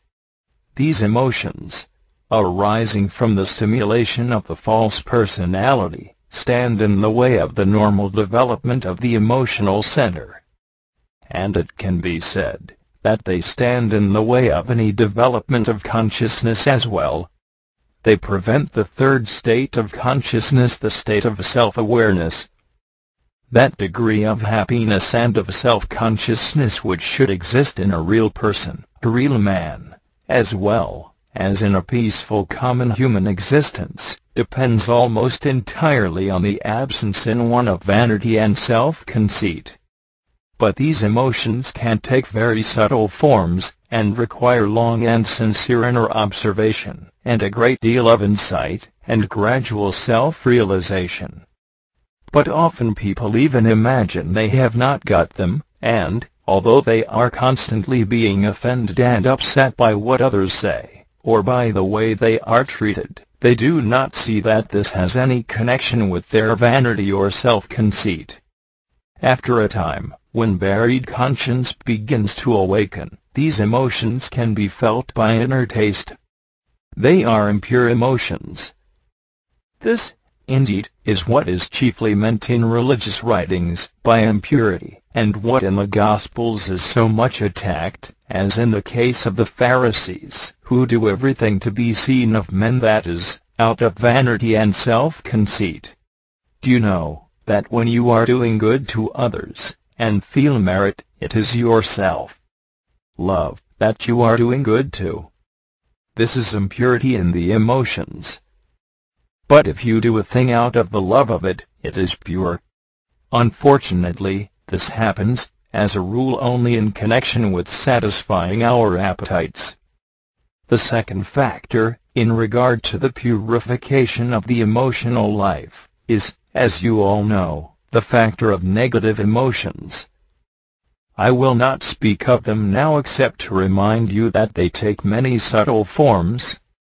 After a time they can be recognized through inner taste. They all smell badly. Remember also that at birth there is no false personality. But, born amongst sleeping people, who enjoy their negative emotions, the child acquires them, as by infection. The pleasure people take in being negative is imitated by the child, and at the same time the formation of false personality in the child assists the process, because through the emotions of vanity and self-conceit the means of being easily offended are formed in all their endless diversity. Now our level of being is characterized by the impure state of the emotional life described above. Work on being, in regard to the emotional center, demands therefore, among other things, efforts to observe and realize the existence of these emotions in oneself, noticing their origin, and the course they take, and the effects they give rise to. When we are properly conscious of something in ourselves, we are on the way to changing it. The consciousness of it, alone, if it is full enough, will begin to change it. Once you have seen something in yourself, in your being, clearly, it will lead to your seeing something else. Understand that being must change, and change definitely in everyone without exception, and it must change now, and here. Religious people often suppose they will be changed in some hereafter, or they imagine that, just as they are, with the level of being they have, and all their negative emotions, vanity, self-conceit, malicious talking, jealousies, unpleasant curiosities, and so on, they can reach God. And there are many other similar illusions, all of which are due to not seeing one's level of being, which actually determines where we are situated in the scale or ladder of all kinds of being, reaching up to the divine being. Everyone is at some place in this ladder. Now in this work, on the psychological side, you are given knowledge about how to change being, and this knowledge must be applied to your own being, through observing yourself in accordance with what that knowledge tells you to observe. From this, you get knowledge of your being, and can begin to work on your being.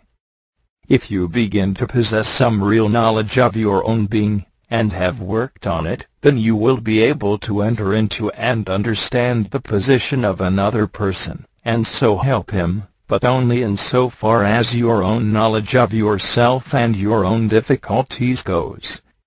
And among other things, you will be able to know when you are speaking from vanity, or a sense of superiority, or from a negative feeling, from the desire to hurt, or merely criticize, and so on.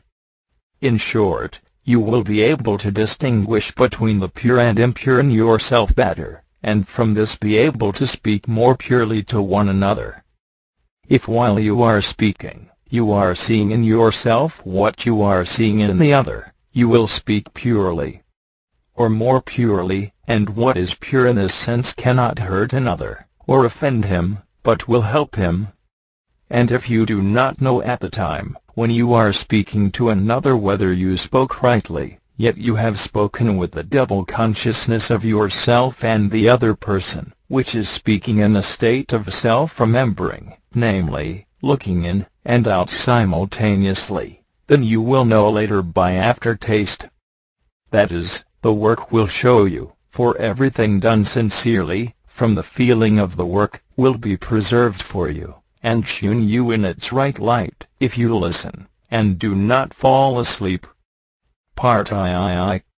In the paper that was read last time, it was said that in religious writings many things are said about being. People are divided according to their state of being into saints and sinners, bad and good men, and so on. Many things are said in the Gospels that refer to being. In the parable of the sower sowing the seed of the Word of God in mankind, the different categories of men mentioned are divided according to their being in relation to the seed of the Word, to their reception of it. In another place, men with wrong being are called thorns or thistles in the passage, where Christ says, "Do men gather grapes of thorns or figs of thistles?" Men are then compared by Christ, in regard to their level of being, with trees, and it is said, "Every good tree bringing it forth good fruit, but the corrupt tree bringing it forth evil fruit." All this means that the level of being of a man is of the greatest importance. As you know, It is necessary to think about a person's level of being before you bring him into this work. Something very serious is meant here, and by now you will begin to understand what it is. The tendency today to make criminals heroes is entirely wrong. There are two signs of being in regard to people that you might wish to bring into the work. They must be responsible people, and they must have some magnetic center. Other things have been said in the past on this question, and I will try to recall some of them now. Apart from the idea of good householder and magnetic center, a person entering the work should have a natural sense of shame. Do you know that many so-called moral defectives have no sense of shame? And this is a very bad sign. And notice here that by being hard and never feeling shame you arrest the development of your own being. Again, people entering the work should have some sense of religion, some trace in their lives of religious impulse, that is, of course, connected with magnetic center, and with past influences and education. Then they should feel something of mortality, have some awareness of their own mortality. All these factors and several others form starting points in their being from which ideas and teachings of the work can develop. Birdlip, June 19, 1942. Note on prayer response and request. In the paper that was read last time about the idea of prayer, as given in the Gospels, which is not included in this volume, it was said that the universe can be taken as response to request. Man requests, and the universe in all its full and total reality, outer and inner, responds according to the request. In regard to what was said last time, I wish to draw your attention to this fact: many people are getting responses to requests which they do not understand they are making.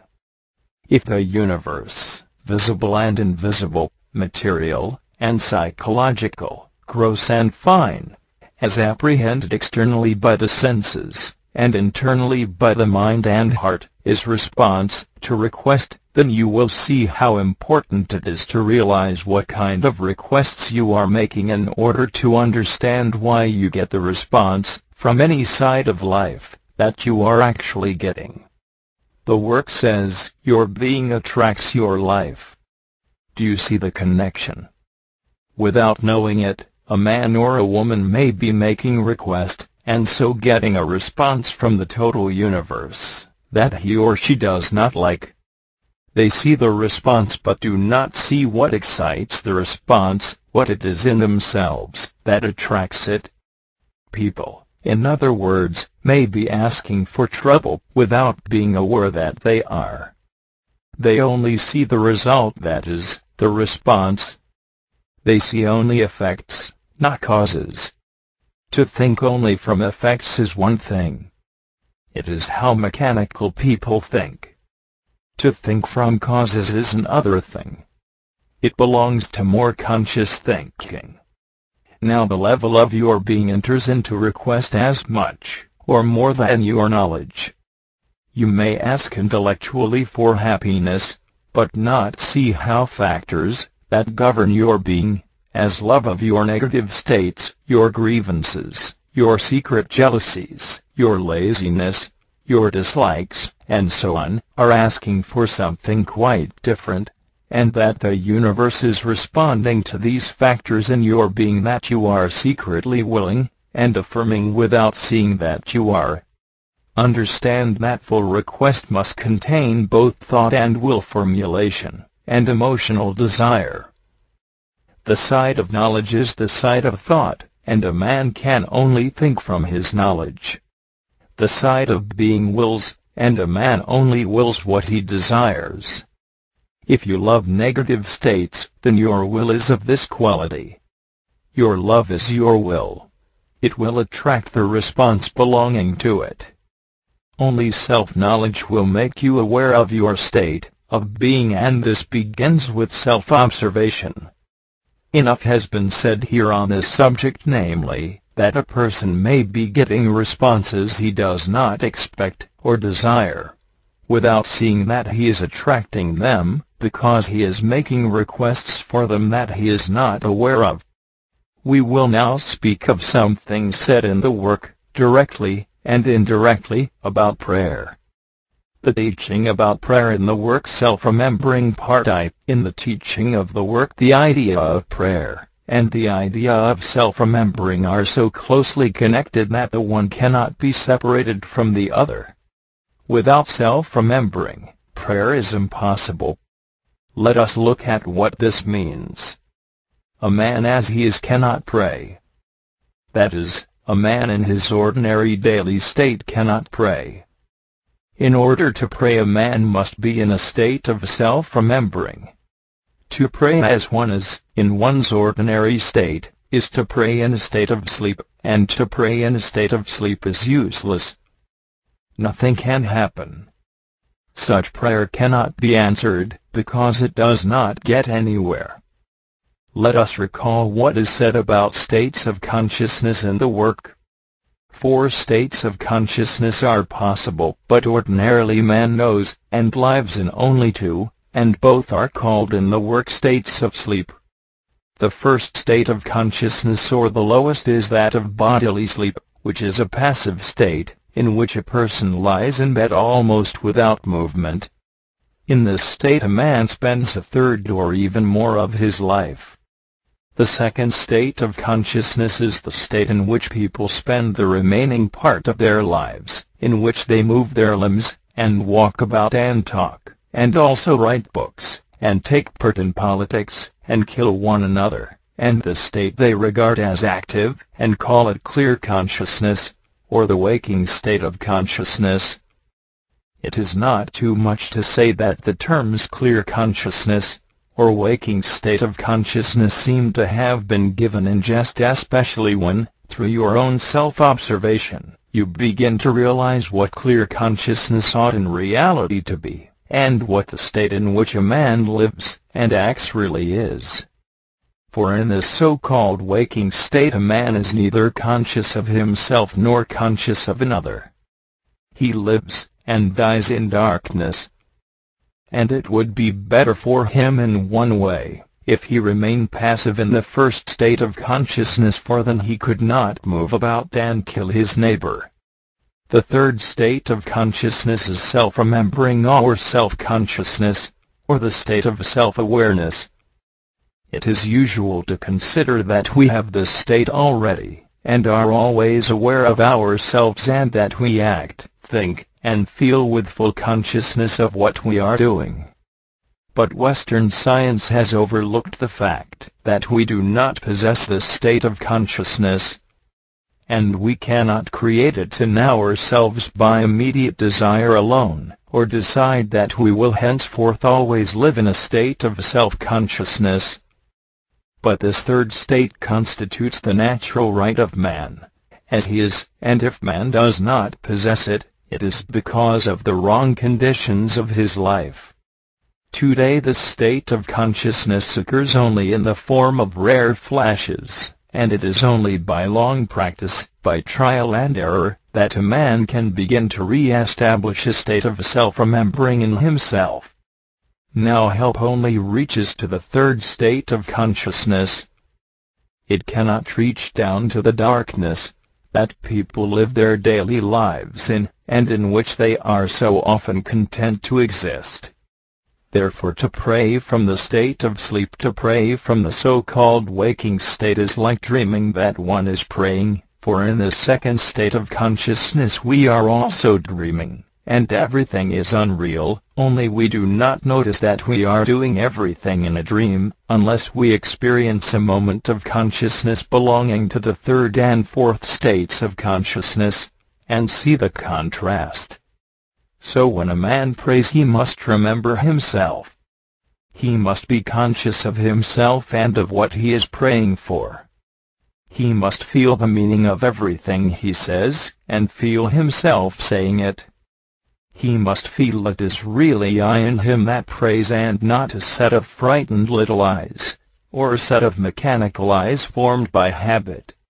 And finally a man can neither pray, nor remember himself unless he feels there is both a higher state of himself and something higher than he is. We must now consider the fourth state of consciousness in connection with all that class of praying which can be called praying for enlightenment. When a man prays for enlightenment, he prays that he may see things as they really are, apart from his imagination and his subjective ideas. In the religions of all nations there are indications of the possibility of such a state of consciousness, which is called enlightenment, and other names, but which cannot be described in words, for it transcends all words. When a man prays for enlightenment, he prays for objective consciousness. But he must first be in the third state of consciousness, for it is only this third state that can be touched and can retain the meaning of any experience or help coming from those who are at the level of the fourth state of consciousness. But you must realize that if a man prays for enlightenment, say about himself, he is praying to awaken, and if a man fully awoke to himself, and saw himself as he really is, that is, objectively, he would go mad. It is better to think of praying for more understanding. But of course this is useless if you make no effort to understand better for yourself.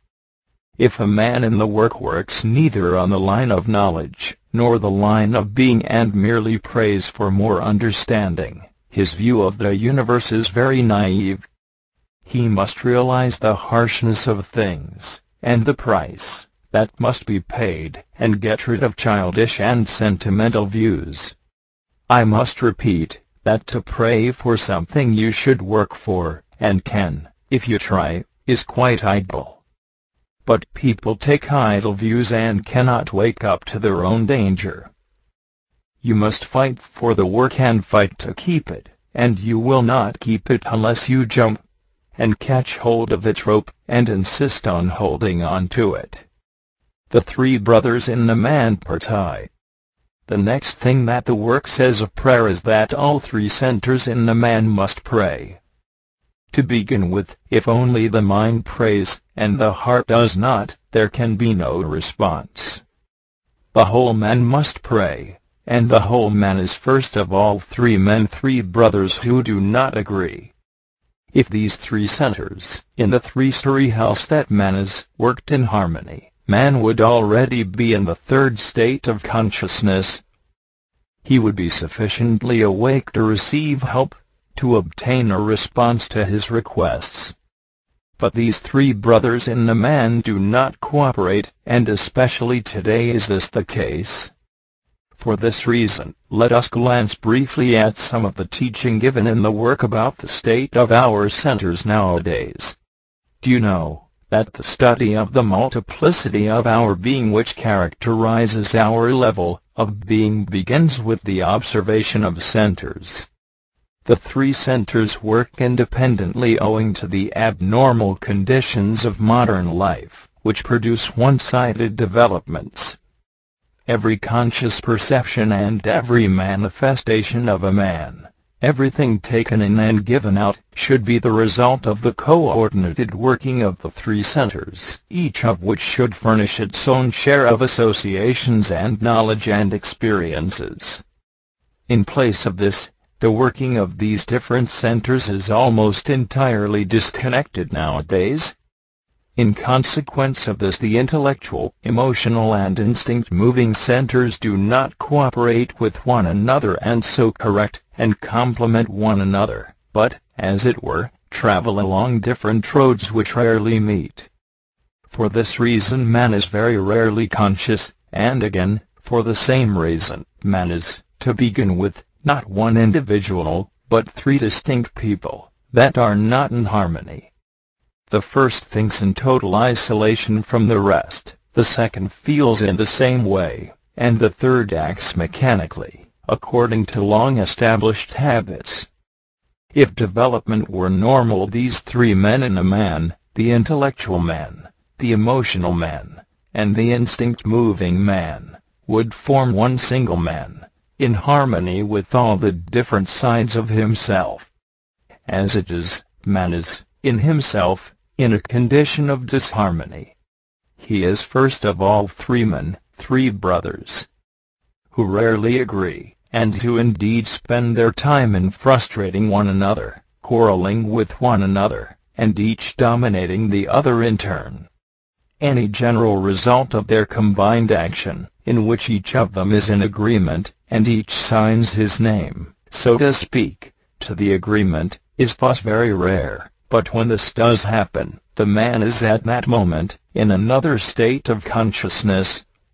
He is, in fact, conscious, in the sense of the work teaching, for he is in simultaneous possession of all his faculties, and conscious of each. His consciousness embraces all the centers at the same time, instead of being confined to one, or another center, or a small part of it, at a time.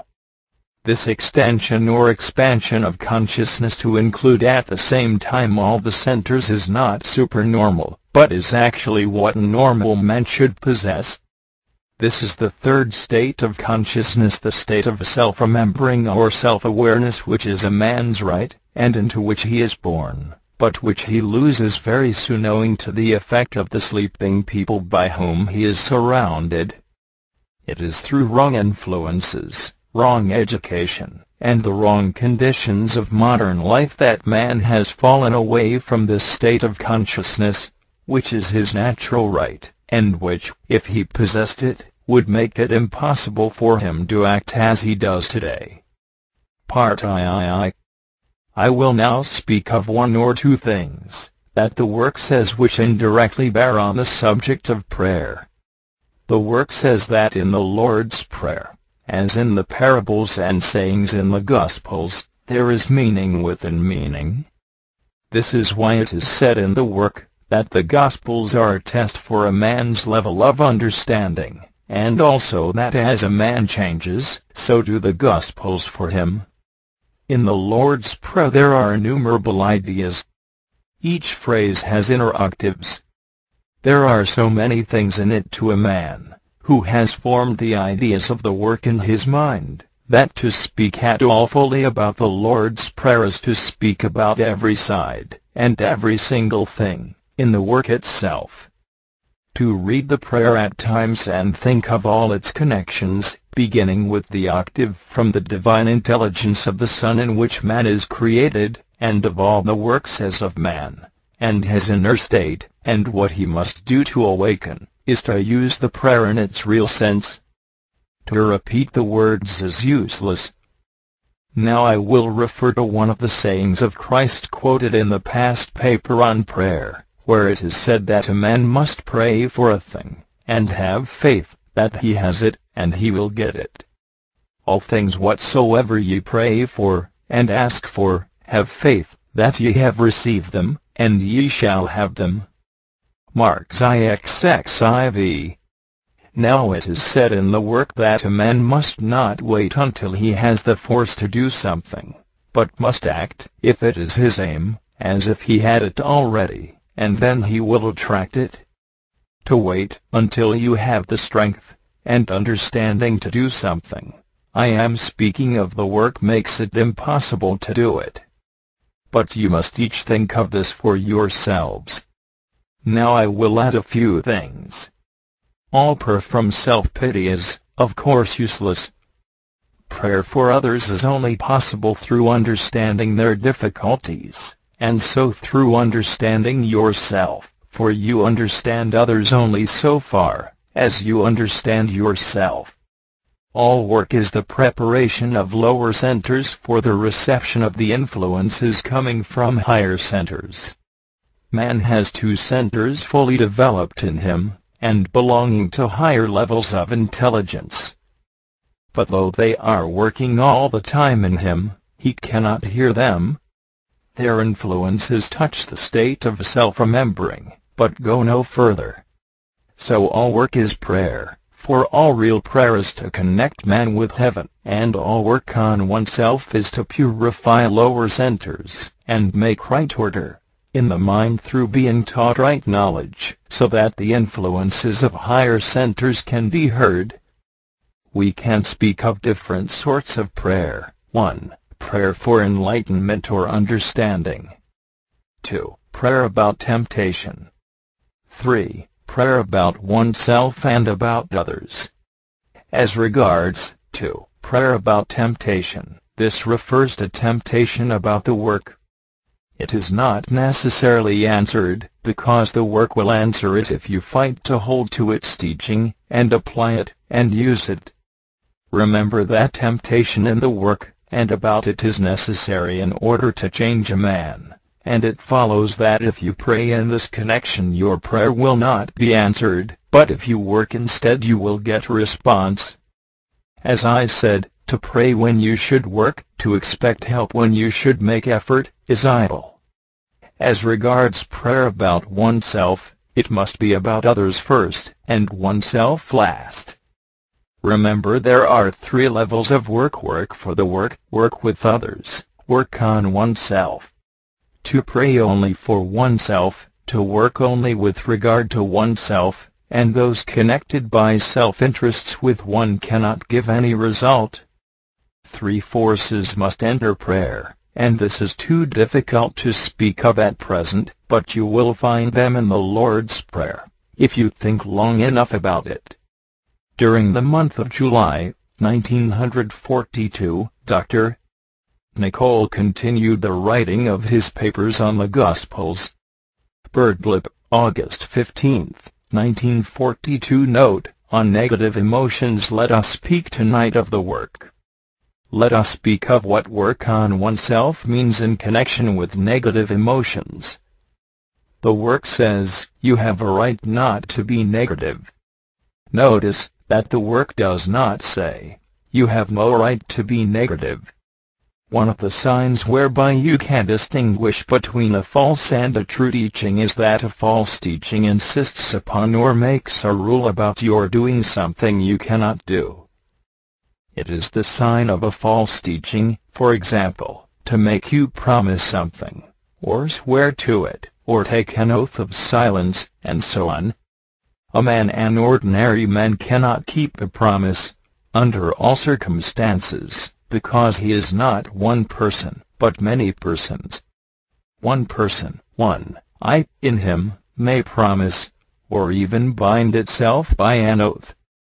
But other eyes in him will know nothing about this. To assume that a man can promise is to assume that he is already one, a unity, that is, a man having only one real, permanent I controlling him, and so only one will. But a man has many eyes and as many different wills. Suppose the work made a rule to this effect, you must not be negative. You must swear never to be negative. If you break this promise, you must leave the work. If the work said that, it would mean that it took it for granted that man can do. But the work says that man as he is cannot do, and that this is one of the things you have to become aware of through self-observation. If you still imagine you can do, if you still think you can always remember, and keep your aim, then you will make no room for the work in yourself, and the work will not be able to help you. You will not feel your inner helplessness. If you begin to feel your inner helplessness in a right way, you will feel the need of the work to help you. How can the work help you? It can help you only if you begin to obey it. To feel the need of the work is to feel you need something to guide you. If you are going to let something guide you, you must obey it. You must try to obey the work. Of course, if you understand nothing, you cannot obey the work. So you have to think what it is that the work teaches, and get it clearly into your mind. You have to think, you yourself, in your most private and real thoughts, what this work is saying to you all the time. If you have thought in this deeper, intimate, private way, you will see that the work tells you more about what not to do than about what to do. Now people often ask, what am I to do? On that side the work says only 2 definite things: remember yourself, and observe or notice yourself. That is what you must try to do. But on the other side, the work says many things about what you must not do. It says, for example, that you must try to struggle against being identified, try to struggle with mechanicalness, with mechanical and wrong talking, with every kind of internal considering, with every kind of self-justifying, with all the different pictures of yourself, with your special forms of imagination, with mechanical disliking, with all varieties of your self-pity and self-esteem, with your jealousy, with your hatreds, with your vanity, your inner falseness, with your lying, with your self-conceit, with your attitudes, prejudices, and so on. And it expressly speaks of struggling with your negative emotions taken as a whole. Sometimes you meet a person in the work who is very eager and wishes to know exactly what to do. It is especially people who only have external attention and no internal attention to ask this. As you know, the work begins with internal attention. Self-observation is internal attention. A person must begin to see for himself what he is like and what goes on in him. For example, he must begin to see through internal attention his own negative emotions instead of only seeing other people's with his external attention. He must see what it means to identify with his negative emotions, and what it means not to identify with them. Once he sees this, he has got a key to the work on the practical side in his hands. The first stages of the work are sometimes called cleaning the machine. A person who constantly says, "What should I do?" after hearing the practical teaching of the work over and over again, is like a man who has a garden full of weeds and says eagerly, "What should I plant in it? What should I grow in it?" He must first clean the garden. So the work lays great emphasis on what not to do, that is, on what must be stopped, what must no longer be indulged in, what is to be prevented, what is no longer to be nourished, what must be cleaned away from the human machine. For none of us have nice new machines when we enter this work, but rusty, dirty machines that need a daily and indeed a lifelong cleaning, to begin with. And one of the greatest forms of dirt is negative emotions, and habitual indulgence in them. The greatest filth in a man is negative emotion. An habitually negative person is a filthy person, in the work sense.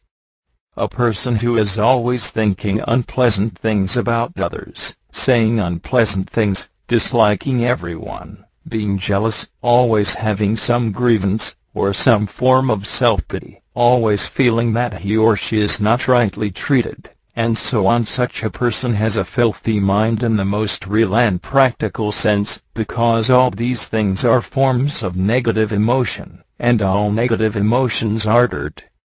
Now the work says you have a right not to be negative. As was pointed out, it does not say you have no right to be negative.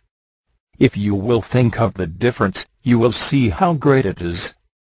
To feel that you have a right not to be negative means that you are well on your way to real inner work on yourself in regard to negative states. To be able to feel this draws down force to help you. You stand upright, as it were, in yourself, among all the mess of your negativeness, and you feel and know that it is not necessary to lay down in that mess. To say this phrase in the right way to yourself, to feel the meaning of the words, "I have a right not to be negative," is actually a form of self-remembering, of feeling a trace of relight that lifts you up above the level of your negative eyes, which are all the time telling you without a pause that you have every right to be negative. Part I. You have all heard of levels, but some may not understand what a higher level means, in a practical sense. What is a lower and what is a higher level in yourself? The work is to make us live on a higher level of ourselves. For example, suppose you begin to internally consider. You start making accounts, making out, that others owe you, thinking that you are badly treated, worrying about what others think of you, and so on. This is an activity of a lower level of yourself. That is, you cannot live on a better level of yourself if you are going to indulge all the time in internal considering. Now suppose you begin to dislike the inner taste of considering. Then when internal considering starts in you, and you notice it, you will feel uncomfortable. Why? Because you have already begun to feel what a higher level is like. You feel uncomfortable by reason of the contrast. You have seen something better. You are now in a position to make an inner choice. Or again, if you are in a negative state, are you on a lower or higher level of yourself? You are on a lower level, and you will not be able to taste what a higher level is like as long as you indulge unchecked in your negative states. It is always a question of inner decision, of inner choice. If you begin to be interested in your better states and study what spoils them, you will begin to work practically on yourself. Better states belong to higher levels of yourself. They are in you, as different levels. You can live in the basement or higher up. But you have to see all this for yourself, and get to know where you are in yourself. Ask yourself, where am I? With what thoughts and emotions are you going? With what moods? With what eyes? One has to learn not only whom to live with in oneself, but where to live in oneself. One note more. In dealing with a negative state, look at the I in you, and not at the person with whom you are negative. The real cause of the negative state is the I that is speaking in you, and to you, and to which you are listening. If you let this I go on talking, and listen to it, you will become more and more negative. Its only object is to make you negative, and absorb as much of your force as it can. Every negative I has only one purpose, to get hold of you and feed upon you and strengthen itself at your expense. The real cause of negative states is in yourself and negative eyes that live only to persuade you with their half-truths and lies, and to rule over you and spoil your lives. All negative eyes only wish to destroy you, to ruin your lives. This is a very good exercise to practice. Birdlip, August 25, 1942. Introductory note to chapter on Good and Truth. All esoteric teaching regards man as between two levels, sometimes called earth and heaven. All esoteric teaching also says that if man on earth is cut off from all influences coming from a higher level, mankind will perish. Just as physical nature, as we behold it in the external visible world, depends for its life on the influence of the sun, so man, in his inner world, depends on influences from a higher level. If these influences are received by no one on earth, man is cut off and perishes. One of the problems, therefore, of esotericism is how to keep alive this contact or connection. At different times in history different ways have been tried, but all with the same end in view. For example, different kinds of schools or churches have existed, which for a time have maintained this connection. But sooner or later any particular school or church or focus created for the reception and transmission of these higher influences has died. But a new focus always appears. The death of a church, if we use this term, is sometimes called a flood in the language of parables. The new church is the ark that survives it, and contains representations of all forms of knowledge and good necessary for a new beginning.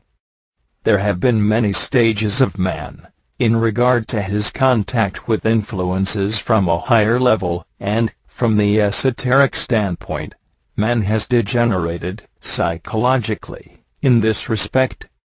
To speak in the language of the work, Man no longer lives in the third state of consciousness. He no longer remembers himself, and so is out of contact with the higher centers in him and their influences on him. In the Old Testament, many references are made to different forms of teaching in churches in ancient times. For instance, many of those long tables of references to so and so who begat so, and lived for so many hundred years are records of different schools or branches of churches. Again, there was a school or church called Noah. Another existed also in Mesopotamia, and was called when it was dying Babel or Babylon. The Jewish church began much later. In fact, the Old Testament is a secret record of the history of esotericism. One of the problems of esotericism is how to raise the level of being of a man apart from his level of knowledge, that is, to raise him on the side of good, for goodness is of being and knowledge is of mind. Man can no longer see good directly, or be taught directly from good. His mind must alter first, so he must be taught knowledge or truth about a higher level of being first. But the object of the knowledge is to raise the man's level of being. During the month of September, 1942, Dr. Nicoll continued the writing of his papers on the Gospels. Birdlip, October 2, 1942. Further note on knowledge and being. We will begin our talk tonight with further thoughts about the two sides of a man called in the work the side of knowledge and the side of being. Since I notice that these two sides of the work are not sufficiently thought about, I will ask you this question. Suppose you have some person who is very primitive, very undeveloped in the ordinary sense, very superstitious, and, let us say, more like an animal than a human being. Now let us suppose that your task is to raise this person to a better state. How are you going to begin to do so? Now if you think over the subject you will realize that you have two tasks confronting you, and, in fact, you will begin to realize why the work says that a man has two sides, knowledge and being. You will begin to understand that what the work says about the two sides of a person that must be developed is quite true. Now this person whom you have to deal with knows nothing, and also this person lies, and steals, and behaves dishonestly, and so on. Which side are you going to begin with? You must think for yourselves as to where you would begin. Would you begin by teaching him some knowledge, or by acting on his being, with, say, a big stick? Do you now realize more distinctly that these two sides, the state of his knowledge, and the state of his being, represent the man in a psychological sense, and that if we ourselves wish to grow it is only possible along these two lines? Now let us speak of levels of being. What are the signs of the level of being in the man in the work sense? How can we understand what it means that each man is at a higher or at a lower level of being? We can all understand, at least to some extent, what a man on a higher level of knowledge is. That is, we can understand the relativity of knowledge. We can realize that a man knows more, or knows less about some subject, than we do. I say here, on purpose, that we can understand this to a certain extent. And by this I mean that we are not speaking of the quality of knowledge, but simply in a general sense of all knowledge. Today, by the method of examinations, a man is tested as to his degree of knowledge, whether scientific or commercial, mathematical, classical, and so on. We are all prepared to admit that this or that man's knowledge of, say, astronomy, or finance, or the French language, or motor cars, or literature, and so on, may be on a higher level, and is our own. And the standard of knowledge, verified by examinations, is today the main standard in practice, that people are judged by. but in the work the case is different. People in the work are not estimated from the side of knowledge only, but from the side of being. In the work, the question is not merely what a man knows, but what a man is. What a man knows belongs to the side of his knowledge, what a man is belongs to the side of his being. And just as knowledge is relative, so is being, that is, one man's being may be relatively on a higher level, and another's. And in this respect, as you know, the work says that a man must be at that level of being called good householder, before he is really regarded as being in the work. Therefore on the side of being, we begin with a man who is at that level called good householder. Notice the word good, because being has to do with goodness. You cannot apply this word to knowledge. Knowledge is either right or wrong knowledge, true or false knowledge. You can learn the truth about how to make a motor car. This is knowledge, that is truth. But you can also have false or wrong knowledge. So the terms truth and falsity belong to the side of knowledge. But in the case of being, these words cannot be used in quite the same way. A man is a good householder, or a bad householder. A good man and a bad man are terms quite distinct from right or wrong as applied to knowledge, or knowledge that is true and knowledge that is false. A man can be, in quite an ordinary sense, a good man, and have quite a wrong knowledge, say, of how to make a motor car. On the other hand, he can be, in an ordinary sense, a bad man, even a criminal, and have a very good knowledge of how to make a motor car. In other words, it is not knowledge alone that defines a man in the work. He is defined in terms of his being as well, and, in fact, as a starting point, in the work, he is taken first of all in terms of his being. That is, he is not taken in terms of his level of knowledge at the starting point, but in terms of his level of being. This does not mean that a man's knowledge is useless in the work. In the fourth way, which we are studying, a man's knowledge can prove to be very useful. But what is first of all taken into consideration is his level of being, the kind of man he is. He must be, or be near to, the level of good householder, and if he is not, no matter what he knows, he is of no use to the work. But since we have already spoken many times of what good householder means, tonight we are going to speak of levels of being and what they mean. I will begin with this work phrase. A man on first hearing this work understands it, and can only understand it, on his level of being. This work comes into you as knowledge. But knowledge and understanding are two different things. You may know a lot and understand nothing of what you know. Now this work, coming into you as new knowledge, will be understood exactly according to your level of being, and that will depend upon whether you have magnetic center or not. This is the second sign of being in the work.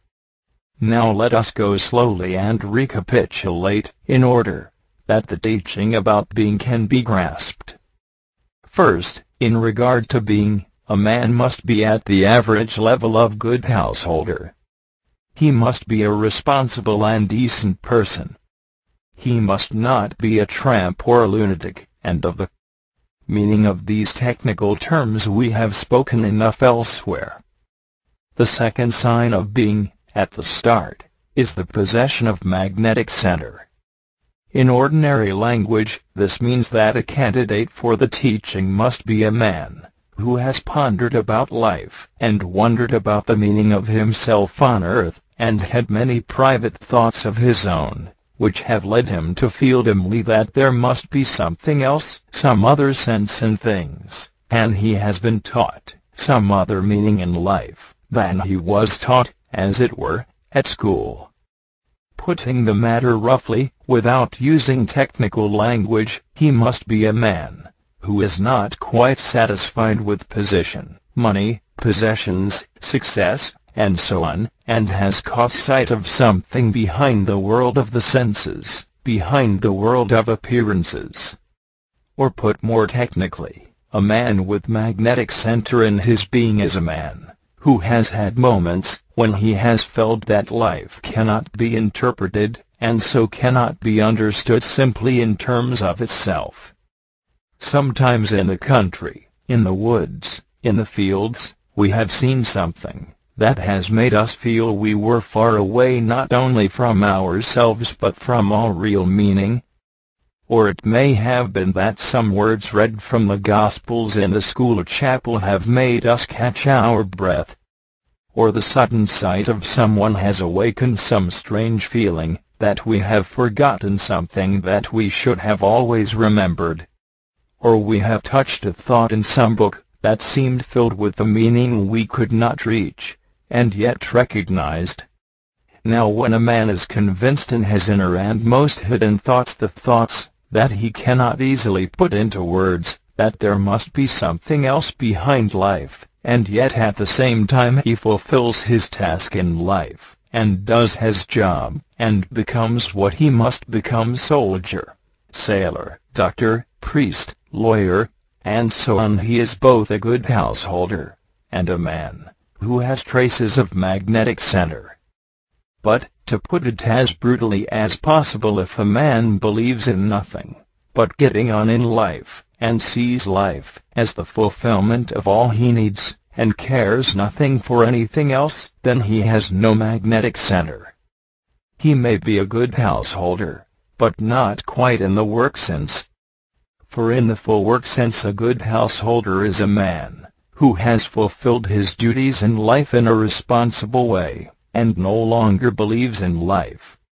He no longer believes that life by itself leads anywhere, but believes that, under the circumstances, he must do his duty.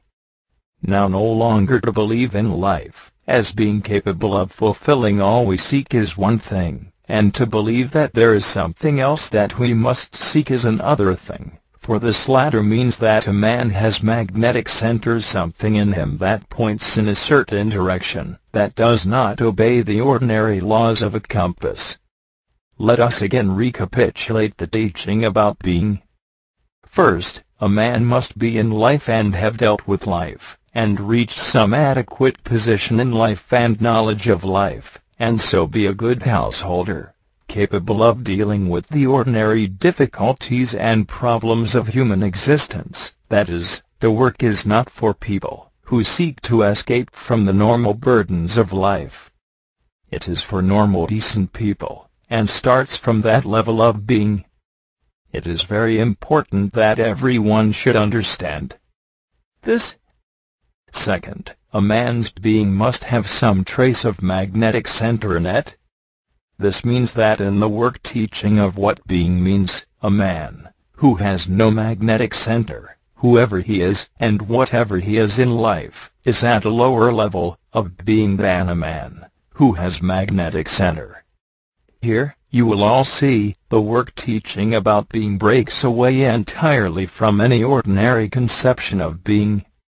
A man who is on the general level of being called good householder, and has magnetic center, is at a higher level of being than the man who is in a broad sense simply a good householder. And further, a man who has magnetic center, but is not at the general level of good householder, but belongs to the category called tramp or lunatic, is at a lower level of being and is the good householder with no magnetic center. Once more I emphasize how important it is to understand this first teaching of the work about being. Many things could be added here, in this connection, but we will now go on to consider what this work says about the signs of being and its development. Now the next technical thing said in regard to the quality or level of a man's being, apart from the possession of magnetic center, is that it is characterized by the fact that it is multiple. And it is exactly by means of the multiplicity of man's being that its development can be understood. Man has many different I's in him, and this feature is a characteristic of his being. The highest being a man can reach is when only one permanent I reigns in him. That is, all development of being lies in the direction of increasing union, and is finally attained by unity of being in place of multiplicity of being.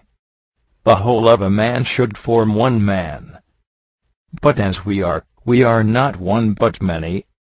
A man resembles an assembly in which now one person, now another, gets up and speaks, and there is no agreement between these different persons.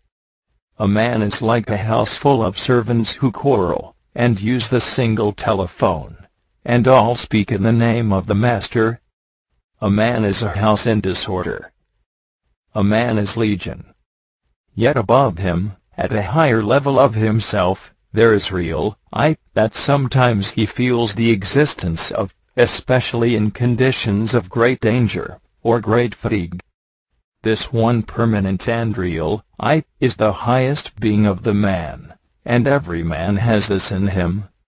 So all development of being, in the work sense, is defined by the approach to this real I, which unites all that is in him, and is concealed in everyone, in the depths of himself, and behind all the tedious things he does, and says with his other side, which only begins to become realized through self-observation. Now people in the work, who begin to feel it, have already more unity of being. Why is this? It is because they are following something that unites them. If a number of people are thinking and practicing the same thing, they are more in union, and not only this, they are more in union in themselves. Only a teaching having the quality of the work in it can effect any sort of union, either in oneself, or in connection with others. If you see the truth of one or another of the teachings of the work, you will be brought internally into the beginning of unity in yourselves, for this work leads to union with real I, and is designed to.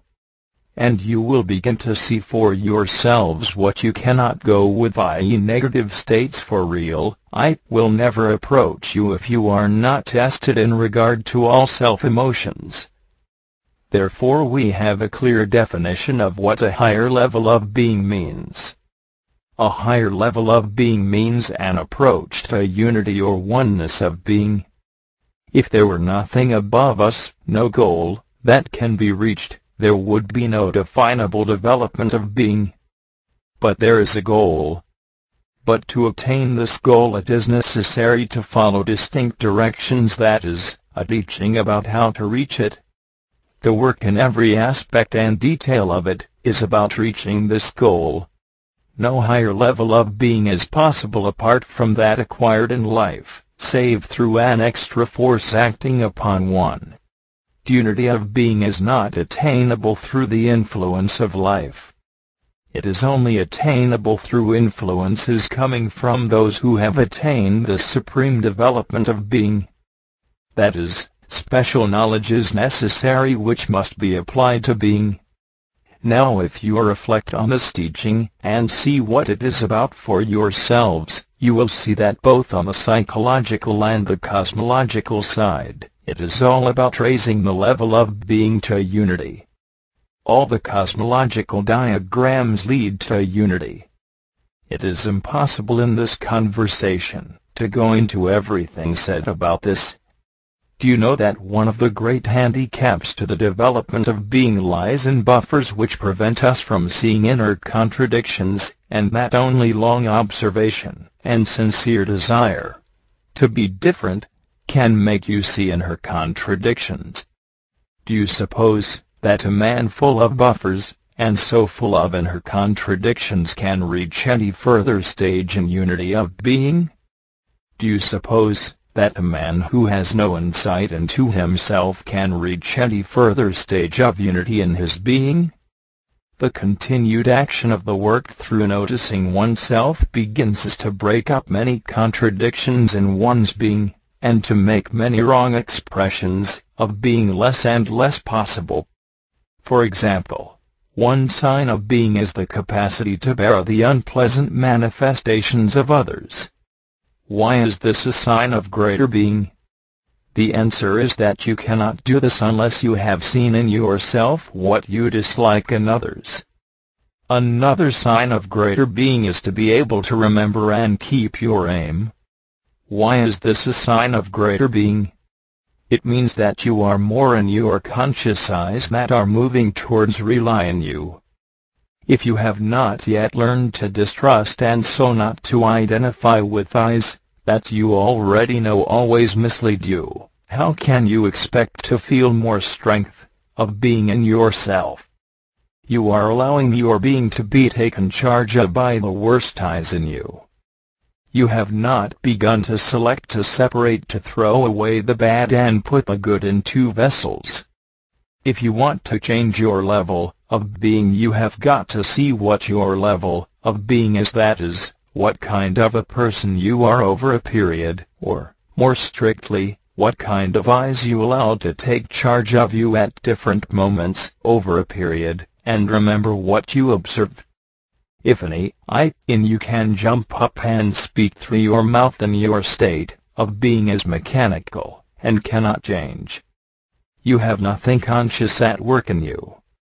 You are not working on yourself, and this work therefore is not acting on you, and you do not really exist. Birdlip, October 10, 1942. Identifying. We speak tonight about identifying. At this time we all have to think very much about the state of being identified. We all have to struggle against being identified, and we all have to resist life. Let me begin by asking this question of each of you: where do you place your feeling of I? It is like placing the voice. Now where you place the feeling of I most mechanically is where you will most identify. If you could place the feeling of I fully in self-remembering, and all that it means, you would not identify. But this is conscious placing, because no one can self-remember mechanically.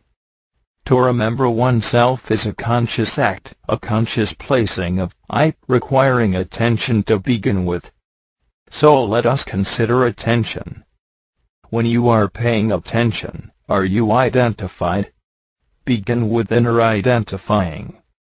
A man may be fully identified with his inner state, he may be depressed, or afraid, or hurt, or angry, etc., and simply be his state. Then his feeling of I and his state are one and the same. This is inner identifying. The man is identified with himself. His feeling of I is placed in his mood. Now supposing he observes his state. This requires attention. As you know, attention puts us in more conscious parts of centers. Understand clearly that no one can observe himself mechanically. He may imagine he is observing himself, but he is not, and he is learning nothing new about himself but merely revolving in a circle. In fact, mechanical self-observation is one of the mental habits to be observed. Now, to ask this question again, when you are paying attention, are you identified?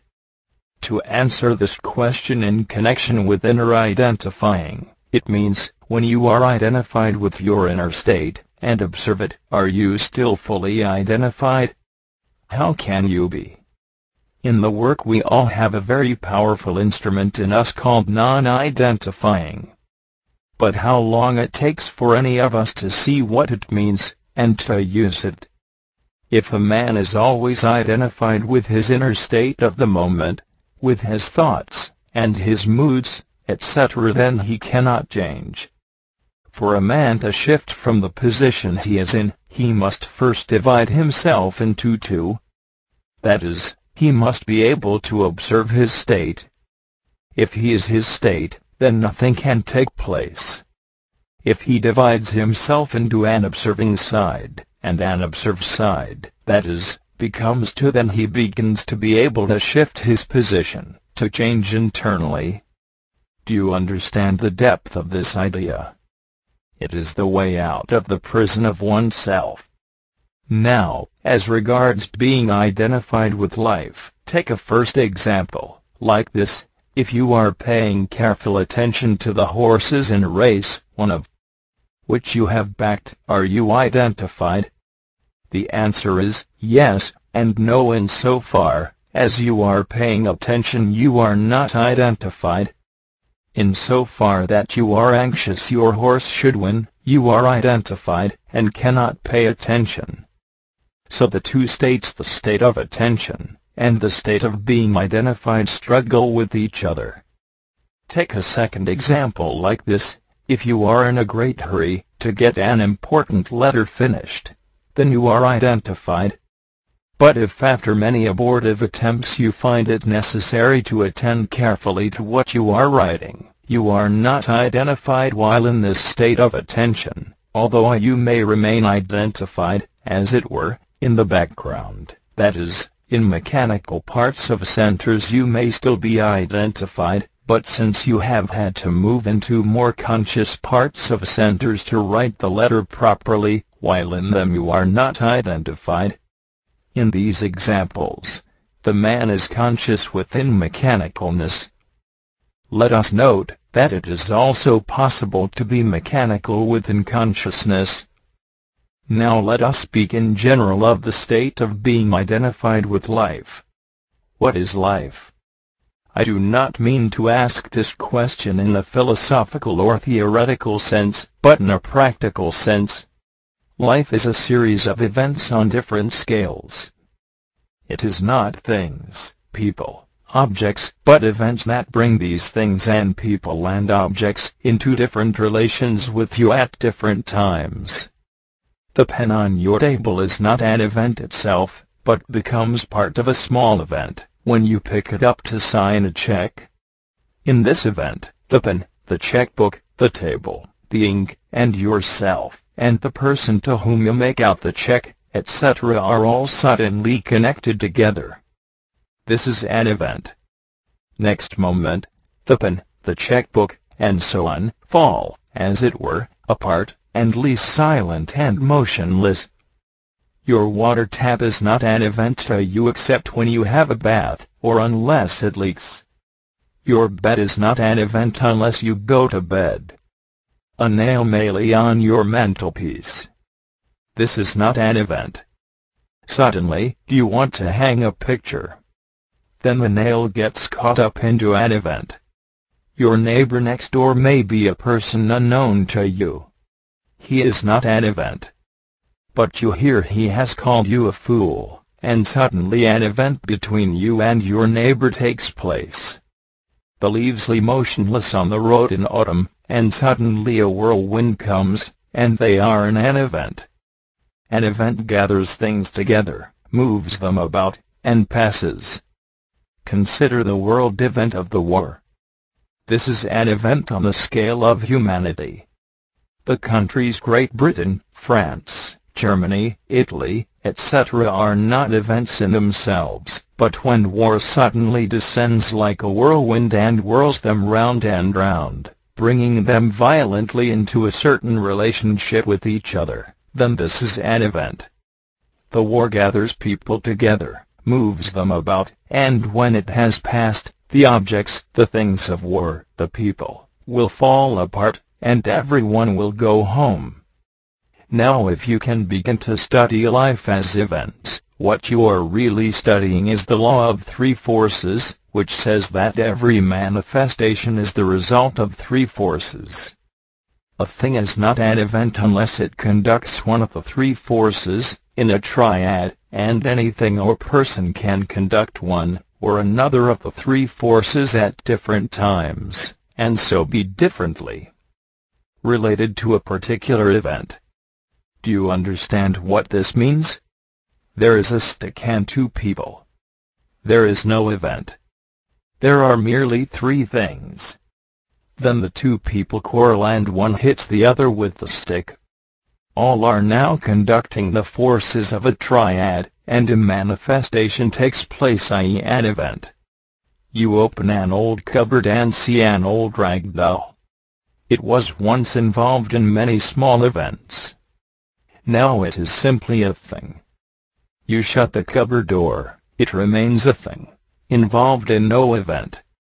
Now to talk briefly, life can, and should be seen, as a series of events, not as things and people, as merely visible objects. If you can't see what you are caught up by as a particular sort of event, it is an act of attention to do so, and makes it possible not to identify with it so much. All events recur.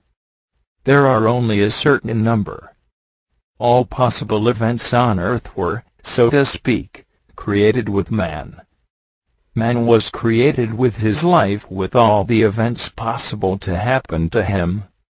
Events are on different scales. Now ask yourself, what event am I in? And am I totally identified with it? This puts you in attention. This prevents you from being so identified with the event. Life keeps man asleep, and draws all his force from him, by a number of well-worn events with which he is always identified. But every one must enter, as if afresh, and should pass through as many as possible of these different shows and side shows of the great circus on earth called life, so as to have plenty of material on rolls in centers, plenty of experiences, for otherwise the necessary contrast between life and this work is not possible, i.e. a person who knows nothing of life sees little difference between it and the work, and so has no basis of contrast or tension of opposites in him. That is, he takes life and the work on the same scale. If you can draw back internally from whatever event you are identifying with in life, and try to formulate the event, like this is called being blamed for something I did not do. This is called losing one's temper. This is called being insulted. This is called being overlooked. This is called losing something. This is called being disappointed. This is called being in a mess. This is called being late, etc., etc. Then you will not identify so much. Birdlip, October 26, 1942. Personal aim. We can all understand what aim means in life. It gives us a direction. Without aim we are aimless, going nowhere. Even without having aim in life, perhaps we simply want to keep alive, as long as possible, or keep our money, comforts, etc. This is a kind of aim, but very poor. We are not going anywhere, but simply clinging to what we have. But we may want a definite job, or to pass an examination, and then we have definite aim and direction in life. We then find we have to make sacrifices to attain it, to discard what is useless, and concentrate on what is useful to attain this aim in life. Now aim in the work has some similarities to aim in life, but it is different in many ways. A comparison can be made up to a point, but actually aim in the work is not really the same, because it is aim in a different direction from life, and in a way is against life. Now we speak tonight of personal aim, in the work sense, on being. The most general definition of what aim means in the work sense is that it is to hear what the work teaches, and to do what it says. Aim in the work is always connected with the act of self-remembering. This is because in the state of self-remembering a man can receive help, which cannot reach him in his ordinary states of consciousness. Certain influences in the universe can only penetrate as far as the third state of consciousness, where a man is conscious to himself or self-conscious. If at the same time as he remembers himself he remembers his aim, he may get help. For example, he may understand his aim better. Aim may be too general, or contain an inner contradiction, or be too difficult, or it may be too complicated, and must be broken up into simpler parts, or it may have no sense in it. In making aim people usually try to run before they can walk. In regard to work on being, the first aim in this work is self-knowledge, knowledge of one's being. This applies to everyone. Knowledge of the work is one thing, self-knowledge is another thing. Without self-knowledge you cannot make any aim about yourself. Real self-knowledge, as distinct from imaginary ideas and delusions about oneself, can only come from direct and long-continued personal observation of the different sides of oneself. That is why this work begins with self-observation. You must see how you act, how you speak, and what things are in you, in this thing called yourself, which you take for granted. This work gives you careful instructions as to what you must observe. These instructions should be followed not for themselves, but for what they lead to. They are a means, not an end. They tell you what things keep you asleep. All the many things you are told not to do, and the few things you are told to do, in the work, are connected with the idea that man can awaken from sleep, and come under better influences. This is the grand aim of the work. You must never forget this, because personal aim must agree with the whole aim of the work, which is awakening. It must lay in the same direction, and not in some other or opposite one, because otherwise a contradiction appears. If you are studying a system about awaking from sleep, you cannot make a personal aim that causes you to sleep more deeply than ever. Personal aim can only begin after some real self-knowledge is gained through direct observation, in the light of the instructions of the work. In order to work on your being, you must see something in your being to work on. You cannot work on nothing. At first all is in darkness and you can see nothing in yourself. Conscious subjective self-observation begins to let in a ray of light, and you begin to see some things dimly. This light, created by the friction of self-observation, should gradually get stronger by practice, until you catch sight of something in you clearly, and beyond any doubt. You will probably be startled. If so, you are now in a position to make a personal aim, namely, to work against this thing you have seen in yourself. Suppose it to be some bad negative emotion, some really evil ill will. Hitherto you have identified with it, and so you have been it, and it has been you. You have been for years under its power. Your task will be to separate yourself internally from it, and not, as it were, touch it internally more than you can help. This will be a personal aim, on the side of work upon your being. But most people are satisfied with themselves, although not with their circumstances. So when they are told they must work on their being, they either do not understand what it means, or do not see why they should. Now if a man in the work is capable of observing himself sincerely, he cannot remain satisfied with himself for long in the light of the work. From life point of view a man may see no reason to work on himself. But the work point of view is different from the life point of view. The work is about awakening, whereas life puts man to sleep and tries to prevent him from awakening, and makes him do things that keep him asleep. So you must distinguish between life and the work. There may be no reason why you should not do something in life, but every reason why you should not do it in the work. Unless you make this distinction, you will be in a confusion about the meaning of aim in the work.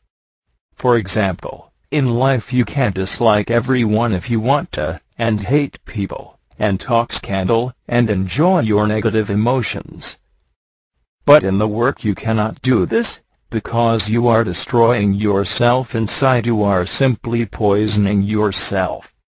If you are in this work you are under more laws than the ordinary person. This means you have to do additional things. You have to work. But the laws you put yourself under lead to your own inner evolution, and eventual freedom from the laws of the earth. Many people in the work find difficulty in understanding what personal aim means, in regard to work on the side of their being, that is, on the kind of people they mechanically are. Here is a definite stage in the work. They cannot see what to work on in themselves. One reason is that they do not apply the ideas of the work to themselves, and do not try to do what the work tells them to do. They do not observe themselves from this angle. Being satisfied with themselves in life, they do not see the place, so to speak, where work on themselves begins. They are not estimating themselves from what the work says but from life standards. But the work standards are quite different from life standards. You may be all right in life but all wrong in the work. That is why it is necessary to realize that the work is a new way of thinking. It is a new standard, a new thing altogether, from which you can begin to estimate yourself in quite another light, not in the light of external life, but in the light of the work. The work is to make you think differently. It is to change your mind, change your ways of thinking, so that you begin to look at yourself in a new way. This is metanoia. Imagine a collection of monkeys. They may be perfectly good monkeys, and satisfied with themselves. But if they have to become responsible human beings, they must follow a new way of thinking, a new conception of what they must be. And, from the standpoint of conscious humanity, that is, fully developed men, who have reached the level of the divine intelligence of the sun and its laws, we are nothing but monkeys, and of really no importance. We are nothing but an experiment in self-evolution. All personal aim on a small scale as a means, not an end. It is to make you think, and awaken, to keep you awake. Aim is on different scales. Aim on a great scale is to be awakened from sleep, to obtain inner liberation. But to say that this is one's aim is not enough. You may see something in the far distance as your aim, but in order to get to it you find that many lesser aims are necessary. You may say you want to go to China, but to get there, you must do many things in between, and you must have enough money to buy a ticket. Mr.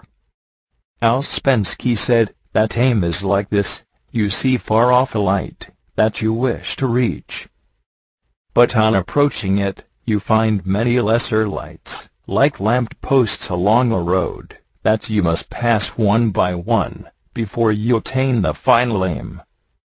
Let us suppose a man aims at becoming a conscious man, and escaping from the circle of mechanical humanity. He does not, of course, understand what this means, that is, he does not understand his aim. To become number 5, or 6, or 7 man, a man must first become number 4 man, that is, balanced man, a man in whom all his centers work rightly: intellectual, emotional, instinctive, moving. Now to become balanced, a man must begin to notice what center in him predominates, and interferes with the proper development of his other centers. An instinctive man, for instance, a man who consults his own comfort first, who loves agreeable bodily sensations before anything else, cannot become balanced man, because all his psychic energy is used up in his agreeable bodily sensations.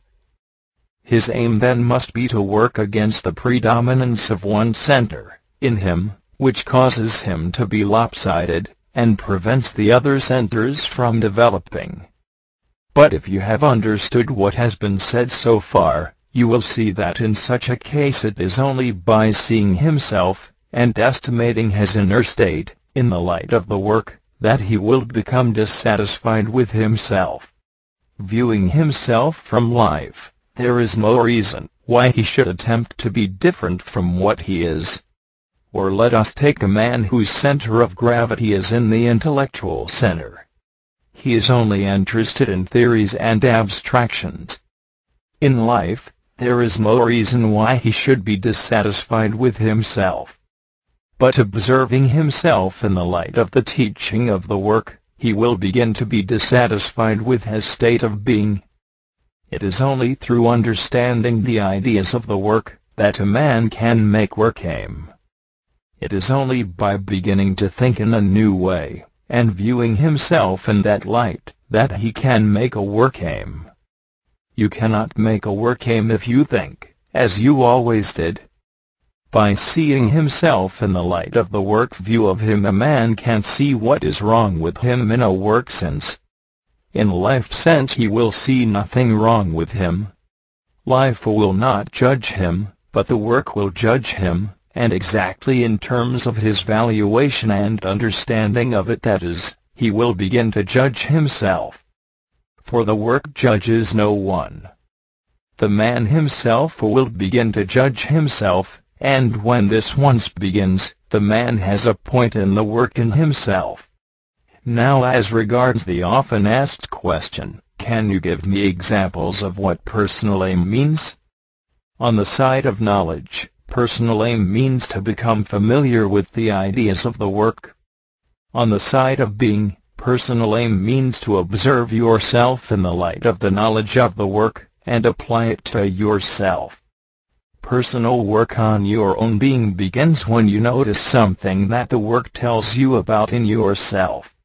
Have you noticed in yourself when you are negative?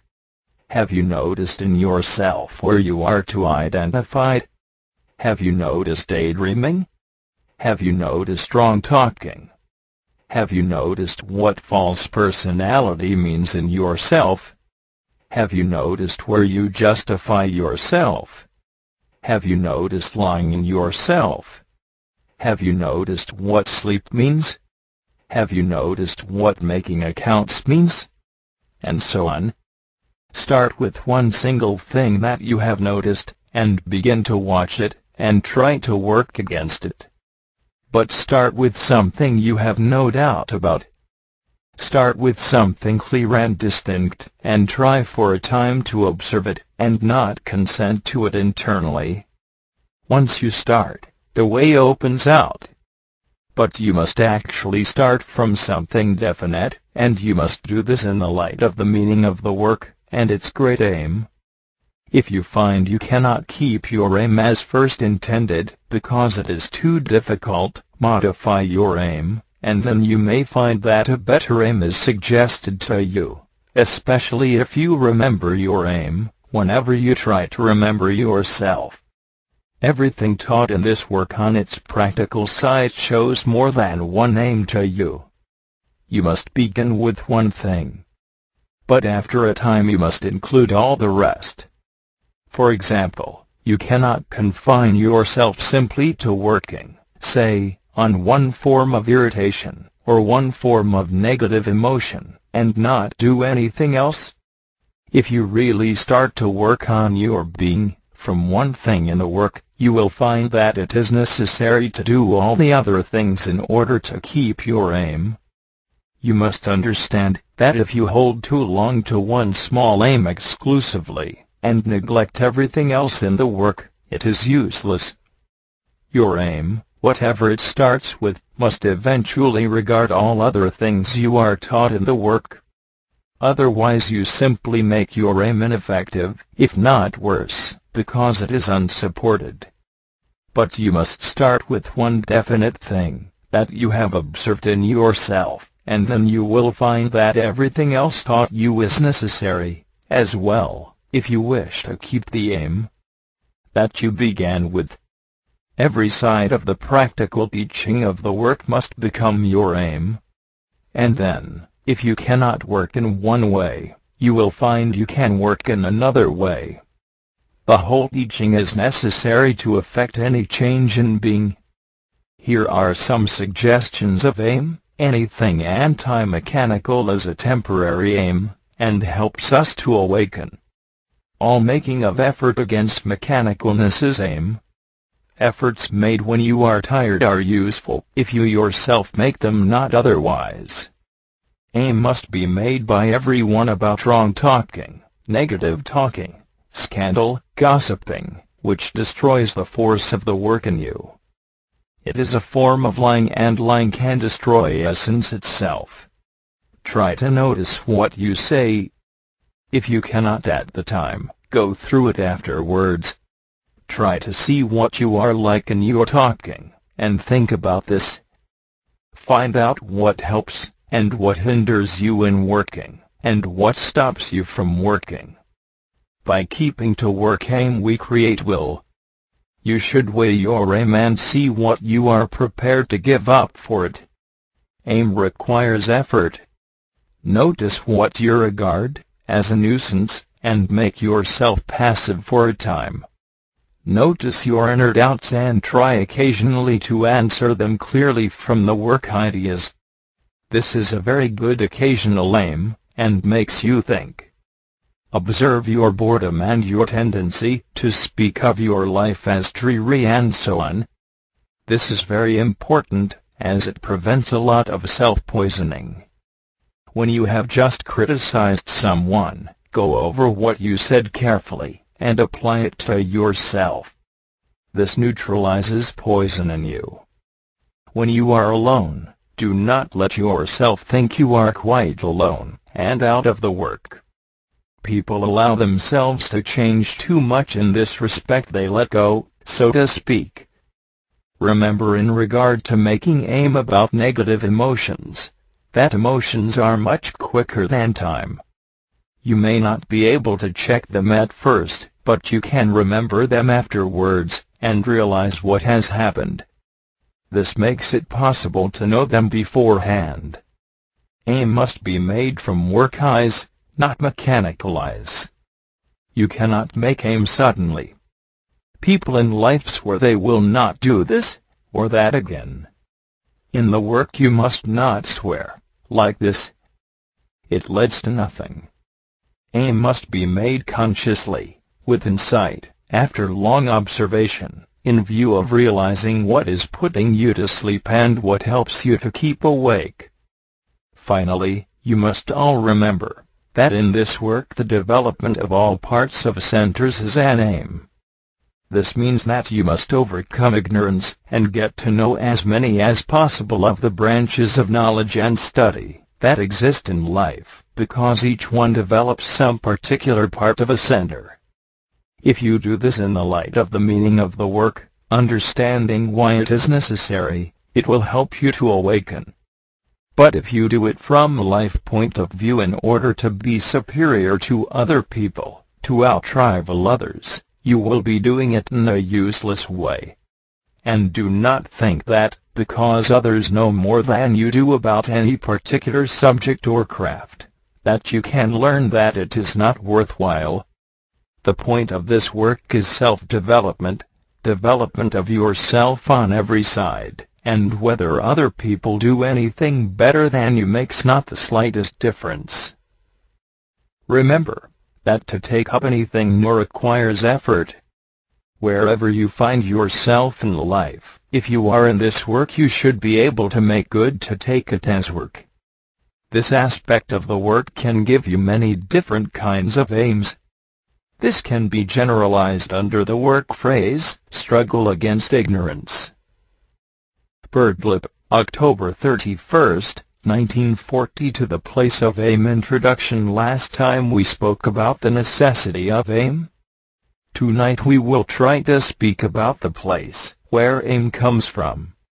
Last time it was said that to find any real aim in the work sense, it is necessary to think of oneself in the light of the knowledge taught by the work. This can only begin after a long period of self-observation, so that one can actually see what one is like in view of the work. It was also said that a person may be all right in life, but all wrong in the work. For example, a person can enjoy being negative in life, if he wants to, but not in the work.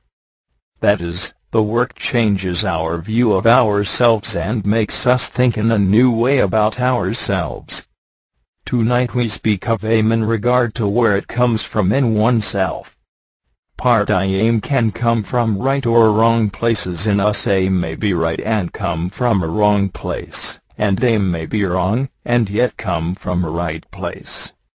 In order to understand what this means, we have to turn back to centers and parts of centers, and also speak a little about attention, once more. Aim comes from a wrong place when it comes from small mechanical divisions of centers, where attention is at a minimum, or passes from one trifle to another where, in fact, there is zero attention, or only a number of separate small attentions, and no comprehensive attention. Aim cannot come from these small scattered attentions, which belong to mechanical divisions of centers. It must be formed, and must come from higher divisions, where the quality of attention is different. Ordinary attention is not sufficient. Some time ago, Mr. Ouspensky, in speaking about attention, said that ordinary attention, which goes here and there all the time, is not really attention. He said that only attention that could keep its direction for some time could be called attention. And I remember that he began here to speak of how people gave so much attention to small things, and were constantly distracted by them, and remarked that if we wasted all the force of our attention on small things, we had no attention for bigger things. In that case, it would be a long time before we could increase our attention. He said it was necessary to struggle against giving too much attention to small things. Small things did not need much attention. The moving parts of centers could perform their small daily tasks with little attention. Now, unless we have some power of free attention, we cannot expect to keep aim, or indeed learn what the work is about, because we will be occupied with small things, and the work can never be understood if it is taken, either as a small thing, or on the level of small things. The reason is that the mind is not one and the same, but has smaller and bigger parts, and the work belongs to its bigger part, and cannot fit into and so cannot be grasped by its smaller parts. Each center has first of all three divisions corresponding to the three centers themselves: intellectual, emotional, and instinct moving center. Now it is in the moving parts of centers that small things lie, and here, let us notice, in these parts, nothing belongs to us, and so we cannot make aim from these parts. This is interesting to think about. What lies in the mechanical or moving parts of your intellectual center, for example, does not belong to you. These small mechanical parts are filled with conversations you have heard, newspapers you have read, all sorts of tittle-tattle, phrases, pictures, and words, etc., and these things do not belong to you at all. They come and go. But aim must not come and go. It must belong to you. Now, when we take in anything in emotional or intellectual parts of centers, then it begins to belong to us, and can even create something. And it is here that the ideas of the work, and all similar ideas, such as those found in the Gospels, must fall, for here they can breathe, and live, and become one's own. But people in whom only the moving parts of centers are working find it impossible to make aim in the right place in themselves. We have parts of centers for life and parts of centers for other things. The same thing, passed through different parts of centers, will look quite different. The same idea or the same phrase received in moving, in emotional, and in intellectual parts of centers becomes quite different. The ideas of the work are too big for small parts of centers to take in. They will only see a small bit, and will not understand what it means, and so will distort it. Only bigger divisions of centers can catch sight of the whole conception of the teaching of this work. Moving parts of centers which are turned towards external life, towards the senses, cannot grasp it, because it is not their function, to do so not only as each distinct center in us for a distinct purpose, but every part and subdivision. We have not one mind, but three, and in each are many minds. If we could use the particular right mind for a particular thing, that is, the right center or part of it, we should be balanced in our centers. But we are nearly always out of our right mind, and use the wrong center or part. And to take this work with mechanical parts of centers, and to let it fall there is exactly an example of being out of one's right mind. To chat about the work and then about the latest rumor, scandal, etc. is to let the work fall on, and so get mixed up with small mechanical parts of centers, and with the small eyes dwelling in these little uninteresting villas. To listen to the work without valuation or attention is to take it with these little mechanical life eyes. That is why the work says that everything begins with evaluation. Certainly at first we listen to the work as best we can.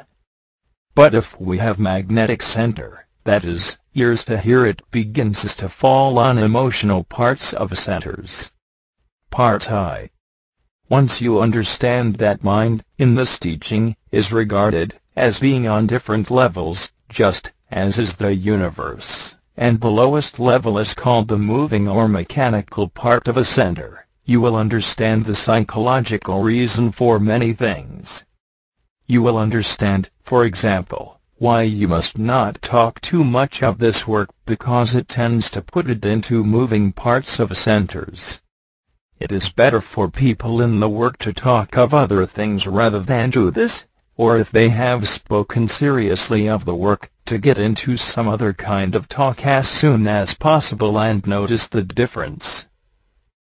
You will also understand in quite a practical way why it is said you must not take the name of God in vain.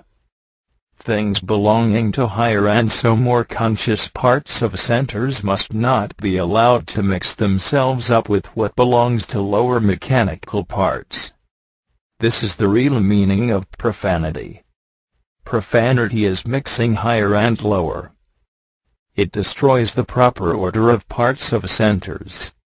It messes up and destroys the very complex and delicate machine in a man, each of whose parts has a definite and distinct function. You will also understand why so much importance is attached to the possession of magnetic center. In life there are two kinds of influences, called A and B in this system. A influences belong to life, and are created by life by politics, war, sport, money, and so on. B influences are of a different order, and come from outside life. The Gospels are an example.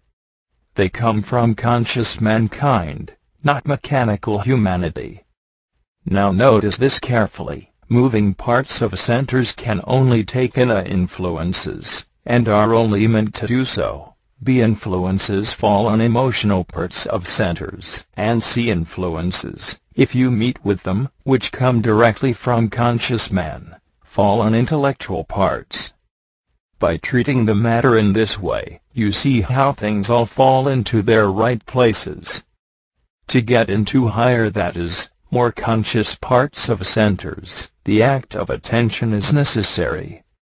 It is easier to remain in moving, or mechanical parts, and it is interesting to notice how we avoid the effort.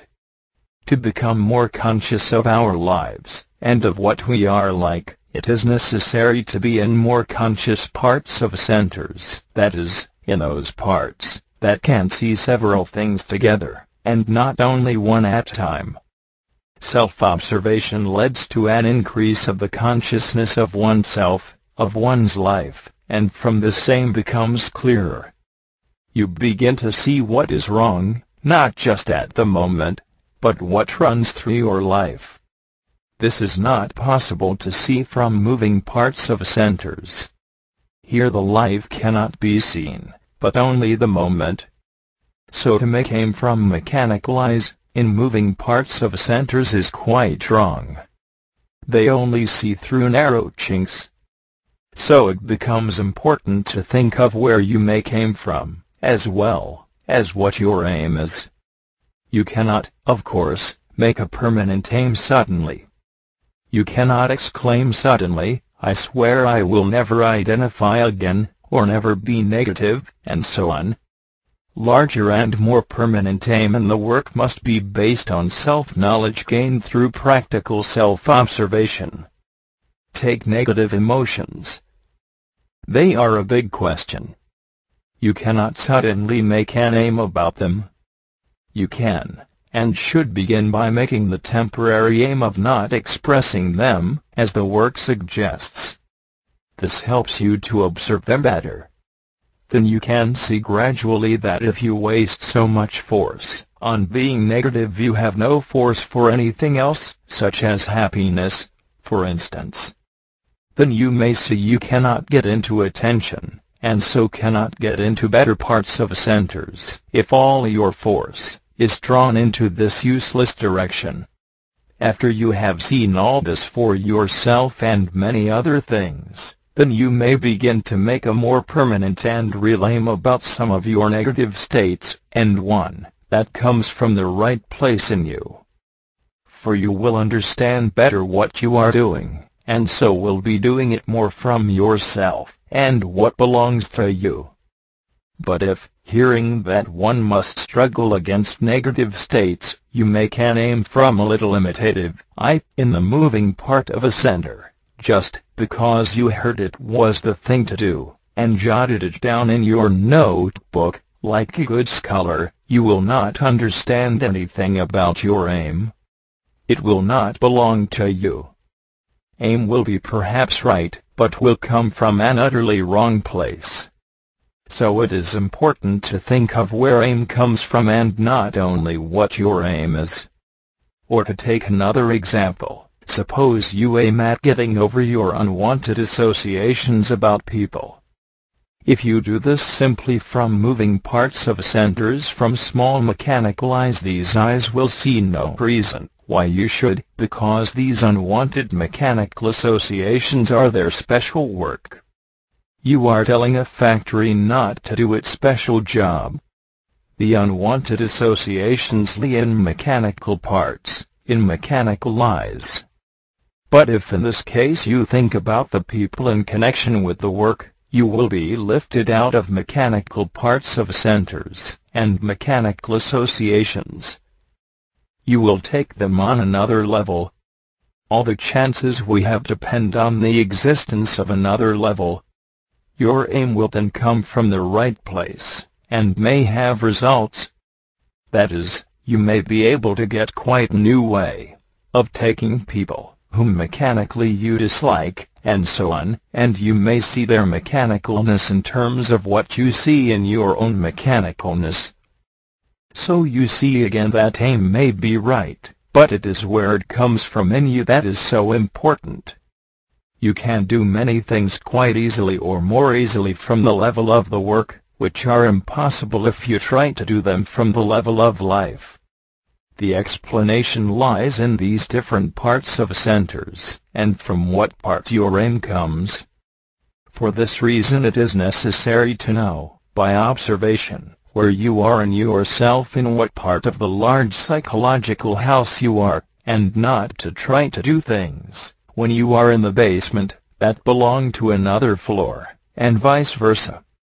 It is quite a practical question to ask yourself, where am I? You may be close to a very bad and narrow and evil I, or in very small parts of centers, where your powers of attention are zero. Then you must not expect to make important decisions successfully, or, if you are looking forward to something, expect it to go very well. You will spoil it without doubt. The mere act of attention, due to self-observation, may change your position in yourself, and get you into a better place. Do you know you can be in a place in outer space, and not be in the right place in inner space? We know a lot about being in the wrong or right place externally, in space, but very little about being in the wrong or right place internally, in ourselves, and the latter is far more important. Of course, as long as you take yourself as one, you cannot understand what this means. But once, by observation, you see you are many, and that you have many places in you, it becomes easier to grasp. And bear in mind that the work teaches, as a practical thing, that by means of directed attention we can change our inner position.